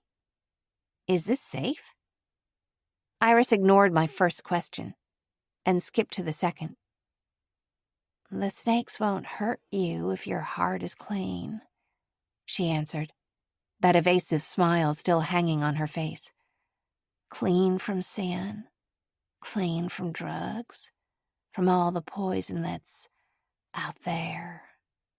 She gestured with a look of disgust, and somehow I knew what she meant. Iris rose to her feet and began handing plates of food around. "The world outside is nothing but sin," Miles said. "These are God's final people. We're the last safe place." I didn't question him, but my expression must have announced some curiosity. "This is all for you, Dora," he said. "Don't you see? All the things you went through. God used your suffering to lead me to the truth. Now, at last, we have a real family, a real home." He wasn't talking only to me, but to a handful of people around us. He struck some chord, though, and I felt like a scared little kid again. I realized I'd never felt that I had a family beyond Miles. For some reason, my mind seemed to skip over all of its usual steps, taking a shortcut straight to the middle, where it was soft and hurt. Dora, what is it? Iris slipped close to me. I felt too full of emotion to talk. You missed your brother, she said. You didn't realize how lonely you were? That's it, isn't it? I nodded. I'm tired, I said. Is there a room ready for her? Miles asked. Someone answered yes, and I followed him inside the big building. We passed a cabinet full of plates and tools. On the top shelf, I saw dark metal and the handle of a pistol. Car keys hung on a set of hooks here, too. My room was on the second floor, with an open window to let in the breeze. Here. Miles took a necklace out of his pocket and showed me the Sophia symbol. I leaned over to study it, but he gestured me closer and tied the twine behind my neck. For weeks I hung around the encampment, helping in the kitchen, watching young children while they played outside. I'm natural with children. I like them. But I was curious about where everyone went when they left in the morning. Finally, Miles agreed to take me. I figured they were farming. Dawn over the skyline was starry and violet peach. I imagined that I had become a soft-focus version of myself, soaking in the quiet air and the simple food. I was seated in the back of a pickup, rattling over a trail through the forest. Beautiful sunrise, I whispered. It's the same color as your hair, Iris answered, twirling a lock of my hair around her finger. It's the same, Sawyer agreed. He lacked Iris's imagination, but at least he spoke his mind. I hadn't managed to find any fondness for Sawyer, but I could see that he was close to Miles, and that meant something. Between us, Beckett sat silently. Look at those clouds, Iris said. There's no place as beautiful as this.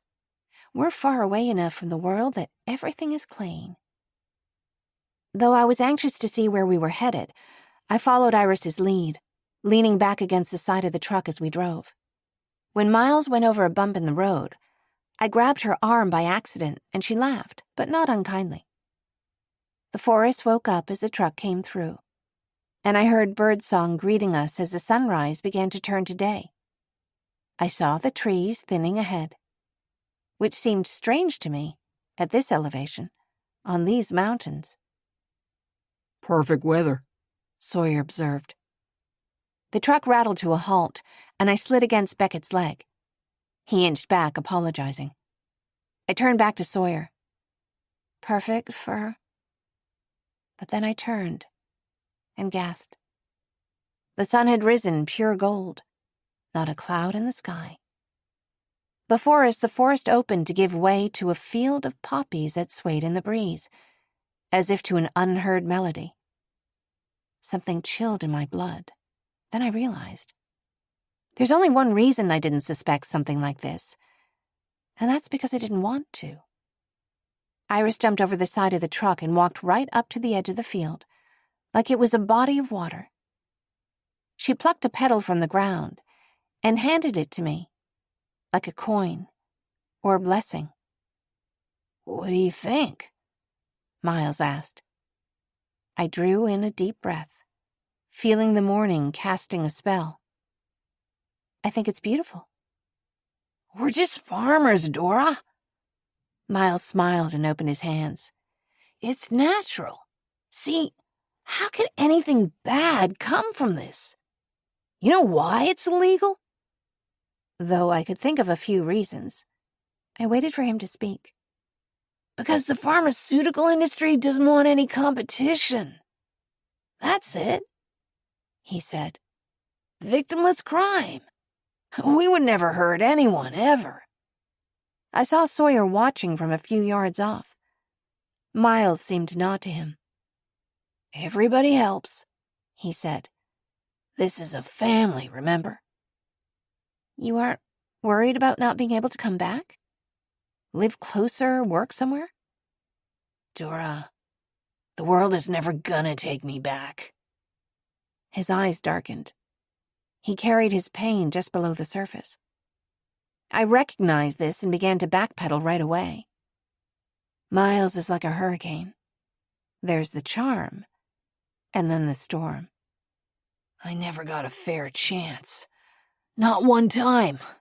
Not after— It was my fault, I said. Not yours, I know that. You showed up for me, and all I could see were blank eyes beneath a purple hair bow. He accepted my response, eyes flashing. "Everyone helps," he said. "You're here, you help." Okay. So I was surprised a little when Miles didn't join us. He drove the truck back through the woods, saying he'd come pick us up before dinner time. For years, I had dreamed that I could one day see Miles this happy, this healthy. The poppies dancing in the fragrant breeze were more convincing than any words could have been, hypnotic and blood red. Maybe he was right. Maybe nothing could go wrong here. Chapter 44. The truck jolts, and I wake with a start. Swearing softly, Miles throws an arm out to catch me. I realize I'm not wearing a seatbelt. Flat tire, Iris asks. "Don't think so," he answers. "The wheel's stuck in the ditch. Let's get out and take a look." Miles? I blink, rub the sleep from my eyes. "What?" I'm looking at him, and he turns back to me as he climbs to the ground, as if he just noticed that I'm here. The poppies, the snakes, that sinking sense I had, that he didn't want me to ask any more questions. My brother would never hurt me, I tell myself. My brother would never let any harm come to me. That's the only thing in my entire life that I've always known was true. Miles, I whisper again. His mouth hardens into a thin line, as if he's reading my thoughts. Maybe he is. I'm reminded of how unafraid he is of fire and of wild animals. He points at me, and I cower back into the seat. "Stay," he says. "Stay put right where you are." And I do. "Hey, Dora," he shouts a few moments later. "Put it in neutral." I slide the gear shift as he and Iris begin to push the truck out of the ditch. "Now hit the gas," he says. "Easy, though." I do, just a bit, and it's free. For a moment, I wonder what would happen if I stomped on it, left them both here in the road. But before I know it, they're back in the cab, sitting on either side of me. Isn't it heavy? I ask, looking for anything to chatter about. "Older trucks like these?" he says. Not really. You'd be surprised. Iris could probably push this thing on her own if she had to." He laughs.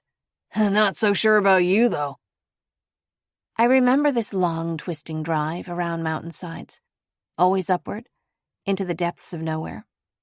It's disorienting. Until I realize that it's the land itself that twists. We're on the same road the whole time. Until finally, Miles pulls over, stepping on the brakes. Iris hops out of the truck to pull back tree branches that conceal the turnoff to a smaller road. The first time I arrived here, a small crowd of friendly faces waited to greet me. But this time, the camp is quiet. Just a handful of people sitting quietly around the fire. In the main building, I see a few faces at the windows, a few curtains hurriedly pulled aside. The sun is setting as Miles parks the pickup in a row of 3 or 4 dodgy-looking old cars. "Hey, everyone," he shouts, clapping his hand against the hood of the truck. Dora's back. Let's get some dinner going. There's a weak chorus of voices. Everyone welcome my sister back, Miles says. We missed you, he continues. I see Beckett looking at me, almost miserably. Iris goes inside and returns with a pitcher of tea. She fills a glass and hands it to me. I nod and thank her. Then, when she's turned away, quietly pour it onto the ground. Someone carries out a platter piled with loaves of bread, a pot of soup, and a stack of bowls. Bowls are filled and passed around. I know what comes next, though, before anyone is allowed to eat. In the light of the crackling fire, I watch Miles open one of the crates and lift out a water moccasin. His voice projects calm, even as he lets the snake near his face, closing his eyes as he talks about faith and following God's word. Maybe it's the pangs in my empty stomach, but this time, I think I see it clearly. I doubt that Miles cares about holiness or faith or what I've heard him call divine femininity. Everyone is watching him, believing him, holding their breath with amazement. Maybe he's convinced himself he's here to sell opium or live according to some unforgiving reading of the Bible. But I'm pretty sure he's here for the adoring audience. The snake's crates are open, an invitation to anyone else who chooses to take part, and I peer in to see a copperhead. In the firelight, it's almost iridescent, this mottled brown creature that blends so easily into the underbrush by day. It seems years ago, that day the copperhead in the ivy watched me with its furtive curiosity. I smile when I remember Nathaniel asking me, "How long had you been sitting there by yourself, making eyes at that snake?" Before I know it, I'm reaching forward, curling a hand under the snake's belly when it moves, lifting it up. They'll know if you're afraid, but I'm not. A flash of memory chills my blood. I've been here before. These creatures aren't strangers to me. I open my hand and let the copperhead slither back into its crate. Miles stops talking abruptly. In the silence, I sense I've committed some faux pas. What do you think you're doing? He stands in front of me and I look past him into the fire. Just looking? You weren't just looking. He pulls me to my feet. You are not to touch those creatures. I glance around at the wide-eyed faces and see that everyone's watching me. Then I notice that everybody except for me is holding a plate of food, waiting to eat. God's command is for the faithful to take up serpents. Not you. You're nobody. Do you have anything to say for yourself? That isn't what you said before, I think. But this isn't the time to argue, so I nod my head and stare at my feet. I'm hungry, I answer. Someone barely manages to conceal their laughter. Dora, Miles sighs, squeezing an exasperated sigh in his throat. You know I'm glad to have you home, but you're not acting like yourself. You've been through a lot. Something clicks. His voice is soft, but his eyes are cold. This is the charm. You need to rest. You're exhausted. Charm, and then the storm. I falter. My mind is blurry. Someone grabs my elbows and drags me away before I can stand up. I don't have to wonder who it is. I know it's Sawyer. I know the scar that runs through his eyebrow, the cold silence behind his eyes. As he pulls me toward the house, I don't resist, but his grip is like a vice all the same.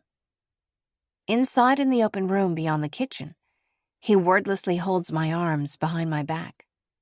Miles follows soon after, composed as ever, but his eyes still cold as ice. Sawyer squeezes my elbows and I wince, remembering with a jolt of fear that the last time I saw him, I stomped on his foot. I didn't want to talk about this tonight, Miles says, but it looks like it would make more sense to get everything out in the open. Don't you think? I don't answer. About what happened before? I never thought you would let me down again. I never saw it coming. He takes a seat on a sofa, lights a cigarette. I half think that if my arms were free, I'd take one. You first, he says. Tell me everything you remember, and I'll know if you're lying. Chapter 45. My mind spins, like a wheel loose on its axle. What I remember chills my blood. There's no point in glancing around the room looking for a window or a door, but I do it anyway, out of plain habit. Talk, Dora. Miles's voice is sharper now. Even when I couldn't remember my name, there were things I knew about myself. That I faced things instead of putting them off. That I'm not a liar. Dread tightens my throat, just as Sawyer is pinning my elbows behind me. I wonder if I can pretend those things aren't true. If I can convince my brother just like he's convinced all these people around him. Okay, I say finally. I'll tell you everything I can remember. I've missed you so much, I add, looking up at him hopefully. Go on. I remember coming here for the first time, and meeting Iris. I remember the meal we had that first night. I tried to stay on track, even though I'm starving. Thick-crusted bread with butter, roasted vegetables with coarse salt and pepper. I tell myself I'll get something to eat soon enough. Miles, please don't be angry. Is this about you growing poppies? Because I remember that. I try to deliver this as though it's shocking. I remember the flowers. When the sun's rising on that hill, it looks like they go on forever. Miles is silent. And after a moment, I continue. I won't tell anyone, I answer. Try to remember what he told me the first time I was there. It's a victimless crime. You're basically just farmers. It's not that bad. You're still my brother. Let her sit down. Miles waves at Sawyer and he releases me. I stretch my arms out, stand with hesitation in front of him. I draw in a loud, shaky breath. Make my eyes large, trying to look sincere. What happened to me? I told you to tell me everything you remember. His tone's dangerous. I'm dizzy, I whine. Miles has always thought I was a stupid little girl. What's in the tea? I had 3 cups. I try to look tired as he laughs, his face softening.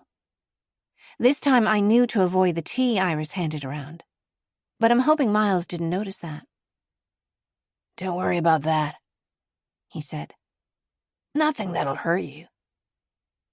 I remember the harvest, I say. And then, nothing. The doctor said my concussion was severe. Mild concussion, I remember. Not consistent with memory loss. That it was lucky I didn't have more brain damage. Miles seems satisfied. He leans over, taps the ash from his cigarette into a tray on the coffee table. You want to know what happened? He asks me. I nod my head. You ran away from us, Dora. Ran off into the woods. Listen, we have enemies, rivals. It's sad since, all I want is to be a farmer. One of them must have found you. Ran away? I scrunch my face in confusion. You said you wanted to go to the police, he says. You put me at risk. This is my family. I'll always do everything I can to protect you, but you run off like that? You're putting it in God's hands. And I answer to God. I don't tell him what to do. You know that, don't you? Slowly, I nod my head. Miles is lying to me. In a way, Dora, I'm proud of you. He adds, running off like that. It takes guts. I didn't think you had that. But you aren't going to do it again. He leans in a little as he speaks to me. And just as I begin to feel scared, he hugs me. I'm so happy to have you back, he says. I missed you. I really did. I missed you too, I say, feeling a chill run down my spine, even though the words are true. Every day that I was gone. Miles gets up and turns to the door, leaving half his cigarette in the ashtray. Now he looks at Sawyer, not at me. She's not to leave her room. Without a word, Sawyer leads me down the hall and opens the door to a small room. It isn't the one where I slept when I was here before. This one doesn't have a window. I hear the door close behind me and lock from the outside. From the very beginning, there's been one thing throughout all of this that I've known for a certain fact. That my brother would never hurt me. Now, hours too late, I remember everything. And I know that isn't true. Chapter 46. Though I called it home, I hadn't been there more than a couple months. But I felt, as I think everyone did, that we were outside of time, outside of all its consequences. The sun rose and fell in a circle, rather than days passing in a line. That first day in the poppy field, Iris explained to me how you could make opium, or even stronger things, from the red flowers around us. I tried not to think about that. I liked the blossoms, the sweet air on my skin. Wherever a flower had wilted, she scored the pale seed pod, let it seep its resin, and left it. Later, she would return to scrape off the dried resin, which to me looked a lot like blood. Miles didn't come back until late, long after we had returned to the camp. Sullen and looming, he waited for Sawyer to follow him. They stood alone in the trees behind the clearing. I drifted outward from the benches, pretending to be looking at plants on the ground. I could tell myself I didn't intend to eavesdrop, but I was worried about him. They whispered about a body. About Tulsa. The cops know I'm in the state, Miles said. I don't know what to do. The ground seemed to spin beneath me, as I realized where I really was, what kind of danger I was in. I didn't even have a phone to call for help. I sensed, though, that there had to be a phone somewhere in the house. I walked quietly back down the long, dim hallway. Suddenly, the entire place felt incredibly disorienting. In the storage closet near the kitchen, I glanced over at the shelves. There were a few sets of car keys and some jars of poppy seeds, but no phone. Up at the top shelf, the pistol was resting. Just to the side, I saw the edge of a phone. Wishing I were taller, I hopped on the tips of my toes to reach it and closed my hand around it. As I grabbed the phone, my fingertips knocked the gun aside, just an inch. I realized that I could disappear out here. Anybody could. I walked back down the hall, pushed the door to go back outside, but it was locked. I felt a hand on my elbow and turned to find my brother. I remembered him as a child. I remembered him taking care of me when nobody else did. I could still see him in there. I believed that he wasn't lost. What are you doing in here, Dora? I threw my arms around him and squeezed. Can we talk? Miles gave me a look and pulled me outside. What's up? Miles? Is there maybe something you haven't told me? A cloud crossed his face. I grasped his hand and held on tight. I believe you no matter what. I love you. Miles? Did you? He pulled his hand away, stood up tall with a blank face. I tried to be brave, but I could hear my voice growing breathy. I reminded myself that I was always safe as long as I was with my brother. You shouldn't be in here by yourself. His hand closed tight on my arm, steering me outside. We need to leave. You want to leave me? Is that it? No, Miles. I reached for a hug again, but he pushed me back a step, his lips twisting in a smile of disappointment. I want us to leave, I said. I can help you. You can't help me. You could stop this. No, I can't, he said, a flicker of childlike fear behind his eyes. I don't know how to. Dora, we killed a man. I was with Sawyer. I don't even know how. Anyway, I'm in this now. He repeats, whispering. He motioned at the house, at the campfire. I don't know how I'd get out of it, even if I wanted to. I wanted to cry, but I saw that he needed me to be strong. We're going to leave and get help. Whatever happened, I know it wasn't the real you. I know it wasn't your fault. I'm going to call the police and get us out of here. He saw the phone in my hand and reached for it. Having anticipated this, I stepped back. I talked quickly. You have to tell them everything that happened. Tell them you want help. Miles swung a fist at me. I must have anticipated this, too, because I swerved out of the way.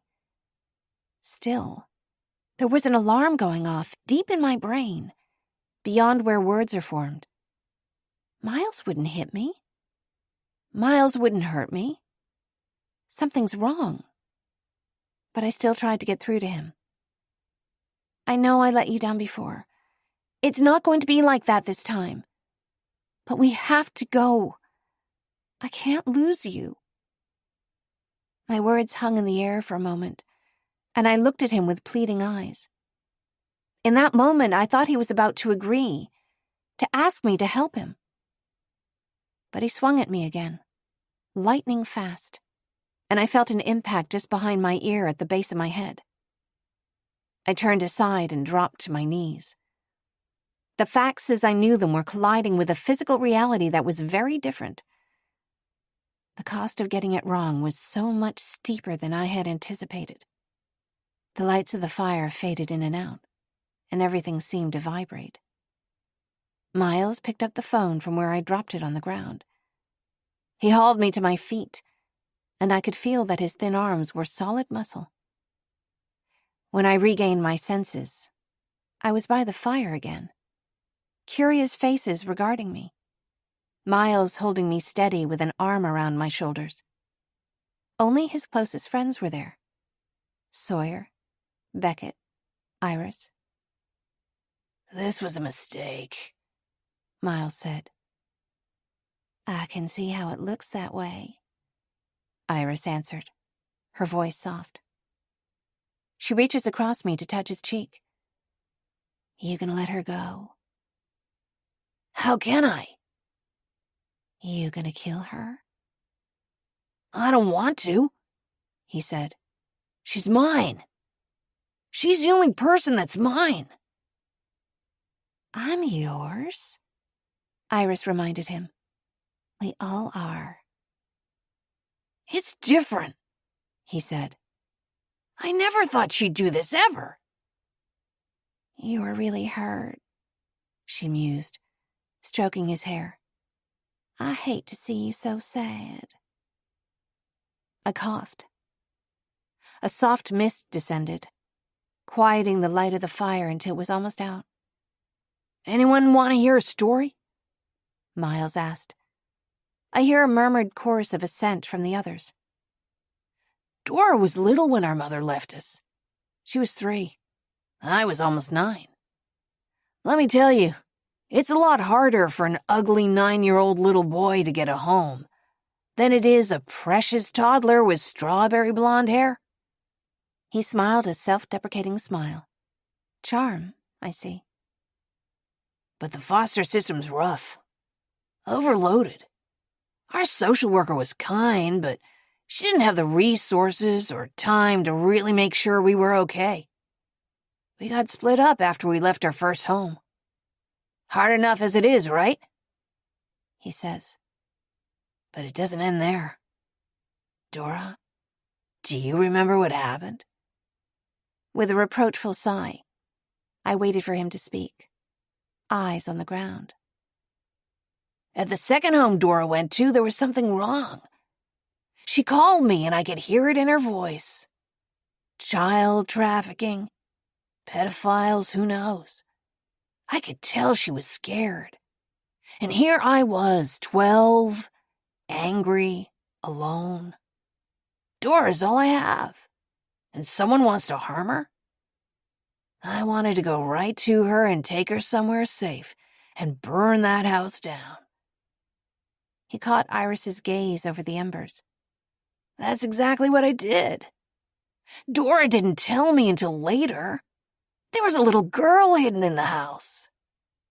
Maybe God wanted to end her suffering. Who knows? That was the first time I was locked up. Been in the system ever since. He sighed, stroked his chin as if he was lost in memory. This is the charm, I remembered. With Miles, the charm always comes before the storm. Dora was the one who left the girl there to burn. But she let me take the blame for everything. She went on to go to college, to get a good job. And you know what?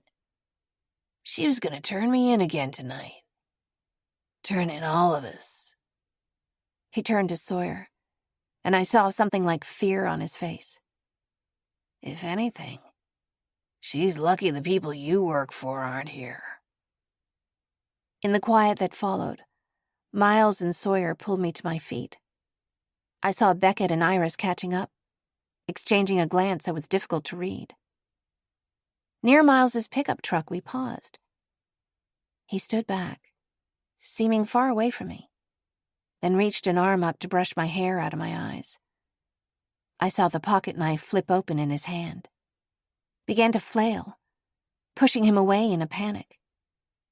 I felt its blade on my hands and arms. Would you hold still? Miles rolled his eyes. You think I want to use this on you? Please. I don't think he intended what happened next. Even now, I think he only meant to scare me. I saw Miles look away for a moment, and some desperate optimism threw me forward, an attempt to bolt on wobbly legs. And I fell, right against the blade of the knife. Felt it drag along my chest as I fell to my knees. I looked up at him in shock, and his face barely changed, one eyebrow flicking with annoyance. He shook his head, sighed to Sawyer. Do something about her. Turning briefly to Sawyer, I saw him nod his chin. Sawyer twisted me around by my shoulder and tied both hands behind my back. We're going to let you spend the night outside, Miles said. Let you think about what you did. I want to go home, I pleaded. Miles, please. But his face was blank. The charm had run out. I spent a moment staring into his eyes, looking for the brother I knew, before he pulled me close and delivered another explosive punch to the side of my face. He threw me against the truck, and I felt the window crack under my forehead before my knees failed and everything went dark. Chapter 47. I woke up in the truck. Everything was blurry, my head throbbing. I was slumped against the door. Sawyer was driving, and Miles sat on my left. Somehow, I already knew where we were going. With a sickening effort, I reached for the door handle and pulled. I could blame it on a desire to escape, or claim that it was bravery. The truth was, I wanted everything to stop, at any cost. When the door opened, I slouched outward, Miles swearing and grabbing hold of my knees. I tried to catch hold of a branch, a vine, anything I could grab onto and get free from the truck. But my hands closed only on thorns, brambles that pulled over my hands, as I felt my shoulder and arm dragging along the ground like a length of gravelly sandpaper. Head throbbing, arms stinging. I gave up. My weight slack. Miles waited, though, before pulling me back up. His eyes were cold with anger. I felt the truck stop, the impact reverberating through my limbs. Though my vision was blurred, I could see the flowers, swimming by night like so many fish in the sea. Someone lifted me up, carried me to the field, threw me on the ground. Miles sat on his knees at my side, exhaling as though pained with disappointment. Blinking frantically, I watched the image of my brother double. Iris, also in duplicate, appeared to sit next to him in the poppies. I heard murmured voices from behind them, which I assumed to belong to Sawyer and Beckett, though I couldn't see that far. Resting on my side, not a thought of moving. All I could manage was to blink my eyes until I could almost see. Miles. I could barely hear my own voice. There was no stopping these spells of anger Miles had, these storms. Miles, think of Mom, I whispered. He leaned back on his heels to look at me, anger dancing in his eyes. Mom, he laughed. Mom was a whore and a junkie.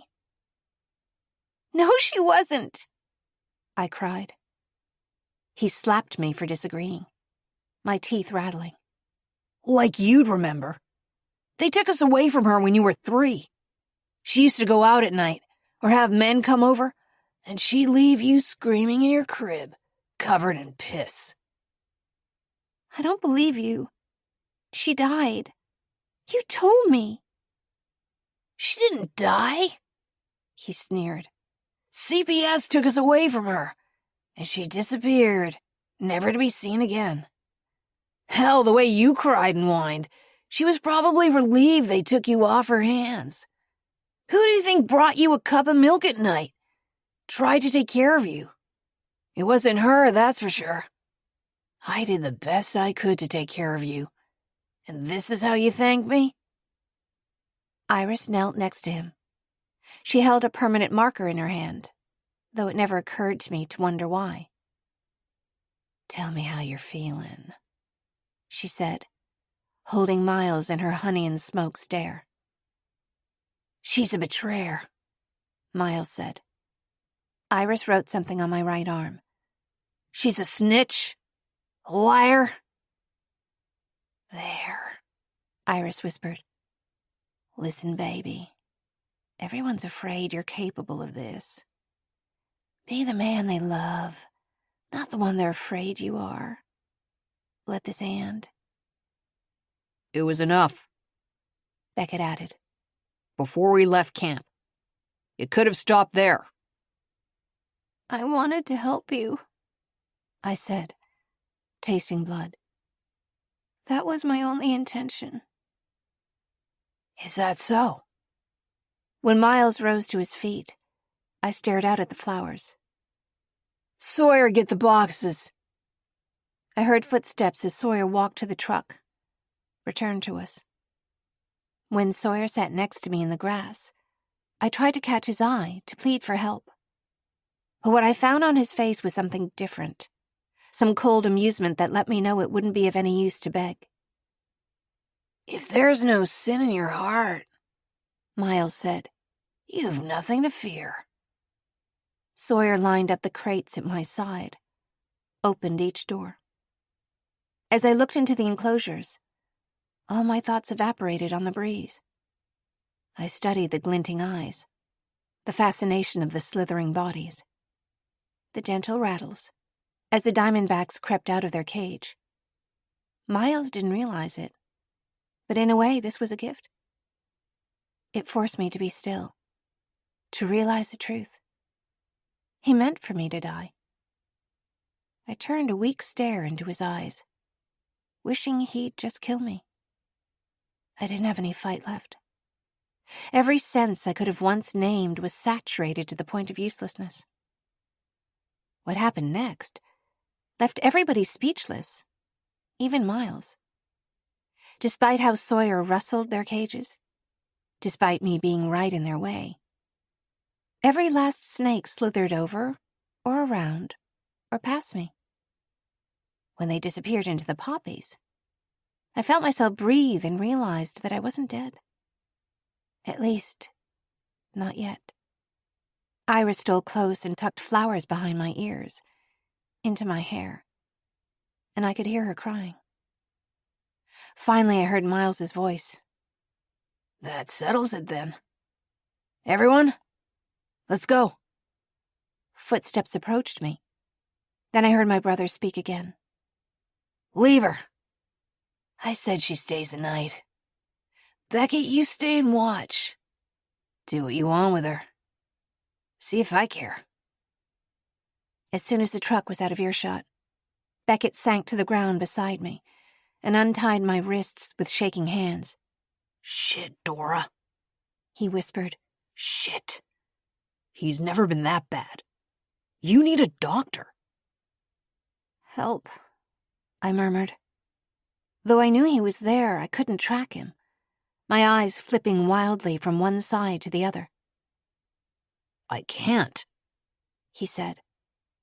I don't have a car. No way to get one. Besides, I couldn't lie to Miles. I know I couldn't. He'd kill me. But you've got to get out of here, he said, speaking so quickly I could barely understand him. You have to try. He pulled me to a sit, and I struggled to stay upright. If you go straight that way, follow the path until you pass the laurels. Go into the thicket and downhill. There's a road. Someone will find you. I reached to touch the burning pain in my shoulder, and he stopped my hand. Get out of here, he said. They'll be back at dawn. I stumbled into the woods, only a few steps, then fell. Then I got up again. When I made it to the laurel hill, I ducked in and collapsed. What I didn't expect was that even here it was painful to sit still with my own thoughts. A number of possible truths, explanations came into my mind. One, that Miles wasn't the brother I thought he was. This was impossible. Second, that I should give up here. Hope I could die quickly. That, I found, I didn't know how to do. A third option, though, came to the surface, and I reached for it. I let Dora go and left her there in the laurels. It might have been hours later, or days. I woke to strange sounds. Doves singing, and something else. Something loud that set my head pulsing with pain. Sirens. Chapter 48. I sit up straight, leaning against the wall, and slowly rest my head in my hands. All the work I put into healing, into finding myself, all the optimism, was all for this. So I could leave the only good thing I'd found and run right back here. I press my temples and exhale. I could try to survive here as a prisoner, but one misstep, and I'm dead. That much is plain. And would I even want to stay here? To earn back his favor? There was a point in time, perhaps not that long ago, when if I'd been offered a chance to give up my independent life in order to live close to Miles, to be forgiven and finally be his family, I might have answered yes. Though there's no clock, I sense the hours passing, night creeping by. The house around me goes silent. I wonder how long it will take until the police find Miles and his crew. And then, if I'm still alive, will I be counted as innocent? I hear my voice saying, I'm no one, from nowhere. And a voice that answers, you're somebody, all right. Nathaniel was the one who was certain of me. That I had something worth remembering. That I could figure things out, as he would always say, one foot in front of the other. In the morning, I can hear Miles's voice as he comes in and says good morning to everyone. There are footsteps on the stairs, coming closer. Then a hard knock on the door. Wake up. It's Sawyer's voice. But I haven't slept. The door opens and Miles is there. Sawyer behind him. How are you feeling this morning? Miles asks. I'm okay. I'm afraid he'll read my eyes so I don't look directly at him. You're gonna stay in here for a while, he says. For a few days. But once you're done, as long as you don't try to leave us, you'll be free as you want.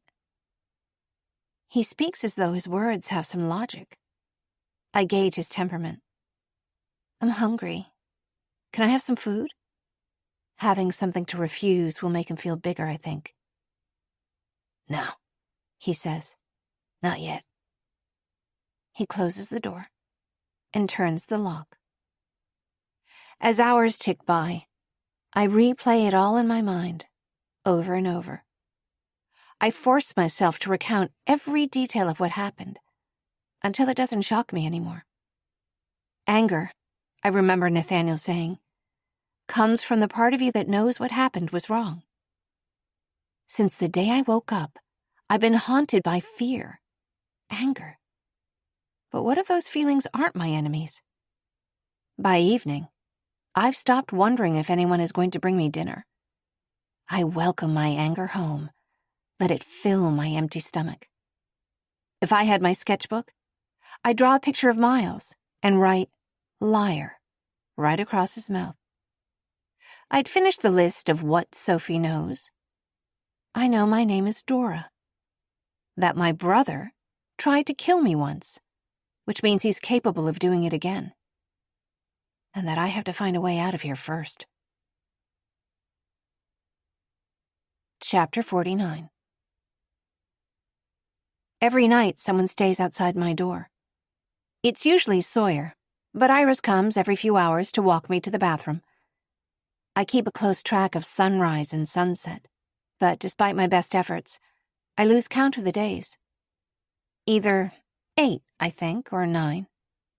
One day in the morning, Iris walks me to the bathroom so I can take a shower. She hands me a clean dress. Light gray cotton with buttons and a pin-tucked blouse, a drawstring waist, slightly puffed short sleeves. I look like Wednesday Addams, or a farm wife at a funeral, or a girl in a cult up in the mountains, I think, braiding my wet hair. I've only had water to drink, the occasional piece of fruit. My eyes look too big, and I can see shadows under my collarbones. We're the same size, she observes. Thought so. I try to laugh, but it sounds more like a cough. Yeah, I guess we are, I answer. Are you hungry all the time, too? Or do you get used to it? Poor girl, she answers. Don't poor girl me, I answer, glaring at her reflection. Tell my brother to give me a decent meal. He'll listen to you. I'll try, Iris answers. I don't want you to go hungry. But you really hurt his feelings. Arguing with her would be useless, but she cares about me in her way. I hope that I can turn that to my advantage. She walks me back to my room, where Sawyer is still outside the door. He locks it behind me. By now I know the sound of his footsteps, the unfriendliness in his silence. I sit against the wall opposite the door, half tired with hunger.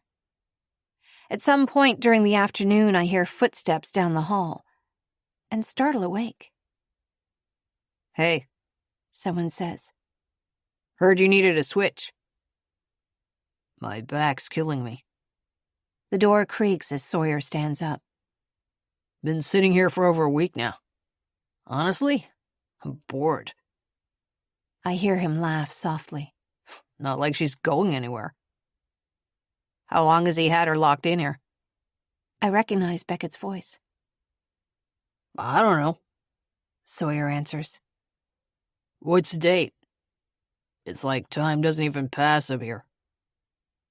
It's July 30th. 9 days? He answers. She's safer in here than out. Sawyer's voice drops. I inch closer to the door. Let me tell you something about Miles. He likes having people around him. None better than his own sister. Unless she's a problem. If he feels like she's a problem, he won't hesitate. But he knows everybody's stirred up now. He doesn't want to make a show of it. Right. He'll probably wait a few days, offer quietly, tell everyone she ran away. Okay, man. That much is clear. I hear footsteps, then silence. I wait a few minutes until I'm sure nobody else is around. Then I creep up near the door, tap against it with a fingertip. Beckett? Hi, Dora. Thank you. For what? You know what? I whisper. I don't know what you're talking about. He insists.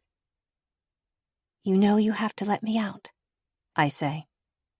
I remember how his hands shook as he untied my wrists. I know there's fear in him. I will my voice to find it, to find something soft. You know what's going to happen to me if you don't. It's just a question of when. Silence. I know I'm taking a risk, but every minute is valuable to me. You can tell him I hit you, or that I broke down the door. How do you think it looked when I lost you before? He'd kill me if it happened again. Does he even know you're here? It sounds like you're filling in for someone else. Silence. Again. I feel quiet adrenaline stealing my veins. Just unlock the door and walk away, I whisper. Just go outside. Quiet, he hisses. I'm thinking. I draw back, hold my breath. But I hear the fear in his voice, and I know I've convinced him. You can't get away now anyway. It's broad daylight. I'm not going to, I answer. Just give me 10 minutes. A moment later, I hear the key turn in the lock. The door relaxes on its hinges. I hear footsteps moving away. I listen long enough to make sure I'm the only one here. There's nobody in the sitting room or in the kitchen. I drop low to the ground, below the windows, and make my way to the closet. The gun's not here. Neither is the phone. I grab a keyring with several car keys on it, wrap my fist around it, letting the metallic edges press into my palm. The hallway's still empty, so I turn, more than a little lightheaded, toward the kitchen. By the time I'm standing in front of a cabinet, I forget where I am, why I'm here. That's right, food. Anything I can pocket quickly, eat quietly. A large pitcher of iced tea cools on the counter, and I waver, nearly knocking it over. I grip the edge of the counter, forgetting at first the car keys in my hand, then sinking to the ground to pick them up. As I lean over my knees, I listen for any noise. It's easier to sit here, and rather than standing up, I open the cabinet at my eye level. To my recollection, Iris doesn't store anything down here that's ready to eat. I reach into the cabinet and brush my hands over bags of flour, rice, then a glass jar. My hand closes on it. I remember Iris boiling the poppy seeds from the field, pouring the concentrated liquid into iced tea, winking at me, as she claimed it was the passion flower leaves that gave the tea its calming effect. Footsteps outside startle me. Outside, I think. On the steps, I think. But still too close. With shaking hands, I open the lid of the jar and empty it into the pitcher of iced tea on the counter, then hide the jar behind a sack of flour. All the standing and kneeling almost knocks me out. As I'm hurrying back toward the hallway, I spot a basket of fruit on the counter, but I'm too nervous to try my luck by going back. Returning to my room, I pull the door shut behind me, then collapse onto the mattress. I hear Beckett return. He says nothing as he resumes his seat. I hear the latch click shut, and the deadbolt slides as he locks the door. Soon after, more voices follow. I thank my luck that the walls are thin, that I can hear almost everything. I try to hide the car keys in the bodice of the dress, but when I rise to my feet, they slip past the drawstring and tumble to the floor with a clink that makes me gasp. It's almost dinner time. Someone says. Does he want her to come out tonight? Hands clumsy with hunger and nerves, I pull the drawstring waistline of the dress as tight as I can, then place the keys once again next to my skin. There's a murmur, then footsteps come my way. I recline on the mattress, lying on my side, an impression of listlessness. The door unlocks. Then Iris and Rose look in. "Oh, poor thing," Rose says. "It's not for much longer," Iris assures her. "Aren't you hungry, Dora?" "I'm starving," I say, though in truth, adrenaline has killed my appetite. "And I'm lonely." I walk outside with him, arms linked with Iris again as though we're friends. We sit around the fire. Miles pretends I'm not there as he speaks, playing the same beautiful chords he always does on the guitar. He opens a crate and brings out a water moccasin, letting it dangle from his hand and climb up his bicep. His eyes are as clear and blank as the reptiles. He pauses to stare at me, and I'm half afraid he can see right through my clothes to the keys hidden in my dress. But he continues, saying nothing, paying me no more notice. There's rice and beans for dinner, and some kind of salad made from foraged greens that I can't quite bring myself to eat. There's not enough bitter in the typical American palate, Iris says. We're not used to the flavor, but it's so important for your health.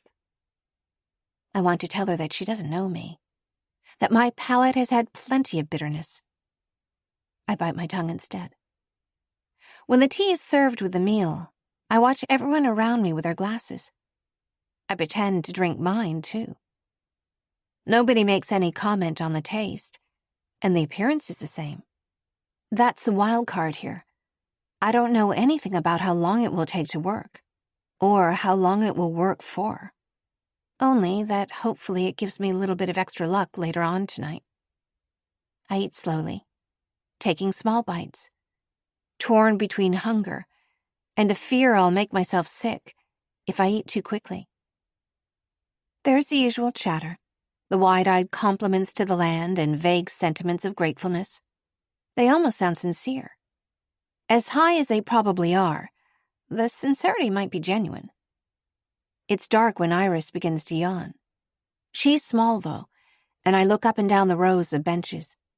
I see the men yawning, too. What if someone falls asleep, and it's obvious what I've done? I begin to worry. What if I overdose all of them and they pass out right here? At least I'd have a way out, but most of these people have done nothing to me. Nothing except stand by while I almost got killed, I think. I can empathize with the need to follow someone who seems strong. I know what it's like to need a place to fit in. The conversation winds on into the evening, but it seems stunted, and there are more yawns than usual. Miles is the first to stand up, and once he does, everyone else follows suit. He pauses by my seat. and I turn my chin up to stare back at him. I'm glad you're back, Dora, he says, speaking slowly. You too? I stammer. What? I mean, thanks. I shrug and force a weak smile. I'm a bit lightheaded, honestly. You'll be fine. He pats my shoulder and I hold my elbows tightly against my sides, the keys under my dress, pressing into my ribs. Relax, okay? You're still family. This is still your home. I nod, holding his gaze until he turns away. Miles, I'm going to bed, love, Iris says. He kisses her cheek, then walks away toward the house. Iris stretches, then links her arm through mine. Who's watching you tonight? I don't know, I say. Sawyer was there earlier. Let's walk you back, she says. Rising to my feet, I cross my arms tightly, feeling the keys pressing against my ribs. As we walk back toward the house, she catches Sawyer by the arm. He has a half-eaten plate of food in one hand and a glass of tea in the other. Here, you're watching her, right? Trade you. She takes his plate. He drains the glass, then hands it over, and nods for me to walk ahead of him. Night, Iris, I say. And with any luck, goodbye. You need the bathroom or anything? Sawyer asks. Sure, I answer. I'm trying my luck. The door of my room locks from the outside, and I still don't know exactly how I'm going to get out once he locks me in. I take my time in the bathroom, flushing twice to dispel any suspicion, looking at the cold blue of my eyes in the mirror. These aren't criminal masterminds. They're a bunch of misfits who wound up here because they were bad at everything else. I know it because on the inside, I'm the same. I open the door and look back down the hall.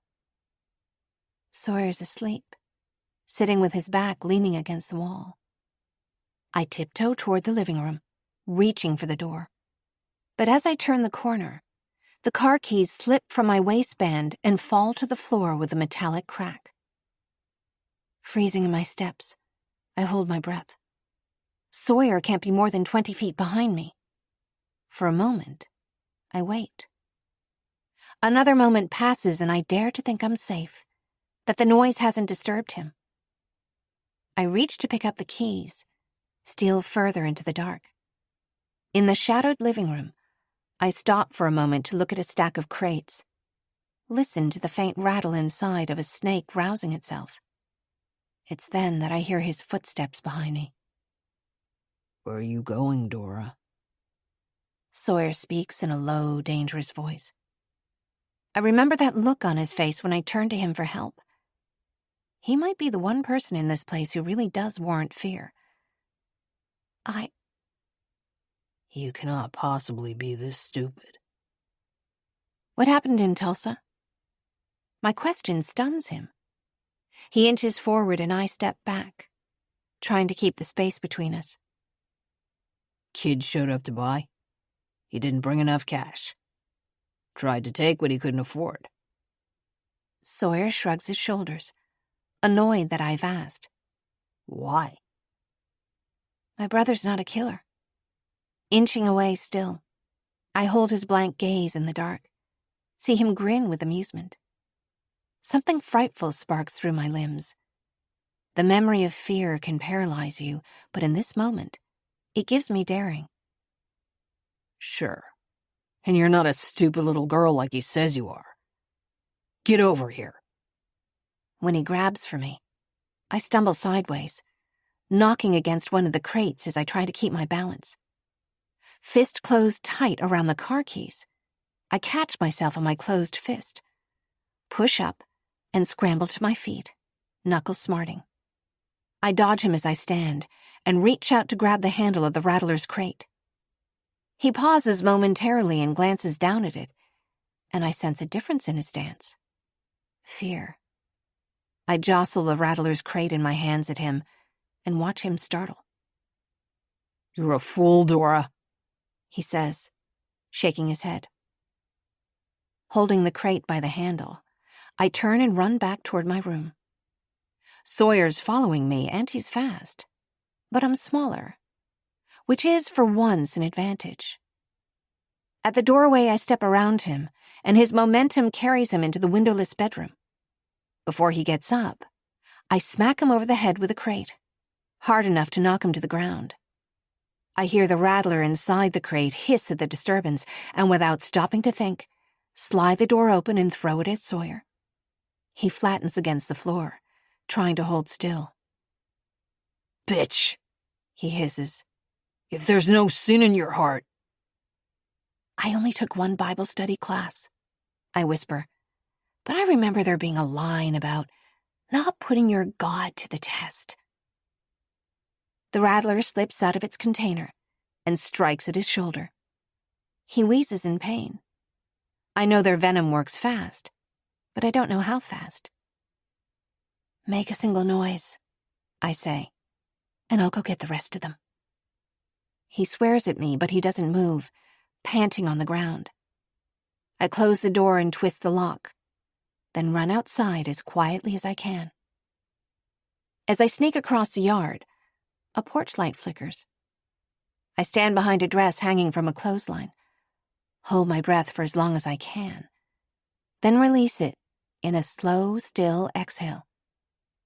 I make my way across to the row of battered old cars, crouched and listening, like an animal. The sky is black with clouds, every star concealed, a warm, foreboding wind weaving around the trees. It lulls everyone to sleep, bundling up and spiriting away any noise I make before it can rouse someone. It feels as though the mountain is telling me to go now, that it has my back. I glance over the row of vehicles. I realize I only have one set of keys. What if those keys aren't even for one of these cars? What if it's for one of the cars that's blocked in? How much noise will it take to maneuver out? Each car is at least 20 years old. One, a van, has a flat tire. The key doesn't unlock the door. The SUV behind it is parked so close I'm afraid of the maneuvering it would take to get it out. The door is locked, but I reach in the open window and try the ignition. Nothing. I look at the next car, hopefully, a little 4-door sedan, one that looks reliable, easy to drive. But the key won't open the door. With a hateful sigh, I look at Miles's truck. It has a starburst crack on one of the rear windows, courtesy of my head. The key unlocks the door. This truck just seems like a bad omen. And besides that, it's loud. But if it's my only option, it's better than none at all. I climb into the seat and slide the key into the ignition. Then I think better of it. I step to the ground, then reach over the seat, shift the gear to neutral, and push. First against the door frame, then, stepping back, against the fender. The tires creak, twigs snapping beneath them, and it starts to move. The drive is on a slight incline, and for a few steps I run alongside the truck, and then, finally, grab hold of the seat and pull myself up. I steer it down the drive in the dark as best I can. I know it's a few miles until the little drive crosses the road. If I can only make it to Dovemorn, I can ask Nathaniel to let me use the phone. It's half the distance it would be into town. My eyes adjust to the dark, a little at a time. After a minute or two downhill, I start the engine. When the reflectors of the main road finally come into view, I step on the gas, and daring to let myself hope, turn on the headlights. Chapter 50. Though it's a long way, I drive as fast as I can. This time, I know which way I need to go. I drive erratically, too fast, minding only the areas where the road hugs the mountainside, bounded by toothpick-like rows of guardrail. The truth is that I'm hoping against hope I'll get pulled over, which would be the fastest way to get some help. Luck isn't on my side for that, though. These roads are all but deserted. I see a sign for Hazel Bluff, and know that I must be close to Dovemorn. I pass the overlook, which, it seems to me, was only minutes past the house. The truck coughs.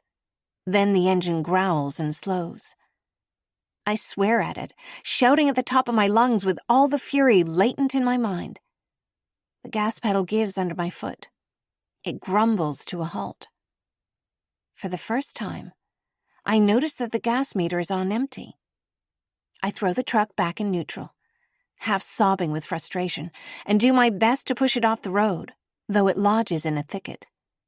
Sticking to the narrow row of grass that separates road and thicket, I take off running. My body moves fast. I feel strong, except for the fact that I'm running in the dark and that I keep slipping. Stopping to catch my breath, with my hands braced on my knees, I startle a herd of deer, their ghostly eyes looking at me from deeper within the forest. I say a quiet thanks that it wasn't something more dangerous, and keep moving. As I turn back to face the road, I slip on the dew-damp grass, fall on top of my knee. As I land, my knee twists under me, and exhausted, I collapse on it. I realize that I'm scared. I'm tired. I could lie down right here, let myself sleep. Why do these woods call to me the way they do? Maybe this is why I've been so frightened of them, why I've always locked the door every chance I get. Because part of me has always wanted to disappear. In this half-conscious state, I hear a voice that's familiar. The music of doves and riddles, ringing from somewhere in between my ears. Get yourself up. Keep moving. You're not done. I haul myself to my feet, Tess putting weight on my knee. It hurts, but it'll carry me. When I see the familiar sloped drive, I begin to allow myself a fraction of hopefulness. I run uphill to the big gate and find the low branched oak tree, then quickly scramble over the stone fence, dropping to the ground on the other side with less grace than I had hoped. I don't stop to look at the dovecote or the perfectly manicured gardens. I run straight to the footbridge, which is the fastest way across the grounds. In the middle of it, I pause to look at the stained glass window, which shimmers in the dark.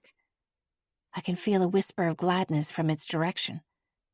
The water murmurs beneath me, and I keep moving, seeing a light on in the window. My footsteps are heavy and exhausted as I approach the familiar house, and I realize my legs are on fire with exertion, my knee screaming with pain from where I fell on it.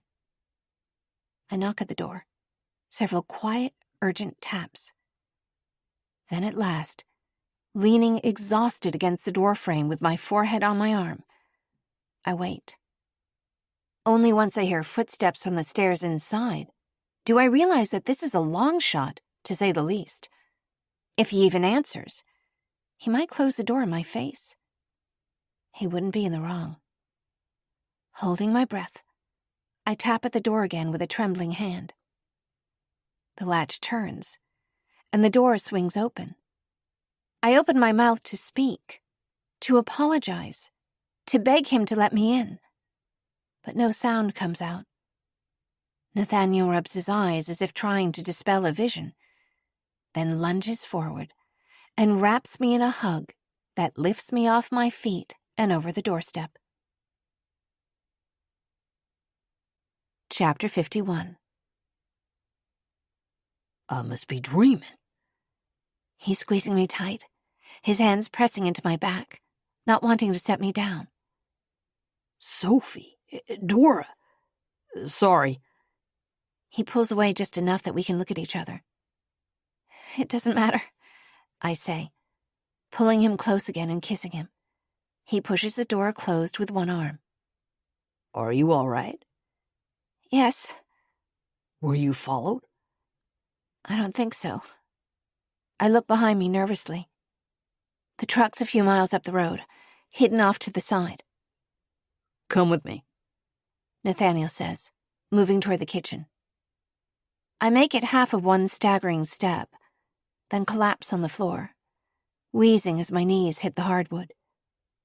Jesus Christ, he swears, pulling me up against him. He brushes the damp hair from my clammy forehead, then holds my face in his hands, tracing the circles under my eyes with his thumbs, his eyes snapping with anger. What did they do to you? Nothing, I stammer. I don't have the energy to protest when he lifts me up and carries me into the kitchen. I'm not sure I would fight back even if I did. Nathaniel helps me to sit on the counter next to the sink. The clock on the microwave reads 12:30. I see a child's pair of shoes by the doorway and a bit of a mess in the kitchen. He wraps both of my hands in his, and when he sees the scrapes on my knuckles, he lifts his eyes to mine. You're not hurt? Are you sure? Yes. My eyes start to water, my voice catching when I speak. tell me.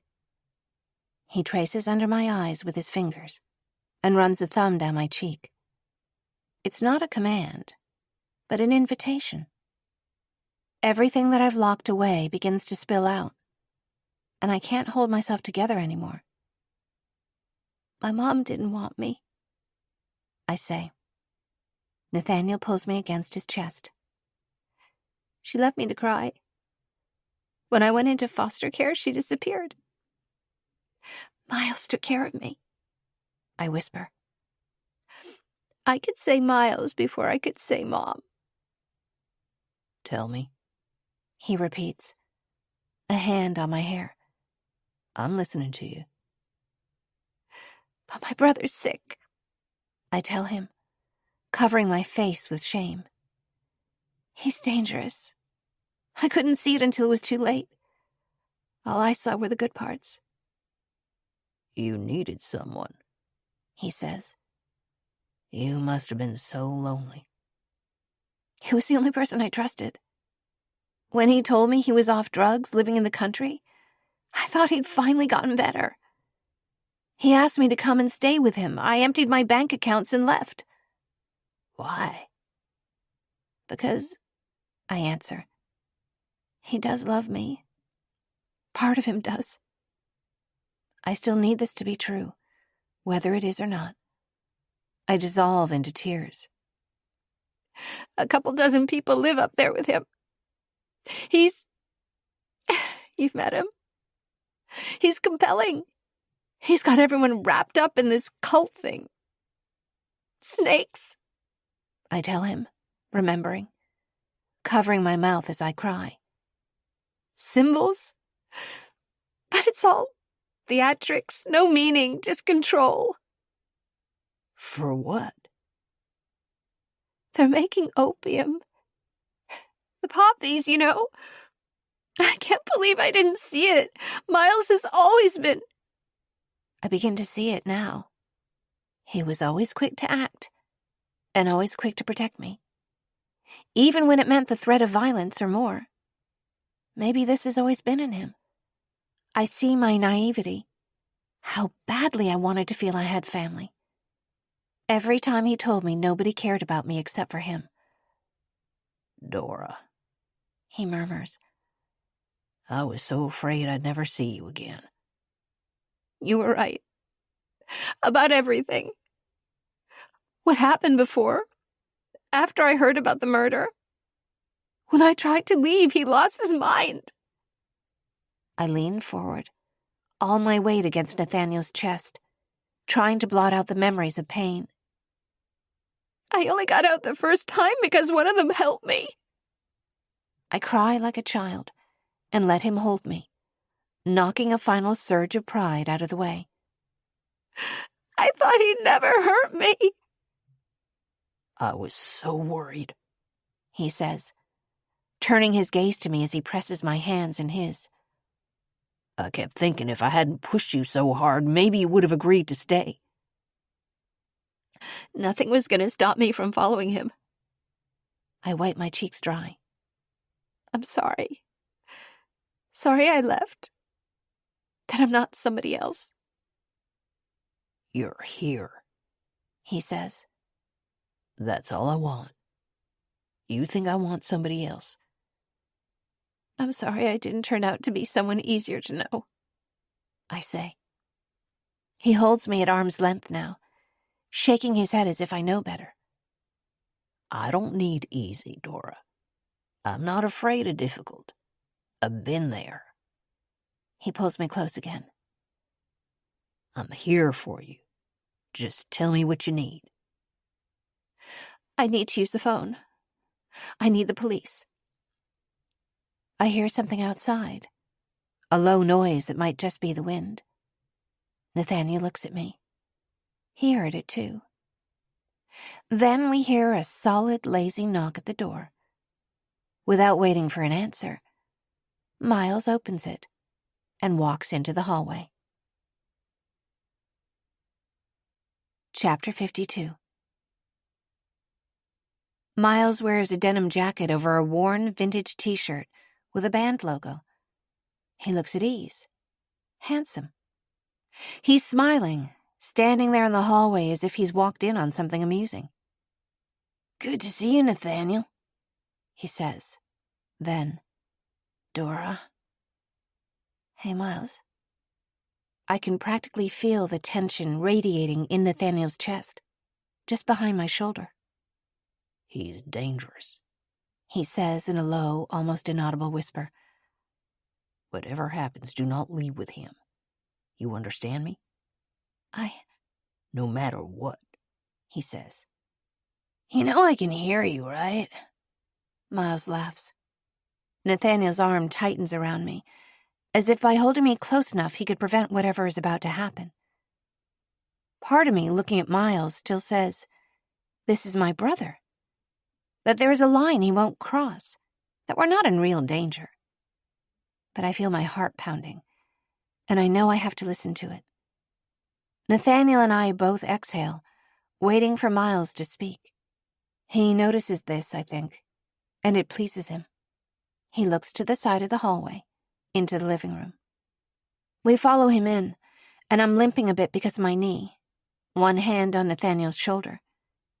I start to sit by Nathaniel, but Miles waves me to sit at his side. You want some water or anything? Nathaniel asks, an arm gesturing toward the kitchen door as if he's reaching for it. Nice. Miles laughs softly. Nice try. His voice lowers. Sit down. There's a second or two of silence. Miles stretches, leaning back on the cushions next to me.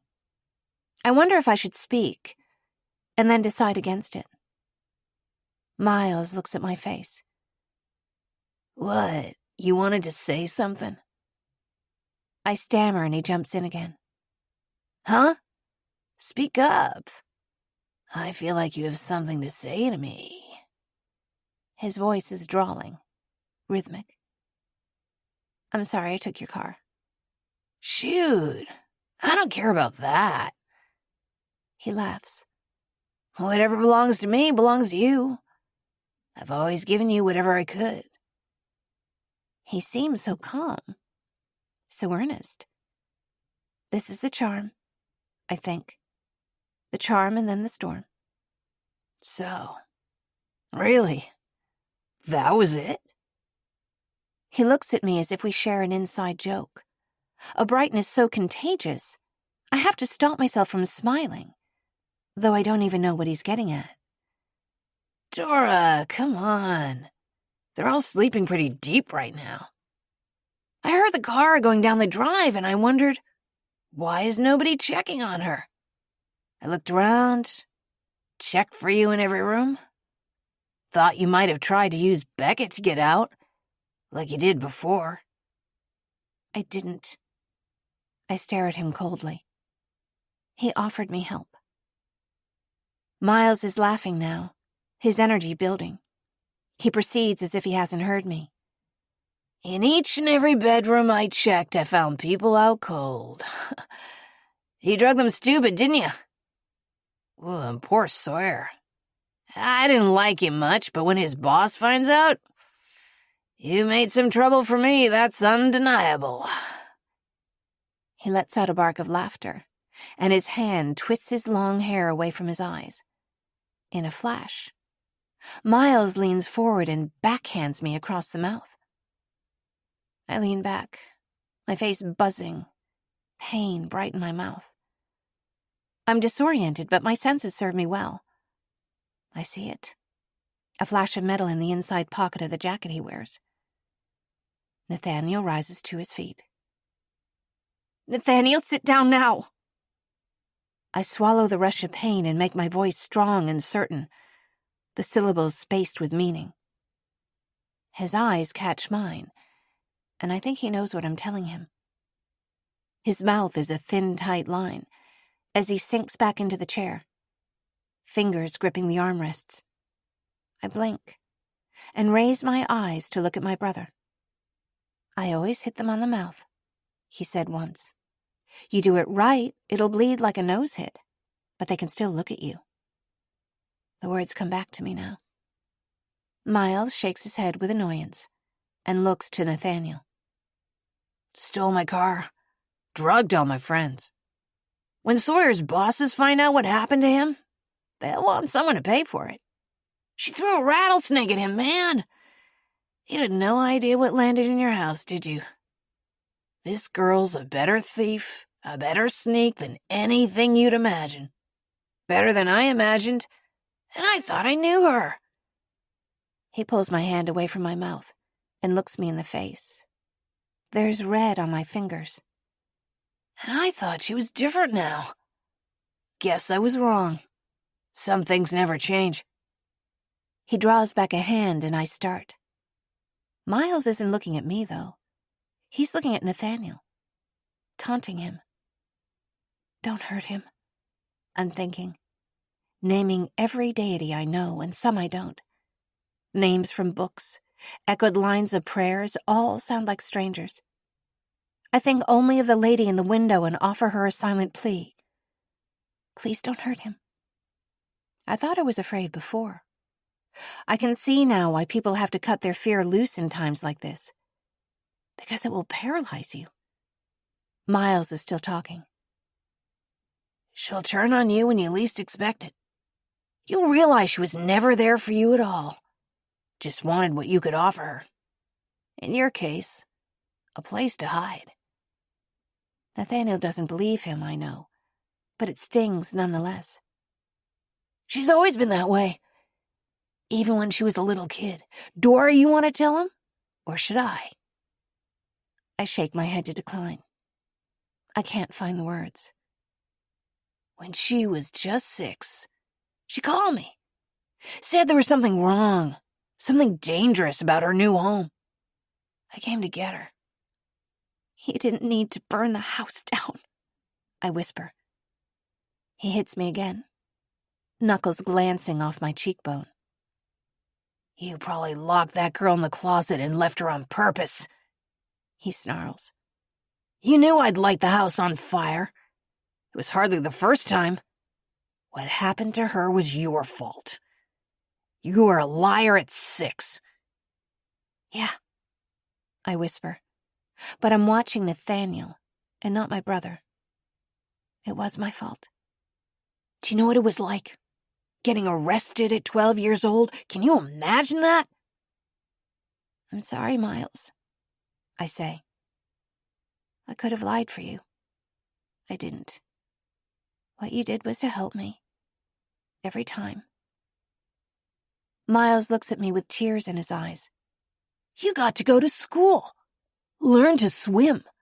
Went to college. And you visited me every so often, like hearing how well you were doing was gonna make everything better. You're my brother, I whisper, sensing weakness. I've always wanted to help you. I didn't know how. You never told him the first thing about yourself, did you? I realize that Miles is jealous somehow, that what Nathaniel sees matters to him. He's right, I say, holding Nathaniel's gaze. That was one of the first memories that came back to me. I hid it from you. When I talk, I can taste blood on my lip. I didn't want you to know that I messed up my brother's life. I'm sorry. I lied to you. I hear the tremble in my voice. Nathaniel leans over, wraps his hands around mine. Sophie, Nathaniel says, shaking his head gently. It's okay. You were a child. Miles grabs my wrist away from him and hits my hand against the sofa. She's not your Sophie, man. That person's not even real. With his other hand, he takes the gun out of his jacket and rests it on his knee. Nathaniel watches with a mechanical expression. Suddenly, there's a flicker in his eye, and I see his expression take on a look of dread like I've never seen before. Dad? I can't sleep. Stay in bed, okay, buddy? Nathaniel's eyes go wide and blank.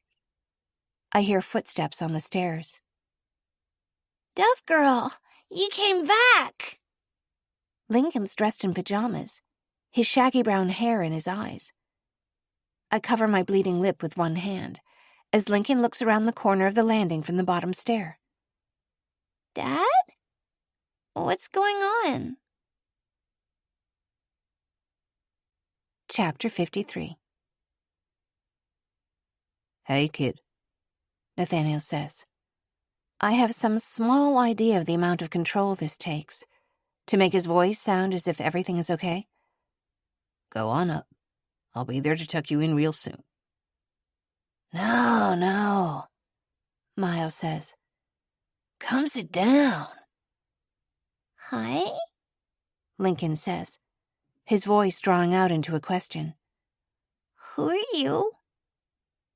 I'm Miles, he says with a grin, then turns to Nathaniel. You gotta let them sit up late every once in a while. Let them live a little. Maybe not as much as I did at his age. He laughs. I'm trying not to move, but my head is shaking with denial. My brother is gone. This isn't him. Lincoln looks at me and rubs his eyes with one small hand. Dad? He says, stepping into the room, halfway between Miles and Nathaniel. I couldn't sleep. I tried to call Mom, but she didn't answer. You can always come to me when you can't sleep, kiddo. Yeah, but you told me just now to stay upstairs. Lincoln frowns. Nathaniel bites on his lip, hard. I can see the strain in his eyebrows. I was scared. Look. He reaches into the pocket of his flannel pajama pants. I got your phone. Mom called back, but I missed it here. He holds his hand out, trying to give the phone to his father. I see his little hand hovering over the green dial button. Hey, little man, give me that. Miles snaps his fingers quickly to get Lincoln's attention. Lincoln turns to face Miles, who has a gun still resting on his knee. Lincoln shakes his head, then reaches to give the phone to his dad. Do not press that button, kid, Miles hisses. He fumbles for the gun, and I see his finger on the trigger. I throw myself across Miles's chest, wrapping both my arms around him in an embrace. My body covers his arms and the gun, and I hug him tight against me, bracing for an impact that doesn't come. I'm so sorry, Miles. I'm sorry. Thank you for finding me. I feel the anger in his shoulders ease somehow. I'm sorry I didn't think it through. Thank you so much for coming after me. His hand rests on my back. I know I can't make it up to you, but you're my big brother, please. I lean my forehead against Miles's chest, tuck my chin down. From the corner of my eye, I can see Nathaniel pull Lincoln into his arms, then behind him. You called Mom, buddy? He whispers. Yeah, she didn't answer. Maybe she'll call back. His eyes land on mine. I exhale slowly. This is the only way. I think he knows it. Miles, Please, I whisper again. Please just get me out of here. You don't deserve to come back with me. I know. My voice is thick with tears, but not for my brother. Miles sighs and finally returns my hug. He holds me at arm's length, with his strong hands on my shoulders. He looks at my eyes and then nods his head. Let's go. Holding the gun, he waves it at me in a gesture that means, stand up. I get to my feet, carefully staying in between him and Nathaniel, so close to Miles that the barrel is almost against my face. Miles reaches an open hand out, and I see Nathaniel place the phone in his palm. Miles puts it in the pocket inside his jacket. You want to say anything to these two? Say it now. I start to turn, to face him, and Miles shakes his head, a hand on my chin. Staring past him into the wall, I begin to speak in a low voice. Lincoln, stay cool, okay? Say hi to Roxy for me. I pause and draw a breath. I will him to hear me, to remember. Nathaniel? The things I want to say to him, the time I want to share with him, could go on forever. It hits me suddenly that I'm not going to see him again. Make it quick, my brother says. You have to forgive yourself for the past. You're a good man. Anyone would be lucky to know you. I know I was. Miles takes me by the elbow, and we walk outside. Chapter 54. Miles walks me across the gardens, and he offers his arm when he sees I'm stumbling.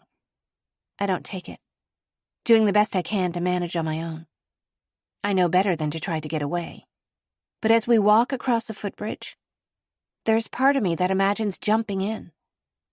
Miles drops Nathaniel's phone into the water. Following my brother across the grounds, I pray Nathaniel knows better than to try to follow us. Miles is looking for any excuse now to start firing. But Nathaniel knows that, I think. If my brother, my own flesh and blood, would do this, there's nothing else he can take away from me. I look over my shoulder, hoping to take a last glance at Zenaida Atwood, that she'll offer me some parting words. I grit my teeth and make a promise to myself that I may be leaving, but I'll haunt this place forever. Maybe I'll finally get to ask her what that letter meant.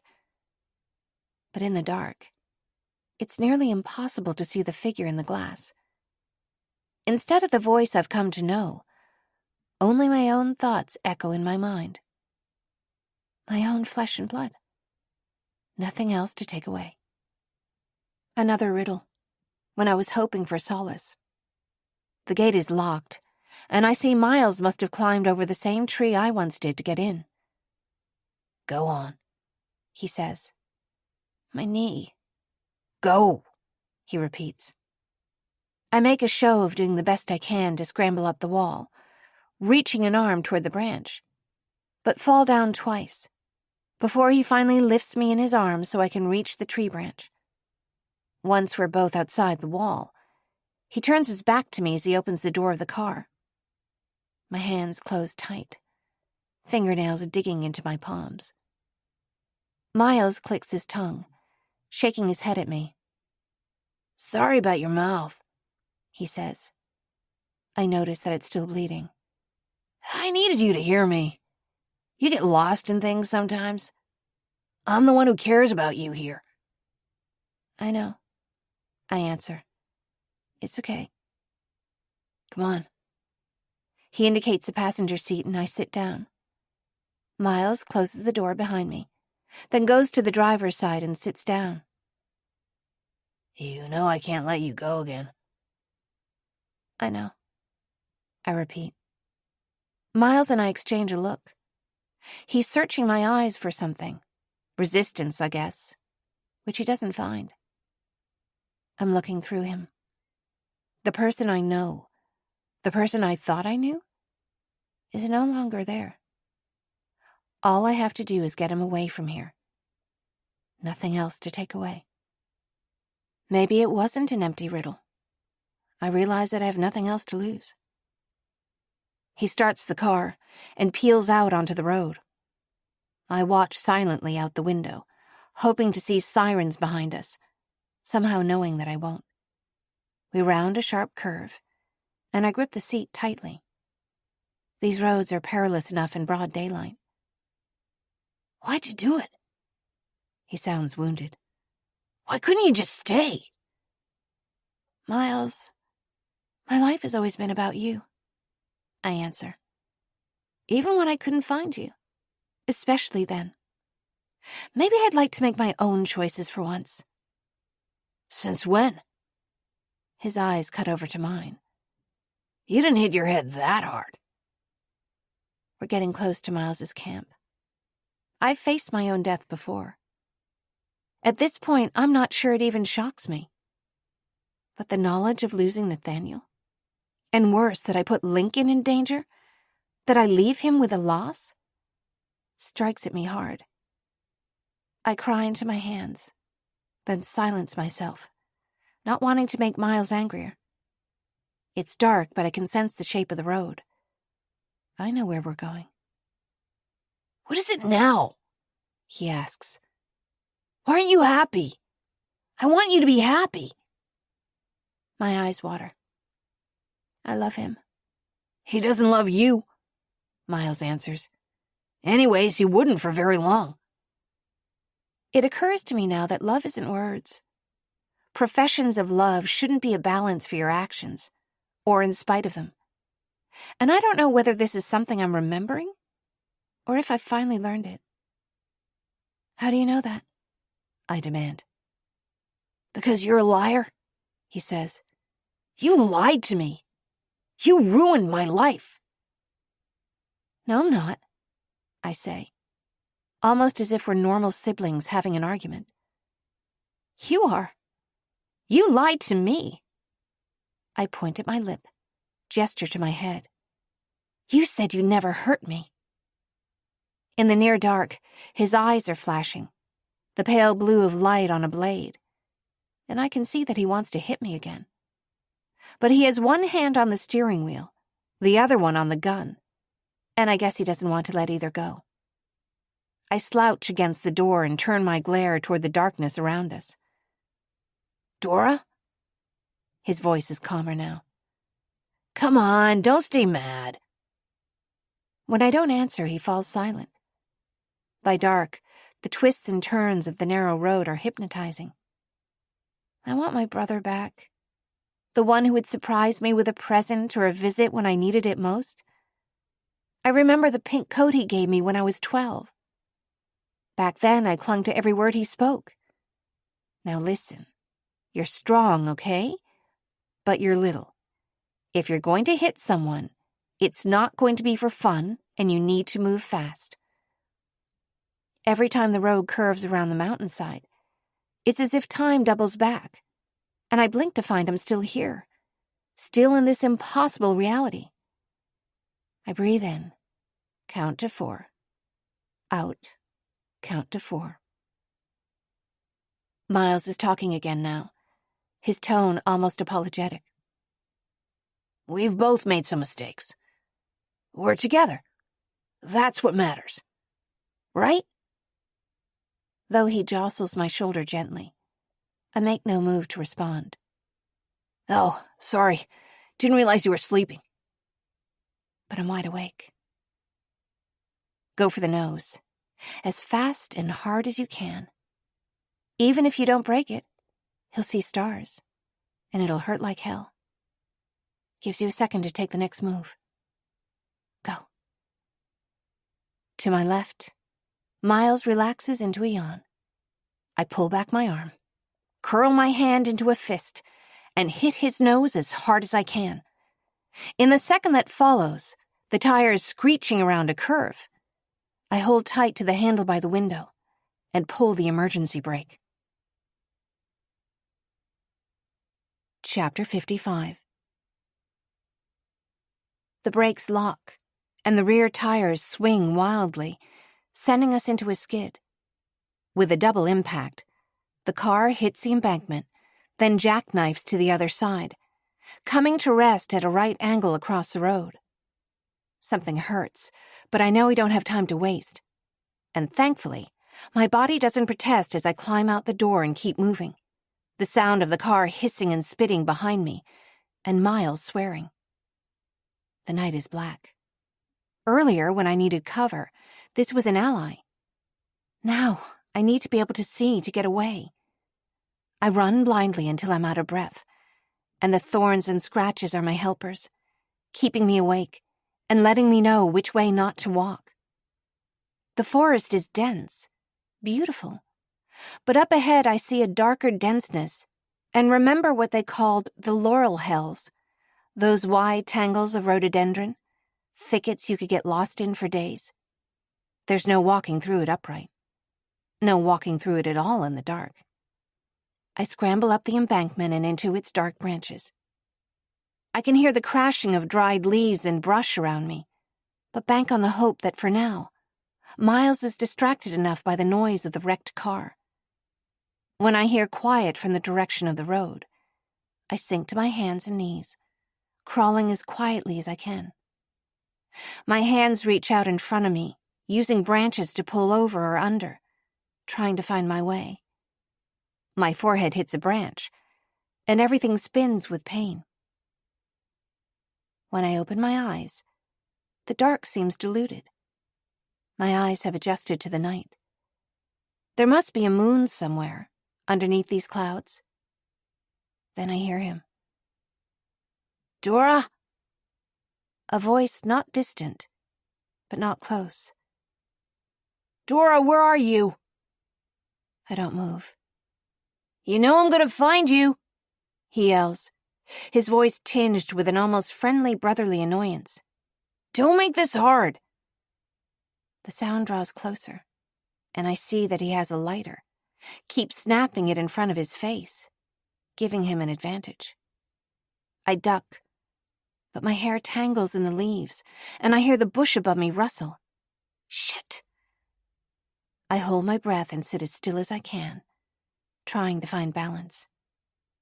I hear the brush rustling nearby and hope it's an animal. I slip forward, reach out to catch myself with my arms, and find both my wrists in a vise-like grip. I pull on my arms, but there's no space behind me, nowhere to pull to. I wrench my elbows weakly, slip one arm loose. "Stop it already, Dora! You stop it!" I slap at him with my free hand, then shove my weight to my feet and try to turn. Miles grasps my hand again. At the same time I stand up and crash full force into a branch with my shoulder. I can almost feel the bones straining in the socket, and I sink back down. My brother laces an arm around my shoulders and sits down, holding me tight so that I'm leaning against him. "Now would you finally shut up?" he says. "I've got a headache. Can we just relax?" I hold my breath and lurch forward, then feel the barrel of the gun against the back of my neck. "You do not give up, do you? I didn't know that about you." I begin to feel the impact of the car stopping. All the discomfort I've tuned out rushes into focus. I feel the crack in my lip and the grain of dried blood. "Dora," Miles breathes, his voice a bit softer. "what am I gonna do? We can't go back. I can't bring you back there again. Nobody would look at me the same." They already don't. "All the more reason," he answers, as if we're having a regular conversation. "And I can't go anywhere else. I'll just wind up in jail." They could help, I say. If you tell the truth, I can still help you. Get you a good lawyer? I feel the gun pressing into my skin and fall silent. "I'm never going in again." He's dead serious. "You can't imagine what it's like." Maybe he's right. Maybe I can't understand. How did this happen? How did I let you down this badly? You didn't, Miles says. You're the only person who was mine. Even when we were little, it was like you were the only good thing in the world. If I could protect you, that was all that mattered. When you had nice things, a safe place to stay, it was like it was okay that I didn't have them. But then you started doing things on your own. Though his tone turns conversational, his grip on me stays tight. All I knew was for us to be a team. I would have done anything to take care of you. But this is on a completely different scale. Not really, he says. Once things started happening, they had their own momentum. I wish I could go back and change it, I say. If I hadn't called you that day. No, he says, shaking his head. No venom or muscle in his tone. You did the right thing, Dora. But you said... You were 6 years old, he says. Then repeats. 6? Of course it was not your fault. Can't you see that's goddamn crazy? Look at me, okay? Though we're sitting in the dark, I try to comply, turning around a little so I can face him, though he doesn't let me move much. It wasn't your fault that girl died. Say it. I start, then find myself crying again. After a couple tries, I manage it. It wasn't my fault. The whole thing, Miles says. I want to know you believe it before. It wasn't my fault the little girl died. I'm leaning against his shoulder now, trying to understand why it has to be like this. Why does Miles have to love me too? How am I supposed to understand this? Before what? I ask, suddenly combing over his last sentence. Why now? Why tell me that now? Oh. My breath catches. He doesn't answer. I can't bring you back there with me, he says. I can't have you running around again. It was only my good luck you didn't remember anything this last time. Dora, there's too much on the line for... You don't want to lose the people you have around you. I know. You're like me, a little. I tell him. You don't want to be alone. Miles, I can help you. No, you can't, he says. Stop saying that. Well then... I'm stammering, grasping for anything I can think to say. I'll go away. Just let me go. I'll walk as far as I can, hitchhike, go to a different town. Now you're lying. Miles laughs. If I leave you here, you're walking back to the road and going to him. 10 out of 10 chance. You're going to the police, coming up here and ruining everything for me because you think you can help somehow. You don't know that, I plead, though I know he's right. I do, he says, because you don't give up on people. If you did, we wouldn't be here. Well, then, just wait, I say, beginning to cry, feeling cold all over. You don't have to right now. We can sit here for a while, can't we? You'll have to be still, he says, so I can make sure it doesn't hurt.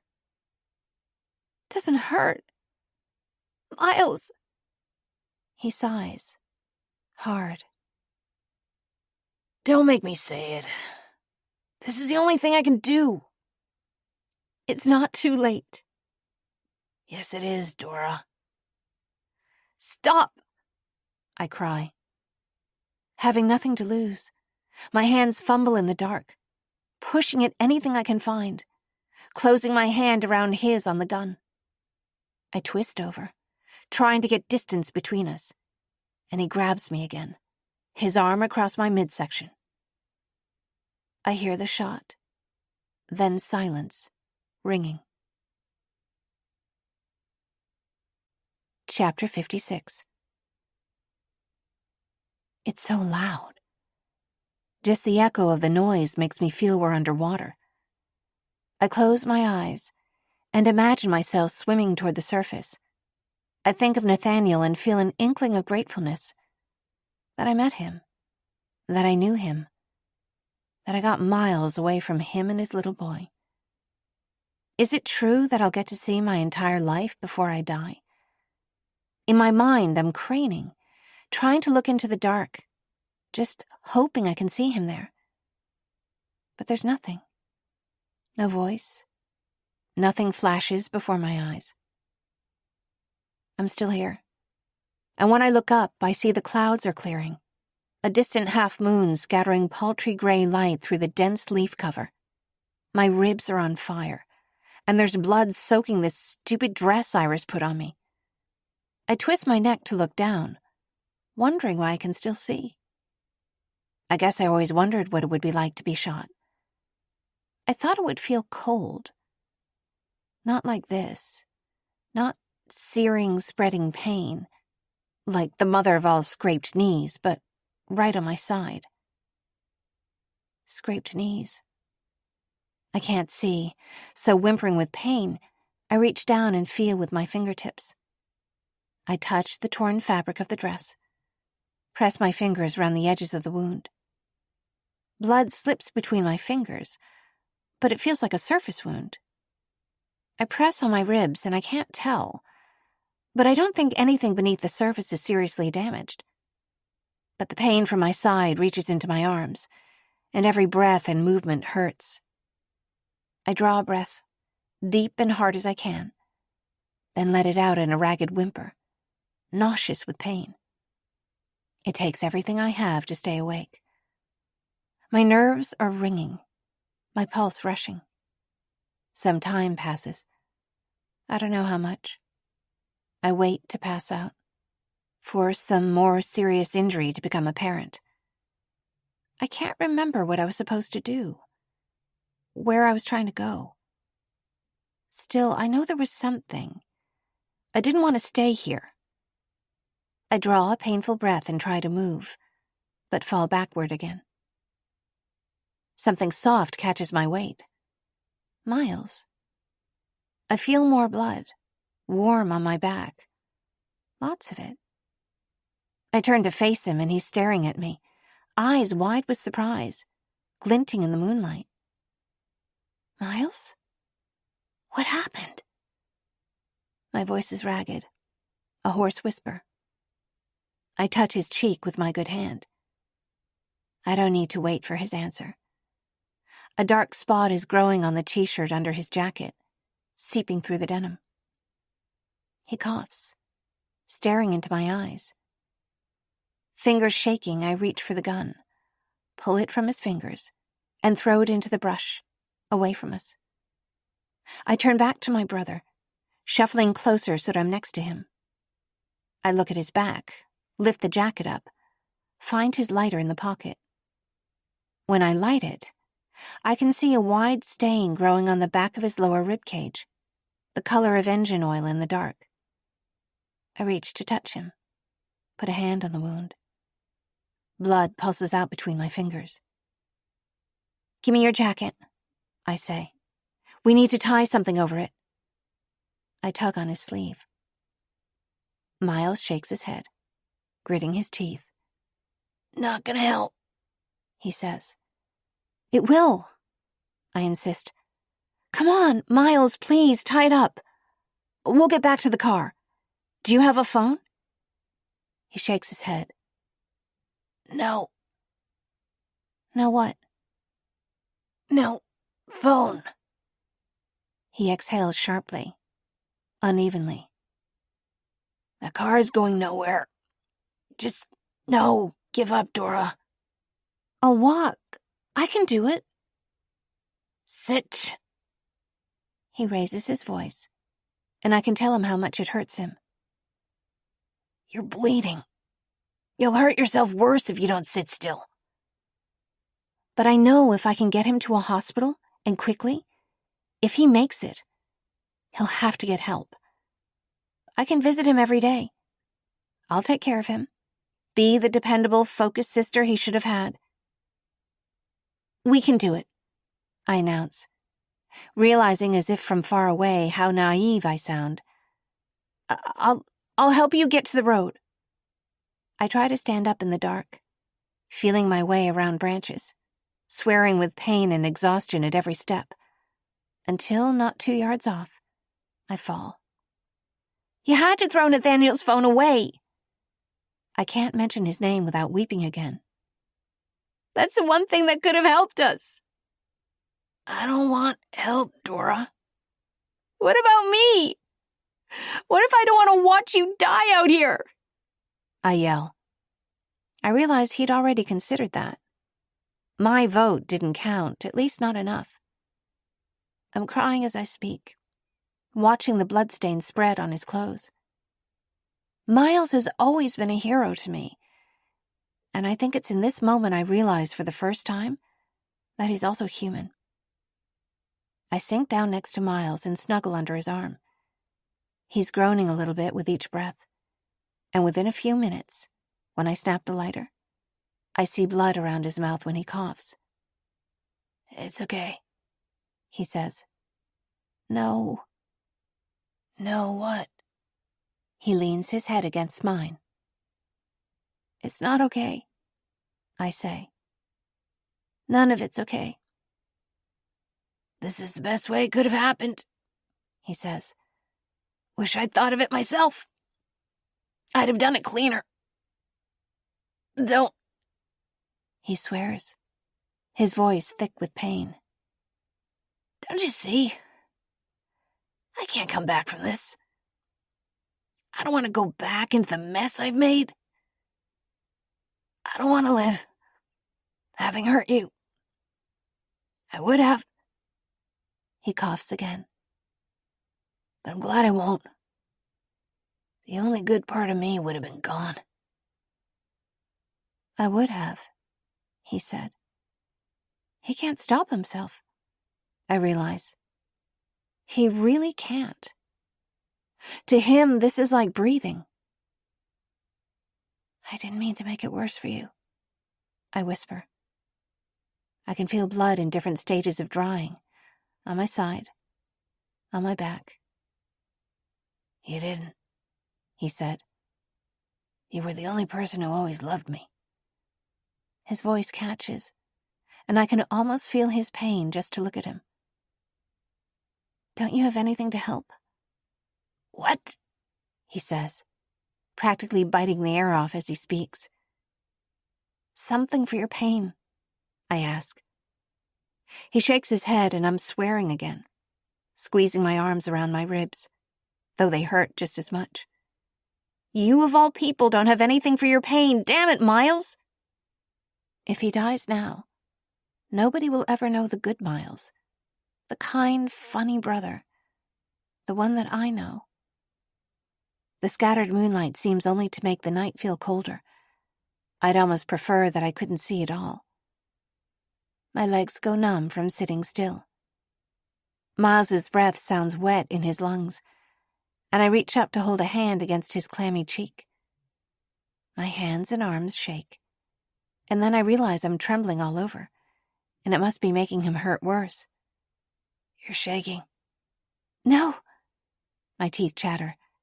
It's warm. It's summer. Shock, he says. Take my jacket. No, I repeat, harder, my eyes burning. Dora, it's not going to do me any good. You've got to keep yourself together until dawn. This road isn't so deserted that they won't find you. It happened once before, right? Miles tries to remove his jacket, but gasps with pain. Stop, I whisper. Fine, you win. I'll put it on. Just be still. I pull the jacket from his arms and slip it over my shoulders. This seems to wear him out, and he doesn't talk for a few minutes. I'm afraid he's gone. I feel myself slipping into numbness too. I want to go with him. Miles whispers, coughs, then forces a couple words out. Are you there, Dora? I barely recognize his voice. The layers in his tone of knowing, of teasing, of making you wonder what he really meant, all are gone. He sounds young. Yes, I'm here. I'm scared. I know. I reach in the dark and find his hands. He draws a dreadful shaking breath. You're loved, I whisper. You are so loved. I'd say it even if it weren't true. It is true, though. I'm not sure what that says about me. Evidently, this ability to love my brother unconditionally turned out to be a fatal flaw. You remember, Mom? He asks. A little bit. I want him to stop talking so it will hurt less, but I don't want him to be gone from me. You know she loved you, right? You said she left me to cry. She loved you, he says. Dad was never there. He left her alone with 2 babies and an addiction. She didn't have a shot. But she loved us. How do you know? I was there, he says. I was old enough to remember. I feel this wash over my numbness. Tuck it away for later. For now, I turn to Miles. He slips away for longer now, minutes at a time. We huddle together like 2 children, and the night seems to hold off the sunrise forever, indifferent to our attempts at bravery. I talk, though, in spells. Sometimes to him, sometimes to distract me from the pain in my side. I tell him about our family. Mom first. Mom and her colored pencils. Mom's hands on my small hands. The smell of her hair and the softness of her body. I tell Miles that I've seen with my own eyes a mother and father who would give everything they had for their little boy, that their love makes up his whole world, that I dared to hope I could fit into that world, that I think I almost made it. Mostly, though, what I know about family is Miles, my magical, sometimes there big brother, who was always brave and funny, even when he scared me, who made it so that I had a chance at a solid life when nobody else cared about me. That's the one here with me now, and the one I'd like to remember. I tell it all to him, like it's a bedtime story, and when I've told him everything I remember, he's asleep. Chapter 57. I wake to Dove's song and wish I could cover my ears. I don't want to hear anything. Dawn is coming, and I can sense it hasn't been more than a few hours. The blood on my dress is still damp. I slouch, trying to snuggle closer to Miles. I've always loved the dawn, early mornings. To wake up just before the sunrise and meet the day with it. Now I wish I could block it out, along with the doves that won't stop singing. Morning doves, named for the sorrowful tone of their call.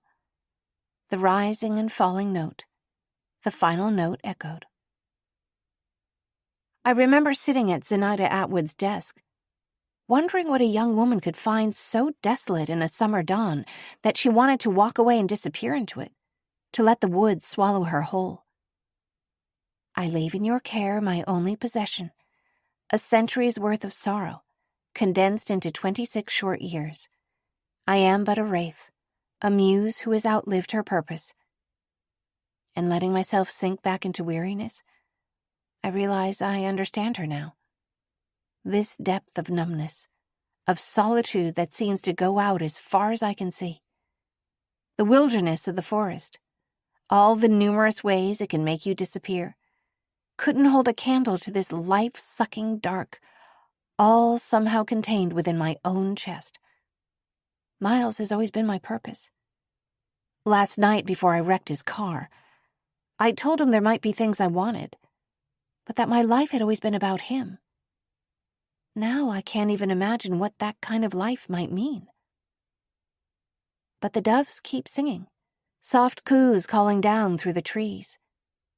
Doves, and some other distant noise, are keeping me awake. I'd shout at them to shut up, but the air itself hurts in my throat, any motion in my ribs sending pain shooting through my body. It's still dark here in the laurels, but through the waxy leaves I can see flashing blue lights, pulsating, almost nauseating. I hear sirens first. I can't see much of anything, but bursts of distorted light disorient me. The crunch of heavy footsteps and voices. They're going in the wrong direction. I close my eyes, and once again, everything fades. I wake later in the light of dawn, to the beam of a flashlight scattering through the leaves, sending shards of light falling around me. Still clinging to Miles, I breathe out a swear word, my voice rasping noiselessly. "Something's up there!" A voice shouts. The crashing noise of footsteps draws closer. I try to ignore the words, but I hear that there's at least a couple people, that their bodies form a web around me, that they're getting closer. They're shouting my name, mine and my brother's. Several yards off, one of them stops and shines a light directly at us. I hear bits of conversation. Someone's wanted for involvement in 2 murders.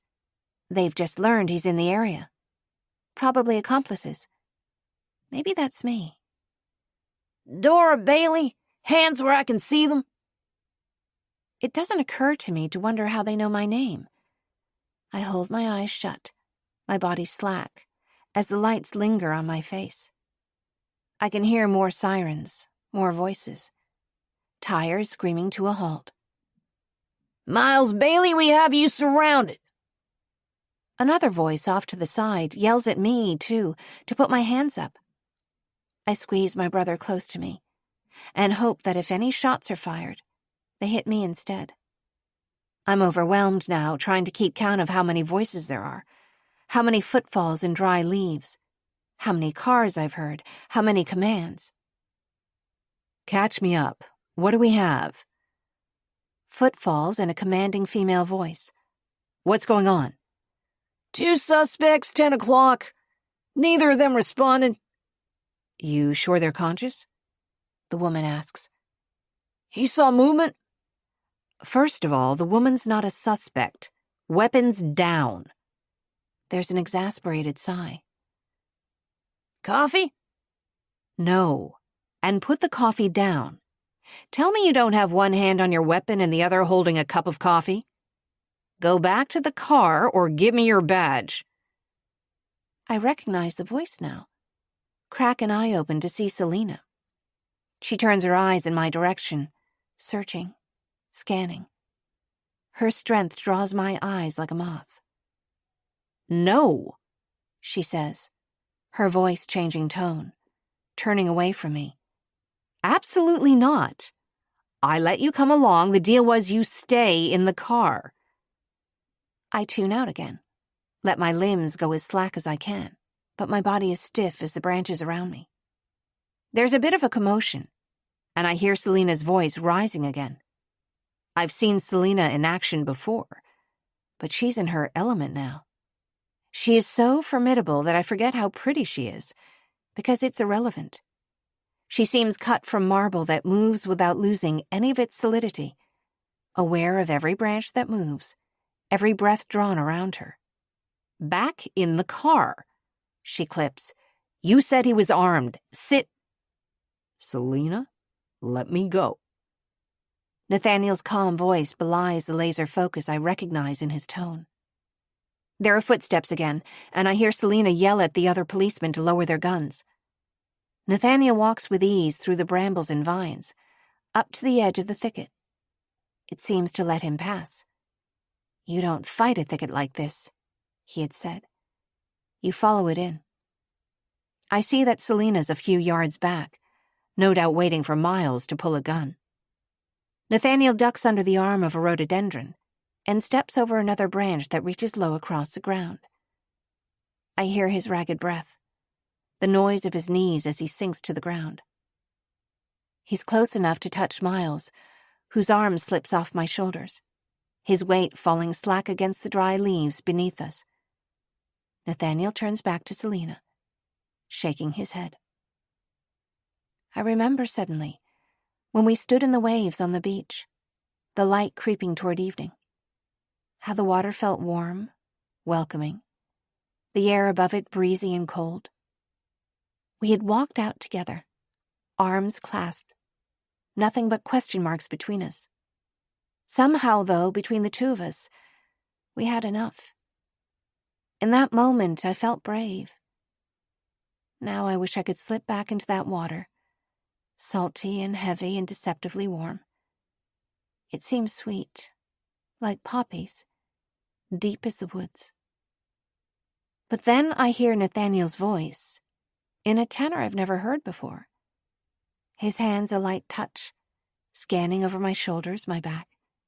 Finally, he sinks onto his heels, takes my wrist in his hands, thumb pressing to look for a pulse. After a moment, he sighs, presses his lips to my palm, ducks his chin to rest his face in my hand. I think I feel a tear on my palm.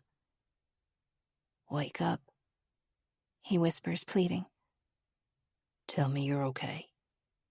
I stretch my fingers, turn his cheek to face me. "Yes."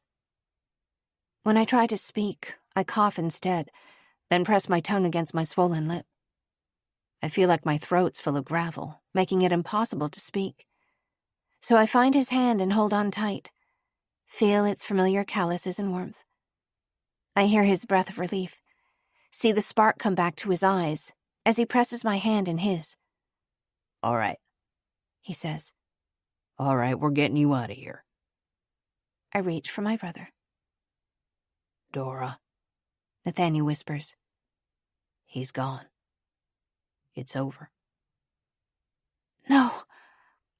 I move now, shaking my head hard from side to side. Every muscle screams. Negotiating with the branches of the laurel hill around us, he angles his arm around my back and helps me sit up.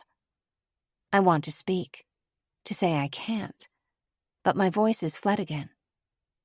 "You can," he says, as if he knows what I'm thinking. "One foot, and then the other, all right?" Though he doesn't spell it out, there's a yes or no question here. A choice is something that I can understand. The movement it takes to get out of the thicket into my feet brings tears to my eyes. It hurts even to be awake. When I crawl out into the light, I see the dawn is breaking, the sky violet and pink. I make it a few steps, his arm under my shoulders, before I hesitate, and without waiting, he lifts me up in both arms so that my head rests against his chest. We make our way back to where the police cars and ambulance are waiting. She gives Nathaniel a look, which breaks soon into relief. "Welcome back, Dora," she says. She turns and with a wave of her hand, summons a group of paramedics who wait nearby. Nathaniel hands me over, and I stand on my own for a few moments before I collapse into someone's arms. I'm reclined on a stretcher, a set of gloved hands examining my side, another looking close into my eyes, asking me to follow a little light. I feel a sense of relief, followed closely by dismay. I've dropped Miles's jacket. "Get the jacket," I say. "Please." But I'm mumbling, barely forming the syllables. Nathaniel gives the medic space enough to work, arms crossed. I can see the tension in his shoulders, in the set of his jaw. "How's she look?" he asks. "She's gonna be fine," one of them calls back. "Most of the blood isn't hers." I try to lean up on my elbows, looking for Miles, then remember. I try to speak, to tell someone I need the jacket. "It's okay," one of the medics says. "You're safe now." They're getting ready to lift the stretcher into the ambulance. I'm tired. So tired. But I'm afraid to close my eyes. Someone needs to be here who knows my brother for who he is. I can't leave him with people who only know him as a criminal. I don't feel anything, but my eyes begin to water. I choke out a breath and feel the world around me start to blur. Let him go with you, Selena says to one of the medics. She watches Nathaniel walk away from her. I'll see you later, okay? Take care. One of the medics nods and waves Nathaniel over. He climbs into the back of the ambulance and sits next to me. Someone's clipping monitors to my arm, placing an oxygen mask over my face, pulling aside the torn fabric on my side and pressing something cool to the injury there. The pain I feel everywhere begins to fade into sleepiness. I turn my face to make sure he's still here. Hey, I whisper. I tug the oxygen mask off and hold it. The medic watches me uneasily, checking the monitor. Hey. I look at him for a moment. Then the medic places the mask back over my face. Something between us is different. Finally, for the first time, we can just sit together. There isn't anything between us that needs to be said. I close my eyes and find deep, dreamless sleep waiting for me. Chapter 58. I open my eyes to a hospital room. I know the feel of it, the smell, the noises of machines, the white walls. I blink once, and then again, and a surge of fear rises. Not this. Not again. And then, like a tide rushing back in, I remember everything. On the whiteboard on the wall, someone's written my name, Dora Bailey, and drawn cutesy little flowers and birds around it in dry erase marker. I remember that 1 dove means peace, 2, love. I'm cataloging the rest of it, my scratches, bruises, the patch of a bandage on my side, when a nurse comes in. Her face lights up. "Evening, Dora."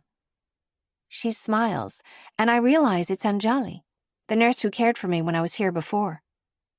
"I don't know if welcome back is appropriate here, but I'm glad to see you." "Thanks. You too." I smile faintly with gratitude as she looks over my arms, checks everything that she needs to check. I've always savored the feeling of someone taking care of me, whether it's just for their work or not. Quite a summer, wasn't it? She grins. "I heard some stories about you." I sigh, realizing that I don't want to go over it right now. I want to tell her, but my voice catches. "Sweetie," she says, turning to see my face. I look at her and hold her gaze. My brother died. The truth is that I want to tell somebody. Practice saying it out loud. "I'm so sorry." "Thanks," I say. She lifts the dressing on my ribs and looks over it. I realize it hurts. "Sorry," she whispers. "How's your pain level? Do you need anything? We have Tylenol?" I cut her off. She nods. "Kitchen's closing in an hour. You might get hungry." "All I want to do is sleep," I say, adding as an afterthought. "Maybe, just in case, though. Hey, what day is it?" "You came in early this morning. You remember that, right?" I remember a blur of doctors and hallways, faces and fluorescents. More or less. "They put you under to stitch you up," she says, as if apologizing. I shrug. They probably needed to, the way my teeth were chattering. "You slept for—" Anjali looks at the clock. "Until just now. Almost 14 hours. So it's still the same day. That explains why I'm still sapped, still weary. I think Anjali sees the question written on my face when I sit up in the bed, look at the door. "He was here all day," she said. "He never left. Every time I came in to check on you, he reminded me to keep quiet. Said you needed rest. She must see that I'm trying to hold myself together, because she continues, Until visiting hours ended at 8, and I had to kick him out. You understand, right? I smile back at her gratefully. I understand. There's a part of me that's glad to be alone, that there's nobody to stay awake for. I need some time to inventory the wounds the machines, my body, couldn't register. I'm more tired than I think I've ever been. But sleep isn't what I want. Can I get you anything else? Just the Tylenol? Do you have anything I could draw on? I ask. Any scrap of paper and a pen would be great. And Jolly brings a branded pad of paper and a ballpoint pen. I draw until I'm relaxed enough to rest. I want to count each hour that Miles has been dead. I realize I don't know exactly when it happened, but I remember his face, every detail. I remember more about him, too, but I don't have to hold all of it right at this moment. I tell myself that it's okay to put some of it aside for now. Sometime after midnight, I close my eyes, then wake what feels like moments later to find it's past 9 in the morning. I don't think anyone will mind if I unplug the IV, so I do, and walk to the bathroom. I take a disposable comb from the packet and try to neaten my hair. My lips still swollen, and I think more of my body is bruised than isn't. But I feel brand new. When I walk back to sit on my bed, the morning nurse is knocking at the door. I don't know him, but he seems kind. He goes over the basics, asks me if I need anything. Another Tylenol, thank you. And, I add, some breakfast. He's about to leave when his pager goes off. You have a visitor? He says. Someone named Selena, if you're up for it. Okay, I answer, bracing myself for something unpleasant. She can come in. Selena's in uniform. She knocks, waits for me to call her in, and then stands lingering in the doorway, looking down at her feet. Morning, I say, slightly hesitant. How are you, Dora? Better. I'll be fine. Do we need to talk about... I trail off. A report or anything? No, nothing major, she answers, with uncharacteristic softness. It can all wait, she says, unusually nonchalant. You just get better. Forensics was able to put everything together as far as the major events. Can you tell me what happened last night? I ask, after I left with Miles. Yep. She takes a seat on the edge of a chair. Nathaniel had told me you'd left, that he was worried.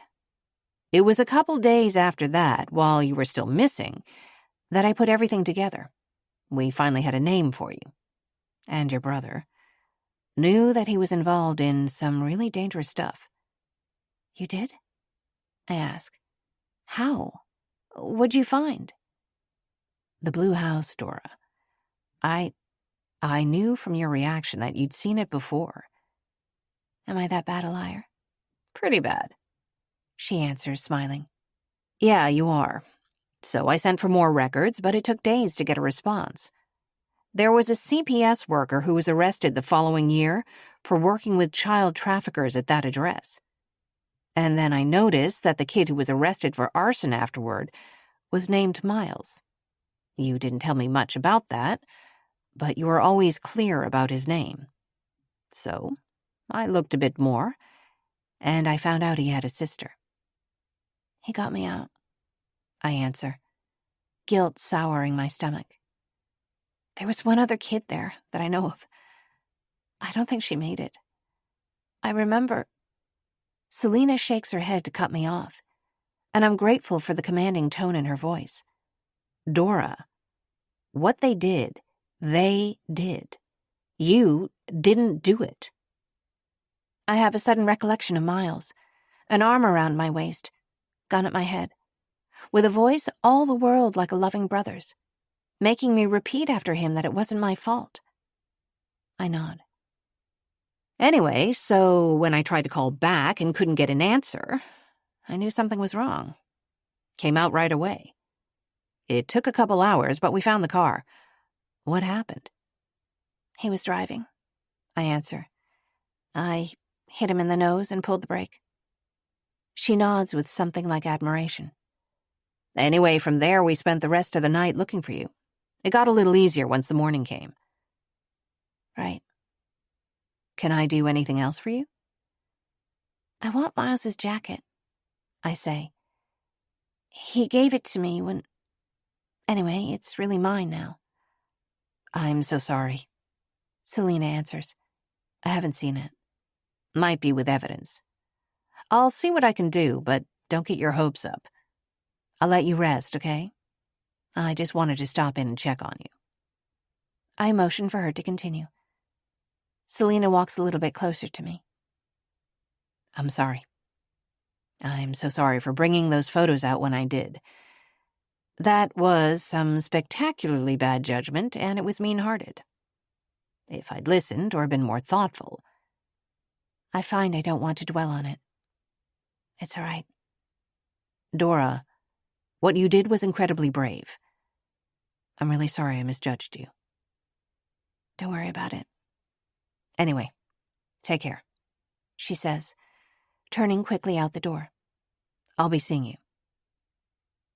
I lean back on the pillow, thank the nurse when he brings me the Tylenol. I poke at my breakfast, eating just enough that my stomach will tolerate the medicine.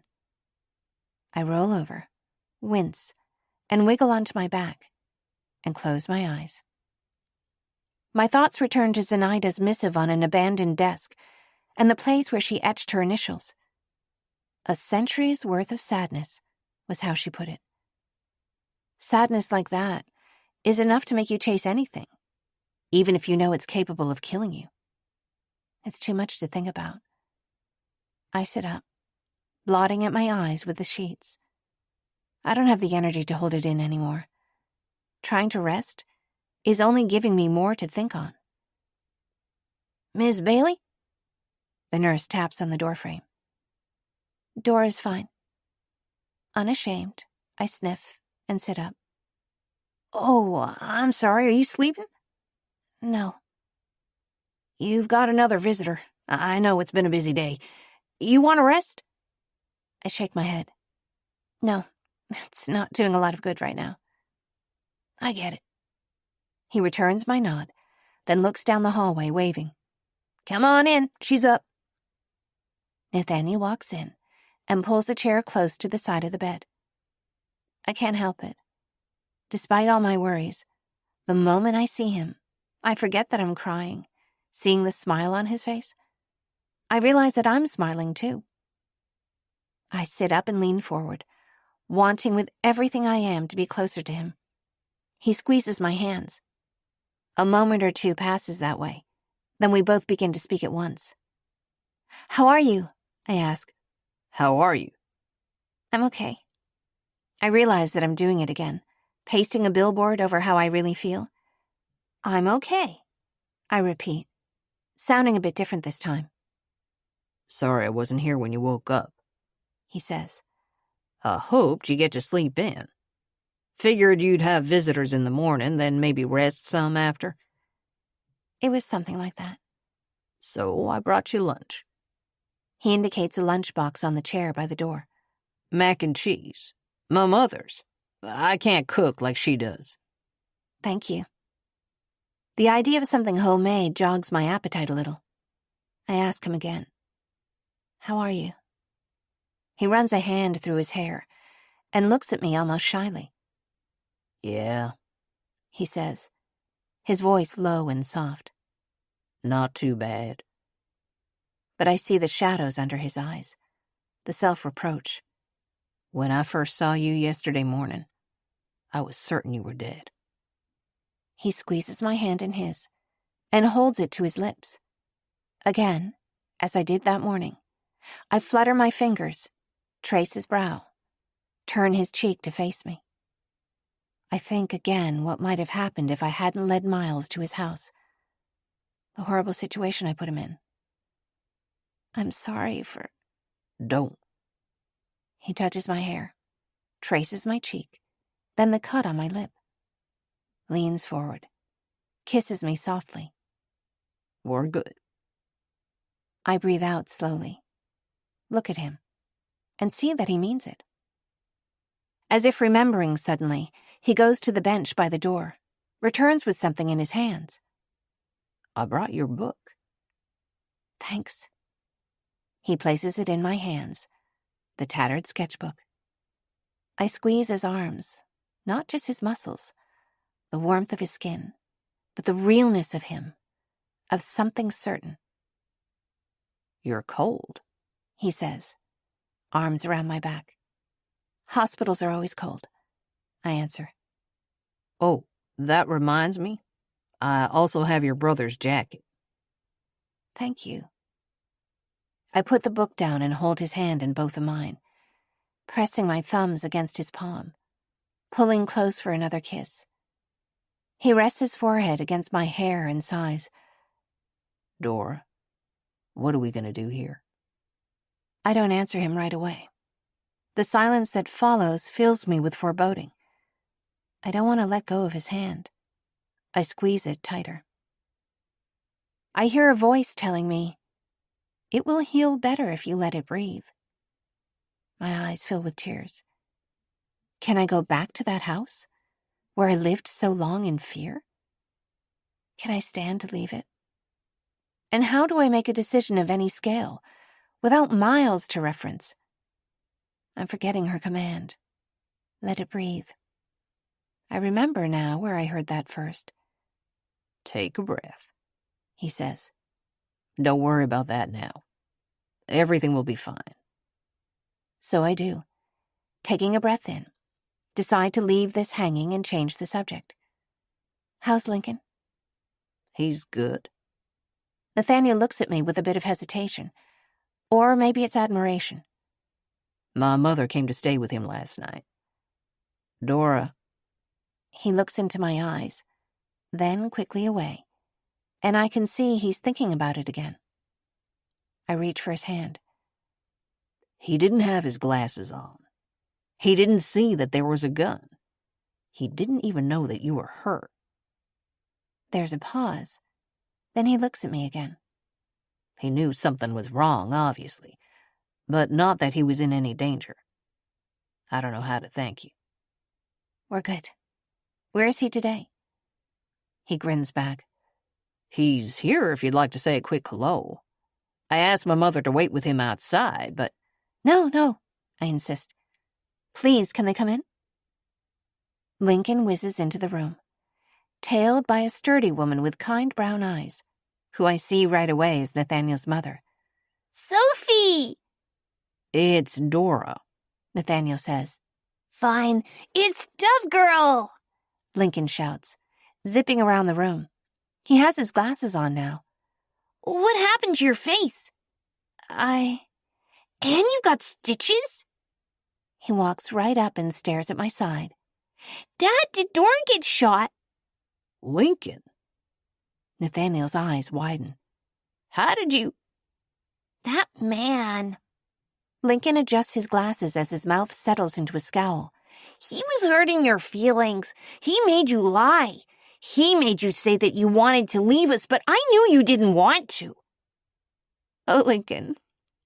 I cover my eyes, hoping he won't see I'm crying again. I'm glad you came back, he adds. Me too, I answer. Lincoln shrugs his shoulders, unperturbed. Well, did you get shot? That's way cool, he exclaims. It is not, Nathaniel whispers, mortified.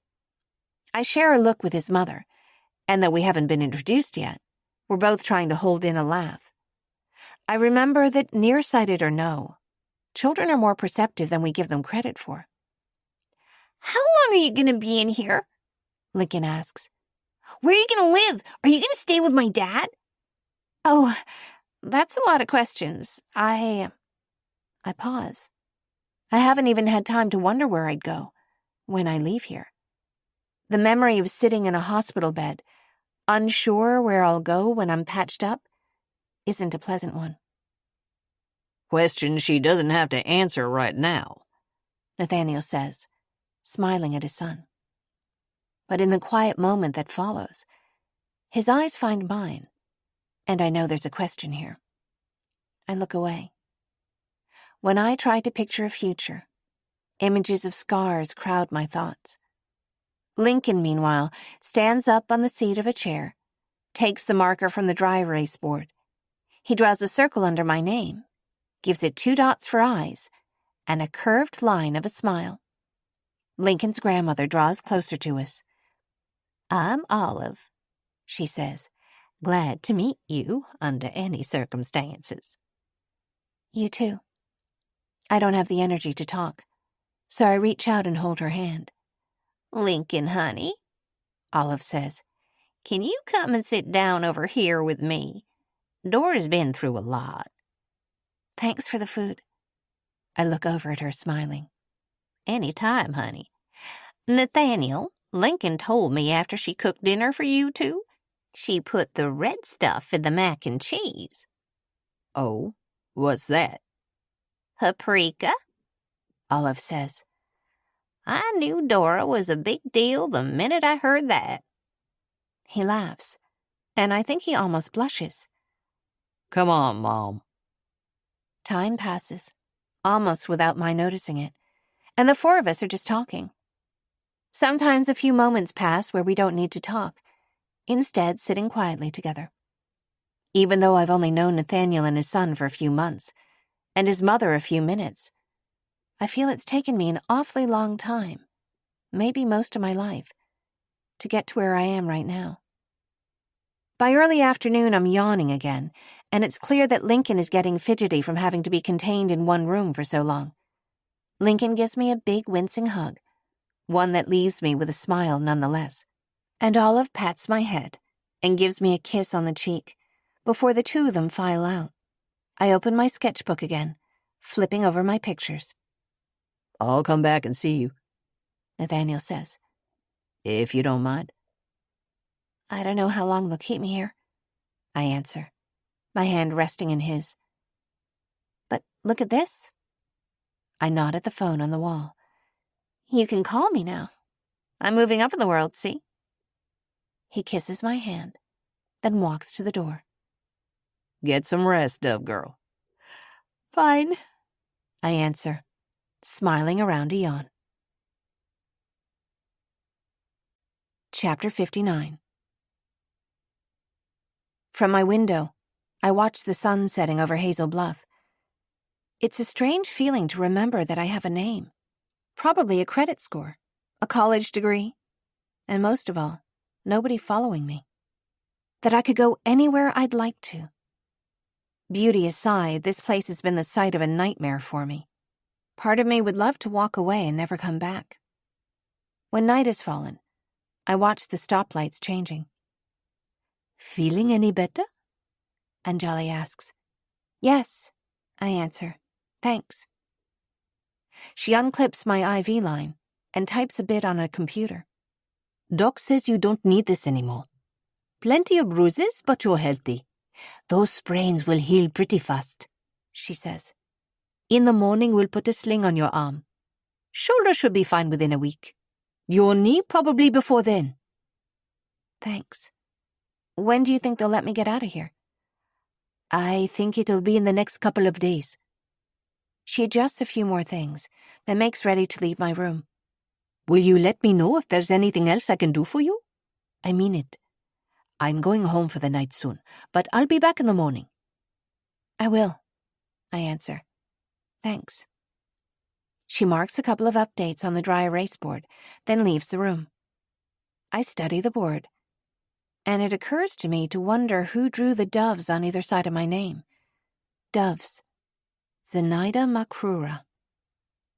I breathe a parting sigh for that sad woman, lost in the forest, and recite the riddle once again.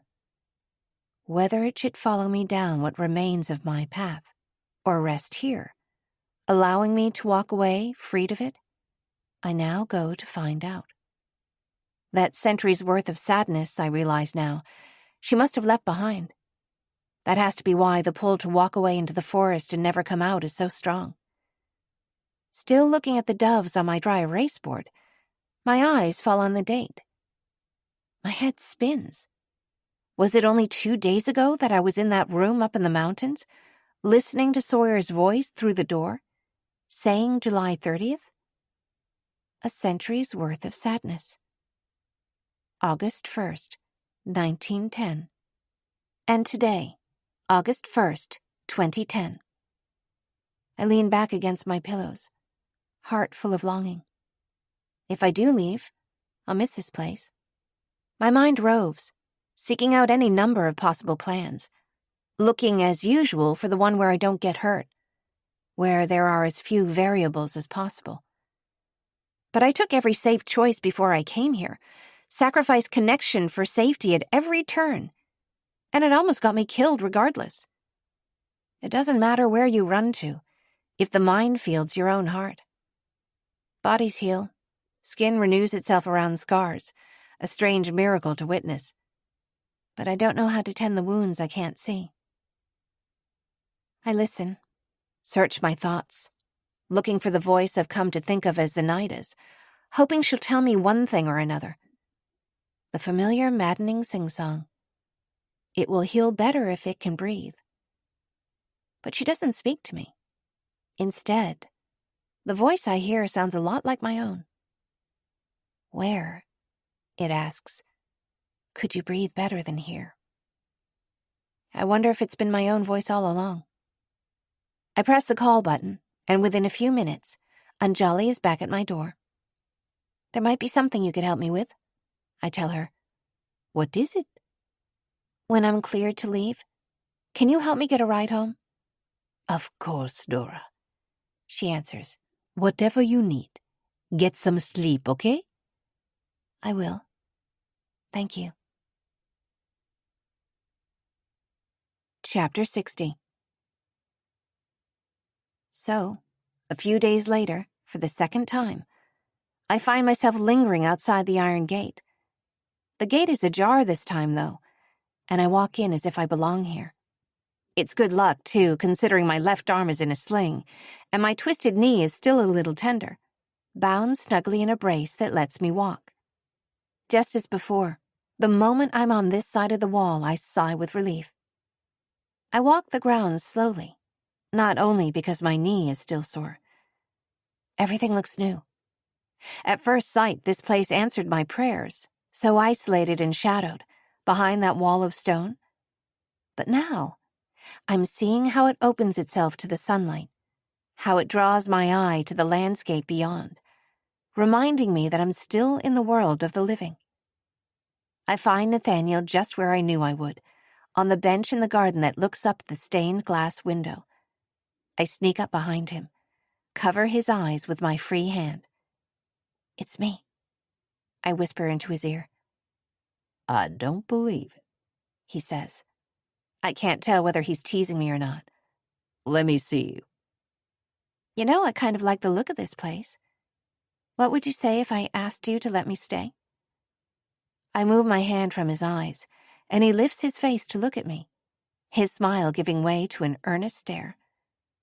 My pattering heartbeat calms, and I rest my hand on his shoulder. I've watched you leave twice, thinking it was the last time I'd see you. Nathaniel scoots over and I sit next to him. I don't want to do that again. I don't either. Not ever again. I know this in the way one always knows the truth. More than mere fact, solid as the ground under my feet. Nathaniel pulls me close, and I can feel his heartbeat under my cheek. You shouldn't be walking on that leg, Dora, he murmurs, as if he's just thought of it. How'd you get in, anyway? I could have sworn the gate was locked. Please tell me you didn't climb that tree in a sling. You must have left it open by accident, I answer. So I let myself in. I hope you don't mind. Not a bit. Sometimes you don't know a turning point for what it is until later. Then again, sometimes it's clear as day. Nathaniel seems lost in thought, and I follow his gaze to the woman in the window, where before, the figure in the glass appeared to glimmer with untold secrets. Her expression now is tranquil, casting an air of peace over the gardens. The jewel-green shadows welcome me, just the same as the sunlit flower beds, like so many open doorways, all promises of days to come. Thanks for listening to The Silent Girl by Kelly Hurd, read by Laurence Bouvard, produced by PRL Studio for Saga Egmont.